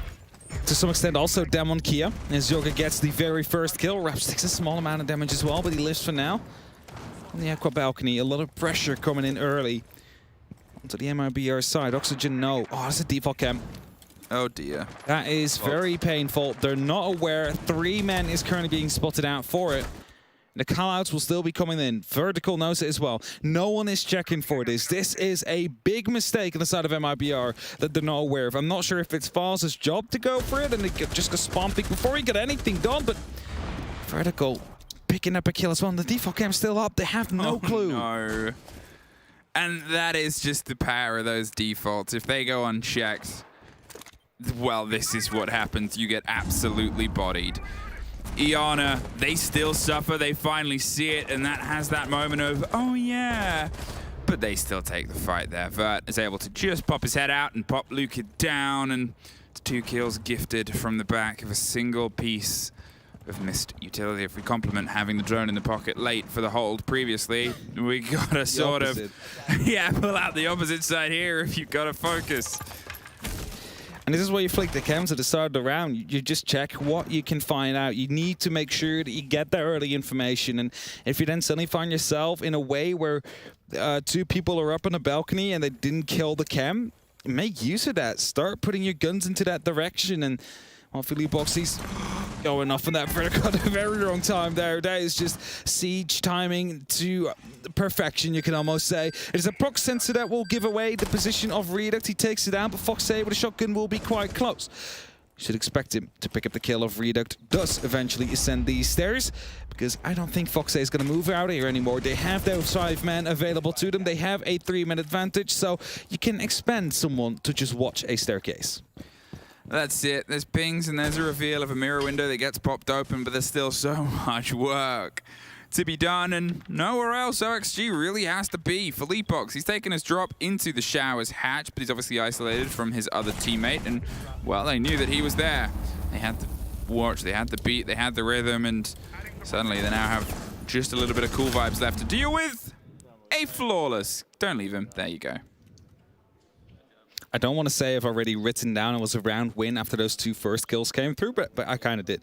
And Oxygen, you know, on the back of that default cam, gets so much valuable information on MIBR and knew exactly that they were setting themselves up to start pushing on that balcony. And all you just need to do is just point 1 or 2 guns that direction and just hold. You know they're going to be coming from there. You can also see if there's any other pressure coming down from, you know, the hookah balcony, for example. And as there was no true pressure, I mean, someone was out there, but not directly trying to attack the site. Oxygen had a clear decision to make. And that wins them their first round. They're 3rd in the series. And Blue Bar and Sunrise will be chosen next. So we will head back towards that bottom floor. The kitchen is one that was won by Oxygen. Penthouse, no, the other way around. Kitchen was won by MIBR and Penthouse by Oxygen. That leaves us in this 3rd round now. And the bars are always a quite interesting position to me, because very often the plant comes down either on the sofa behind the bomb chassis in Sunrise, and either the other time around, as it's being highlighted by our observers, Easy and Medics, we got the EUL duo on here today. I know. Otherwise, it gets planted in the blue bar, behind the blue bar, next to the 2 soft walls in this case. They haven't been reinforced. They often get opened up. They try and go for plants. However, the big worry for that one is the holes that get created and the option to hold it from courtyard. This is a spawn pick attempt from FaZe. Is it going to be able to pick someone up? It feels like he just fell off there, and the drone will confirm that the window has been opened, so some pre-fires will be attempted. Have to be careful though, I'm not sure. No, he has impacts, not a C4 available to him. So I was going to say, have to be careful to not go too close and shoot too steep of an angle, because then he might just, you know, throw a C4 out the window. That's it. It's plenty of times we've seen clips and highlight reels of Coastline being a fantastic place if you're a fisherman who has only packed C4s. Still someone out there. I think it's Luka that just rotated out, but he was for a moment in reach there for a potential spawn peek on FaZe. I think that's what MIBR is sort of aware of now. They're cautious based on how much they suffered on the opening of the previous round. Obviously, they lost an early body. They like to just try and drive themselves quite quick. They've seen and demonstrated that on the previous map on Oregon. They sort of realized, well, let's not go too slow. If we can get in, we've been able to have this ability to get these early bites at OXG, but here, Coast, very different story. In OXG, they're sort of meeting that. They're happy to say, oh, you want to fight in the opening 20? Well, we're there. And we're aware, and being able to punish one off the back of just that early play and then two off the default cam, sort of read us into our third round here. And that's why MIBR, they're setting themselves up. They're being a little bit slow, a little bit more similar to their early rounds in Oregon, where they would go for a big setup, get as much intel as possible, and then try and close down with it. Now, there's only 4 drones available in the pockets of MIBR. They still find the opening, though. Lukid is going to be able to find one. The pressure now continues as he finds a second. Vertical might be the next as he's trying to challenge the kitchen. There's currently 2 men down running towards his way. There's 2 near the courtyard area, and we have 1 FaZe inside the bar. He could open up theoretically with his Rotero drone, but FaZe is thinking about changing that. He's thinking about retaking the lobby area so he can stop a plant from happening if it does come through in the end here. And as the long openings get made, it's an LMG that we have talked about so much this event that just starts putting bullets down range. It's Redux that picks up 2, Vertical and Kino. And it's only up to FaZe now, left on the top floor, spots out some feet, gets the first, but he needs to find 4 more. They're coming up the stairs right now. He slips away just before he's caught out, concerned about Office, but that body behind him will have heard every single second. You can see Lukid is hot on the trail of somebody who is doing their best to survive. They get 1 more, but as I said, he was just around the corner. Another plant, another statistic, but that time they already had 4 other bodies dropped, so the round sort of ridden itself. Yeah, the push from the kitchen came through. We saw these long angles being played out. The gunfights went into favor of MIBR, and they lock out that second round. And, you know, normally overall, we would say, we have to say, Coastline is an attack-sided map. Now we're quickly going to be pulling that one up again, just to double check. You never know. I forgot where it is. I'll pull it up in a second. Either way, normally it's attack-sided, but if you watch the match between, like from Empire earlier today, that one was quite defense-sided actually coming through in the end. And we don't know yet how this matchup is going to shape. It might be an attack-sided Coastline that we'll see, but it could also just be that, you know, MIBR pick up 4 rounds now, but then they start off strong with 2 in a row for defense, and that would make you wonder. Oxygen. It make you more than wonder. I think it makes you worry. That makes you worry a little bit if you're a fan of the North American scene.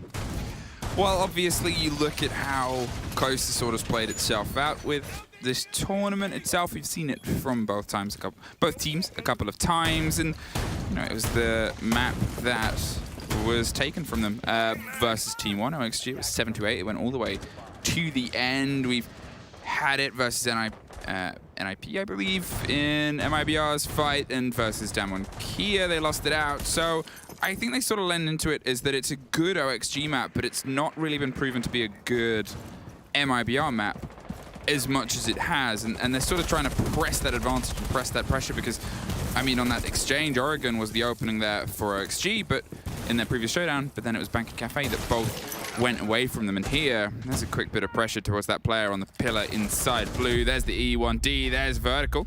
He's able to take care of one. The hop in on the left window gets red. They've been able to get themselves all the way behind the bar, but there's a rotation of help coming onto the blue door. There's a pickup on 1. Are they going to see if they can swing in? The drone gives a reveal and the player is caught out. No, it's 2 for reps. Opening up and sort of eyeing up a third on the far side of the square courtyard. It is that consistent drone game that is still causing so many problems. And look at that, there's currently 2 people that are not on the side. It's just the smoke left to actually defend the kitchen itself. The other 2 are up on that top floor and not per se playing these vertical angles. And that is actually a big worry here. Foxy opens up a little bit on that big window, is giving away his position, and Luke is well aware. He has 2 grenades in pocket, mind you. He could still use those, but instead he decides to start pressuring the site. Because they realize 1 upstairs at least. We spotted 1 around the whites, and as the smoke has been tagged up quite a little bit right now, we might just as well see MIBR pull the trigger here and go for the full-on execute. Foxy has fallen back a little bit, gives away his position yet once more, makes himself known to be around those cool vibe stairs, but as he rotates around, he's desperate to try and waste as much time as he possibly can because Kino's still alone on that site. MIBR don't know. There's 4 or 5 drones left on the clock. Oh, that's a drop, and it's a kill. Laxing with a very important one. A minute on the clock now, and they've been able to bite themselves back just a little, but as another pulse comes through, they have a reveal on where Lax is, and they're just going to sort of fire a bit of pressure there. Doesn't move with the grenade. It's going to take the damage. The second is much closer, and he has to lean into that one. It's a triple for Raps on the backside, but it's 2 bits utility for a single kill. Fox sort of says, I'm over here, and that pulls some attention and falls away, but allows that other player on the site to put themselves in a slightly better position. Going for the stick on the diffuser, but a very well-placed smoke stops that, and there's a quad kill for Raps, one more, and he's on for an ace. The diffuser is going to be stuck down. Raps does the first bit of damage, goes for the follow-up, but falls. Is the final strike.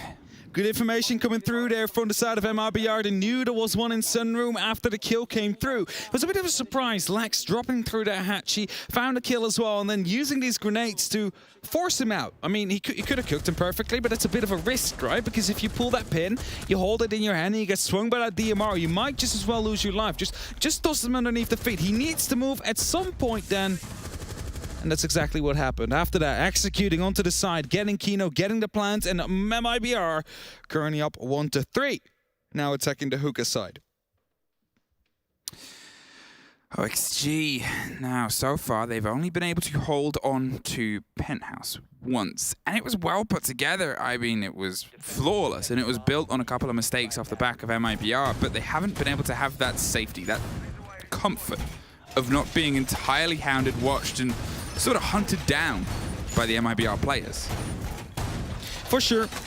MIBR constantly on their tails on the side of Oxygen, except for that one round where the default cam was up. That was when the information was truly carrying Oxygen across the finish line there. Not as in carrying them, but basically shooting them across. Helping them start, over the right? I mean, they got those 2 early kills. At that moment in time, MIBR crippled already quite a little bit here. Weren't quite able to fight back. Of course, the entry that they had before that as well. So, you know, at that moment in time, you're just in a 2v5 situation for Oxygen. They closed that one off with a flawless, and that's the drone that got the ping before there, in Sunroom, in the bookshelf. You might have just seen it being highlighted by red right here, but his vertical goes for a spawn pick. He misses the opportunity just barely as they're prone outside. I'm not quite sure if he has a vault prompt. He might be trying to go for it if he knows that they're out there.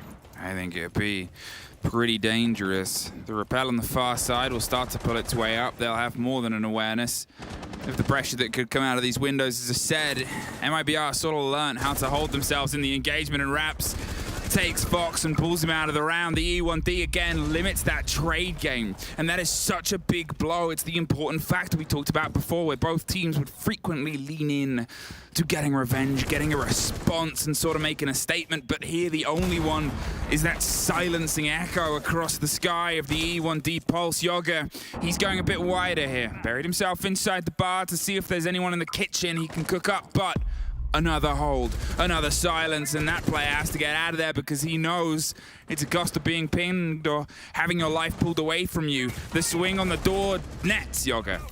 A bit of a response to revenge, and there's a take on the Selma, but now he's a little bit isolated because he knows there's no way out of here, so he needs to just try and keep fighting, but Redux takes his head off, and it just keeps the pressure hot. With that, the man advantage stays into the hands of MIBR after they just managed to find it back. And still, we see some people offside. Laxing is rotating around, is headed towards the white stairs, but he gets spotted out. Suddenly, he is now stuck. He rotates back through, gets spotted yet once again, tries and retakes the fight as he wants to push back into security. But that will be a chase that comes through, and Redux finds him as well. The LMG is bringing him many kills at this given moment, and it's only 2 players left on the side of Oxygen. MIBR are looking to find a 4th round here. There's a minute left on the clock. There's plenty of time. Raps seems to be aware of a player out here on the Cool Vibe stairs. Pre-fires are coming through as well from the balcony, and with that, that is the 2 positions that they have to play. The bomb chassis and the Cool Vibe stairs. But that makes sure that if a aquaplan would come through, nothing they can do. If a push comes through or one of them falls, which is not the case right now, as Kino picks at the very first, but instantly gets traded out. It's only the player right behind the shield, Vertical, that needs to try and hold them off. Vert is holding down at the bottom of Cool Vibes and gives a pretty hefty check there onto the door, finds a second with a huge swing, but it's for Leapox. to ensure that MIBR keep that round in their favor. Once again, it's another 1 versus 3 situation, and once again, MIBR are able to just keep it on their trend. 4 rounds up, and very likely, and by the fact that it's a bit of a slow here, a timeout to have a conversation, because a 5-1 split, and suddenly they are in a very tricky situation for the 2nd time today. Suddenly they're playing against MIBR and have chosen violence here today. They thought they might have been able to get off to a better start here on Coastline, their own map pick. But so far, they're not having a good time on that defense. And instead of waiting to go over to the attack, which is the preferred site, I'm just going to pull up stats. I think it's 41% defense-sided, which means 59% of the rounds get won by the attack. A 4-2 split would be basically, that's it. That's it, right? That's what you need to get to have an even or a decent half as a defending team. But MIBR, they have found that 4 before you have found that 2.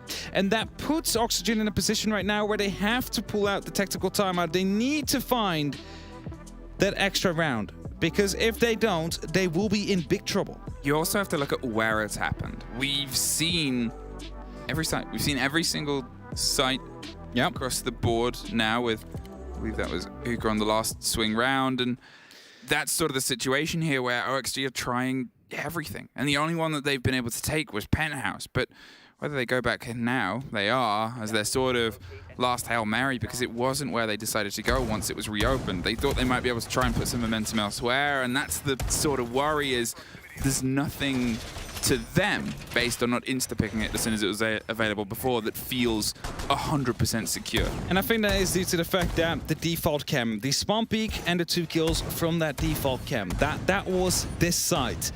So it's not necessarily your hold that nets you a win. It is the individual plays from your teammates and the fact that MIBR made a massive mistake by leaving the default chem up, that you were able to walk away with that round. Otherwise, we might have seen an execute, we might have seen an attempt at them trying to dissect your setup, but neither of those happened. And this Oxygen right now, it is the only site we won. We might be able to recreate some of the success here. Let's just try it at this point, because all the other sites we haven't been able to find any success so far. Well, Reduct, he's finding his way back onto the backside here, trying to instantly lean into the pressure that's still being set up. Vert leaving some ADS for Yoga to try and bury himself in. Gino was a bit of a factor here. He was able to lock off a couple of kills inside the site, but also, more importantly, the security of the site itself. There was never any intense direct pressure underneath him for a while. He was free to sort of sit on the mirror window or hopped up on the couch, and that ominousness, that glare that comes from the other side of a mirror window, whether it's occupied or not and you don't know, it's a concern, and that's where they might see if they can go for a bit of a wider swing here. Opening up inside VIP to potentially pop some pressure onto 90. MIBR haven't taken any of these early losses yet. They've learned from their mistakes, which is do not die because of a default chem still being up. Bit of an issue, however, though, is these pesky little Mew Gemmers that stop these drones from pushing through, and as long openings will be made, it's a mirror window that gets removed. Suddenly there is this little opening inside the 90. It's going to be tougher for Oxygen to try and hold off, and a potential plant right behind the bed is maybe what they're trying to eye on here on the side of MIBR. You have to be careful though. C4's still in pocket. FaZe still below.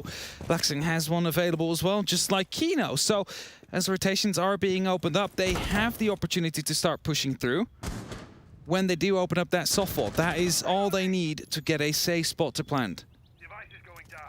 As I said, still hopped up onto that sofa, still has some swing potential and safety. Yoga takes the head off a player on the far side of the screen, and well, that's the diffuser cold as well. MIBR, they're going to have to get the drones rolling and see if they can try and piece together some information and pick apart maybe some holds. Raps, he's inside the shower. He was here a lot earlier, but with a lot less working for MIBR at this point, so he's free to do a little bit more with his time. He's trying to see if he can cook a grenade, put some pressure onto the back line, but as Lax moves in to offer some support, they sort of get the read that the pressure's coming quite direct this time round. It's a different take and a different approach. Seems like they indeed want to get rid of the Mirror player. This grenade to come through, but not cooked properly enough. And now they need to find a way in to go for a plant. And it seems like it will be the repel from the window. They need to be careful though. C4s from below is the big threat. That's the first, but it was baited. They have a second player that could go in deep right here. Redux gets the very first kill. FaZe will be picked up as well. That's a double. And suddenly the bottom floor is under control. They now need to get someone on that diffuser to make sure the plant comes through. And as the Mirror is still on top of the couch right there, he is a big problem. There's also one in VIP, and Rita comes up from the back. It's only up to vertical now, and he is, I believe, yes, behind the shield, inside the theater. The time will soon run out, and the angles they should be watched. The cover should be there. It is. Redux pushes them through, and it's a 5-1 here for MIBR. Once again, as we had a story happen a couple of times on Oregon, MIBR had very little to work with. They'd obviously lost the body. It still felt like big portions of RXG's hold was in place. But that little moment there, the double kill underneath, getting the cover and the pickup on the next player, and this engagement as well, and just those ones, it's that consistent problem MIBR pose. RXG is... they're firing so well right now. They seemingly keep having the upper hand in engagements. They keep having just that little bit extra. And even when everything's sort of blowing against them, the ability to shoot straight and keep a cool head with 15 seconds, a cold diffuser and 2 less bodies.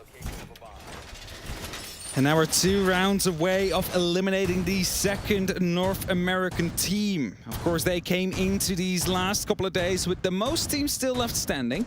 4 NA teams, 3 out of LATAM and 1 in EU. Of course, APAC being eliminated yesterday when both Damwon, Kia and Elevate were unable to win their matches. Elevate, however, they did take a kill record with them. And I think they'll be happy with that one. Of course, they wanted to proceed, but you cannot have everything in life. Just like Oxygen is currently not having the best fun in this matchup here. 1-5. The small part about it is though, they are allowed to head to the attack. They have 2 LMGs currently on the board and are looking to make some good use of it. The Finka and the Zofia will be brought. Now the big question will be, is that going to be the big difference maker here? Are they able to gun down MIBR, who have been so sharp so far? Are the LMGs going to make the difference? I doubt it's just going to be that. They're going to have to bring way more than that. And the information game is part of that. That's a missed drone. It's going to be a run up, but on the wrong side. Redux gets his own Banshee. Somehow just escapes with his life. But if he played that a little bit more patiently, he might have been able to get the entry kill there for the side of MIBR. Took a gamble, took a risk, not paid off there, but at least he's able to slink his way out. It was almost a freebie. And Fleapox is actually the first to fall in the engagement. Yoga watching the big double door. Redux keeping himself uninjured after his gamble, but still limping. Progress towards the fight here. Another attempt at a player outside, but essentially falls with a tap there onto Kino on the other side as the rotation here has already come through. Lucas watching on this big white window. Second I was afraid that we might have seen a run out on the player who was still up on that rappel. I believe it was Lexing as he was droning out from the white stairs window, but he lived for now. And it seems like Oxygen are eyeing up a default bar take. They just want to get right behind the B-bomb chassis, go for that plant, and toss everything in they have. The big issue though, no verticality. That means that these players off the side of MIBR are freely allowed to play wherever they want. As FaZe with that diffuser currently put himself on top of that B window, he rotates back out as well. It seems like Laxing is tasked with taking that top floor under control. Will do so by shooting 2 of these impacts right behind the bar. And that means that that part is not going to be as playable as it was going to be otherwise. But it doesn't mean the end of it. Gotta be aware as well. Redux ready to go for a run out. So as soon as Yoga makes his position known, as FaZe is going for the plant, we might see the aggression coming down right now on MIBR. Canister spot. Vert's trying to watch the door. Locks off one. There's a second, and there's Yoga on the window. Keeps control of blue. The 4 versus 2, but they haven't been able to get the stick yet as Lucas is forced out above. Fox is going to go for it again. And now falls. He goes for the second smoke throw, and that one isn't quite going to get the full connect. Fox sticks it, and he's A-OK and out of there. Yoga with one more. leaves just Lukid above to see if he can try and put MIBR onto map point. It's a position that MIBR have put OXG in so many times of this 1 versus X, but with time ticking away and a full awareness on the player, finds the first, pulls himself away, and there's a pick back up thanks to the Finker, and well, there's a bit of a rarely seen gun utilized for success. Love you. The hop out might come, but it doesn't go very further. 5-2. I'm not going to say that the LMGs were the difference maker here, because they're absolutely not. It was Oxygen that eyed on that plant. They wanted to take the bar under control, and MIBR, they fell back. They weren't quite as aggressive inside that bar as they could have been. Now, that might be due to the many grenades that they could have been bringing and could have been tossing in at the end there. The opening made above the bar, I mean, Lexing did not have the right angle to truly be a big nuisance on the players right behind it, I would assume. But they were able to get the plant in. And the smoke canisters not quite connecting, not quite in the right place to stop this from happening, to make sure that MIBR had a fighting chance. And the big worry, however, is that when they did concede the sunrise bar, all the angles were already set up. There was no way you were going to get back into that without being shut down instantly.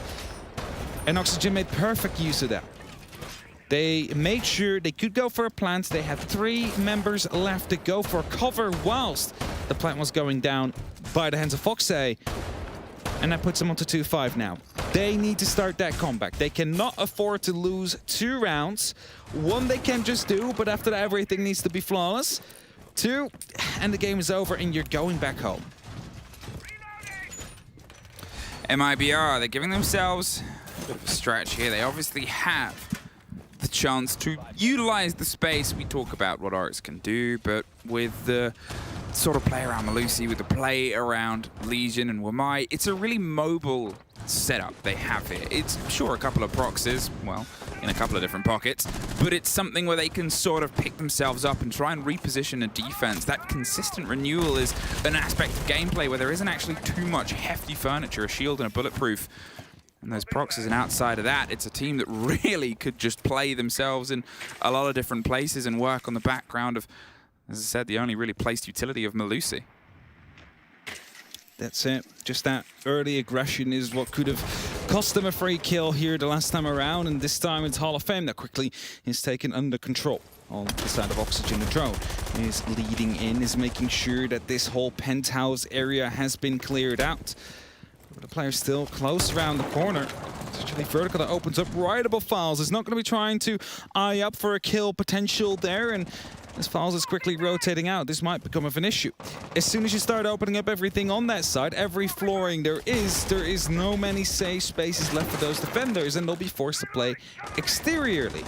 But that is exactly how Oxygen were able to punish MIBR when they were at the bar earlier on, because they couldn't get back in. The plans was going down, a retake was off the charts.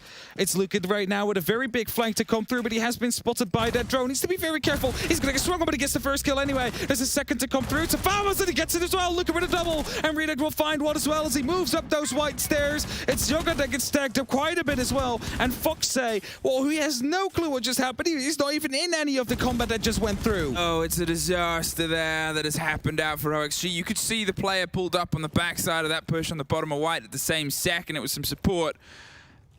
And Luka just dug himself in for as long as possible. And now, Fox and Yoga, they are all that is left here to see if they can try and stop it becoming map and series point. The spray through in a freebie, as Raps tries to get out of there before the damage and destruction comes through. Still 2 frag grenades in pocket and a drone that starts its lonely roll out towards. And you look at the damage that's done to Redark, that works a bit in their favor because it just takes the side of a grenade to be able to get that catch rather than the full precision that might otherwise be needed. And I'm not sure how many kicks Yoga has back up, but they might be able to stim themselves a little bit closer. There's those proxies. There's that mobile defense, and there's the last of the stims, and now they're seeing if they can scream their way here across the side of Sunrise. Down with a little bit of width onto the corridor. But look at how MIBR have stacked up. They know where the push is coming from. They're just long-arming the smokes onto the default plant, and they have that crossfire on the other side of the shield. They're ready to swing as soon as they get the read and the beat that somebody's on the door. They go deep, and they don't lose the first, and OXG have been able to build themselves a little bit of safety. They push into the smoke, and they can't quite get the second. It is just a single player inside. Fox is going to look on either side, but it's Reduct to pop up. And it is one round that separates MIBR from taking another team's name. Well played there by MIBR in the end. And, you know, it started off well in ambush and white. They managed to pick up 3 kills even at the start. It was Oxygen that tried to come back into it just a little bit here, and it started off with that drone, but Lukid knew there was support coming up these stairs. He picks up the first and the second, but as Laxing wanted to lean into the fight as well, Redux was able to find one. It was Oxygen. They got quite close. We have to give them that. They fought their way back through as some of the MIBR members were a little bit carelessly running, roaming, and trying to rotate around, which brought it back to that 2-on-2 situation. But as soon as the cover went down and you need to go for a plant with 2 seconds left, there is no saving that one anymore. And MIBR, they find themselves on 2-6. They've won the map 1, by the way, with a 2-7. So they are a single round away, ladies and gentlemen, before they lock off this second map and they knock out Oxygen. It's that unfortunate moment once again where you sort of look at what OXG is struggling with. You try and piece together where these problems are having from our perspective, where we have a lot more intel but obviously a lot less skill than the players in the game itself, who are having a conversation which is tougher to do with all the pressures of the game. And there's not really a huge amount in terms of how they're going for their approaches, the takes that they're trying. It's things that we've seen work against other great teams throughout this tournament, but there's something about the movements of MIBR, that sharpness and that response to revenge that is so consistent by the Latin American team that has just kept OXG almost perpetually on the back foot. It's like having a thorn in your side and you just can't get it out. And OXG haven't been able to really find that swing, that momentum, and that confidence and cool that we know they can do. They have to find it for 4 rounds here. They have to find a way to finally thread some of this into success. Again, in the last 6, or well, now 7 maps that MIBR has played against Oxygen, only one was ever won by Oxygen, as FaZe starts it off here. It is an entry kill, but they have been able to find 4 so far, and not quite been able to convert them into these kills at the end of it, or the rounds, we have to say. There is still some information coming through. Oxygen is still in a position where they could strike on 1, maybe 2 more players, and especially with VIP opening, Redux is well aware of the fact that the pressure might be coming down soon. Now, this isn't directly the site, so you can, you know, forfeit this to some extent, but you still have to be careful. There still might be a big swing in.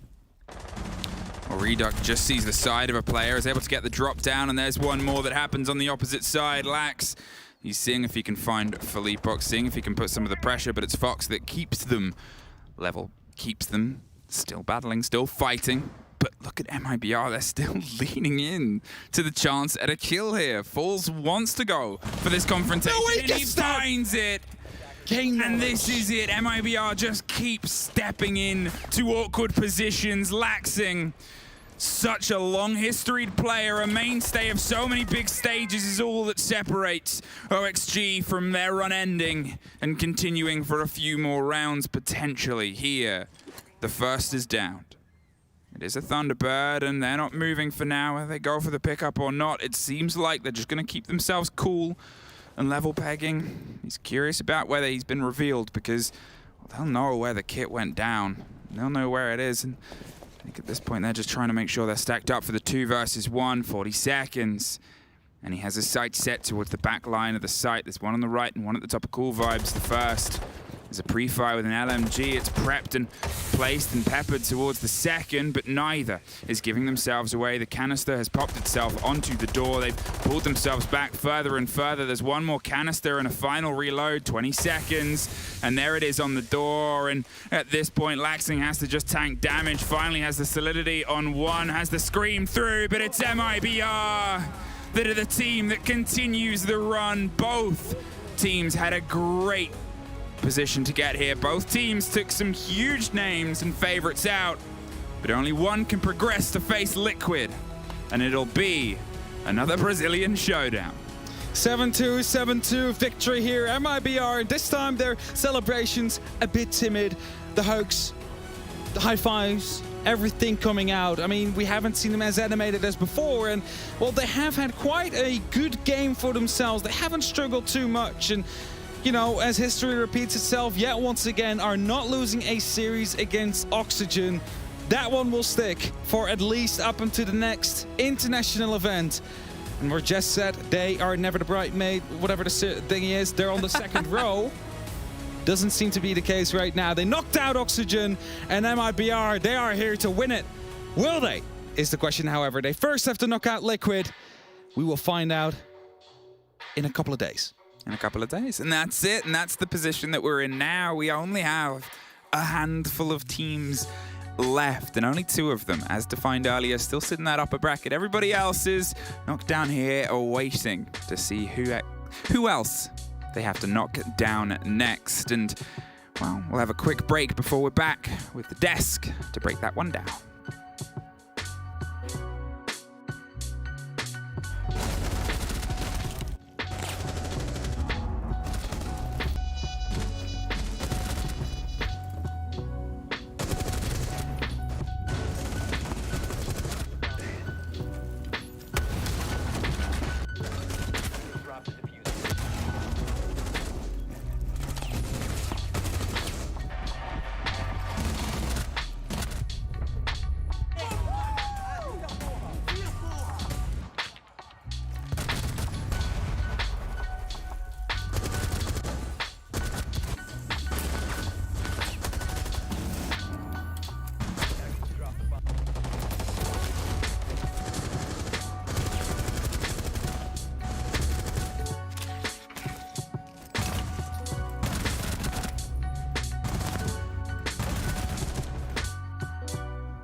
Attacker's objective is to locate a bomb and defuse it.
Welcome back to SI 2022. We just got off a match between Oxygen and MIBR, and now I'm standing here with one of the players from our winning team, MIBR. I got Philippe Pox, and we got some stuff to talk about because that was a handy victory, and I want to talk about the preparation that went into it. So you guys actually lost to Oxy on Oregon. Then today, you picked it. So tell me a little bit about the preparation that went into that. Yeah, so we knew that Oregon was a good map for them, and they won against us. So we knew that they wouldn't change a lot of things. So we countered like everything that they got, and we picked it because they wouldn't expect it. So we counter everything, yeah. That's a smart heads-up play there. You made another one on Coastline when it came time to ban operators. You guys took Osa out of the opportunity to be picked. So tell me what you were preparing for with that ban. Yeah, we watched a game of them that they played also a lot, like to play executes like with Osa, and it was really hard to counter. So we decided to ban it and make them play other plays like. And how much of this victory today was preparation like we just discussed, and how much was your ability to just capitalize on the moment, on any mistakes they were making and any opportunities you saw?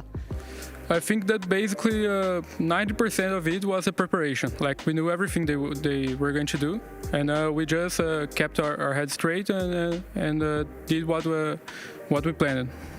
Well, one of the teams that everyone here at this tournament has been preparing to face is Team Liquid. You move on against them in the lower bracket quarterfinals.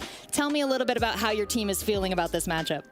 Yeah, we're going to study Liquid now, and they are a pretty strong team. It's not going to be an easy match, but I'm pretty confident to play against them, and I think it's going to be a good match. Can't wait to watch this match. Philippe Pox, is there anything you want to say to all the fans out there of MIBR?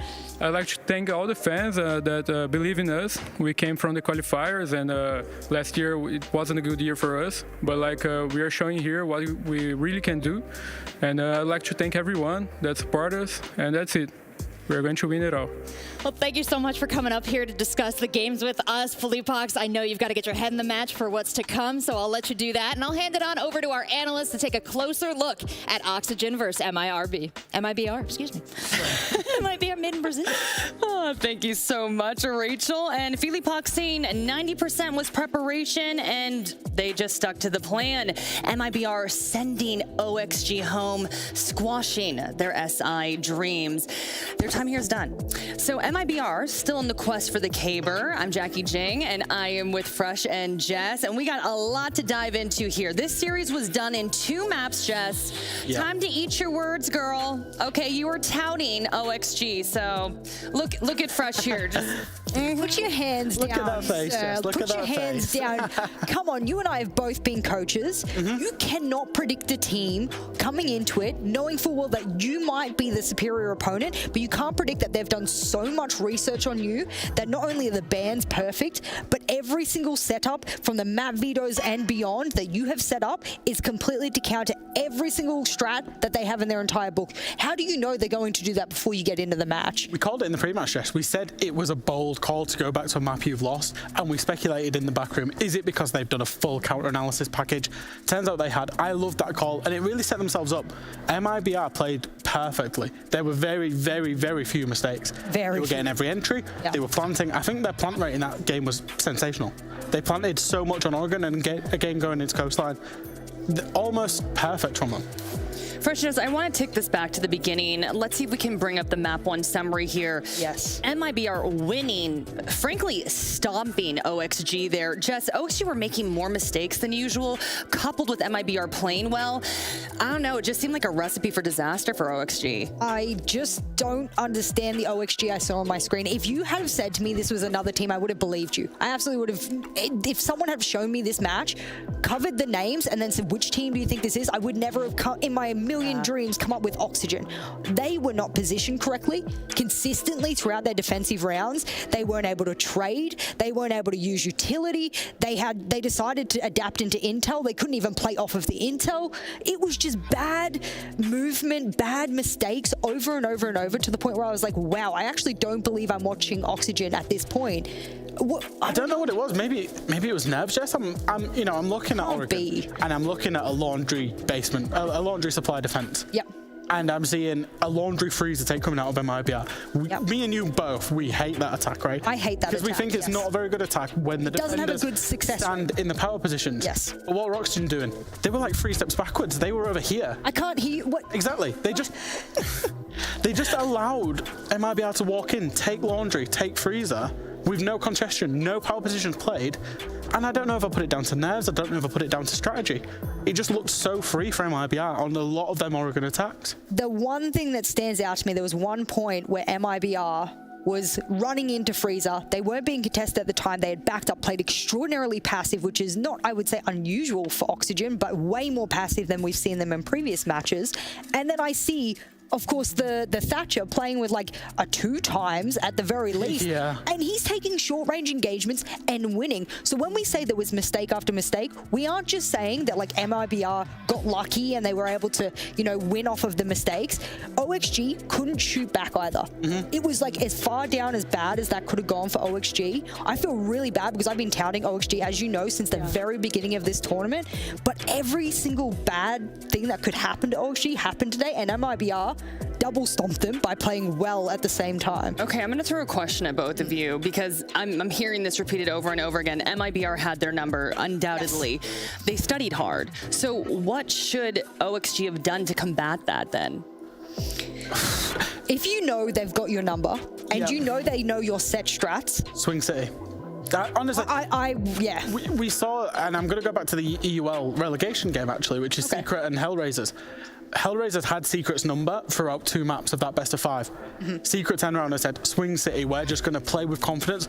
We're going to do stupid things together with confidence. And that's probably what OXG needed to do well. today. Yeah, they do. Seriously. I mean, map summary for Coastline, they're just as, I would say, damaging to the eyes, unfortunately, as was that map 1 summary. I think it's important to note that this was Oxygen's map pick. This was also the map that we heard that OSA ban come out of, and that was also a counter ban going into this.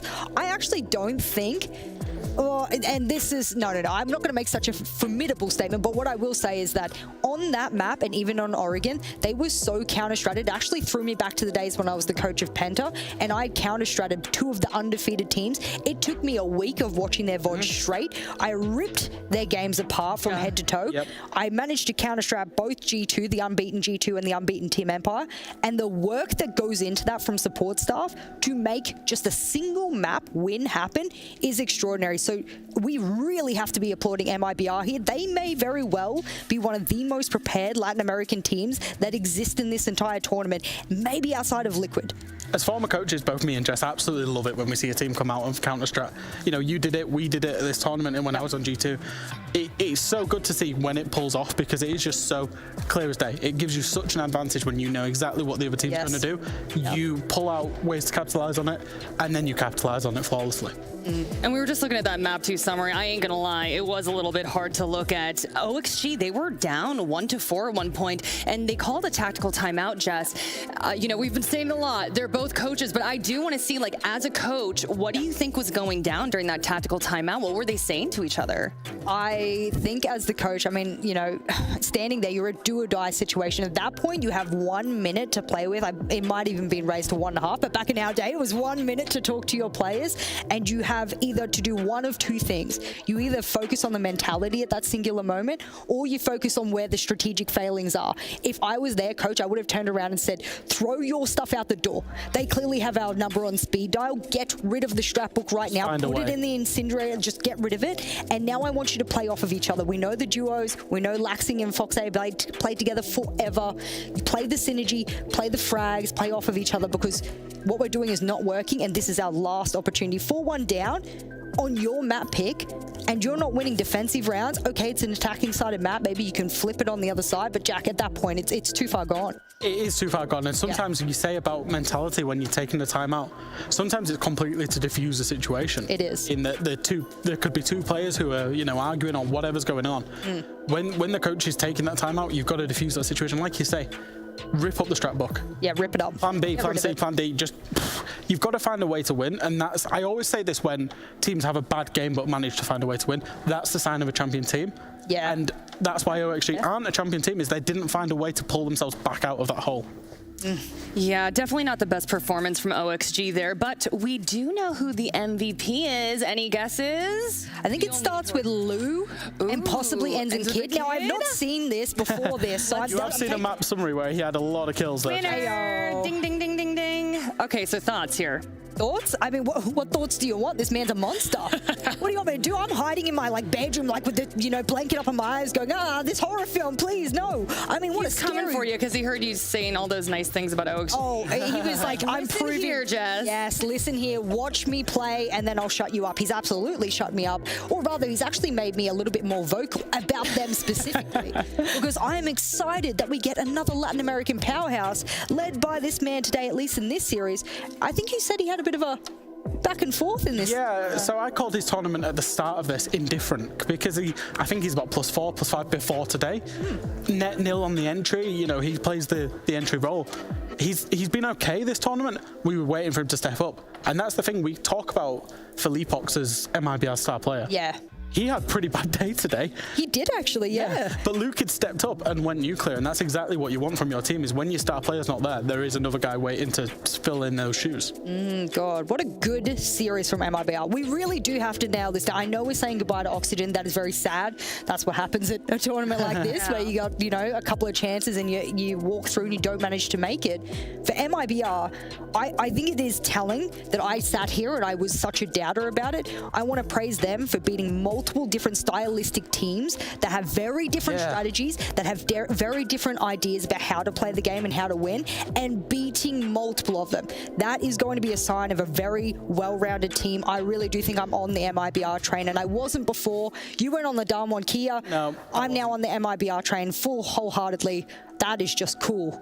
That's cool. Yeah, and Jess, you were touting OXG, but you might be singing a different tune now. So I do want to pick your brain about what does the future hold for MIBR? They are moving on, OXG going home. But let's see if we can bring up the bracket here. What's next? I mean, look at the bracket as it exists. Also, we weren't here for the TSM game. I was in my room, watching this one. Just completely gobsmacked that Team Liquid was being dismantled by TSM, which has meant that Team Liquid will now have to go up against MIBR. Now, Team Liquid is one of the favorites out of the Latin American region because they just did such a huge upper bracket run. They were expected to be, just absolutely demolishing their opponents. We can see they can bleed. MIBR are big preppers. Is the proof in the pudding now? I mean, these two teams will know each other well as well. They play inside of Brazil all year round.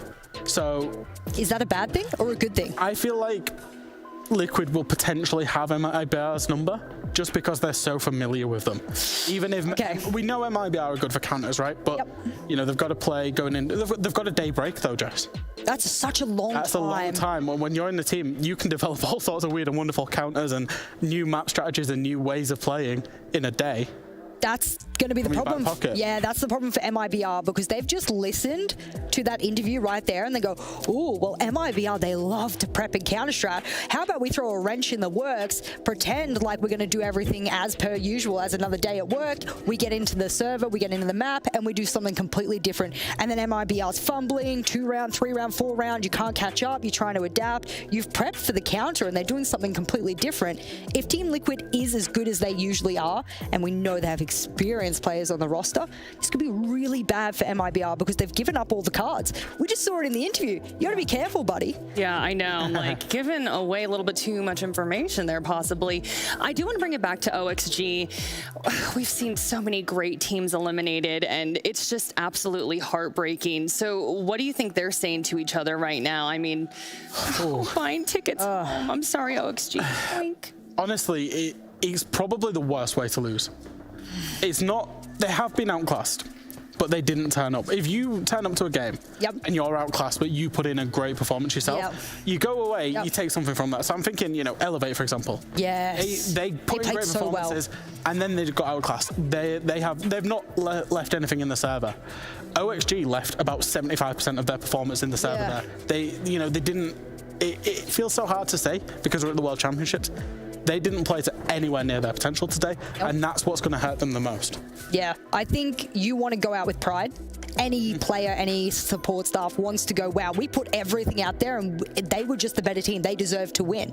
I don't think Oxygen is going to go back to their rooms tonight and say that MIBR deserved to win, because they will have felt that they had every opportunity, if, of course, they weren't on speed dial, to have that match in their pocket in some way, shape or form. But I'm telling you what, that was such a vicious loss. That, given the other performances of OXG thus far, so uncharacteristic for them. This tournament's going to go down for them. And they could have exited at the same stage and said it was a good tournament. This tournament will go down for them as a major disappointment. And really quickly, on a positive note, let's talk about MIBR and how their post meeting is going, because they're probably all smiles. But it was interesting because we were talking to they're at the bar. When we're talking to, I mean, half though, usually they are erupting with energy, and this match ended and they were just kind of like, okay, good job, Would you celebrate after ripping apart your opponent right in front of them, knowing full well that was not the opponent you thought you would see today? Would you stand up and cheer and do everything like that? They did that talking on that server, right there. They did not need to cheer after that. And I think that was super respectful. I really will shout out to that. I thought that was incredibly respectful to do, because they wiped the floor with Oxygen, and to stand up and like, I mean, Oxygen is already in the dumps at that point. They deserve to celebrate. They had every right to celebrate. If they did want to celebrate, they should have. But I really just like that tinge of respect of turning around and going, GG. It's what you love from the last teams, right? When they win and it's a really close fought engagement, they go absolutely mental. But they are so big on respect as well, is that, they win, they absolutely stomp their opponent. They're not going to be so, almost aggressive in their celebrations. They're not going to rub it in their opponent's faces. They're just going to celebrate and we'll move on. All right, well, Oxygen versus MIBR is a wrap, but do not go anywhere. We have another very entertaining series ahead of us, and we'll have some pre-match analysis on that in just a little bit. So don't go anywhere.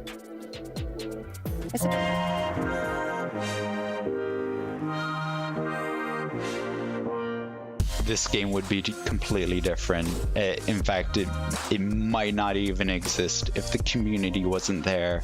It's really fed a lot of where we're going, what we're doing, and the stories that we tell.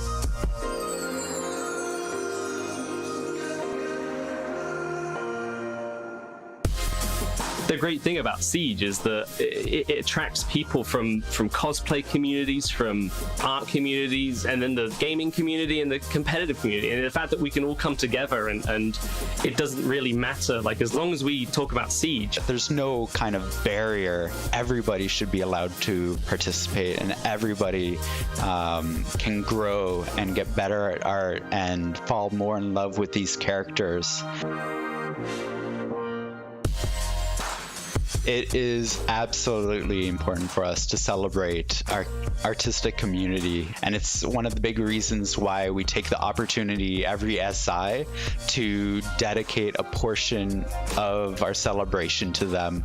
You can go to these events and you sort of see the way people react to your work, and actually to be able to see it in person, it makes you know what you're doing is right and what you're doing, you could improve on. And that is something that I don't ever take for granted, and I am extremely grateful for. It's helped me mature as an artist and as a content creator. As a person, as an artist, online or offline, I'm more confident to talk about myself. I'm more confident to talk about my art. So it's something that I'm still thankful for the people that I met at the community. We get to meet people from like a completely different continent, and like SI was that opportunity, that one opportunity that we could physically meet and connect with those people. You go to these events and you find that everybody is from all different walks of life. They speak different languages, are from different countries and cultures, but at the end of the day, we all speak the language of Siege. As long as you can draw, or as long as you can construct a uniform, you can share kind of your love for Siege. It goes beyond any kind of language barrier that you may have, because everybody kind of shares the same passion together.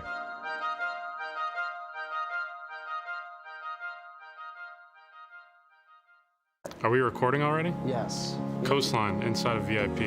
Boom, that was easy. Come on. You're gonna have to up your game on this one.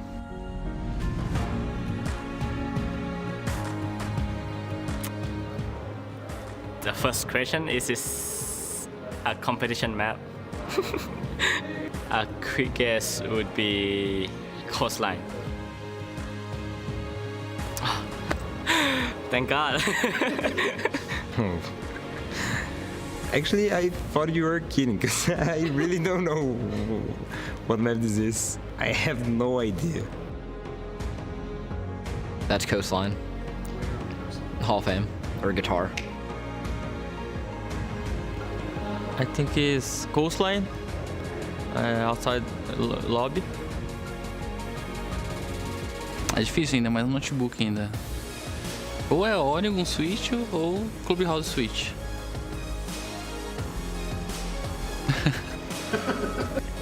I think it maintains the old kind of Coastline feel. I think it just makes it kind of less annoying. Like the roof isn't as big of a factor. Don't have people just like camping up there. But like other than that, I feel like it's kind of the same map. I think the skylight was really good because like Moringa from Liquid, he was always there, and it's really annoying when you're a defense, you die from the sky, it's not really fun, and this you can still kill people from there, but you don't see very often. I think that rework brings some new dynamics for the map. Before it was a really like one thing. Every single match is like the same, You have the same things to do and stuff like that. And with that rework, like we have more possibilities to make strats and stuff like that. And actually make the map more playable. Bom, com o rework do mapa novo do Coastline, o jogo ficou mais defensivo, né, o mapa em si, e acho que foi uma boa melhora pro mapa, mas tem algumas coisas que ainda tem que melhorar, principalmente a parte da clarabóia, né, que é muito aberta, ainda poderia ser explorado algumas coisas lá. Coastline, it got changed a little bit, but I don't think it changes the overall dynamic of the map. It's still very attacker-sided, very fluid. You pick a site and you just throw some stuff at the wall and see what sticks, honestly. Like, that's your best bet to do.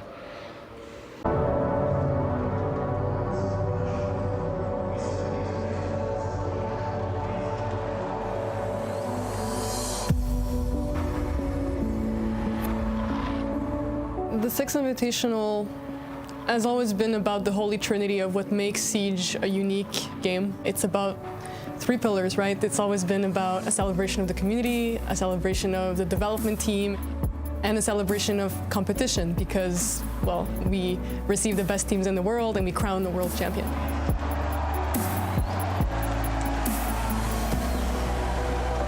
Watching major competitions and seeing anything that happens is pretty exciting. The SI has a special place in our hearts. We get to see our work on the big screen. We get to feel the excitement of the community, and we also get to reconnect with our colleagues all around the world. We get to see the people that actually enjoy it, play it, and actually bond with them. The 6i is always like just an amazing gathering of people. Je crois que pour nous, en fait, c'est un événement qui donne de l'énergie à tout le monde, aux gens chez Ubisoft, à l'équipe de développement. On partage un moment en commun, ensemble. Et c'est vraiment, je pense, cette espèce de réunion de famille où il y a les devs, les pros et la communauté. The Six Invitational for us is always the highlight of the year. It is the biggest celebration of the game and also the pinnacle of competition for our players. As the event progresses, you get a bigger and bigger sense of communion. Like everybody really comes together. So in the dev corner, and for a lot of devs, when I had a chance to kind of sit down and talk to them, people were just really excited in that moment. It's like you get to live the best version of the game you work on. You get to see community and fans be super excited for the things you're working on. For us, it's like the end time of the year. Like we're always running, so it's the one time that we have to stop and enjoy and celebrate. So it's pretty cool. This is a really humbling moment for us as developers too.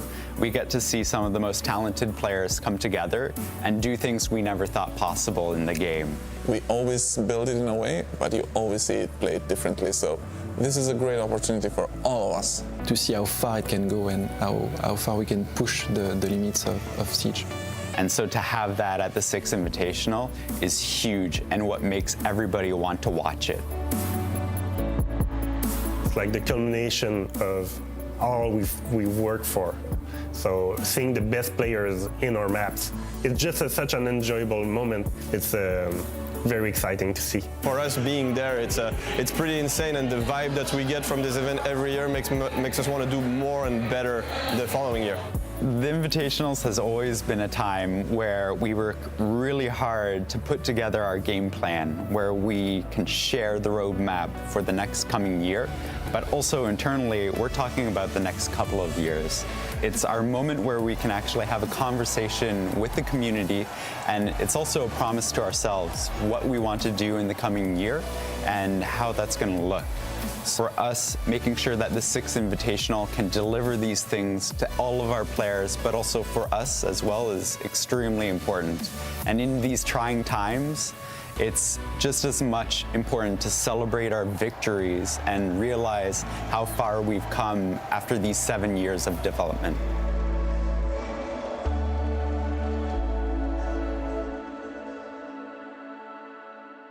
Six Invitational, 6 years. So what a match over there, of course.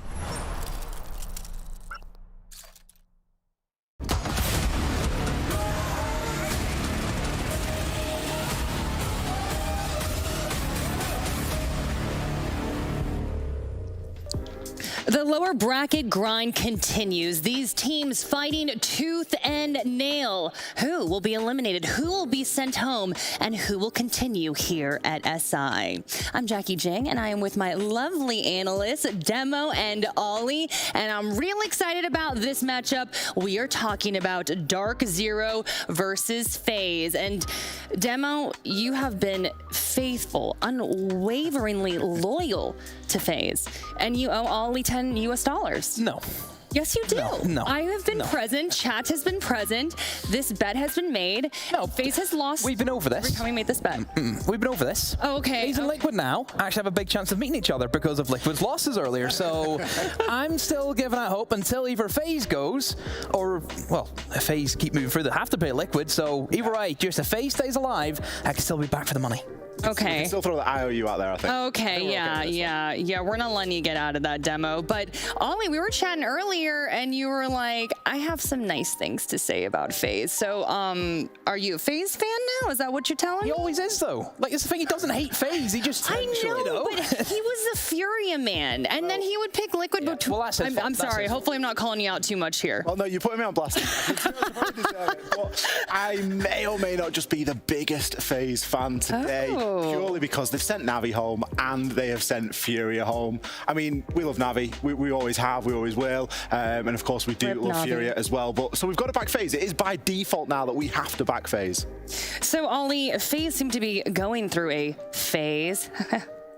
Guys, okay, thank you. Oh, dear. Okay, at least Ollie gave me a small chuckle To be honest, there. if it was the first time that we'd heard it, Jackie, I might have laughed a little. Hold on. I've done tons of FaZe puns. That was the first time I did that one. Anyway, okay, they couldn't get their footing, though, for a lot of SI, but they looked very strong and coordinated against Elevate. Am I wrong? They really did, and they made very short work of Elevate, and I think that was something that everyone sort of woke up and thought, yep, FaZe is still here to play. These guys have still got it in the locker.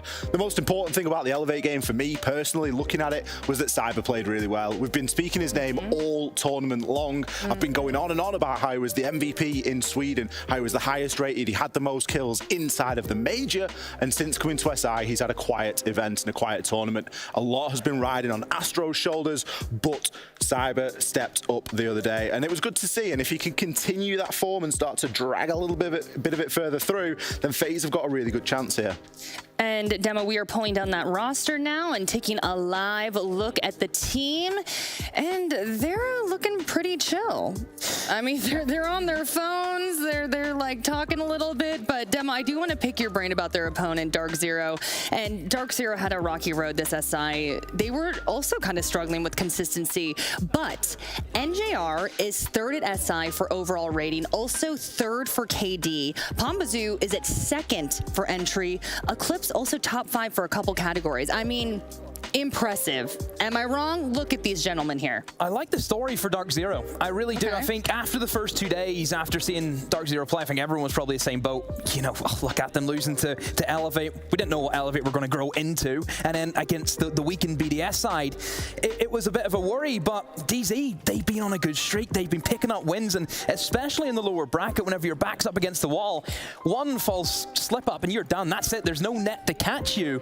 So I do like the storyline with DarkZero in every match. I think they've looked better and better and better. So I think, honestly, coming from the FaZe person, I think they'll give FaZe a run for their money. If Demo's saying that, I'm impressed. But Ollie, you know, we were listing off all the statistics there. Hyper is usually the star of this team, and he had a slow start to SI. I think he's waking up, though, and is out for blood, and I think he's kind of the key ingredient to this team's success, but what do you think? Some teams can be very dangerous when someone's stepping up that isn't usually expected to outperform themselves, and if someone is underperforming, given the level they usually perform to, it can be always seen as a little bit of something quite dangerous, and I think that, you know, Hyper kind of does fall into that category. While he isn't slumming it in the bottom of the leaderboard by any stretch of the imagination, there's still a little potential for him there to step the game up a little bit. I think one of the things that he's really been struggling with, particularly in that game against Furia, even though it was such a whitewash for DarkZero, was his survival rating, so maybe just costing a little bit too much there. But overall, DarkZero, they're going to have a very good chance here today. One of the key things that I took away from their victory yesterday, and it's interestingly something that Jess was talking about on the desk just when you were discussing the MIBR game, is that the celebration from DarkZero, it was very subdued. It wasn't whooping, it wasn't hollering, it wasn't cheering. There was not this big burst of energy after the bun. It was just like, yep, GG's, we got it. And I think that over celebration sometimes that we often see from teams can be something that sort of is a big energy dump and it comes back to bite them later on. I think they know that, yes, we've got a big win, but we're still not safe. We're still in that lower bracket, and you have to keep that same mentality. Until DZ lift that hammer, they're not going to stop. That's it. They're just going to keep playing and keep playing. And I think in the lower bracket, that's the perfect mentality. Sure, a win is good to have, but everyone here wants to win the grand final. That's the win that really matters. Everyone's always 2 games away from dropping out of the competition at this point, and that's something that really starts to put a bit of a clear picture and a different perspective on things. And taking a live look at the play area right now, and this is touching my heart a little bit, I'm not gonna lie. We can see both of these teams huddled up here, probably saying, like, we gotta go. Elimination is on the line. Demo, talk to me about the pressure that these teams are feeling right now. it's everything, isn't it? This is it. I think now with looking at potentially who they're going to be shaping up against in MIBR, I think, you know, is that probably better for FaZe? I think FaZe, if they see MIBR, they know MIBR extremely well. They'll want to try and get against that opponents. I think DZ, the way they're playing, they'll play anyone. They don't care who it is. So, yeah, obviously there's always going to be a lot to line in the lower bracket. Yeah, I mean, I am just cannot wait to get this one started, and I believe we are moving into the map ban phase. That information is up on your screen right now. So, Ollie, I'm going to put you in the hot seat first. What are you thinking?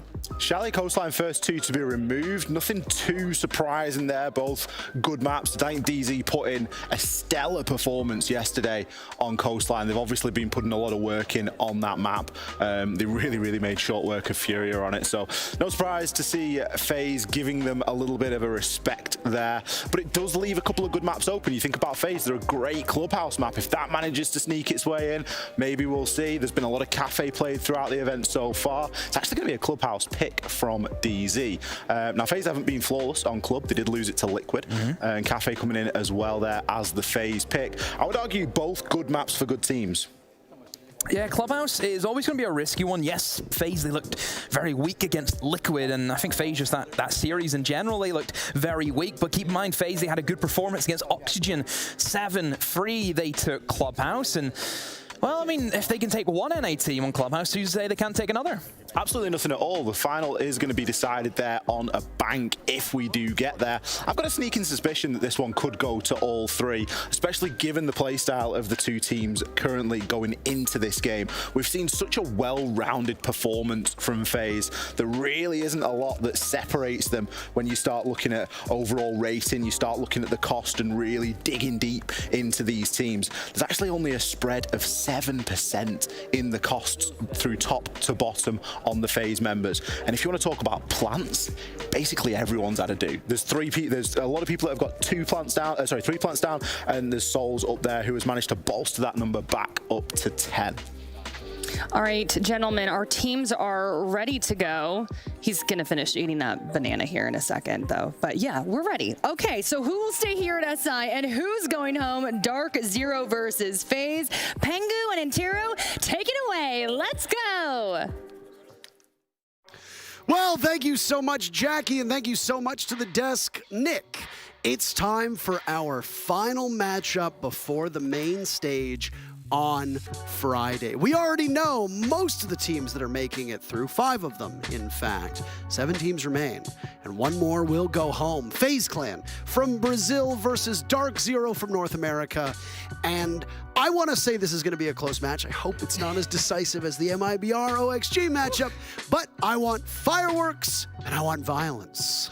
Certainly, and speaking to the fact that we're getting so late into Invitationals, it's getting more and more empty here, right? Less players, less teams are around, less noise, so a little bit of silence in these quarters this time around. And you did say OXG, MIBR, that was very fast game, very one-sided. And well, that did send one North American team home, and we're going to see if DC can stick around or if it will be FaZe to take the win. Both teams, of course, quite formidable. FaZe, they did win in Sweden, so they've had a dub very recently. Well, DC, they haven't really had a dub recently, right? They got second at the NL Finals, they lost to Soniqs, and then they've been grouped at most events and whatnot. They have had a bit of a shake-up in the roster. We now see Canadian on that lineup, and they've done some role changes as well, which has been like the main kind of, I guess, target for most NA teams here. SSG, they had some role changes, DC had some role changes, and TSM had some role changes. And we see FaZe and Latam, they're just here to slay. That's what they've been doing, right? MIBR, taking out team after team after team, paving their way very far in this tournament. Paving their way. So much pavement. Ooh, and we're going to be starting on Clubhouse. I like this a lot. Clubhouse, then Cafe are guaranteed. I feel like we get Bank as a decider a lot, but we don't always. You and I as casters seem to get it quite a lot, but we don't often end up getting that far. FaZe came into this event as one of the presumptive favorites. They got knocked to the lower bracket by none other than Team Liquid, who up until this morning, Team Liquid looked like they were unbeatable. Yeah. And then TSM beat them 2-0. America. Okay, I mean, you've been looking good so far. That's all I'm going to say. Their coach is Canadian. One of the players on their team is Mexican. But I mean, sure. America! America. You can shout at this point. Let's get into our very first map of our final matchup today. FaZe Clan, the defending major champs, going up against DarkZero. And believe it or not, Canadian remains the only player in this event who is a world champion. After OXG got knocked out earlier, Space Station got knocked out before that, Ninjas in Pajamas got knocked out before that. Canadian is the sole person who has won a hammer that is remaining at this event, and that might only be for the next 2 hours. As a player. Why do you say as a player? No, he's the only one. Why do you say as a player? Because I'm not a player, but I'm a caster, and I also won invitationals. Yeah, you've won 2 of them. Yeah, back. You gotta say it now. You know what I'm about to say to you. Come on. Back to back. Back to back. Yeah, there it is. That's correct. And with that, we are back onto Clubhouse. It is a Thatcher, Hibana, Mira, and Valkyrie situation. Nothing quite out of the ordinary. The Hibana band really targets the basement defense because all those hatches that you want to open, and that also makes perfect sense as to why DarkZero will be heading to the basement first. With the Thatcher band, it's very common to see the Kaid being brought out, but Canadian 6 picks off the Kaid onto the smoke instead. This will likely be a roam strat because we see the Mossy, we see the Mute, we see the Vigil. So I'll be very surprised if DC are going to be sitting on side, and I'll be very, very happy to say if they were to roam with this lineup because it makes the most sense, right? Well, I mean, if you're going to roam, you're going to bring a couple operators with you for this fabled clubhouse roam that was invented by a team that Mr. Troy Canadian Tarasovsky was on, which was Space Station. At the time, the roam involved 4 very key operators, Castle, Vigil, Mute, and Mozzie. And then they would keep somebody on the bomb site, maybe a Smoke. Sometimes you'd see a Legion, Mira if she was available. Mira unavailable, operator bans Thatcher, and Hibana on attack, Valkyrie and Mira on defense, for those of you that were not paying attention during the operator ban phase.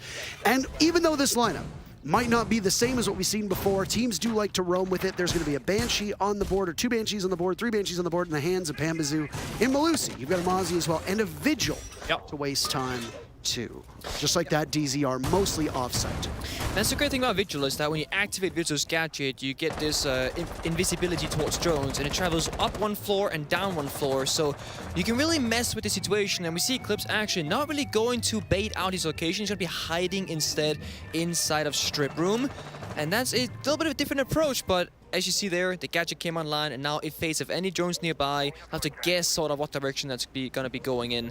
We see FaZe now droning around Pambazoo inside of Stock, looking for a peek, can't find anything for his money. Stock hatch has been opened, that's a fallback that he can do. Get a drone or something. There's no support for Pambazoo, he is all alone, and Cyber looking to see if he can find the cross here.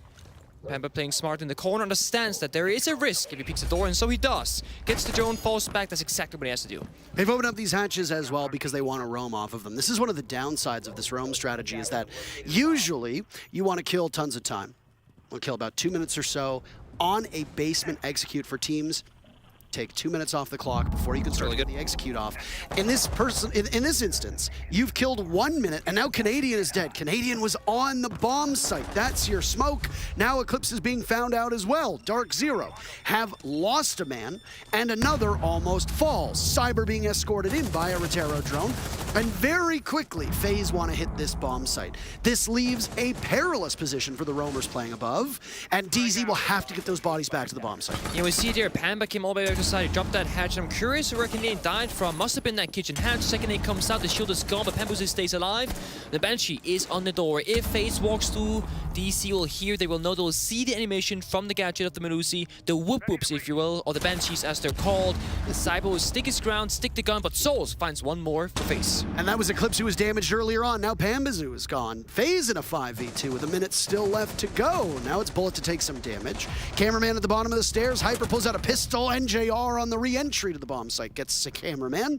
The diffuser was being planted by Souls, but he's aborted it for now. Hyper gets peeked around the doorway. Cyber picks up both the first kill and then the last 2 as well. A 4K for Cyber as he makes his own success. FaZe take round number 1. Big opening for Cyber.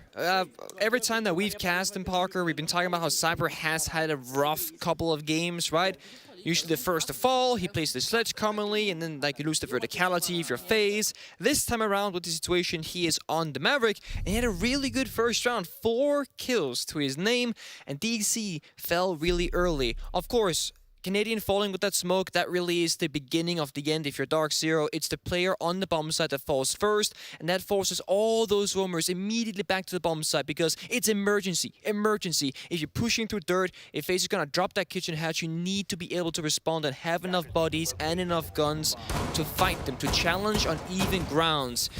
And that will be that. We're not going to go basement again. We are going up to gym instead. That is DC still on the defense, and they're going to be playing a couple of different operators. Namely, you got the Wamai and the Jaeger, so you can cover those shields.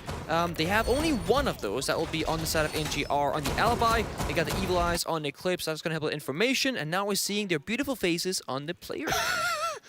I don't know what's going on, but it looks like they might have been a... It might have stopped. I don't know what's going on. Or we're just going to get some player FaceTime here. I'm all for it. We're going to see what the situation is. Just sit tight for a second. And in the meantime, watch the beautiful faces of the players as they too are figuring out what's happening. Right in front of your camera goes Souls, then Bullet, then Cameraman, then Cyber, then Astro, all the way at the end. Go over to DarkZero, by the way, so I can do the exact same thing and flex my extensive amount of knowledge. Or don't do that. Just leave me sitting here. It's actually going to be a rehost. Ooh. So I'm not sure what went wrong. But someone pulled the plug. We will get right back into the matchup. One round. There it is. Do it. There we go. Okay, you got NJR, you got Pambazoo, you got some guy who shouts at a monitor, you've got Hyper, and you've got Eclipse. Also true. Also true. And then behind them, you've got BC. Mint from DarkZero is also here, by the way. He's not behind the team, but he is present at the event. Yeah, I believe you can bring 7 people this time around for this event. It was in the beginning of COVID, it was 6, so like the 5 players and the main coach. Now we can see 7. So that can be 5 players plus main coach, maybe a social person, a manager, or in some cases 2 coaches, if you will.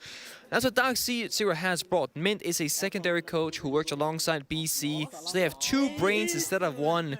And it really shows in how structured the DarkZero tends to play, even in this more aggressive-like meta. They are still one of the few teams that plays that semi-older version of Siege, where strategy is a very big focus. But I would say more and more teams have actually started playing for objectives, like the plant. It was SSG, even FaZe themselves, even NIP, the most aggressive team, I would argue, in the world, or up there at least. Even NIP has started playing more and more for plants. So I think teams are starting to recognize that it's risky to play for kills unless you have a crazy advantage. That's how throws they start happening. And playing for the objective of planting is relatively simple and really high success rate. Well, we saw in that previous round exactly what the biggest deficit of roaming on Clubhouse is. If a team reads that, they'll push the bomb site very quickly. We've seen it across all of the regions, and there have been some setups where it's a Mira as the last operator in the bomb site, and then they'll just run in full bore, and guess what? The Mira gets overrun, you've lost complete control of the bomb site, and you're toast, effectively. You have to retake when it's the attackers who now have control of that bomb site, and you've essentially flipped it. But the difference is that attackers usually have the utility to flush you out. You as defenders don't really have any utility to get back to the bomb site, barring like maybe a nitro cell, or if you're a roaming smoke, you might have smokes in your disposal. So unless you're dead. Also true. That's what happens to Canadian, right? There was this also true. Off the board, and yeah, you said it right. Basically, when the round starts, you can either challenge the roam, go up above, and like fight them, or just hit the bomb site. Like you mentioned, you open up dirt, open up kitchen hatch, and now you play that, well, we have pressure on side. Roamers, what do you want to do? Now you have to respond, and it's what happened. And when you kill the smoke, well, it makes your life so much easier.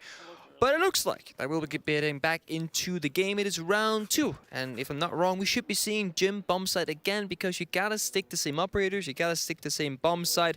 Or it's not. We're just gonna see for a second more these beautiful player cameras. There it is. Transition logo screen. Hooray! Oh, back in we go. We did it! Should be same 6 picks, same operator, same bomb site. You know the drill. You can't change things up. That would be cheating. And that's why we see NGR 6ing on the Alibi and Cameraman 6ing on the floors. I do want to spend just a second here while this is on your screen and give praise to the fact that the FaZe clan have matched their player card backgrounds. They're the only team at this event who did it, by the way. I have watched an unbelievable amount of Rainbow Six Siege over the last little while, and I have not seen it anywhere close to matching like they do, so kudos to them. I didn't know that was something that players had to worry about for cookie points, Parker. I honestly didn't know. But I guess there it is. If you match your backgrounds, you will get praise from casters for doing so. It's kind of like, I guess, matching shoes for your esports jersey. That's similar fashion where if you're on the same page, you'll all be looking very nice together. Yes. Skinnergizing, as they call it, by the way, which is when you synergize with different team skins. And speaking of, there's been advertisement. Skinnergize? Skinnergize. Is that an actual word? Yes, it's when, like, let's say, you know, you queue in. Yeah. All right, you want to run certain operators that have matching skins. Okay. You skinnergize with your teammate. Oh my god, all of them are wearing Outbreak skins. Bad, don't do that. Oh my god, all of them are running Ember Rise. How can you tell? Are they roaming? Are they on site? We don't know, they blended. They're invisible. So, yeah, exactly. Anyway, this is a gym defense, as you talked about, Nick. Yep. Most teams want to extend out to cache and CCTV. DZ have done that. The wall leading from the exterior to CCTV has already been opened up, so that is at least a small part of the execute in tow. The hatch above Canadian and logistics has also now been opened up. So you're taking out some of the avenues into the bomb site. Relatively early for FaZe Clan here, as we're not even a minute into the round. Yeah, it looks like FaZe wants to get pressure to side, just like the previous attack on basement. In order to clear out this Kite Claw, they droned below. They saw the Kite Claw wasn't there. They can assume it's inside, most likely. Oh, never mind, it'll be the Maverick Torch. So Maverick Torch opens up the wall, then a Nate comes through, that should clear the Claw, then the Thermite can then breach the wall. Now you have pressure from CC breach to Kuzi breach, and you keep DC guessing like where you're going to be attacking from. Earlier on, we saw it was Flores, it was Cameraman opening up the office hatch as well, and these were Terror drones that clearing every single piece of utility that main stairs is prepped, office hatch is prepped. That's really good. I think this is the last Rotero drone, by the way. It's inside of logistics. Cameraman now without any utility. Oh no, there's still one Rotero drone left. Okay, I was wrong. It showed 0 for a second there, so where is he going to put it? Maverick carving up some of the walls inside of construction from the exterior, and now a Rotero drone is going to go over to the deployable shield. This is huge value. 2 ADSs and a deployable shield, but the magnets are still up from Hyper, so a little bit of cheekiness. Every single drone from Cameraman like on the floors gained an absurd amount of value. Not a single one destroyed or jammed or anything of the like. That is really, really good. And that's kind of what Flores can bring you. If you don't counter the drones, they will just go crazy and get so much destruction capabilities done. And well, if you do counter them, they get nothing. So it's a very, very high risk, high reward kind of gadget, but this round in particular, it really pays the dividends. Absolutely. We love to see that, and we've talked about how Flores can impact a meta and how Flores can impact a single round. Even though all of this work has been done by the Rotero drone and the rest of FaZe to open things up, you wouldn't understand the sense of urgency that you see with only 30 seconds remaining in the round. So tick-tock goes the clock for FaZe. First contest is DZ, and they're feasting on FaZe. 2 picks for DarkZero. Nothing from FaZe Clan hitting its marks just yet. Cameraman taking some damage. Hyper on a flank. Bullet is inside a cache, but Hyper falls off. Bullet's just gonna sit there and wait. No diffuser in hand for FaZe. You gotta hurry, folks. Things are not going in your favor. Bullet picks up 2 kills, and all of a sudden it's a 2v2, but there's nowhere near enough time for them to get the diffuser, and Canadian will swat down the last player of FaZe. There was still one upright, but not in the action, and that's the round for DarkZero. That's that lack of urgency from FaZe. Had a good first round, a good middle of that round as well, but then they kind of they stand still. Is the diffuser player jumping in construction window, gets taken out. Diffuser's now in Narnia, as we say, very far off anyone that can retrieve it, and there wasn't really any follow-up. And DC, they close out the round, even though it came down to that 2 versus 2. And we're gonna say, hey, back to church we go. So there will be no CC in play so far. This is quite common because the Maverick is open. It really renders that bomb site really vulnerable and quite weak. And basement with Ibana being banned is on paper really good, even though the first time DC did lose that bomb site. I will give a lot of commendation to FaZe for how they were able to pivot. Even though it took them till the final 30 seconds for them to get on the board and start their execute, they picked off a couple players from DarkZero relatively fast. And honestly, if they had the diffuser and maybe 5 more seconds at their disposal, they could have potentially won that round. That's how close it was. A great start from DarkZero goes bad. They trade out. The advantage doesn't go in either direction, and FaZe can keep it close. And I know that we're going to talk about both of these teams an awful lot, so allow me to start off by talking about FaZe now with round number 3 underway. FaZe Clan are so lethal because of this. Because you can never count them out. Round after round, even if they trail in numbers, even if they look like they don't have a ton of utility, this team can beat you, and FaZe are so deadly for that reason, among many. And we saw the drone work from them, we saw the utility work, all of those were exemplary. Really good. But in terms of gun skill as well, this team is really almost a full package, and that's why they've been the favorite for so many people to win this whole event. Yeah, not just this event, but FaZe, like, historically across Siege the last many years, have always been a name that we've talked about at the international stage. They've always been a contender, and they might not have gone to that many grand finals in recent history, but they did win that Sweden major very recently indeed. And then, I mean, they were at a final previously in Brazil on home soil, and they didn't win necessarily, but making it to a grand finals in itself is an accomplishment, is an achievement. And FaZe, they are world champion-like players. They're a very strong team, they have really good fundamentals, and at this tournament in particular, it really has been Souls and Astro, in my eyes, that have been shining the most. Well, here we go. Another Church execute 1 minute off of the clock, and it's a very different setup from DarkZero. They've gone with some of the most popular anchors that we know and see all the time. Maestro, Kaid, Smoke, even a Goyo, if you want to play him quite aggressively on the site. You know what we call this strategy? It's a turtle. You're turtling. You are right? turtling. You get your shield up, you get nice and comfy and cozy. DZ looking at their setup from the very first round and going, am I not turtly enough for the Turtle Club? Anyway, they are turtling in, as you mentioned, and what that means is, again, we go back to what we talked about, clock on round number 1. You want to use about 2 minutes or so to open everything up. That'll give you about 1 minute to 45 seconds for then you to be able to turn and head into the bomb site with Diffuser in hand and hopefully get a pick or two. There hasn't really been any early action here. We're at the halfway point now in round number 3. DZ are just sitting tight in the middle of the bomb site.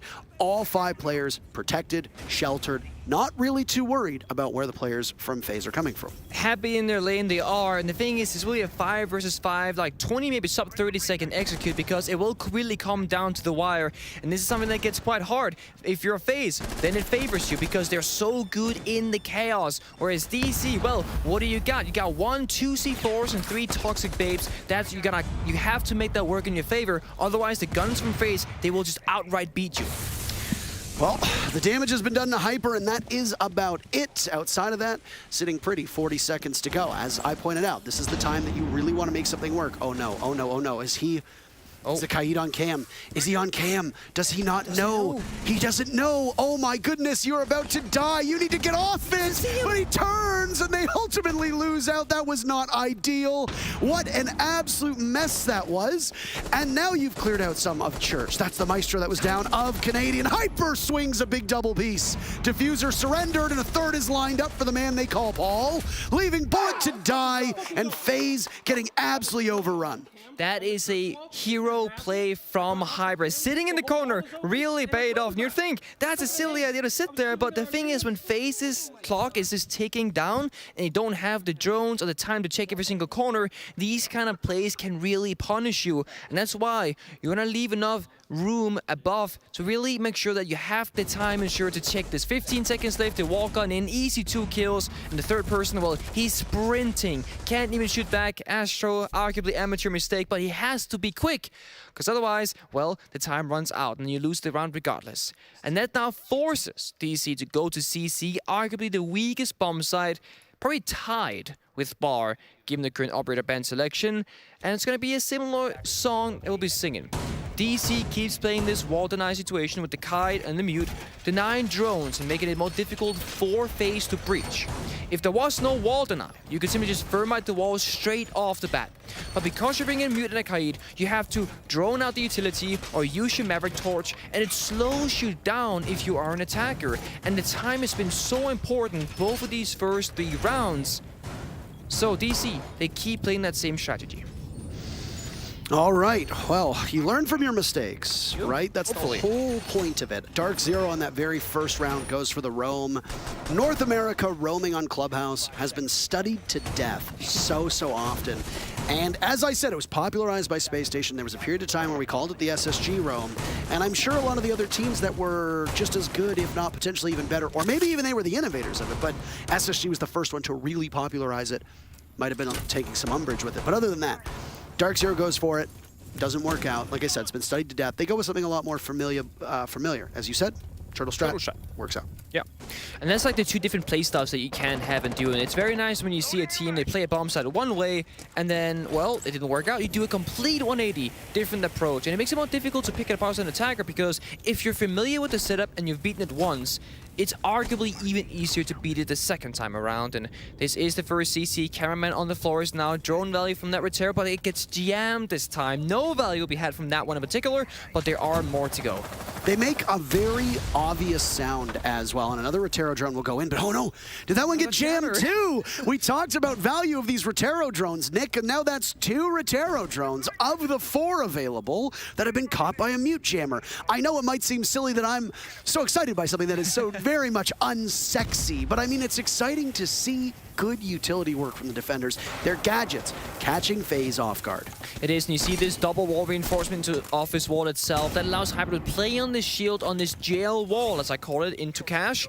But they're gonna stop Mavic and open a single construction wall instead, and that's gonna deny this position from Hyper. Has to fall off, can't contest, Nate comes out, should clear the shield and that last piece of utility. And that now means that FaZe are attacking both angles because CC wall is open, as we see on screen, and they're starting to work on that master side as well. So FaZe really spreading up thin. And that's a soft wall now on that construction panel outside. It can be taken up at any point by the attackers and blown wide open. There's still 1 Retero drone left. If they don't want to use any of Zophia's lifeline explosives, the Retero drone is perfect for creating a big enough window or big enough doorway for them to be able to get in. All the while this is happening, there is a roamer downstairs in Canadian, not necessarily known for his prowess as a killer, more as a leader, and that's okay, but what is he able to accomplish? Somebody from FaZe is going to be tasked with flank watch, or maybe not. We've seen teams expose that weakness many times, get a little bit too tunnel visioned on the bomb site, and get caught and tripped up by somebody coming back to the bomb. So, will Canadian be able to pull that off? FaZe now with only 30 seconds to go. They're in. Nice shot from Cyber onto NJR, and there's more to go. Hyper keeps his team intact. Down goes Canadian, as we talked about. Hyper, again, having an incredible round. Pambazoo now gone. Eclipse bleeding out more from Hyper. Jesus, you're kidding me, but he only gets 2 or 3 in the site. That's all she wrote.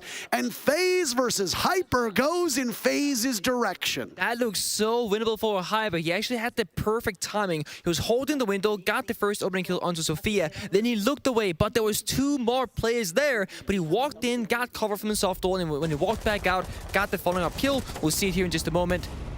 Got this, turned around, other guy jumps in, he dukes it out, then turns back again. Third guy comes in the window, but it's Thermite, it's Souls to take him out. FaZe playing triple Heartbreach, something worth noting.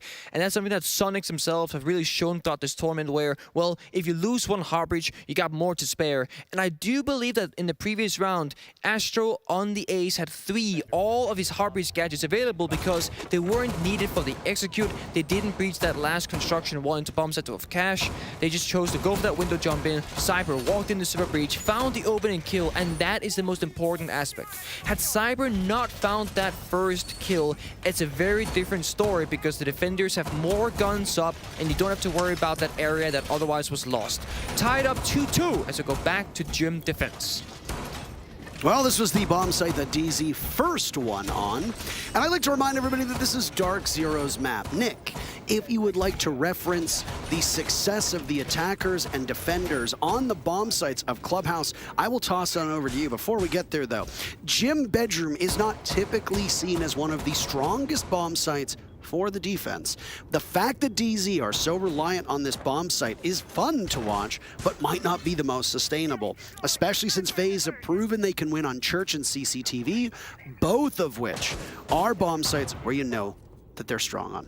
It is true, and with the Maverick Open especially, that kind of, and Ibana being banned, I mentioned it earlier, it kind of sways the numbers a bit because CC becomes a lot worse to defend, FaZe becomes a lot better to defend, and Gym is kind of neutral, as Gym usually is. It doesn't sway too much in favor based off the bans because it plays out the same regardless. Will be DC, will be Eclipse on the Maestro, NGR in sight with the Alibi. You get the 1.5x on this primary weapon, you get a shield and a secondary shotgun in the Bailiff. Pamasu with the impact grenades, playing on Cash side. The reason why that's important to note out is because those impact grenades can deny the wall breaches from the side of FaZe if you choose to.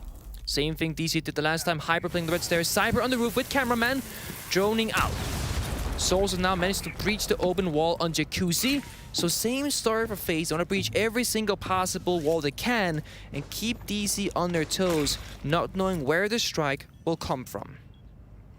Well, there goes a drone to that Maestro cam, and now another start onto the wall inside of construction. Canadian playing off the spot in logistics that he was at before, that nook and cranny underneath the hatch.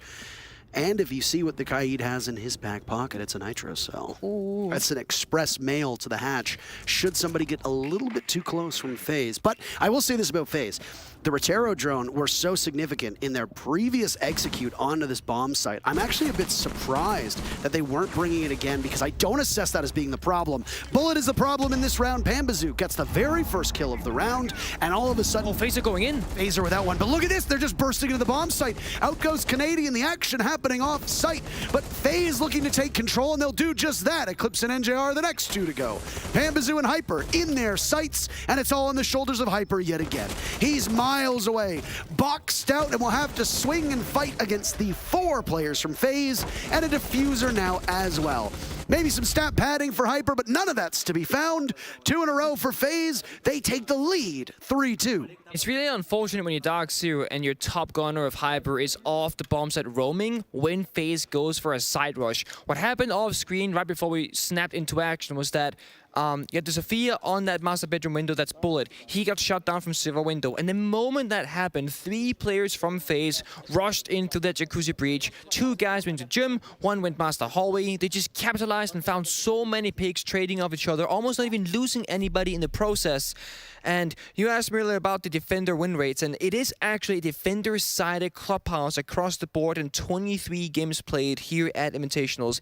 54% in favor of the defense, with Church being the most defender-sided bombs at a 63% success rate. And second up is actually Master Bedroom Gym, as we expected. And that's because Akash gets affected very heavily by different operator bans, and Maverick is very commonly open, and, well, Maverick really cares about that bomb site. Back in basement, however, we see kind of a hybrid. It's not a roam I was going to setup, say. but it's like the in-between, if you will. Don't make me make another Master of Disguise reference. Instead, I won't say anything about turtles, but I will tell you that you're right. Before, they really liked the Maestro. I honestly don't think the Maestro was as crucial for their last defense. The Maestro was the first pick that was Canadian, who was sitting by the church wall, who got picked apart because he wasn't paying attention. They nabbed open the wall. Is that what happened? Kind of a sleeper moment. Kind of a sleeper moment. In the great words of Jesse Chick, esteemed analyst and current Canadian, okay, also former baby, he said about Super, maybe don't go AFK when a Rotero drone is coming. Maybe don't go AFK when there's 20 seconds in the round and you're sitting by a church wall, which is, you know, the primary target for a lot of teams. Just hit your heads. Just don't go AFK. That's the name of the game. Just do the right thing, really. It's not that difficult. I mean, we can all be professional players, right? You just gotta hit your shots. Well, I mean, you can't be a professional player. That's why you're washed plus L plus ratio. I'm not gonna race you back today, Parker. We'll take this fight another time, but NGR, he takes his fight, even though Cyber was on to jump in and engage. It's opening pick inside of favor of DarkZero, and I mean, Cyber, what are you doing, buddy? There's no one there to help you. In terms of opening picks now, this first half in the books, DZ get 3 of them. FaZe get 3 of them as well. But would you believe it that FaZe won 2 of the rounds they got the opening picks? So far for DZ, it's only 1, and that's a sneaky punch hole created by Bullet inside a garage. Pambazoo gets caught with his pants down. A bad performance for somebody who is often tasked with getting a lot of kills. Pambazoo, NJR, and Hyper are the 3 tips of the spear for DarkZero. Pambazoo 1 and 5. That's nowhere near good enough for this team. You might see cameraman bringing out the OSA. Not something we commonly see on a basement attack, and I'm curious where she'll be playing around. It'll be main stairs right now, trying out its default cam. That's really nicely done. It's like the one thing you should always do. Destroy every single default camera in the building if possible, because denying information is really, really key to these attacking rounds. Astro, he's vibing, he's chilling, waiting. Red ping comes out, can't respond just yet because he wants the aim to swing him for information and not be the one to aggro. Cameraman has not been injured from a C4, but how are you kidding me? Shots! Oh my goodness, that is absolutely nasty. Cameraman dies in the gas just in front of him. It's Astro's turn to drop on down with Souls inside a dirt tunnel as far apart from one another as is humanly possible. FaZe have a minute now to figure out the next steps of this attack. Maybe inside a kitchen. Is there a nitro cell with Astro's name on it? He'll open up the kitchen hatch, and now some of the floor will go with those breaches in hand. The ace holding onto those breaches means that the thermite is the one with the smokes. So you want to smoke off and go for a plant. Here's the thing about FaZe. Again, I would like to repeat, just because it's a 2v4 that favor DarkZero Diffuser does not mean anything. Diffuser is down. You're absolutely right. It's been surrendered inside of blue by Hyper. Astro drops. He gets gunned down by Canadian. Souls, a potentially meaningless kill. Maybe, maybe not. A second one joins now as well, picking up that diffuser, creeping up through blue. They know his position. They know exactly where he is. Neither of these two players from DarkZero need to do anything, but instead there's a nitro cell from NJR. He takes matters into his own hands, and that's DZ to equalize, and the round count after the first half is 3 apiece. First, you saw DC play 2 different basement defenses, right? The first time was that heavy roam game, second time the turtle. This was like the in-between, a little bit of semi-roam, a little bit of a semi-turtle. But FaZe, looking at them, they also had a very different attack because they were extremely isolated. Bullet was on catwalk rafters on that punch hole. He got a kill, good for him. Cyber on the Maverick jumped in the blue window and just died to NGR alone, not good. Then you had Cameraman getting C4'd alone inside of kitchen before any vertical play or heart breach had been enabled. Also not good. So FaZe, they used to play very tight together in a 3-4-man formation, and on that very last attack, there were 5 individual players spread across the map, and DarkZero punished them by just simply winning their ones. That's the gunfight, by the way, in case you guys weren't aware. Winning your ones, winning the gunfight, the 50-50. Yeah, I got it. Maybe someone did. I understood what you were saying. Yeah, but you're not the only one here, Parker. We got 5. I mean, actually, we're sitting like in an... It's very empty. We're sitting in the middle of a convention center with absolutely nobody nearby. I feel like the teams are about the 50 meters away. Production is about 60 to 70 meters away. True. There's nobody in the vicinity. I can't see a single person. We are in a cavernous hall right now, just shouting into the abyss. So, very first defense for FaZe Clan, and they're going to roam very heavily. This is what DarkZero tried on their very first defense. Same bomb site for both the teams, too. DarkZero started on Church, down in that basement. Now FaZe is going to do the same thing. FaZe's roam setup, though, looking very similar.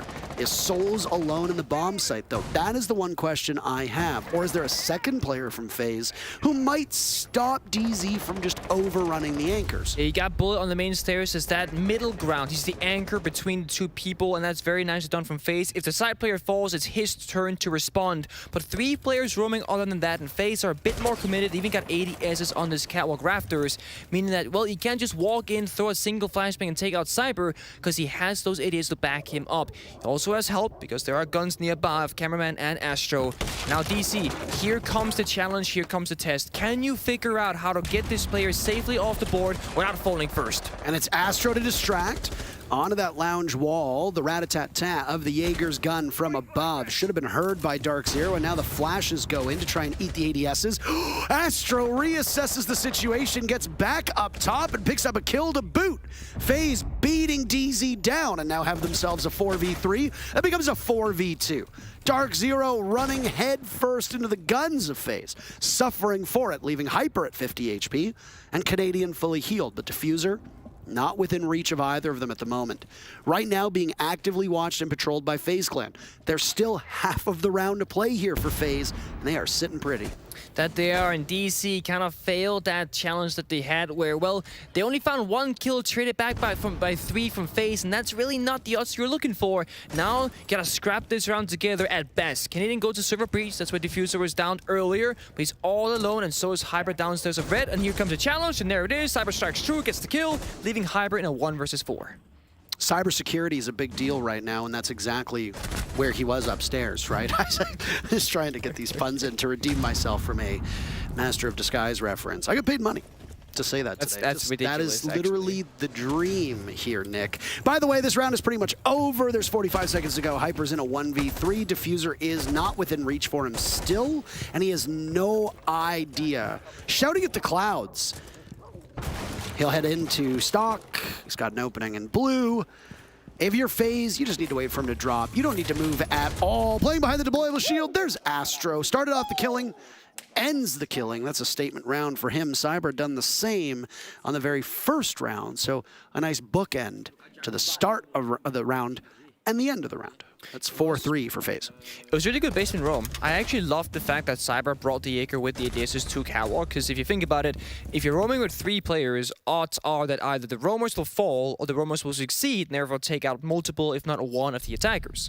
So by investing the Odysseus early on, you increase the odds of the roam aggression to work out, whereas let's say Cyber put all those Odysseus on the bomb site instead. Well, if the roam falls apart and you lose 3 players to nothing, the 2 solo players on site are not going to have any fun and a very slim chance to win, so it makes really good sense to bring that with you out into the roam game and really define the round in that beginning. And that's why it's so important if you're DarkZero or any attacking team for that matter to really take your time with that roam clear, because if you can beat the roam, you've beaten the entire strategy. The bomb site will be a lot weaker and have very few players on the bomb site itself. And you're seeing right now FaZe are making cheese holes or making a cheese out of this wall. That's because of the Maverick being open. When you're torching the wall left to right, well, basically by shotgunning multiple holes in the wall, you create 2 different layers. And the torch has a really hard time kind of going from one layer to another, and it slows down the process. We might see it if Eclipse starts working his way or working the magic on the wall with the torch, but basically it's something that you do only against Maverick. It also helps you with the sound propagation, but that's not really a thing here because, well, you're going to be seeing Maverick literally just open up the wall in front of you. All right. All right. You didn't know I was going to say next, did you? No, I was waiting patient. I was like, what's next? I was wondering how long you would wait. CCTV cache defense. And I don't know, is this a... No way. What? No way. They're expecting a potential sledge onto that garage wall yet again. It is unreinforced, and you know why? Cyber was there with a pre-placed nitro cell to possibly toss down. That's a nice lineup. Oh, I see what you mean, actually. And mixed in with Master, actually. A little bit of different reinforcements. So what the idea here was, and follow me along, observers, was inside of construction, there was a nitro cell that would have gone down and been tossed to that panel the moment that DZ got baited into that. But DZ, wise to the parlor tricks of FaZe, and they decided not to do that. Interesting. Smart move, by the way. Yeah, I guess so. Unknowingly, of course, the DC, but they breached open the server wall, and the single construction panel falls next. And that's easy, because there is no wall deny from FaZe besides the mute, which is quite easy to deal with, not as efficient as the kite that DC was bringing themselves. Now the question comes, DC, what is the next step? Because you have 2 options here. The garage attack or the split take that FaZe did, but they're ready for it. But Hyper finds the opening pick. That's Astro off the board, then Melusi off the board. That's really big as well. Astro and Cyber have had some really big rounds for this team. And there goes the nitro cell tossed out. And it connects. We get to see it in real time. Boom goes the dynamite. Down goes NJR. He's not quick enough to react to it and was probably confused as that anvil drops on his head. I mean, if you hear a C4 rip and you're outside garage, you're like, where is this? Oh, there. Oh, I'm dead. Okay. Not much you can do there besides flicking the C4, and it takes like really, really clever use, I would say, to figure out like what exactly is happening. Nice C4 from FaZe. That's going to do a really nice job for them because that's 2 nades off the board. And actually, Eclipse, he's already spent his. There are no nades from the side of DarkZero. It's going to be very hard to clear this catwalk player. That's a very pivotal position of the map. Hyper walks on in, does all the timing. He looks at the exact wrong moment. Unbelievable bounce back from FaZe now as they pick up 2 kills. And suddenly, they have an advantage. Eclipse struggling with the rafter play of Souls. Souls still surviving 4 now. Eclipse will need to be a bit more assertive, especially with not a lot of time to go. Possibly baited in by the Banshee. The Jaeger pops up, and Eclipse manages to win the duel without losing some of his HP in the process. Now it's Cyber to tackle that same part of the map. He immediately pivots, and down goes Panbazoo. A debilitating start for DarkZero and for Panbazoo in particular, but Eclipse might be able to save this one for his team. I spoke too soon. Bullet shuts the door on a potential DZ comeback, and they stretch their lead by 2 rounds. I mean, I don't think you saw it, Parker, because you're looking at it that same moment too. But what happened was that Hybrid just walked in the breach, looked towards red, and the moment he saw the shoulder of the enemy player, he 180-degree flicks away. And as he flicks, he sees him and tries to readjust his aim and revert the flick motion, but it wasn't enough. He dies. C4 here. Boom. Prep the window, shotgunned it open, tossed the C4. Quick action, quick work, nice toss. Tactical timeout, question mark, coming out? I think so. It sure seems that way, and we will... He's talking. He is absolutely talking, so there is a timeout called. I'm going to go out on a limb here and say that the team that just lost 2 rounds in a row is probably the one who called the timeout. I think that's very good way to look at it, because, yeah, I mean, there it is. Proof. I'm going to take some heat for this, and I couldn't give a damn what you think, but I just want to take a second and be a little bit vain. Compliment NJR's nail polish. Dudes wearing nail polish? Alpha. Wear it. I actually did that recently. You had nail polish on earlier. I did. I was doing Christmas, so quite some time ago, actually. Dudes with nail polish. Rockin'. Dudes rock. You know who had that? Nay from Elevate. Same story. Yes. Machine, fabled caster, host, stunning esport personality, trendsetter potentially. Also wears nail polish. I'm gonna be honest with you. If you have a problem with men wearing nail polish, I don't care about your opinion. Why don't you wear it then? You know what? I might. Maybe the next time you see me, I'll be wearing it. All right. There you go. Cool. Maybe. I'll take your word for it. Win conditions now for DarkZero for the remainder of this matchup. Now that we just see the timeout taken, settle the team down a little bit. What are the main obstacles that they have to overcome, and what is the key thing, if there is one, that is why they are losing to FaZe?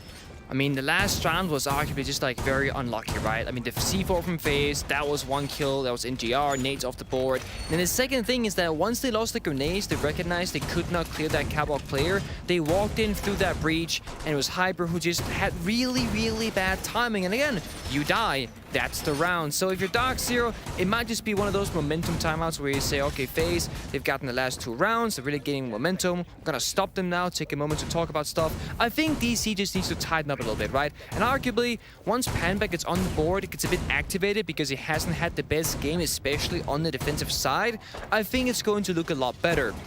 For the people at home who doesn't know, Pamba does play Thermite on Clubhouse for DC. We've seen that at the NL finals, saw it probably earlier at this event, not that we've cast him, but it might have happened. That is not something that's like, oh, Pamba went 1-5, so they put him on hard support. Ugh. No, he actually plays this role and this operator on Clubhouse specifically, at least with certain operator ban situations. So Pamba is always on that role. So let's clarify. All right, well. This is where I make you wait yet again. I can wait all day. FaZe Clan looking for A, match point, and B, a complete cycle upstairs on Jim and Master. NA teams, not exactly outside of TSM, not having the greatest success today. The Soniqs putting in work against Empire and then getting 7-0'd on map number 3 in the second match of the day. Match number 3, you might have just watched it. OXG getting trounced by MIBR in just 2 maps. Now DarkZero on their own map, having some difficulties. FaZe Clan on defense, a favorable side, maybe not on this tertiary bomb site, the most helpful bomb site for the defenders, but still, with the way that FaZe has been playing, every single round seems like they can win it, and that alone must be mentally draining on this DZ team. So we just saw NGR in the bar. I think he's waiting for side information for a possible grenade vertically because, oh yeah, he's sitting on a cam, holding himself, and then he can respond once information comes through. And that also allows Hybrid now to do some verticality with that Sophia gadget. That's on that Gym rotate to clear out vertically again if there's a player inside that Gym. And we'll see later on, NGR's 2 grenades in his pocket. They can do some serious damage. It has been Eclipse who's used that 1 grenade. He has 1 more left as well because every single grenade operator, they have 2 each. And really quickly, those can stack up. And we've seen grenades at this event be so lethal. It was actually SSG. That was the most... There it is. Yellow pin comes out. Nate Cook, toss. Nothing. Well, got the ideas. I mean, I guess that's some value. An ADS defeated by a nade. Haha, who would have And you seen break the that floor, coming? so you can't really sit there anymore. You absolutely do. You know, a second nade just went off as well, and that will likely be called by Astro. It's the NA teams who have been the most proficient with nades underneath. There was a stat that came out a couple days ago on the broadcast that showed how these teams have played with nades in hands. And the NA teams, I think, were all in the top 8. All 5 NA teams, like the top 8 or something like that, which really is quite impressive and shows the lethality that comes from that secondary gadget. We've been doing a lot of talking because there hasn't been a lot of acting happening right now. Canadian swings onto the window. It's the other window by Construction. He gets taken down. First kill goes to FaZe. Answered back by Eclipse. Now it's Bullet up the stairs. He's got one in his sights. Hyper is down 2. It's Eclipse in a 1v4 yet again. He will have to clutch out a kill, but that's all he finds. FaZe, so dominant, so good, up 6-3. You're making it look easy, right? Because FaZe didn't do much that round. They're mostly sitting on the bomb side. They had one roamer on that Goyo who found that flank kill on the main stairs at the tail end of the round. But mostly FaZe are just waiting. They're looking, where is DarkZero attacking from? And then they say, well, if they go for the Jacuzzi Breach, we know exactly how to respond. It was Cyber jumping out Construction window, taking out the isolated player of Canadian on the gym window itself,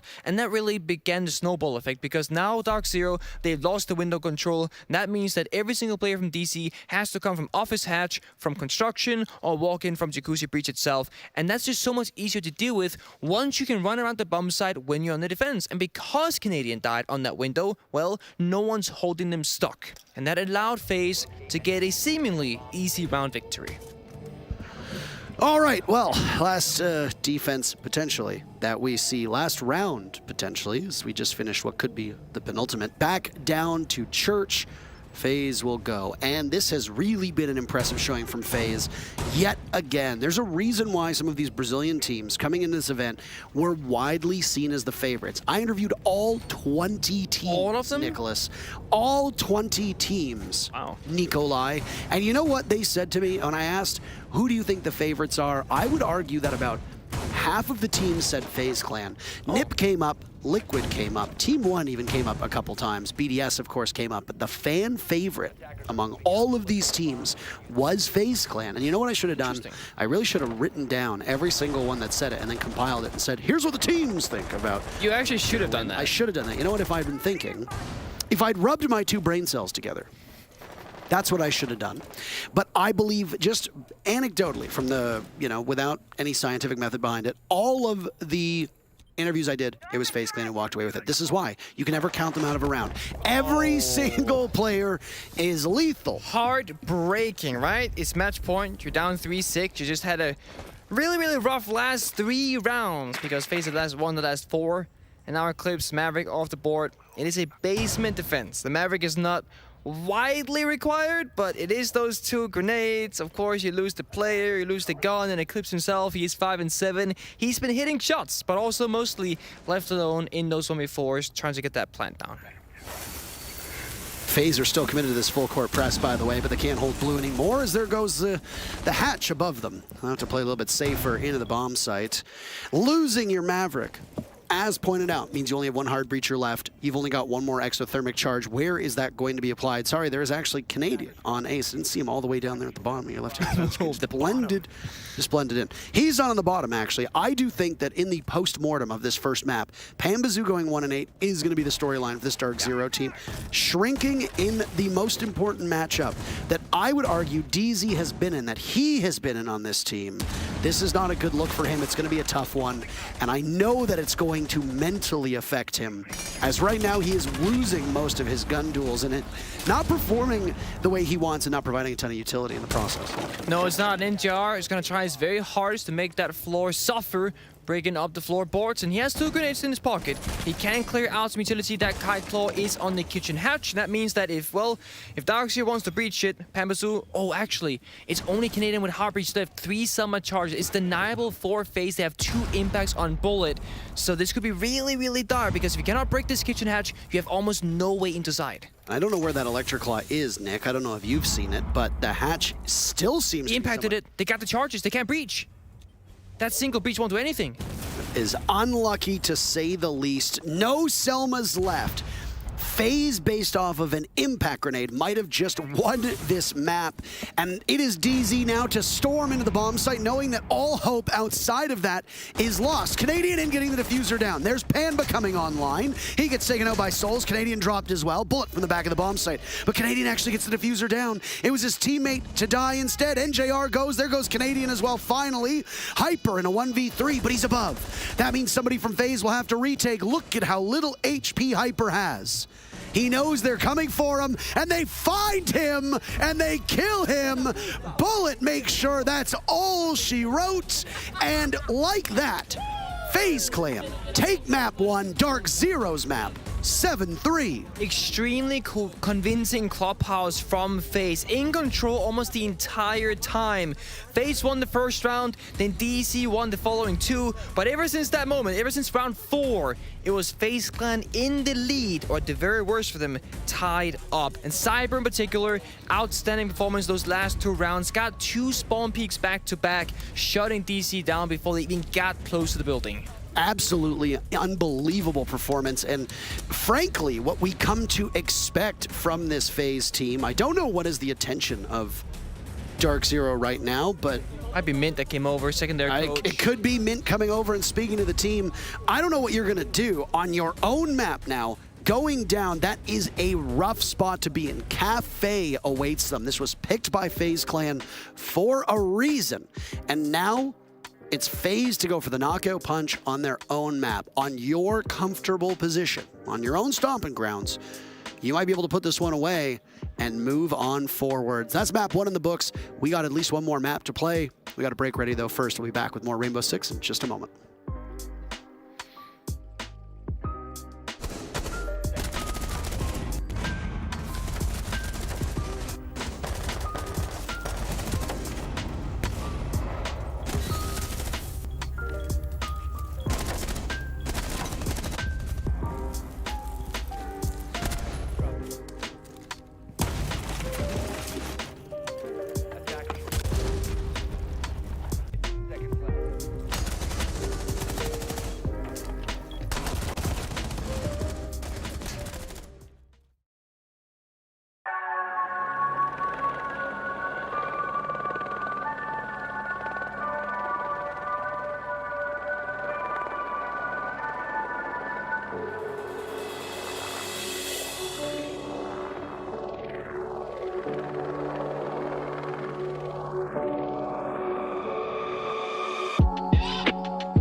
Well, as you just saw them on your screen, FaZe Clan are a single map away from going up against MIBR, and MIBR will now have an opportunity, if that's the case, to knock out yet another defending major champion. What a run it's been on for MIBR. But let's talk about FaZe Clan for a second here, because they just absolutely just crushed, demolished, bulldozed, buried, smoked, eviscerated. Yeah. Sorry, I got stuck. It was one-sided match. I got stuck. Sometimes I unstuck, we're fine. We see the scoreline right now. Hyper obviously at the top, Pambas at the bottom. Kind of spoke about that briefly during the cast where Pamba really had a rough game here. I think he was like 1-5 on defense, really not looking too shabby or too good rather. Cyber 17-6. Is that accurate? Did he go 17-6? I mean, it's about 14, but numbers don't lie. 17-6. Numbers don't lie. Of course, 3 opening kills. You got 2 spawn peaks. Good job for you, Cyber. I'll say that the simplest way to summarize Clubhouse is that FaZe really set the tempo and the pace, and DC couldn't match it. It wasn't even close, right? DC played very slow, very loose, if you will, and got picked off round and round again. And that's Clubhouse. It is a structured map where normally we don't see this kind of aggression. But we're going to Cafe, which plays very similar where, well, you gotta pick apart the enemy's strategies. You gotta figure out, like, okay, what are the problems and how to solve them. And the thing about Latin, the thing about FaZe is that they will put a problem in front of you and you'll be like, oh, cool, okay, we gotta nick this area, you know, clear the ADS first with a flashbang. But then somebody swings you like, whoop, brrr, takes you out and you can't do that anymore. And that's really hard to deal with. And DC is a team known to struggle against aggression. And while Cyber single-handedly brought a full team's worth of aggression on Clubhouse. They did. The one good thing that I want to say about DarkZero is it doesn't look like the mental game is affecting them too much. Seem okay. They're a team that can tilt very easily, but in this case, they look far more comfortable. They look like they're in good spirits. It's hard to tell. Eclipse always has the exact same look on his face. I have never seen another look on Eclipse's face except for that one. So like that meme, Eclipse when he's happy, when he's sad, when he's frustrated, it's like the same face on all 3 pictures. You're welcome, social media managers. I now have a meme for you if you'd like to use it. I'm creating jobs. Call me a job creator. Unbelievable stuff. I'm actually curious. Do you see the DC jersey where you have the name on the shoulders? Yes. No, do you like that? Because I do like that. I do like that. Because then if you don't know who they are by their face. Why do you put the name on the back of a jersey? That's what I'm saying. When they sit in a chair. Exactly. In sports, I mean, you have movement, right? I mean, wait until we get the first joint jersey chair manufacturer that makes translucent chairs so you can see through the back of it. Okay. So you can see their name and number. I do like the branding on the front. I think it was actually the Overwatch League who did that. They had the names on the front as well. They did. Obviously, DZ aping that style. I like it quite a lot. First operator bands now coming in as we load into Cafe. Second map between these two teams. And it's Thatcher and Twitch off the board. These two operators do function somewhat similarly. It is kind of funny that Twitch is the one that gets taken out here because on Twitter, they talked about how we were going to see F2 Bazoo, aka Pam Bazoo on the F2, but it's DarkZero who says, we don't really want to put that operator in the hands of anybody on FaZe Clan. The thing about Cafe is that the entirety of like Piano and Cigar is a bit of a dead zone, so the Twitch drone can just get in, do a bunch of damage, take out a bunch of utility and whatnot. And there are some areas on the map in general where the Twitch drone, with this change that the operator had recently, where her laser tasers are now infinite range. So you no longer need to get all the way up in the face of utility to then clear them. You can do them across the map. And Cafe is quite an open map with quite a lot of range. So Twitch, a lot of value. You get smoke on it. It's F2, really good weapon, of course. And it will be DC on the attacking side first, and it will be FaZe on the defense. So, yeah, if we go back to Clubhouse for a moment, DC needs to find an early footing in this map. Otherwise, it could be a very, very one-sided matchup because Cafe, it is defender-sided, and the way the FaZe was playing, well, you gotta start challenging the pace or set it yourself if you're DC. Pambasu bringing the Nomad, I think that's actually a nice change to kind of talk about that early aggression from Cyber or FaZe as a team to kind of help slow it down or compartmentalize the map, secure the flanks, jump outs, etc. Reading bombs at is first, that's where we start. And Mirror is being brought from Cyber. So they're going to stand up above, put the mirrors down, and really hold that fortress at its top floor. Actually, Nick, Fortress is another map. But it's not here, Parker, so fortification is different. And Fortress is different, okay? Okay. We're not in your classic... Fortress is also a kick-ass album by Protest the Hero. I did not know that. Because you should go listen to it, by the way, if you're tuning in and you're like, oh, I like math rock, I like metal. You're selling us something right now? Go listen to Fortress by purchasing a good Canadian band. Buy it. I'm just trying. Of course, I'm biased towards Canada. That's where I'm from. So great. Woo, Canada. Woo, maple syrup. All right. Easy.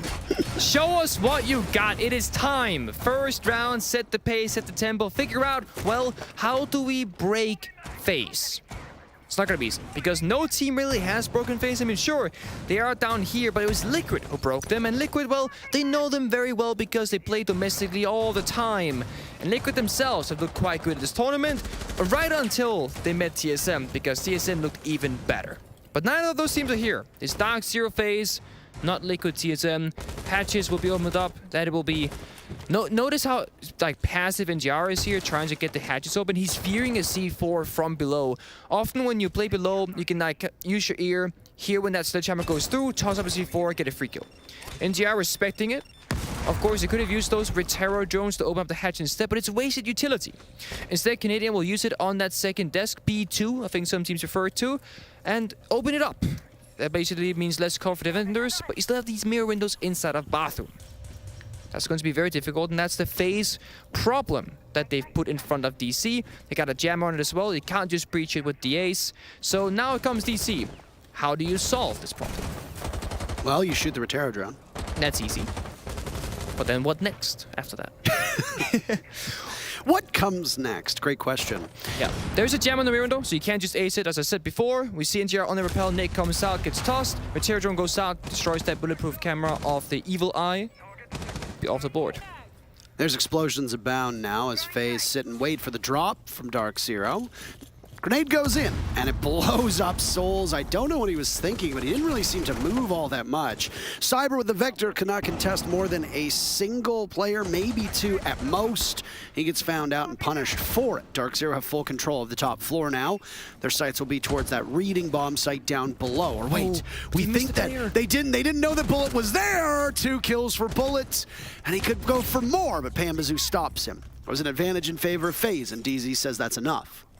Well, that right there, that's FaZe setting the tempo once again because, well, didn't join up piano, didn't take control, you get punished instantly. 2 kills from Bullet, and what looked like a really good first round for DC now is even back down 2 versus 2. No C4 on Cyber. 30 seconds on this reading defense, and Pambazoo and Canadian, the duo, they have to make work. Good vertical uses of those Retero drones, and it seems to be a pillar execute from Pamba with Canadian up above. Pamba will look for anybody inside of the bomb site, and through that small opening afforded onto the reinforcement, or the barricade rather, and now goes one of those flashbangs on in. There's a Maestro cam watching. I don't think Canadian knows it. There's a Maestro cam watching both of them, and there's the flank. A nice play by Astro and a pop-up. The Maestro cam is still looking in that direction, and they can continue to just ping away. Astro back into the bomb site. Cyber the unknown. Pambazoo inside a laundry, watching the hatch. Could turn his back towards that diffuser. He sees Astro. Out he runs. Cyber drops on the white stairs. Nicely played by Pambazoo. 2 kills. Is that matching his total from the very first map? Showing above. Now it's Astro to chase. With just a tiny bit of HP, the Aruni heads up the stairs after Pambazoo, and Pambazoo continues to waste time. That's all he needs to do. Astro's in such bad spot. FaZe have actually played the post plant so poorly on this one, and now Astro has no choice but to stick. Pambazoo sees him, off he goes. That's the round. A rare poor performance from FaZe Clan. Pamba plays it perfectly. FaZe screws up, and that's round number 1. Pambazoo has more kills this round than the entirety of Clubhouse because he found 3.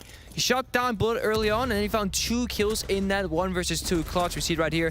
And honestly, I loved how FaZe played that situation when DC went for the plant. One person went up above, that was Cyber, then Astro. He flanked all the way around the bomb site in through pillars, and Canadian was left in this very tough position. There was an evil eye, a Maestro camera to the left of where they planted, spotting them out the entire time.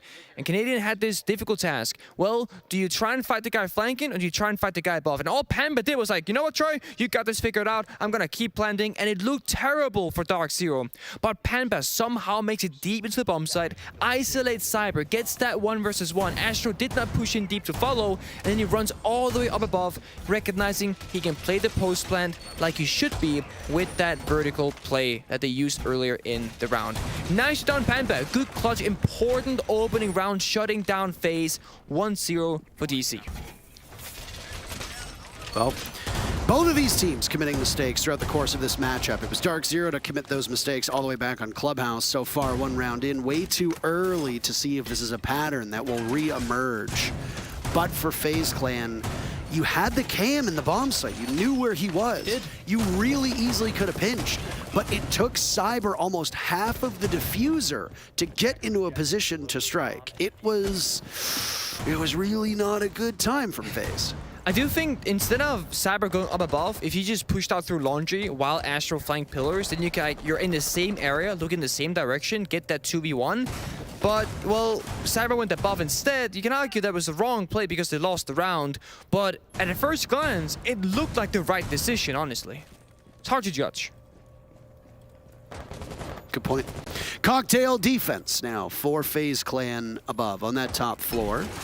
Most teams will want to enter from Red Hatch and take control of Cigar. It doesn't look like there's anything different with the way that DZ are going to go about this. What other options do you really have? I mean, you could hot drop the skylight in the middle of the bomb site, or you could start on the basement and clear upwards, but we think that not a smart idea. No, basement ups, no, we see that in ranked and lower elo where you go basement, you walk up the staircases. It's really hard to work with because then the defenders get to use that top floor against you. We see Cyber here on the brown stairs, and well, he's sitting there holding that hatch drop if somebody were to jump down. Same story for Canadian, clears out the utility with the Retero drone, tries to blow open the desk and the barbed wire, but only gets the barbed wire this time around. He still has 3 more to go, so plenty of options to choose from. And DC have set themselves up on this window repel. Prep C4 below, so if you rappel in Ticket, that's going to be an easy kill. Of course, Cyber doesn't have information inside Piano, but you can play Sound, or the guy in Pixel here can tell you when it happens. DC playing it slow, making sure that they don't lose this opening kill, right? Because if FaZe get the early aggression, that's where FaZe shines.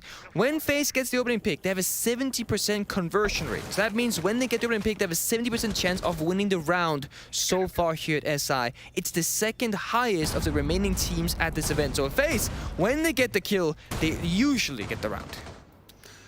Conversion is something that we need to talk about, and at some point we can also run through these bomb sites depending on what we see out of FaZe Clan, whether they want to go to Reading and Cocktail and maybe downstairs. Oh, both Cyber and Cameraman using their Nitro cells. Those are the very first 2 picks. Astro, a beautiful shot on a Canadian. And now DarkZero. Well, this is a story of revenge from that previous round. DZ losing out of the Adrenal Surge. 30 seconds to go, and it's a 2v5. Down goes Cyber, first pick, but Hyper's dropped as well. He'll be able to pick himself back up because the Adrenal Surge goes off. Both players from DarkZero now inside of Piano.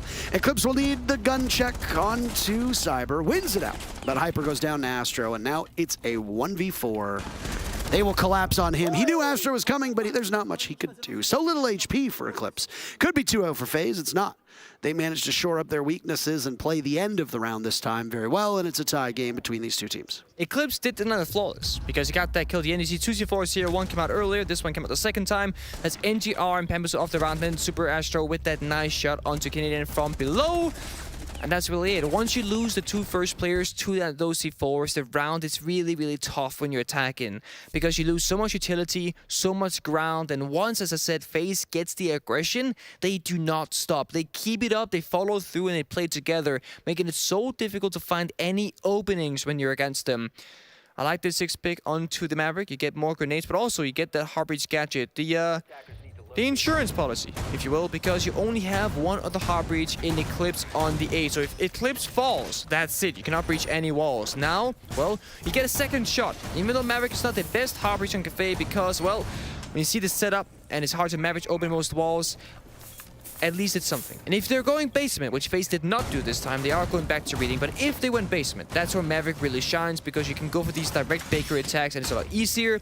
But it will be a top floor extension once again from the side of FaZe. Shield and Pixel, no mirror this time, that's the change. So FaZe doing a good job at that dynamic gameplay of doing a multiple side setup when they go here for the second time around. First time was a win in favor of DC. And this time FaZe looks to change it up to try and change that outcome as well. Spawn peek, actually, from Astro. Doesn't find anything. Doesn't find anything. What if I just started repeating it the whole way? That would be extremely annoying for everybody, and myself, and you. Oh, okay. Anyway, still on this top floor, some late reinforcements being done 15 seconds in. White Stairs will be a big focal point for FaZe Clan. They've got 2 players over there, one of which is now moving away as quickly as they can. That's Bullet. They wanted him to play over by Pixel, and he'll do just that with the Goyo shield in front of him. It's like a 2-step setup, you know? 1-2, 1-2. You play this shield, gets destroyed, you play the second shield until that gets destroyed. Then you still have planks with 2 ADSs as a 3-step plan. This is like World War I, where it's like you defeat your opponents and you dig trenches, you move forward. And then you defeat them and you dig more trenches and you move forward. Now, except trenches, it's just Goyo shields, where it's like, oh, you blew up the Goyo shield, then you gotta move to the next one. So. He had 3 at one point. Hard to believe. ADS gets burned, second flashman follows, confirms the thought from DC that, well, there is only one. Then the nade follows, the shield is gone. But now, joke's on you, we have more shields coming up next in the white hallway. Of course, bathroom as well can be played, but Bullet says, you know what, this shield is more comfortable, and so are the white stairs. Other than that, FaZe did not play aggressive. They did not play Cigar. They're not really playing under Skylight either. So DC can take the ground. They made a safe play, getting on that repels, clean the shield, then dropping Cigar, so that now they can be comfortable in here. With the shield being gone, there's not going to be any easy directions for, or easy direct ways for FaZe to challenge. So once DC moves up one more room, that's when the battle will come. Well, as the first kill of the round goes to Souls. Off screen, happening upstairs, as we talked about how this defense is so focused on the top floor, and Souls could have another one as well. I assume that the Bailiff is his secondary. He can drop, but is waiting on the hatch. There's the disappearing act. Cyber helps a man out. He doesn't have to switch to that secondary, so he can get away. As good as gone. Hyper down for the count. Hyper now having an uncharacteristically bad round and bad map for him. Kind of nade over actually to kill his damage. They could have just used the torch, I feel like, but either way, nade goes south. Now they can reach the wall, and that's going to compromise FaZe's top floor hole, but they all run away. There's no one there, and the Toxic Babes has found the side of NGR. That's unfortunate, but now FaZe, they've given up the top floor with 30 seconds left, and now DC, what can you do? You have extremely limited vertical play because you've lost the sledge, right? So you just got these breaching charges from Eclipse, last one about to go out. That's all you have. Gotta just be bunkering through side once again. That's going to be difficult. And Canadian is now one of the 3 remaining players for DarkZero. Panbazoo as well as in action. Canadian gets a kill, but immediately Panbazoo is dropped, then Canadian pays for it, as does Eclipse. A utter collapse of DarkZero, and that's all she wrote on that round. FaZe Clan putting in work after surrendering that first round to a series of blunders where it was eminently winnable. Now they turn around and they are not repeating those mistakes again. It really does seem like when DarkZero loses their first player that they really kind of fall apart and they kind of go like, well, what do we do now? And it's kind of like a panic play, and it kind of worked for them, like, but then again, the timer takes so far down that it didn't. What happened was that they threw a summer charge on the blue wall from Freezer, and there was a jammer. Then they opened up the floor above and they grenaded. Right, clear the jammer, breach the wall. The second they do that, FaZe just run away. They understand that their position is compromised. They can no longer hold this ground comfortably. But then we look at the clock. It's at 45 seconds, just now and last round too. And that's not enough time. NGR then died to Toxic Babes in the midst of that and sledged off the board. So you have no real way into the bomb site. You cannot clear out any positions. You have almost no drones left. And, well, Nomad, while she's great for flank holding, is not great for going into the bomb site. So you have very little to work with. That means we're in the basement, and this rotation from Bakery that we see, it kind of speaks to the fact that Maverick is open and was in play last round.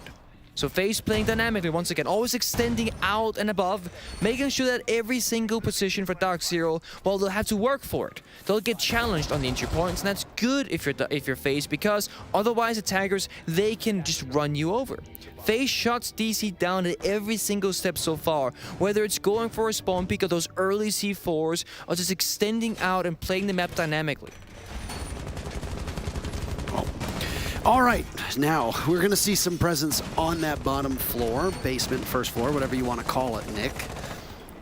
Kitchen. I was just about to write basement because you said that. Ground floor first. Ground floor. My bad. We'll get there. Kitchen. We are in kitchen. Absolutely correct. Lineup that's coming in for the defenders, extremely flexible, but there's one thing that's going to catch your eye about this lineup. Oh. It's the Caveira, isn't it? Nice calf play. I actually didn't see it, though. Good point. Oh, I saw. Actually, I did see it. If you're DarkZero saying, "Oh, I didn't see it," not good enough against a Caveira. It's not. It's gonna punish you, right? It'll hurt. Yes. We've seen it twice before here at Invite. It's an extreme. It's almost like one of those disrespectful picks where like you're only picking this because you believe you can just roll over your opponent, because this is not a typical approach to the game. And I mean, we'll see if Astro can get something for his money's worth here. He's hiding top floor in Cigar, but no, Canadian gets the opening kill onto Bullet. Who says the old man can't shoot back? I'm nasty! Or so he might scream, I'm not sure. Half of his HP gone away. Still 2 Rotero drones to use in the final 90 seconds now. They've picked off Bullet. Astro as well, still this big question mark. Where is he going to go? Because you want to isolate one of the attackers. If this is a more linear take from DarkZero, then they're going to head into Bakery, and you're not really going to have an opportunity for any of those interrogations. No, and that's the thing. Cafe is one of those maps where defenders are mostly in the same area of the map, and FaZe, instead of falling back, have now aggressed. Astro looking for a flank, but the air jump stops him dead in his tracks. He's now stuck in pillars. Souls finds a kill onto Eclipse, so that's all that happens for now. Juggling around, and he might try to find his way out of here. Dead. There he goes. There's not much he can do. I mean, I would kind of want to use the pistol in that instance. That thing does so much damage close range. It's at least attracted the attention of 2 players of DarkZero on that middle floor. Now Canadian falls to Souls. It's a second kill for him. Souls on the Rooney, picking up 2 of his 3 kills so far in this round. That leaves a 3v3 with another Adrenal Surge to go off. Cyber swatted away by Pambazoo. A much better performance by Pambazoo on this map. Not inside of his own head, but his bullets inside of the head of others. Souls barricading himself back in the bomb site, safely, waiting, patiently. A toxic canister goes out from Cameraman as well as FaZe Clan braces for the storm of DarkZero. DZ will aggress from over towards Whiskey, only 1 player rotating, and FaZe need to be aware of this. A shot from Souls, he doesn't know there's one to his left, and he might get picked off from that angle. He's getting spam pings, not a lot of bullets, not a lot of time either. There was the diffuser in hand, you need to go for the plant, but Cameraman stays alive, and it's another blunder, but this time from DarkZero, as FaZe picks up their 3rd round in a row.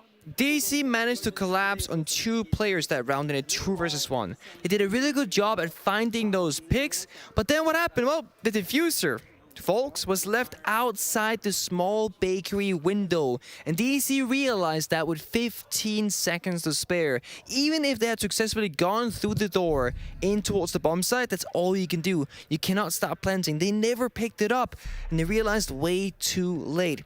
Scrappy round, messy round, good flank cover from the Nomad, and that basically ensured that that flank from Astro on the Caveira didn't go through. But that's not enough, because you also need to get something done on the bomb site once you get through that flank roam situation. And well, you didn't get any way in. We saw a Kali 6-pick from Canadian. That's going to help you a lot with those mute jammers. And with Souls bringing out the mirror on this top floor defense, this actually bodes quite well for DC, because now you can Kali the wall with the lands, then throw your Selma charge from Eclipse and breach the walls open, directly countering this entire setup. So you have extremely good utility. And FaZe, well, they won't know this because it was a 6-pick from Canadian. It's a good read. Well, Kali. What was the last time you and I saw a Kali? Long time ago. I feel like it was in the groups, though. Yeah, in the groups early on, we did see a Kali for a single round. It might have been a clubhouse or a villa, I want to say. Or a chalet? I mean, I almost named half of the maps. That was almost half. So, I mean, I think it was on one of the following 7 maps. We can agree that we saw it, at least. That's for a fact. Like, we did. Yeah, we did. But, all right.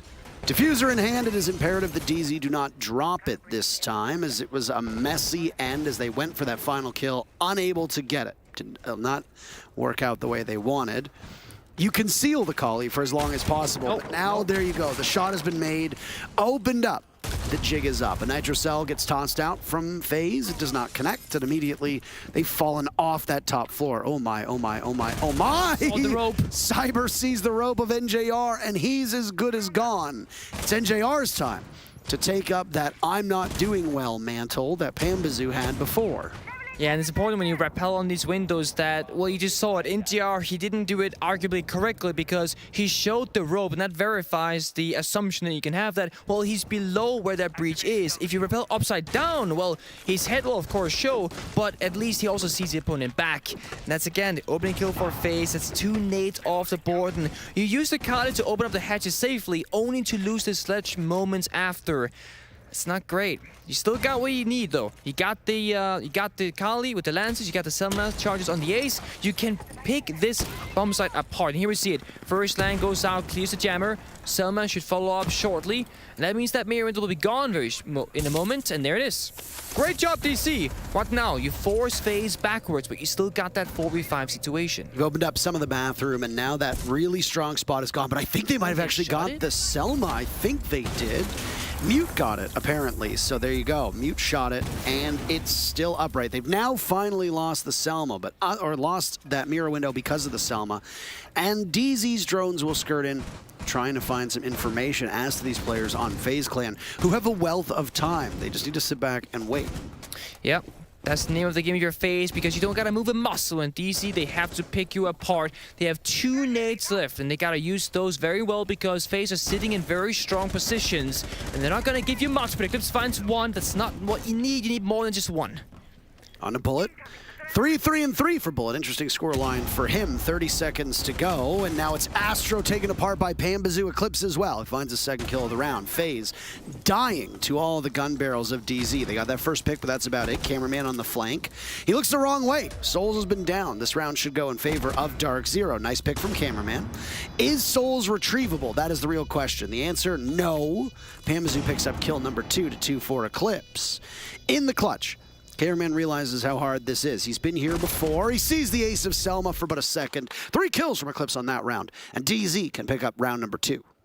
And DC stops FaZe's streak because they got 3 rounds in a row. And, well, now we're back. 3-2. That's all right, considering that this is FaZe on the defensive side. And the 6 pick onto Kali really did everything that they needed. They did a really good job at utilizing understanding, well, it's a top 4 attack, we might face the mirror. And even if the mirror wasn't on the board, it's the same story. The mute jammers are guaranteed to be coming out because it happens every single time on this map of Cafe, and that's what the Kali is so good. People think, well, Thatcher is the only operator that can do this, so he's so worth banning. But you're wrong, because Kali is essentially a secondary mini Thatcher in an operator. And the one reason why teams don't tend to bring her that much is because her bolt-action primary sniper rifle is not that popular amongst the pro players. Because with every gun one-shot headshotting and having high fire rate, it's really hard to challenge people. If you miss 1 shot in the gunfight on Kali, you're likely dead. And sure, she does have that secondary SMG, just like the Clash. I have no idea what it's called. And it's a very, I would say, average weapon. But average at this level of play, I mean, you're fighting up against LMGs, right? Guns doing 47 damage a bullet. You got a bolt action that might injure you in 1 shot or do half damage if you hit the shoulder or the leg. It's unreliable and a bit inconsistent. And FaZe once again shows us a different side setup. The castle, the mute, and the Kai, but Pambazoo shuts down the spawn pick from Cyber, and now you're controlling the pace because the early aggression is punished, arguably the first time this entire series. Yeah, that's the start that you want to have for DarkZero, so that's 1 objective down. Cyber having a very bad game thus far, but the rest of his team has been able to somewhat pick up the pace. It's actually quite even. Nobody really succeeding more than everybody else through these 5 rounds. 5 kills is the top of the charts for FaZe Clan. In terms of DZ, Pambazoo quite top-heavy. There's utility work from the Sledge as well on Repel. And one of the things when you have a team that has that 3-strike potential, TSM gets talked about it a lot. You know, you've got Achieved American Bolo. Here on DarkZero, you've got Pambazoo, you've got Hyper, and you've got NJR. Over on the side of FaZe, it's more just two. It's oftentimes Astro and Cyber. So if one of them goes quiet, you might be in a bit more trouble. The thing is that FaZe does tend to be that more evenly balanced team. With DarkZero, if somebody goes quiet, you got somebody else there to pick up the pace. Eclipse can step up really big as well, even though he's not one of those main points of action. Yeah, he had like a 17-kill game, one of the first games in group stage on Thermite of all operation. We're like, you know what, Eclipse, get off the Thermite and start gunning more. Free play C4 from Bullet. That's going to be for that new balcony hatch drop. And once again, same start from FaZe. They love this C4 play. They've gotten like 5 kills or 4 kills so far in these first 5 rounds. We are on the 6 right now. And once again, it works in their favor. Pambazoo shut down Cyber, but Bullet stops Pamba. That's a trade, if you will, but with a minute in between. Another one. Gonna connect. Another prep C4. All right, FaZe, show us what you got. Nitro Cell's tossed up, not been pulled yet. Reading defense, 3rd attempt for FaZe Clan. They won it the last time before. They had that really miserable start on this bomb site, if you recall. Yep. Series of blunders, just as we saw blunders from DarkZero. Nitro Cell is still sitting there waiting. Hyper from below will toss a nade. It will sail far up, far wide. Nobody from FaZe greets it. And JR still posted up on the top floor as well. And with that player of Hyper down below, that means that you've got 2 players that are not directly connected to the bomb site. But don't be distracted. The fact that you've got somebody up above, quite good. Because you're going to want to watch that floor. You're going to want to watch the bomb site down below. DZ dotting their I's and crossing their T's. Opening up more of the walls, and now some of the reinforcements that lead to the bomb site will be taken out from the Selma as well. That's Eclipse to do that with the Selma in hand, and he will look at where he just opened up before trading out and giving Hyper that position. FaZe are far enough back that it seems like they're inviting DZ into the bomb site. Souls catches Hyper. That's a misread from DarkZero. Now a flank coming in from Bullet. He's got some work to be done. Sees one body over by pillars, and it's a beautiful shot. 2 kills for him, and Astro gets one as well. FaZe domineering in this first half, 4-2 in their favor. Yep, 4-2 is the scoreline, and DC, a couple of things you gotta talk about. Good early round shutting down the aggression, but C4 punished back. That's 4-4. Then nothing happened for a while, but there are a few things I think that are worth talking about. The Kali was doing phenomenal work. They managed to breach every single wall in their sites that they wanted to breach, but there was one huge mistake. This breach right there, it's a vault hole into sight, and you're stuck in that animation. You can't really fight back. You cannot maneuver around. So by basically putting the Selma charge a little bit too far up, you're basically baiting or punishing your teammate who has to go through it because he's going to be in an unfavorable position. You gotta put those Selma charges a little bit further down so you can crouch through or do 2 breaches to combine in height so you can run or walk through, standing. That's going to punish you, and it did. The time, of course, well, not really being played so fast. DarkZero were executing the last 15 seconds in 3 of their 6 attacks at the minimum. The FaZe will have to do it a little bit quicker. They're bringing a different lineup-ish because Cyber's on the Ashe is one of those niche operators that some teams play sometimes. So typically, most people pick Sophia over Ashe because, well, arguably the gun is better. You get the LMG on Sophia, you get the stuns, and you get the lifeline soft breach. On Ashe, you only get those 2 breaching charges. Do you have the 3 see this? So you have breaching rounds with the gadget, and you have 3 breaching charges, the secondary gadget. That's a little bit confusing. Is it coming out of a gun? Is it round? Then it's a breaching round. Breaching round, gadget, breaching charge, secondary gadget. Yes. Branding potential there could be. It's actually a little better. Pretty good with 2 use breaching charges against the castle, but FaZe have put most of their all the way around. DC has put most of the castle on the inside the building, so to speak, not in the exterior windows. Cocktail window is soft, it's a normal barricade, etc. Double door to Cigar is a castle barricade, but no one's playing in Cigar, so a little bit of an interesting setup from DC. Wondering if they're just gonna put it there for utility reasons. Playing very far back, quite passive. Like, there's a very clear line in the map where, like, DC is somewhere and there's just nowhere else. You see, right here, clear line from Cigar and towards Cocktail, That's where DC is. But on the Piano Cigar side, there is no one. So a very clear line of what is FaZe's property and DC's property. And DC playing it really passive and far back. They don't want to share their toys in the sandbox, so as you said, property being the word to talk about. Pambazoo safe as a bug in a rug inside of bathrooms. Drones still going by and none discovering them for now. 3 Rotero drones for FaZe. You saw on map number 1 how lethal and how important those Rotero drones can be for FaZe to clear out utility. Will they be able to just be the same success here? Nitro Cell expended by the mirror of NJR. Might as well do that before you lose the remainder of your HP. He doesn't find anything. Canadian on cam to guide the rest of his team. Just a little over a minute to go in round number 7. FaZe holding the advantage. Another Rotero drone goes in, and it'll go off. Not spotted, not swatted away. Or... No, we're good. FaZe actually, they rotated off because they recognized they cannot clear that mirror window, so it's going to be a skylight window executed. Here we go, drop down onto site. Oh my goodness, and they're heading in. Nitro Cell connects. Hyper takes out Astro. DZ still getting beaten, but DZ will head back to the bomb site. In a 5v3, that brief moment of action for FaZe not really working out in their favor. Now they have to hit the pause button. Diffuser isn't in their grasps either. They assess that there's a mirror window in play. Pambazoo barricaded inside a bathroom, still there. Nobody able to flush him out just yet. If FaZe go to enter, they'll be swinging through the windows, and they will be sitting ducks effectively. They will. We saw the problem solving from FaZe wasn't there because there was no Kali like DC played themselves. Eclipse on the white stairs. That's going to not bode good because there's a curse on the staircase. Or not this one in particular, but the one on Oregon. Eclipse does find a kill though.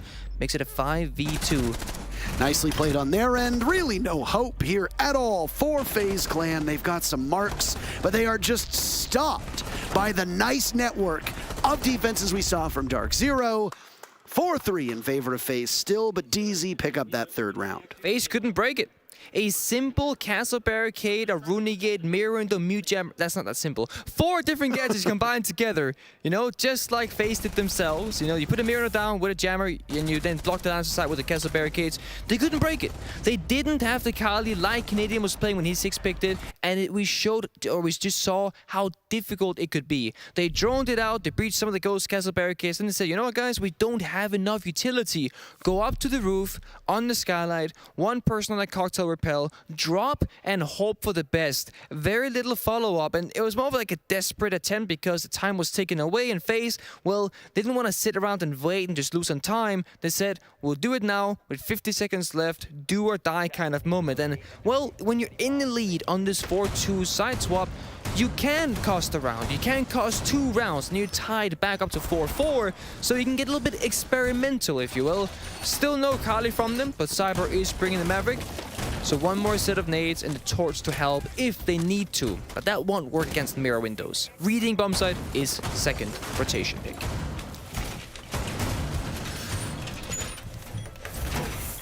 A strong start for FaZe on that first half after DarkZero takes round number 1. Again, FaZe could have very easily 5-1'd that first half. There was that mix-up the tail end of round 1, and I think it's enough time that we have referenced it, but this could be a completely different ball game.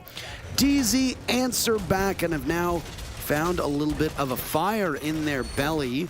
This is FaZe's map, so if DZ can keep it close, that's great. Obviously, if DZ want to go on, they need to win this and then send us to Bank as the 3rd map to secure their place in the top 6.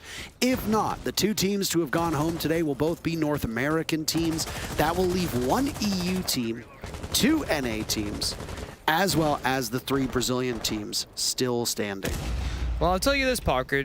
So DC have played this map 4 times, and in 2 of those games, they went 8-6. So if anything, we can just expect that same score. It's going to be going the distance here. DC will not make it easy, but they might just come out on top. If not, FaZe, of course, will walk away 2-0. So DC needs to go the distance. Settle in, get some popcorn, get some water, get whatever you need, because it might go all the way, as you pointed out.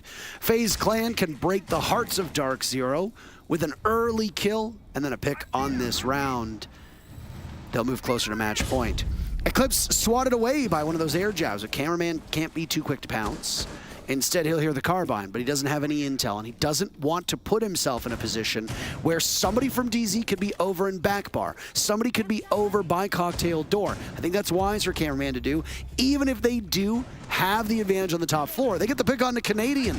Down goes the Kaid, and FaZe Clan with half the round to go have an advantage that now grows. Pambazoo isolated, taken out of action.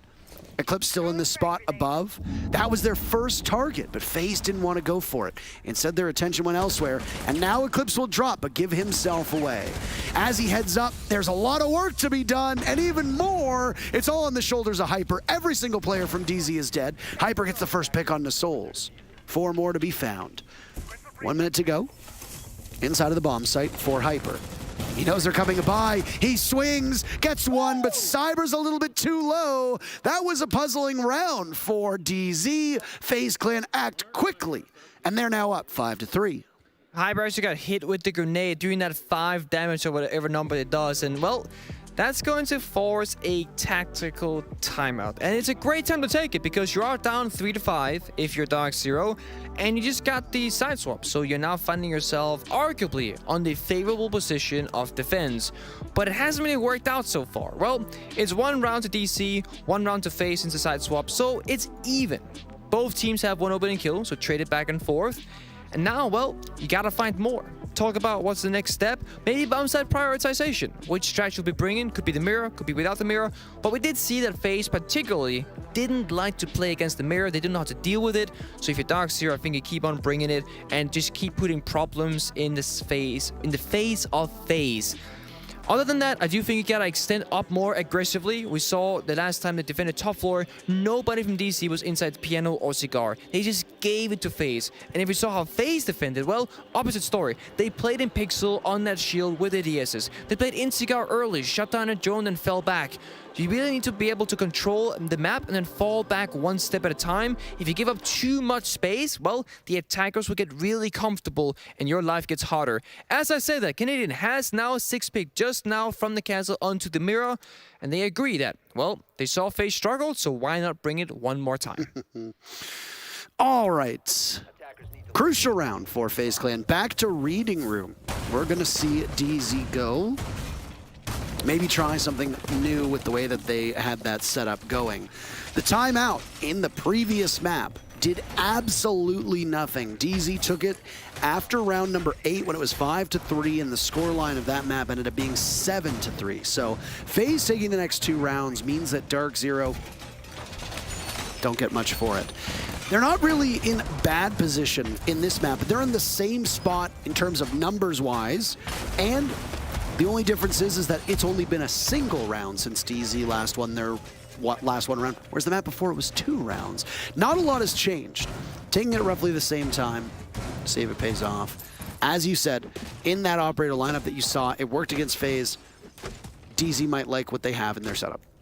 Certainly, and both of these teams here at SI has actually had a bit of a turbulent situation, right? It's been like a little bit back and forth. FaZe has looked mostly good, and DC's looked both terrible, average, good, super good, and then in this game, kind of down to that mid-area again where they're falling a little bit short, right? They had a great game against Furia, they won 7-3, 7-2, but nowhere near that same scoreline we're seeing here in Cyber. Are you walking just past DC up to tops 4? What? Takes down the mirror? That's a huge kill in an important area of the map. You work past the bomb site all the way up, now you're making your way back down and just sitting and waiting. I don't know whose set of eyes from DZ needed to be watching that, but they did not do their job, and now NJR is gone as well.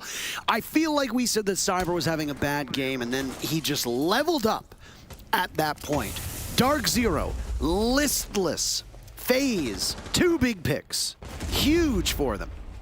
And this is where barbed wire comes into play, because when you set up these defensive rounds, there has to be barbed wire or some sort of deny on the staircase, because otherwise this happens. You walk all the way up, nobody hears it, nobody sees it, and FaZe still have 9 drones left as well, so plenty of information to work with.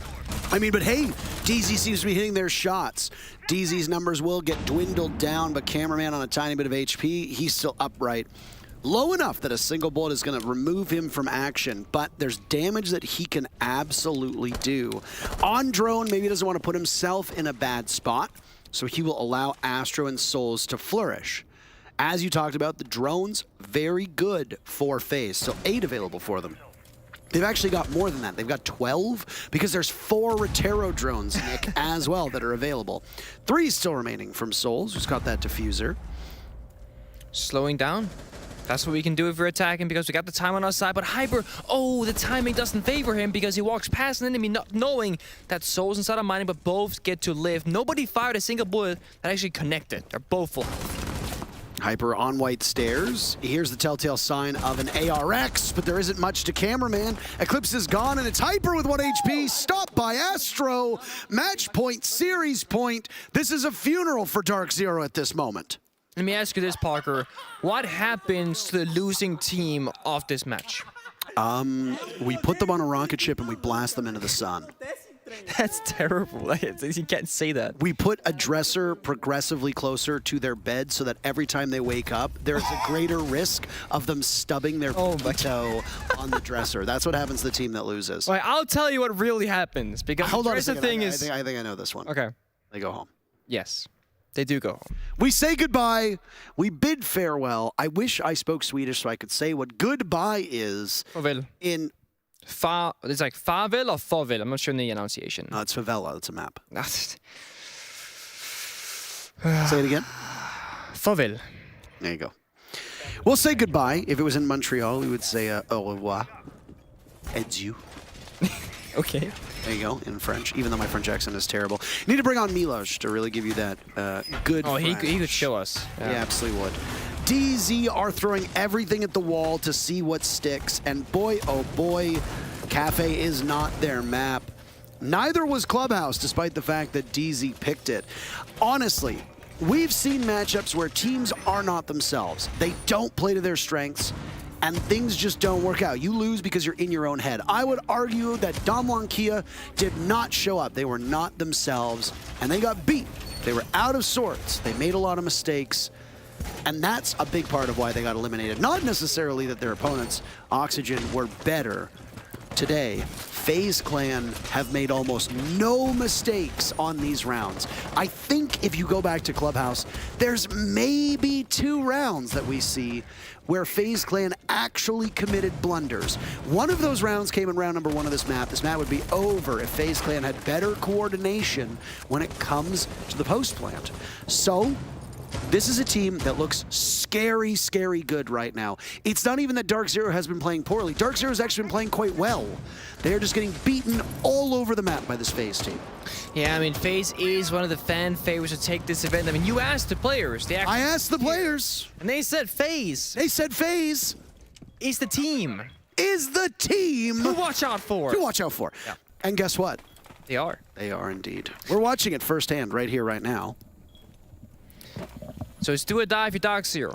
It's match point. This could be your final round at SI22, or if you manage to get the following 3 rounds, you will take us to OT and get to fight for that 8-6 scoreline that you've won twice before already. So DC are familiar with that territory, but getting there will be the challenge. The setup is the same, the mirror windows, those castle barricades, but would you look at that? Souls is playing the Kali, mirroring what DarkZero did when they won their attacking round. Same similar. Did he just punch the mirror though? Yeah, why did Canadian do that? I'm curious if it breaks the Selma charge if it was on the window itself, but that's a different story. I honestly don't know. That's a very good question. But maybe he did get the Selma charge, and maybe that was the intention behind it. I'm not sure. But it does cost them the mirror window, and they've had to give up some of that control. It's allowed Canadian into the back of Bar, where now some of the wall will go, and he is really trapped inside of the freezer upstairs. Yeah, he is, and there's no nades from FaZe, by the way, so the freezer is a strong position. The downside of Kali is you get less nades, but now the gunfights are coming out. 1-for-1 trade, nobody benefits the most.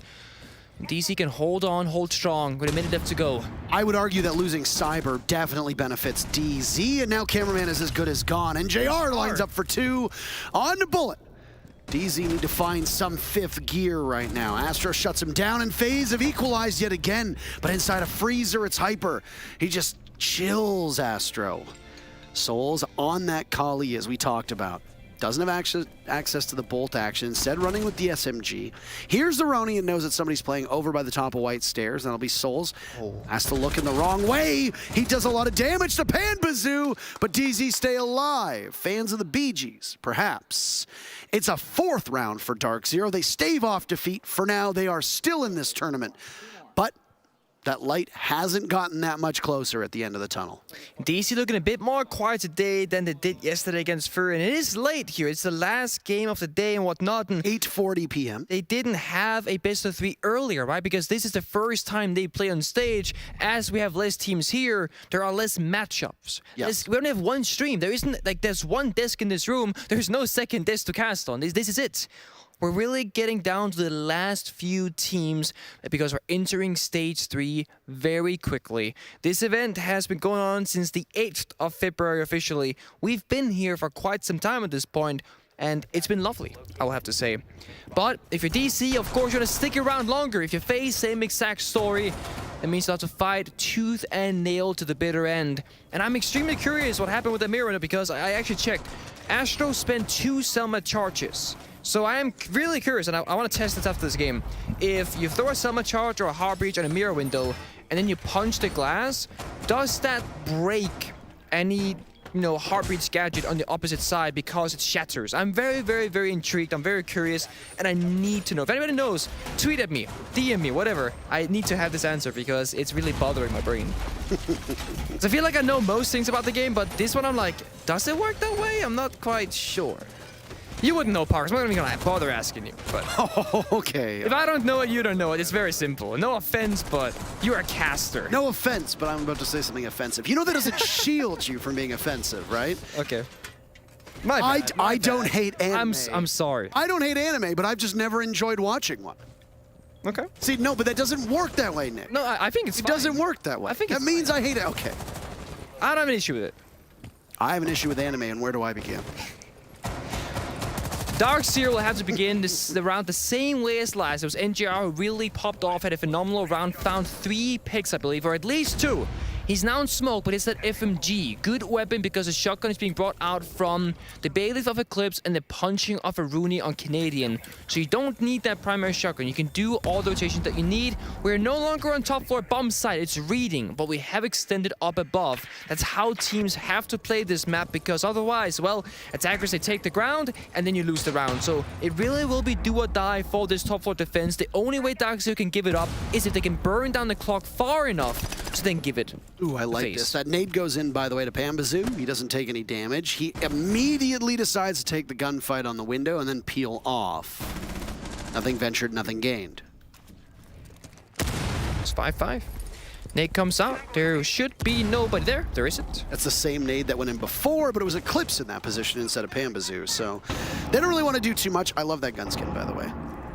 That's the EUL logo on the gun skin. Sure. Top floor has been surrendered by the DC. It's a similar story when FaZe was here, but the opening kill goes to Cyber. This man has been so lethal throughout. He really showed up second half on Cafe. That means that Eclipse off the board. Not too big of a loss in terms of gadgetry, but of course, it's a good gun. Oh, Cyber stays alive. The odds for FaZe shoot through the roof. He was the first to die in the previous round, and the rest of his team just simply could not make up for that killing potential off of the board. He had a slow start to this map, but has absolutely found the accelerator since then. The rest of his team have to contribute at this point. It's a mining defense on that second floor. FaZe have control of the top, but they then need to move on down. Souls, what are you doing, by the way? Canadian sees him from a long-range angle inside of mining. Astro will now just continue to survey this same area, Canadian isolated. And that's 30 seconds to go. Panbazoo, next one up. He's trying to outduel Cyber. That is a tough prospect for most players, as now Cyber watches him run. Dropping on down. He sees the bulletproof camera, and there it goes. FaZe with an advantage. A 4v3. Cyber on low HP, getting the diffuser down. There are 2 sets of smokes. NJR to the rescue. He gets gunned down, but Panbazoo stops the diffuser in its tracks. 10 seconds left. FaZe will need to pick up the diffuser and go for a plant, but they don't have any intel, and there's Hyper playing off of the pings. He can collect quite easily. Panbazoo next one up. Bullet is down for the count, and Cameraman stopped in his tracks. DarkZero is no longer asleep. We're going to need a 12th round to settle this between these teams. I'm telling you, Parker, 8-6 will be the scoreline. Just you wait, we will get there. DC is still looking not that loud. I mean, there was a cry. You're making a comeback, right? We gotta go, woo, guys. Bring the energy. I truly believe it plays a factor into the mental, the momentum, and how you feel within the game. Huge round from Pamba, flying the red stairs, shot down the plant from Cyber, and Hyper, he really waited around. They wanted FaZe to stop planting, enable that 1 versus 2. Because if one guy is planting, he cannot be called to action. And then when that situation occurs, then you walk back into the bomb site, 1 from red stairs, 1 from pillar, you take the 2v1 gunfight. They won it, last man's planting, as all too easy. 5-6. The thing about DC is that they're working their way through the bomb sites, but they played mining. That means reading is still available. They do not have to go to the basement. They can stake it up here, where they've been doing so well, finding all of their success. Since the side swap, on the very first round, they won the top floor defense. Then they lost reading, and they lost reading. Back to top floor they went, then to mining, now back to reading again. No basement inside for DC. Just staying above will be the mirror. So we're going back and forth between the 2 different strats. One was without the mirror and one was with the mirror. This time though, like the first time around, there is no Kali from FaZe. So has FaZe learned from the previous mistakes? Can they break apart this defense? Remember, what happened was that Cyber just walked up the white stairs and got 2 kills, and they still lost the round after because NJR was there to clutch. And it won't be that easy this time around if you're FaZe, I hope, because there should be a pair of eyes on that white staircase. Otherwise, well, oh, Cyber, he's gonna do it again. He's gonna do it again. He's gonna walk on up, Parker. He's not droning white stairs, though. He's droning out. He's just setting it up. He has 1 more drone bottom white, 1 drone brown stairs, so he sees both areas. You see here and there, and then he's gonna walk in now. Let's ride along now with our Cyber cam. Oh, they saw it. Spotted him right away. Yep, good job. And barbed wire. Barbed wire, so a little bit far down. They've shored up some of their weaknesses. Really good. Nobody from brown stairs to punish him. But as you can see, there's 2 players on white stairs now, so they're going to prevent him from doing that same thing as you talked about. Well, that's good. Both in the vicinity. Repeating mistakes is like the biggest mistake you really can make because you need to learn from your mistakes, and I'm really glad to see that that's not the case this time around. Cyber, he tries it, recognizes, okay, they've countered it, let's do something else instead. So good read from both teams, really, not really overstepping their line. Pretty wild, by the way. Even though you said that 8-6 were the 2 score lines on this map for DarkZero, that DZ is doing better here on Cafe than they did on Clubhouse. That is abnormal. You would figure that on their own map, they would be in a little bit better position. Oh, the run out from Pambazoo, and cameraman makes that read look so routine. Knows exactly where they are and now is swinging to try and capitalize off of it. Jackal tracks to just push away these DZ players. All of FaZe, upstairs, control of that top floor, as talked about. Pambazoo has been the star for his team so far, and that's it for him this round, sitting on the bench. They have limited vertical, breaching charges from Astro going out, Retero drones 2 available as well. No sledge on the board, they have no grenades, no utility at all. They spent everything to gain top floor control. It'll be a brawl, a gun fiesta, if you will, and Cyber looking to just get active onto bomb side. He cannot wait. And there he is, he's walking right in. Doesn't have the diffuser, though. That's Souls who has it, by the way. Does DarkZero know that FaZe Clan are in the bomb site? Yes, they do. They see Cyber, and it's Eclipse with the stellar eyesight.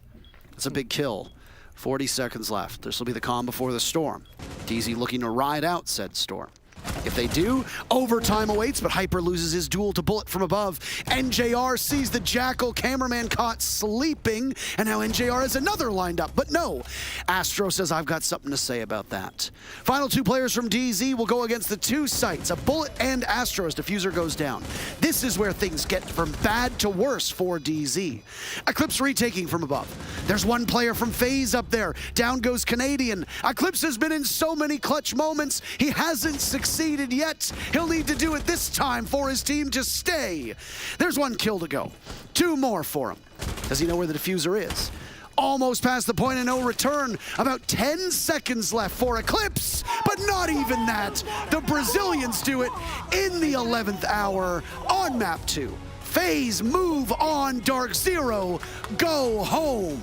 There's that energy from FaZe, really happy with that victory. Of course, for them, might have come a little bit easy to them. It was a very one-sided clubhouse on that first map. 7-3 scoreline onto what we just saw on Cafe. A nice try of a comeback, but fell a little bit short. 7-5 final scoreline. The kills quite even, but it wasn't that even of a match. That was a very quick matchup. We're not even 2 hours in yet, and it's over. That's with breaks and the preamble included. And the rehost. And the rehost as well. For DarkZero, this is a team that picked up Canadian in September with the goal of improving time after time. And honestly, I think improvement has been the name of the game for this squad. As we say goodbye to another North American team, the second today, you have to look at the growth of this DZ squad and realize that they are making steady improvements. Maybe SI wasn't theirs, Nick. Maybe the majors coming up will be. Maybe NA will be theirs. We don't know. But the fact that they went from getting grouped in Sweden to the finals of the NA League to the final 8 here at the Six Invitational is a massive feat for this team. It is, and it has really been an improvement all throughout. Same thing can be said for other NA teams such as Soniqs. We've seen them stumble, seen them fall, and both teams have shown up at Invitationals, but one of those two teams, unfortunately, will be going home. That'll be DarkZero, but Soniqs, well, they'll fight another day. The only two teams that we said goodbye to today are North American teams. Yeah.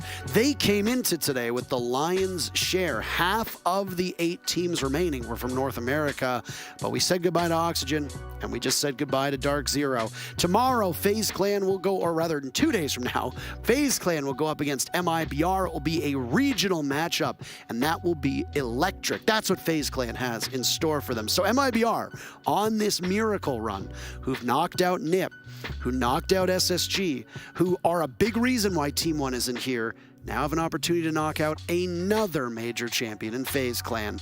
That's it for Nick and I. We've got the command center to go over what you witnessed. We'll be back in just a couple minutes. And the post show.